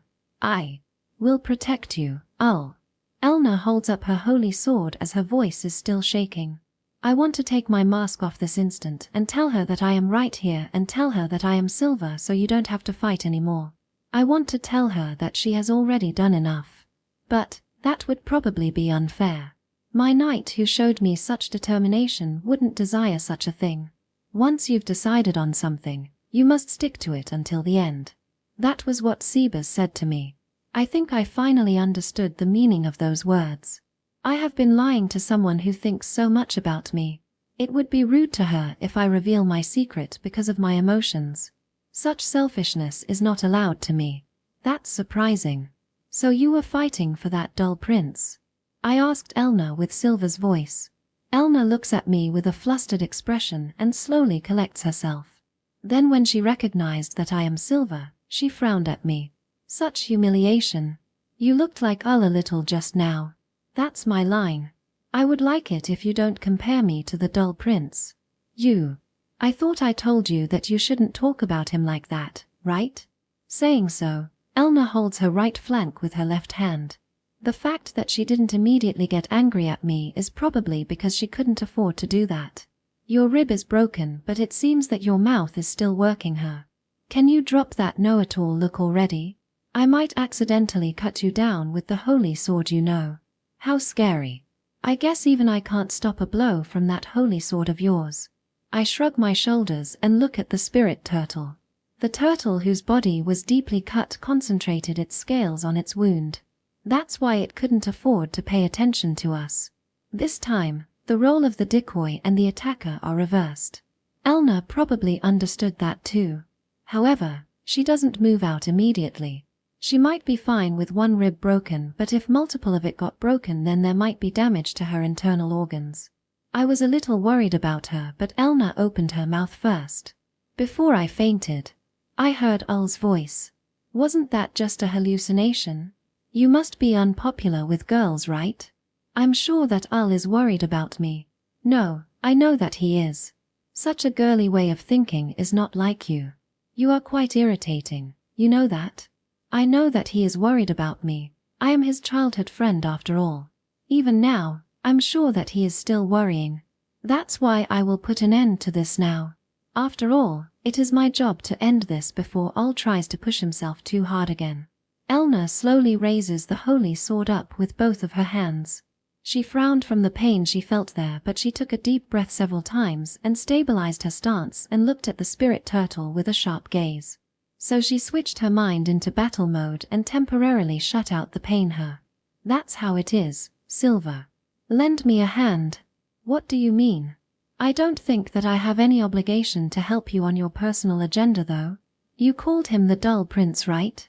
I will forgive you now if you lend me a hand. What a scary woman. I was only saying that to get your spirit up, though. Yes, it did the job, thanks. I can't feel any gratitude at all. Honestly, I pushed myself quite a bit to protect you when you fainted, you know? That's not a lie. I soloed the spirit turtle to protect her.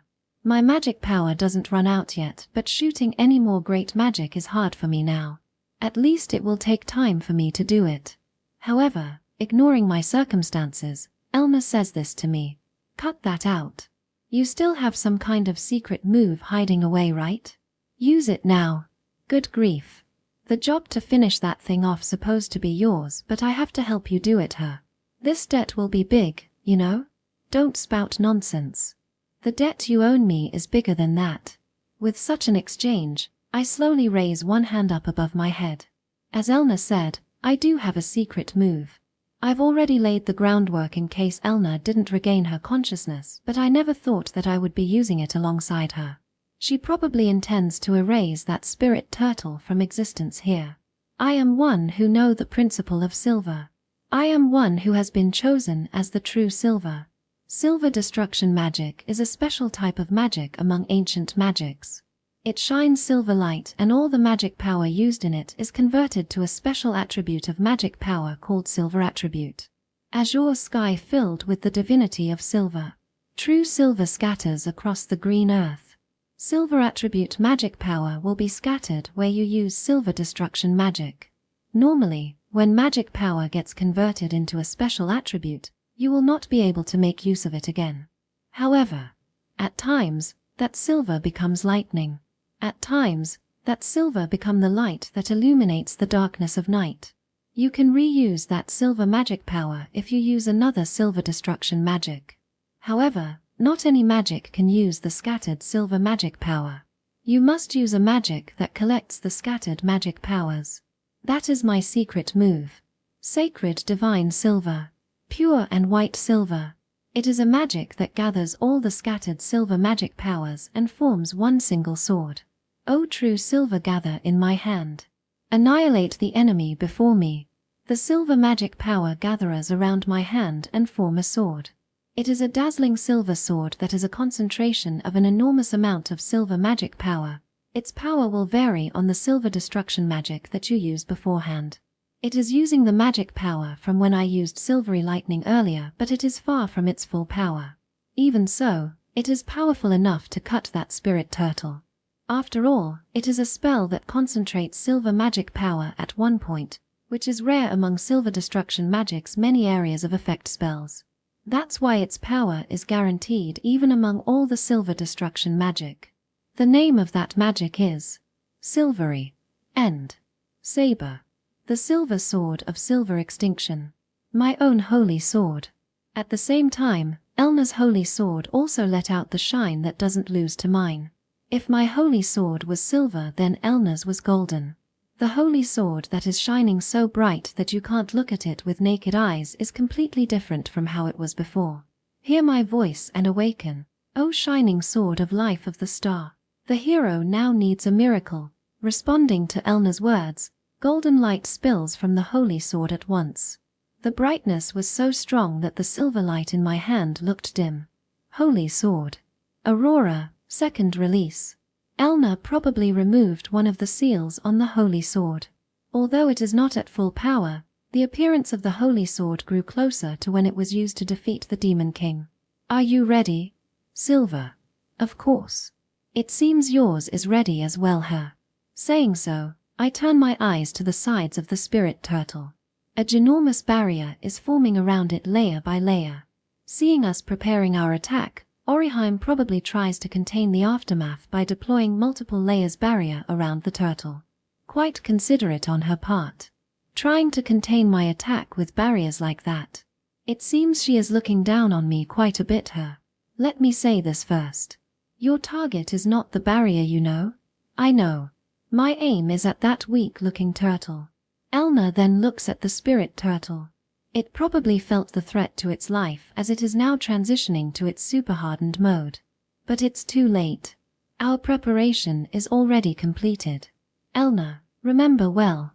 This place is the Empire. Silver, the country that is being protected by the hero and the Silver Mage. Elna, you. Silver, you bastard. Elna and Silver chose the wrong place to mess with.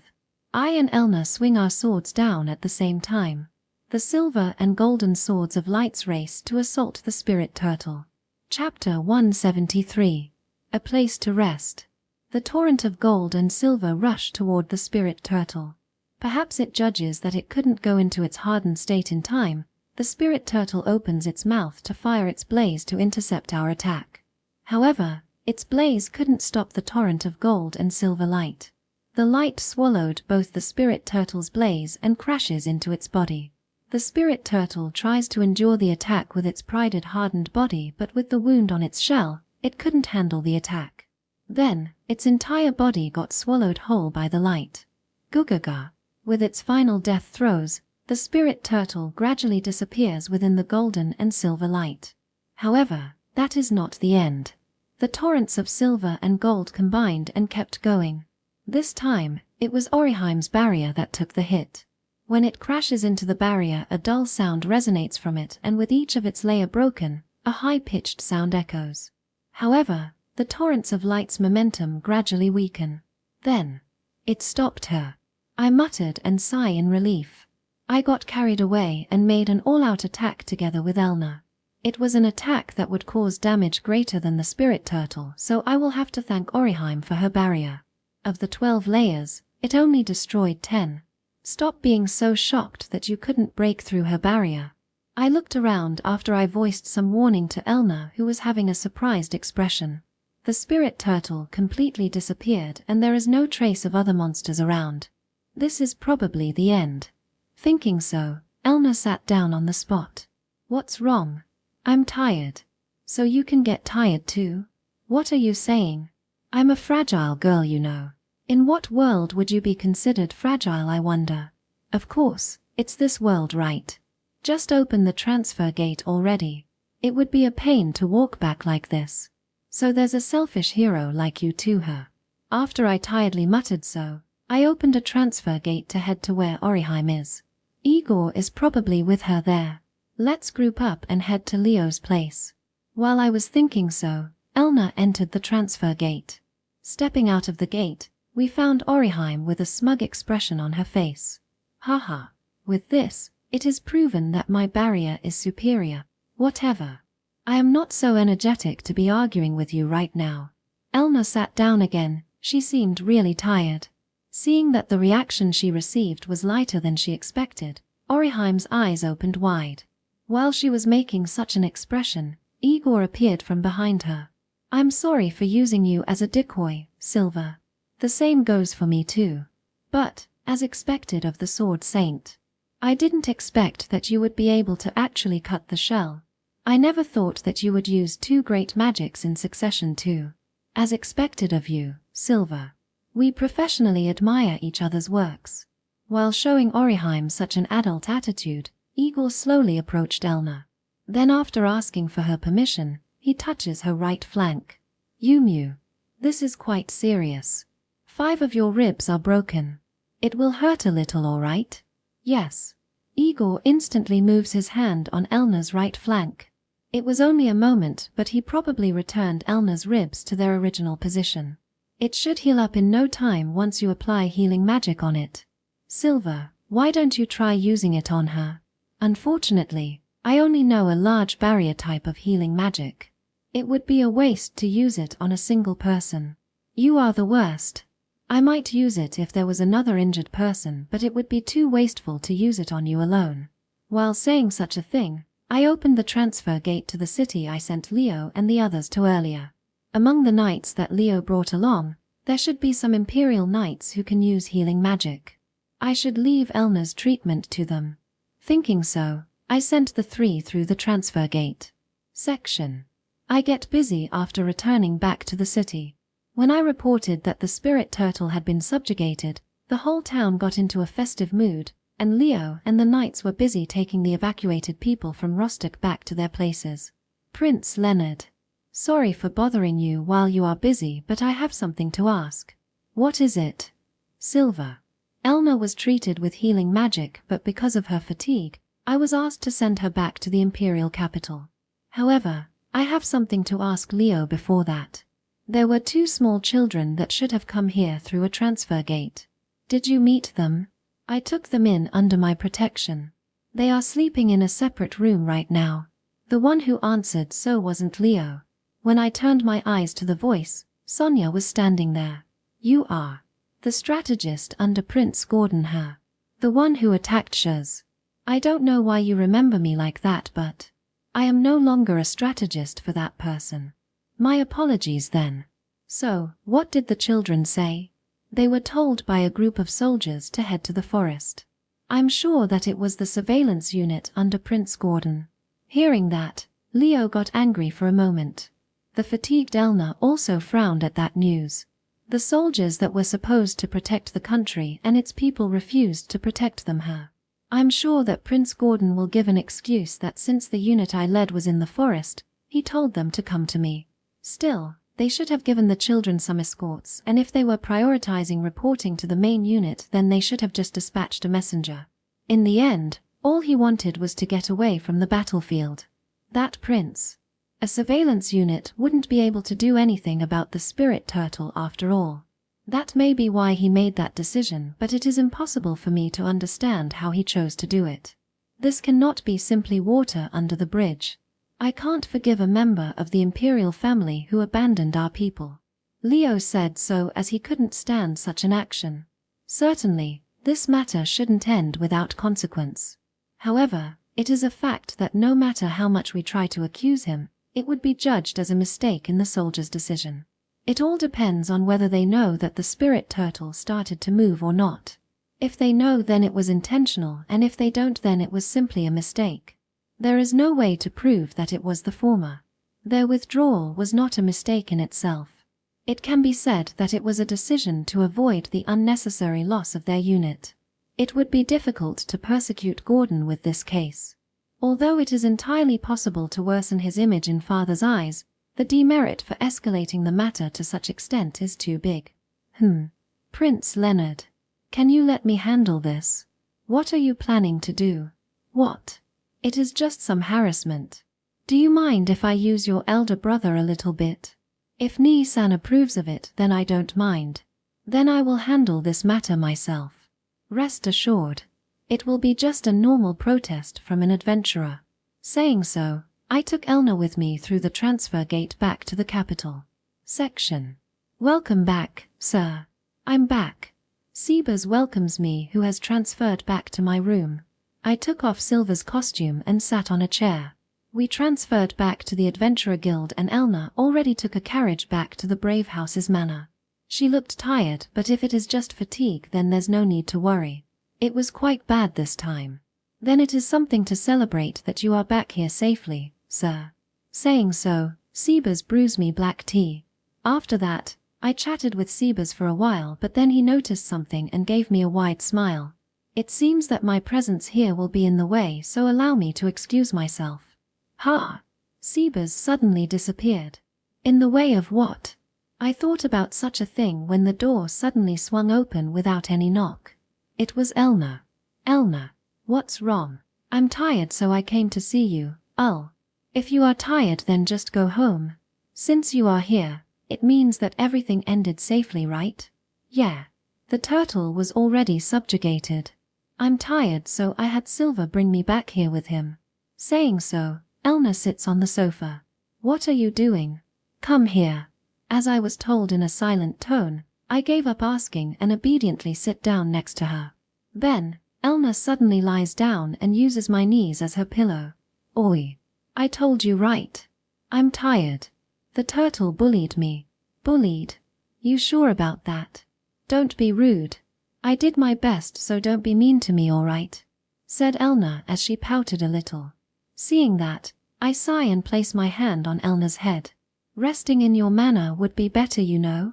If I head back to my house then everyone would just get worried and I would end up can't take a proper rest anyway. It's calmer here. Is that so? Then do what you want. Yeah, that's my plan. Elna immediately closed her eyes and prepared to sleep. What a change. Well, she's a knight, so it would be bad if she can't rest when she needs to. Thinking that she is going to sleep just like this, I stroke Elna's head. She tried her best as a knight. Let's allow her this one selfishness. Thank you for your work. You did your best, right? Yeah. I did my best. Saying so, Elna quietly closed her eyes. Immediately afterward I could hear her the sound of her sleep breathing. Her sleeping face was very calm. Chapter 174. A favor. I am surprised that you are still here. A few days after I returned to the imperial capital with Elna, I headed back to the city where Rostic's citizens and the villagers evacuated to. Leos and his men are still taking care of refugees, but what was surprising was that Igor was still in town. Don't say that. I am already old. A fight like that would tire me. I see. I don't buy that. The oldest SS rank adventurer is a man who wanders the continent. It's very rare for such a person to stay in the same place for a long period of time just because he is tired. Speaking of which, Miss Celestial Princess was angry, you know. She was saying, what is he thinking leaving me here earlier? I've completely forgotten about her. Since she is your client, you should have taken her with you. It will be troublesome later, you know. She's always troublesome, so it wouldn't be a problem even if she gets slightly more annoying. Igor cheerfully laughs at my words. As I was chatting with Igor, Sonia entered the room. Oja-san. It's lunchtime. Oh, sorry for the trouble. Elf young lady. Sonia was surprised by my presence, but she immediately collected herself and placed Igor's meal on the table. Thinking that she might bother us, Sonia bowed and silently left the room. So you stay here because you are happy to be served by that girl, aren't you? That is one of the reasons. Rampage, seems like you have taken a liking to her. It's rare for you to stay behind for someone like this. If Igor is a perverted grandpa who likes the company of young girls, then the people at the guild wouldn't have so much trouble tracking him down. This grandpa's hobby is helping people. That's why he kept wandering around the continent. It is rare for him to stay behind for a specific person. That Igor is now here for Sonia. Maybe if Clyde was here, Sonia would have been scouted to the guild already. It's my duty to help those who ask for help. But even after the spirit turtle was subjugated, that girl still seems like she's asking for help. Do you know about her circumstances? I haven't asked. I don't think that she is willing to tell me. With an SS rank adventurer like Igor, there is a high chance that Sonia can be saved. However, Sonia herself probably hates the idea of involving him in her problem, so she decided not to say anything. I can see that Sonia has changed. I could say that she has grown up since the last time I met her. Compared to when she only used those half-hearted plans back then, she is certainly different. It seems that she is willing to be responsible for her actions now. Thinking so, I briefly explained Sonia's situation to Igor. Hearing my explanation, Igor stays silent for a while. What you do with that information is up to you. I have a business to attend to, so I will be excusing myself now. Saying so, I was about to leave the place. After all, I am only here to see how things go. My real destination today is not this place. However, when I was about to use transfer magic, Igor opened his mouth. Are you on your way to see the third prince? That's my plan. As an adventurer who must protect the people, I can't overlook his actions. I will go threaten him a bit. I see. Hey, Silver. Will you be willing to do me a favor? A favor for you? What on earth do you want me to do? Making an SS rank adventurer indebted to me, not to mention the Lost Sword Saint himself, is a rare opportunity. Therefore, my interest was piqued. I want you to help the elf young lady. If you want to help her, why don't you do it yourself? I am not good at negotiation. I can do nothing but cut. I can't think of a way to save her parents without bloodshed. I am not a person who fancies a gentle method myself though. But you have a way to save her, right? For me, I can only think of finding out the hostages' location and forcefully take them away. That will not save that girl. I want that child to be free. So you really like her? Yumu, I do like her. What about you? She chose to help the people even though her family was taken hostage. Don't you think that someone like that is worth saving?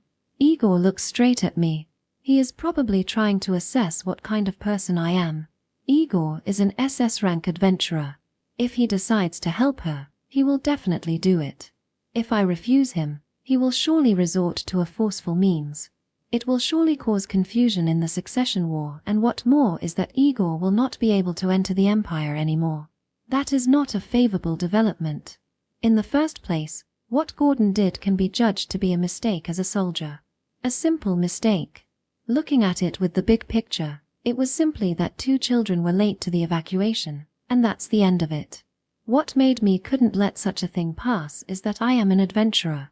It is impossible to defeat Gordon with this case. I can damage his reputation using Silver's name, but that is still only harassment. Then it would be far better if I can make Igor indebted to me now. Ha! I understand. I will negotiate with the third prince and save her parents. Oh, I am grateful. But since they have been involved in the succession war, their safety is no longer guaranteed. What are you planning to do with that girl? I will hide her parents in a safe place. For the elf young lady herself, I'd love for her to be my assistant. I have no sense of direction after all. That is surprising. So you are finally willing to solve the problem that you have been ignoring for hundreds of years, right? Don't put it like that. I have been trying to fix that many times already. I've even had people to stay by myself. It is just that they all couldn't keep up with me. To be fair, I think there are only a few people who can keep up with you. Since he's a person that travels everywhere on a whim, he doesn't listen to others and casually travels across the continent with his own senses. Surely, it would be hard to keep up with him. Moreover, he has an extreme case of having no sense of direction. It will be tough for Sonia, but if she is by his side, her safety will be certain. Moreover, if I have the elf young lady by my side, the relationship between dwarfs and elves might be able to improve a little too. That would be too optimistic. The elves won't accept any half-elf. I am not aiming for something so big. Not every elf accepts half-elves, but it's fine to do this little by little. That is enough for me. His words carry the weight that only he who has been alive for so long could give. Igor, who is unrivaled in terms of life experience, must have seen many unpleasant things in his life as an SS rank adventurer. Despite that, Igor continues to help those who seek to be helped. He believes that his action will eventually lead to something good. Little by little, That certainly sounds like you. All right, I will believe in that too. Yes, that's good. After all we can do is to influence the world to change little by little. I nod to Igor's words and leave the place with transfer magic. My destination is a fort at the northern border. The hateful place for the Empire. It was the fort that the Crown Prince sortie from and met his tragic end. Gordon is now defending the northern border at this fort as the Vice-General of the Northern Border Defense Force. Section. The place I transferred to was the entrance of that fort. WH. Who are you? B. Black robe and silver mask. No way. Don't tell me. The soldiers who were guarding the gate gathered and hardened their defense, but once they saw my figure, all of them froze. Well, that's a matter of course, I guess. After all, it is unlikely for an SS rank adventurer to come to a fort on the border like this. Tell Prince Gordon. Silver has come to see him. Why, yes sir. One of the soldiers salutes and rushes into the fort. The rest of the soldiers took up their weapons and surrounded me in a half-circle formation. This is probably due to their instinct as a soldier. As long as they don't know what I am going to do, they can't just relax and wait around. That situation continues for a while, then the soldier who ran off as a messenger returned. His face is terribly blue. Chem. Quite a terrible complexion you have there. PR. Prince Gordon. Said that he will not see you, sir. I see. What is his reason? H. He said that he has no reason to meet you. The soldier mutters as though he is about to collapse. Hearing that, I put my hand on the soldier's shoulder. I see. Good work. My deepest apologies. No, it's not your fault. Saying so, I slowly stepped forward. The soldier, who probably thought that the talk was finished and I am leaving, made a frightening expression. To that soldier, I speak to him in a low voice. Even if he doesn't have any reason to see me, I do have a reason to see him. I'm coming in. PL, please stop. Even if you are an SS rank adventurer, forcing your way into a military facility is... The surrounding soldiers who were holding their spears at me were hit by an intense magic power I released, fell on their butts. I pass by the soldiers and open the gate. Think of this as me being polite, since I didn't just transfer directly inside. I am only here for a polite visit. My aim is to only meet Prince Gordon after all. I have no intention to hurt anyone or break anything. Of course, I will be counterattacking though. Saying so, I casually entered the fort. At the same time, a soldier watching the event unfolded from a distance rings a bell that signals an emergency. Emergency. It's an emergency. Silver has invaded the fort. The report was so shocking for the northern border fort, no less than the news of the Crown Prince's tragic end. Chapter 175. A warm welcome. Seeing I entered the fort, the soldiers that fell on their butts stood up and tried to stop me. They probably remembered their job as a soldier. However, the moment they stood up, they staggered and stopped. It's better not to overdo it. I have increased the concentration of magic power here. Those who are not used to magic power won't be able to endure it. Even if it's just a little, everyone has magic power inside them. Only a few people can project that power outside to produce magic. These few become mages, excellent adventurers, and knights. It is rare for ordinary people to be exposed to a large amount of magic power. Now, the concentration of magic power I scattered is much higher than places that are said to be rich in magic power. It may be possible for those who are familiar with magic to stand it, but for ordinary people, it would be hard to even stand. Wait. Silver. One of the soldiers crawls up to me and tries to grab my foot. Nice guts he has there. But I cannot afford to comply. I walk out before the soldier grabs my foot.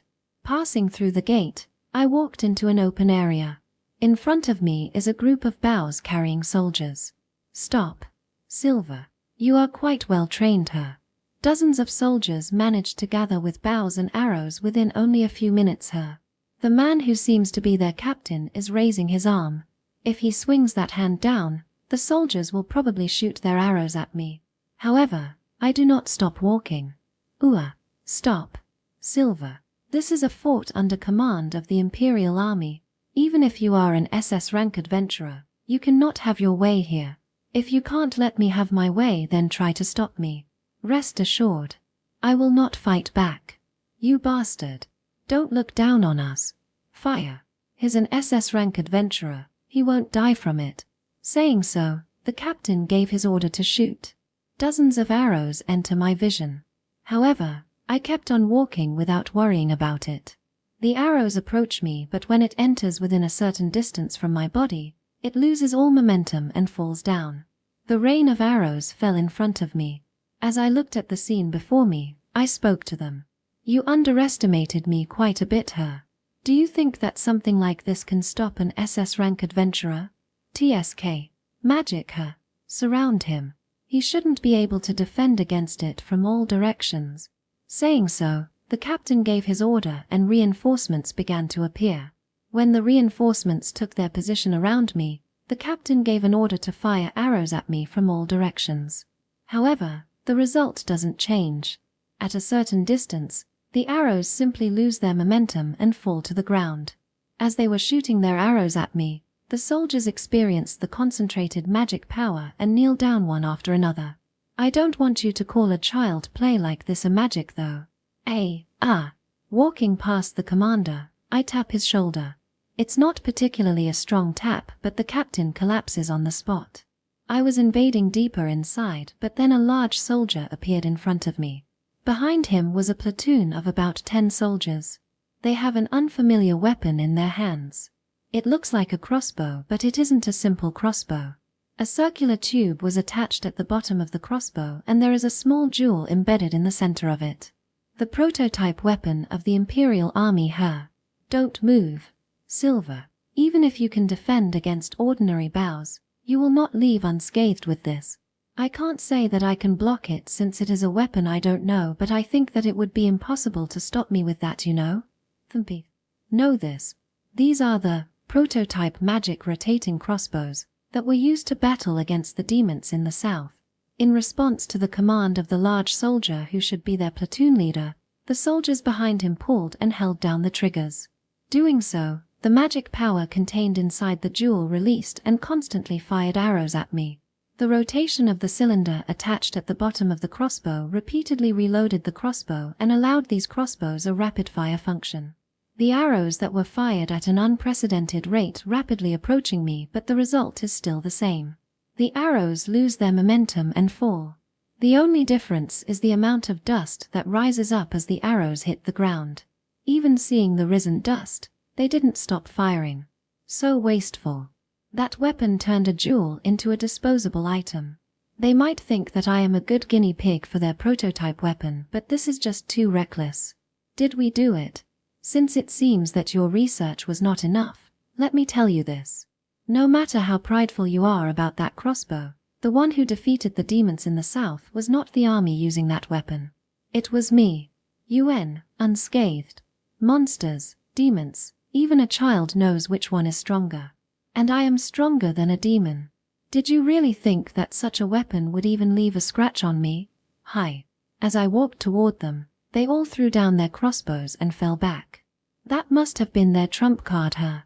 But as a trump card, those things are too weak. While I was thinking so, I heard the sound of multiple horses galloping toward me. All men, fall back. We will take it from here. Cavalry, go get him. Thinking that they are saved, the platoon cheers for the cavalries. 5 men on horseback rush at me with lance in hands. However, when I glanced at it, the horses suddenly halted. Due to that, their riders were thrown into the air. They might get injured if they land just like that, so I lightly wave my right hand and catch them with a barrier. It is shallow of you to think that approaching me would work when the long-range attack did not. Animals are more sensitive than humans. They won't plunge themselves at someone who they perceived as unbeatable unless you established a great deal of trust with them.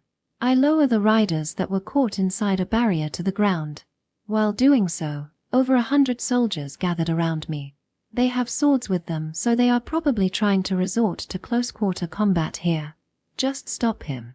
It would bring shame to our fort if words get out that a single man managed to breach it. the commander holding up his sword to inspire his men. However, the soldiers' morale is low. It's written on their face that they think that it is impossible to stop me. Well, it is exactly the case, so they might be the smarter one here. However, being a soldier means that they have to obey the command from their superior. And a reckless command to attack me was given. Chart. The soldiers unwillingly approach me. Blowing them away would be easy, but it would be distasteful to hurt them. Thinking so, I concentrated my magic power on my feet and instantly moved to the commander's side. The commander froze up when he noticed my sudden presence. What's wrong? Aren't you going to charge at me? From behind my mask, I peer into the commander's eyes. The commander couldn't move, as if he was being stared down by a demon, and fell down on the spot. You gave quite a reckless command earlier. Why don't you lead your men by example then? PL, please.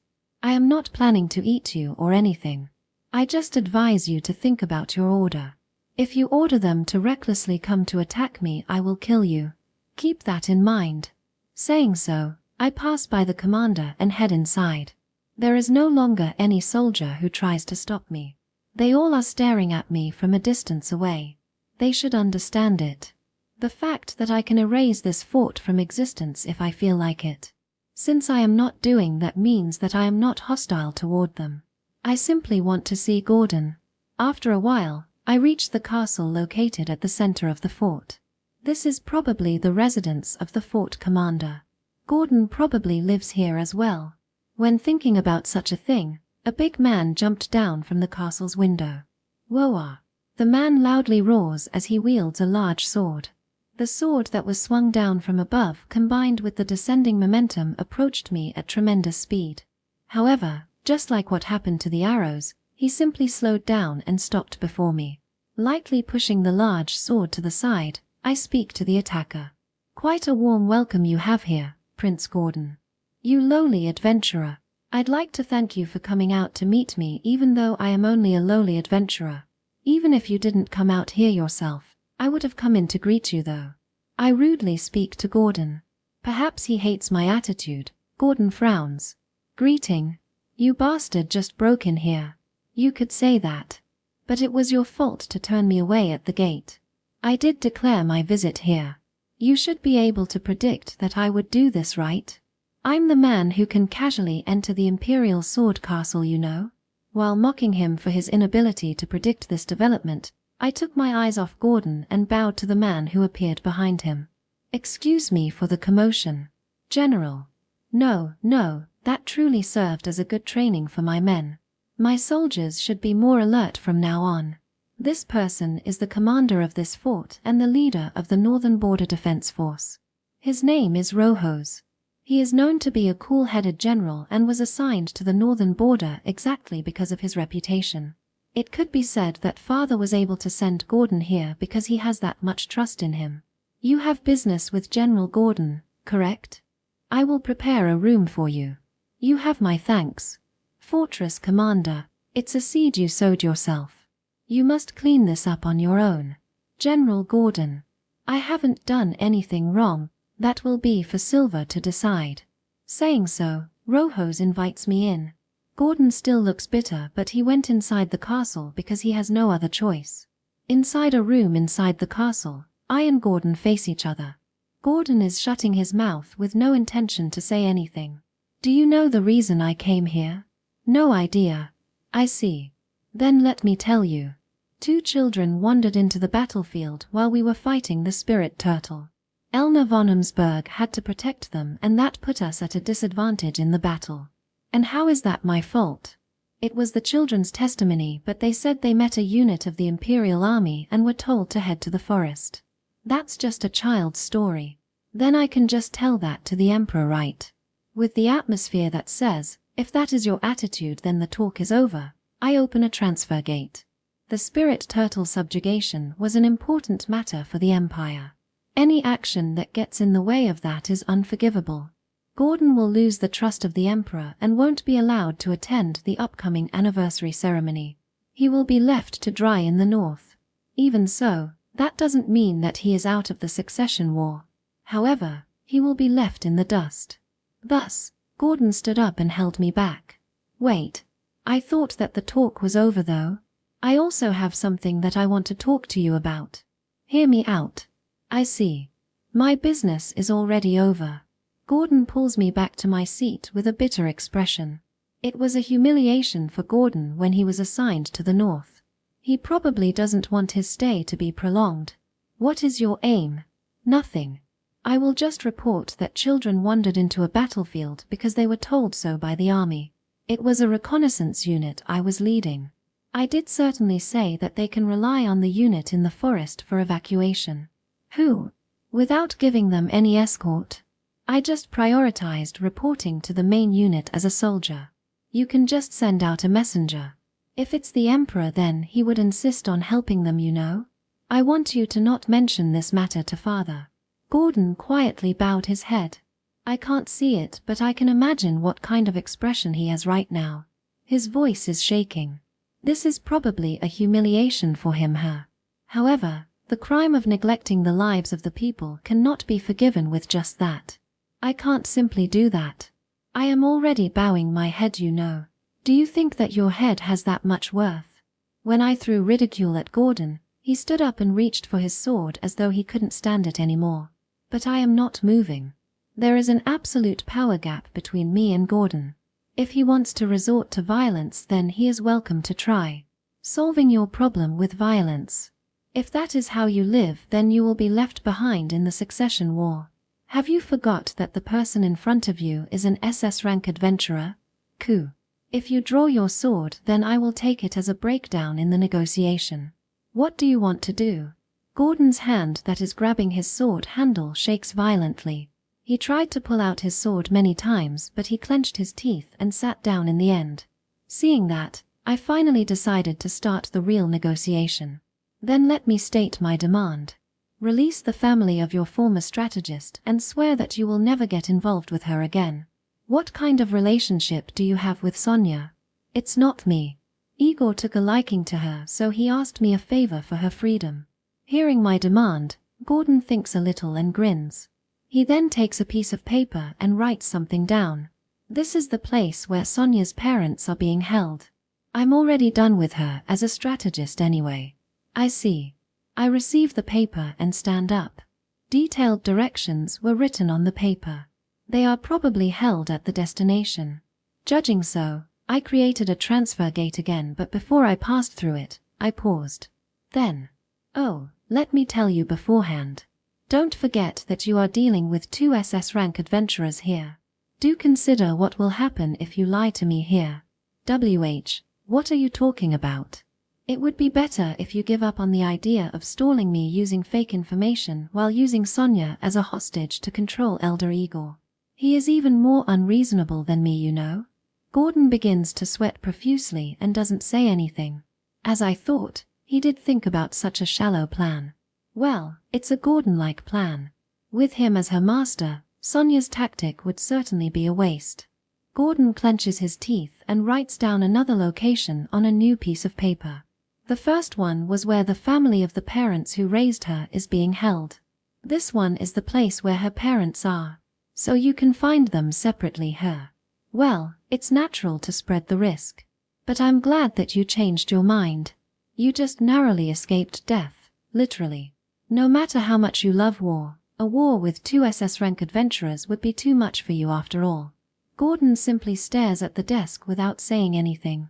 Snorting at the scene, I entered the transfer gate and left the fort.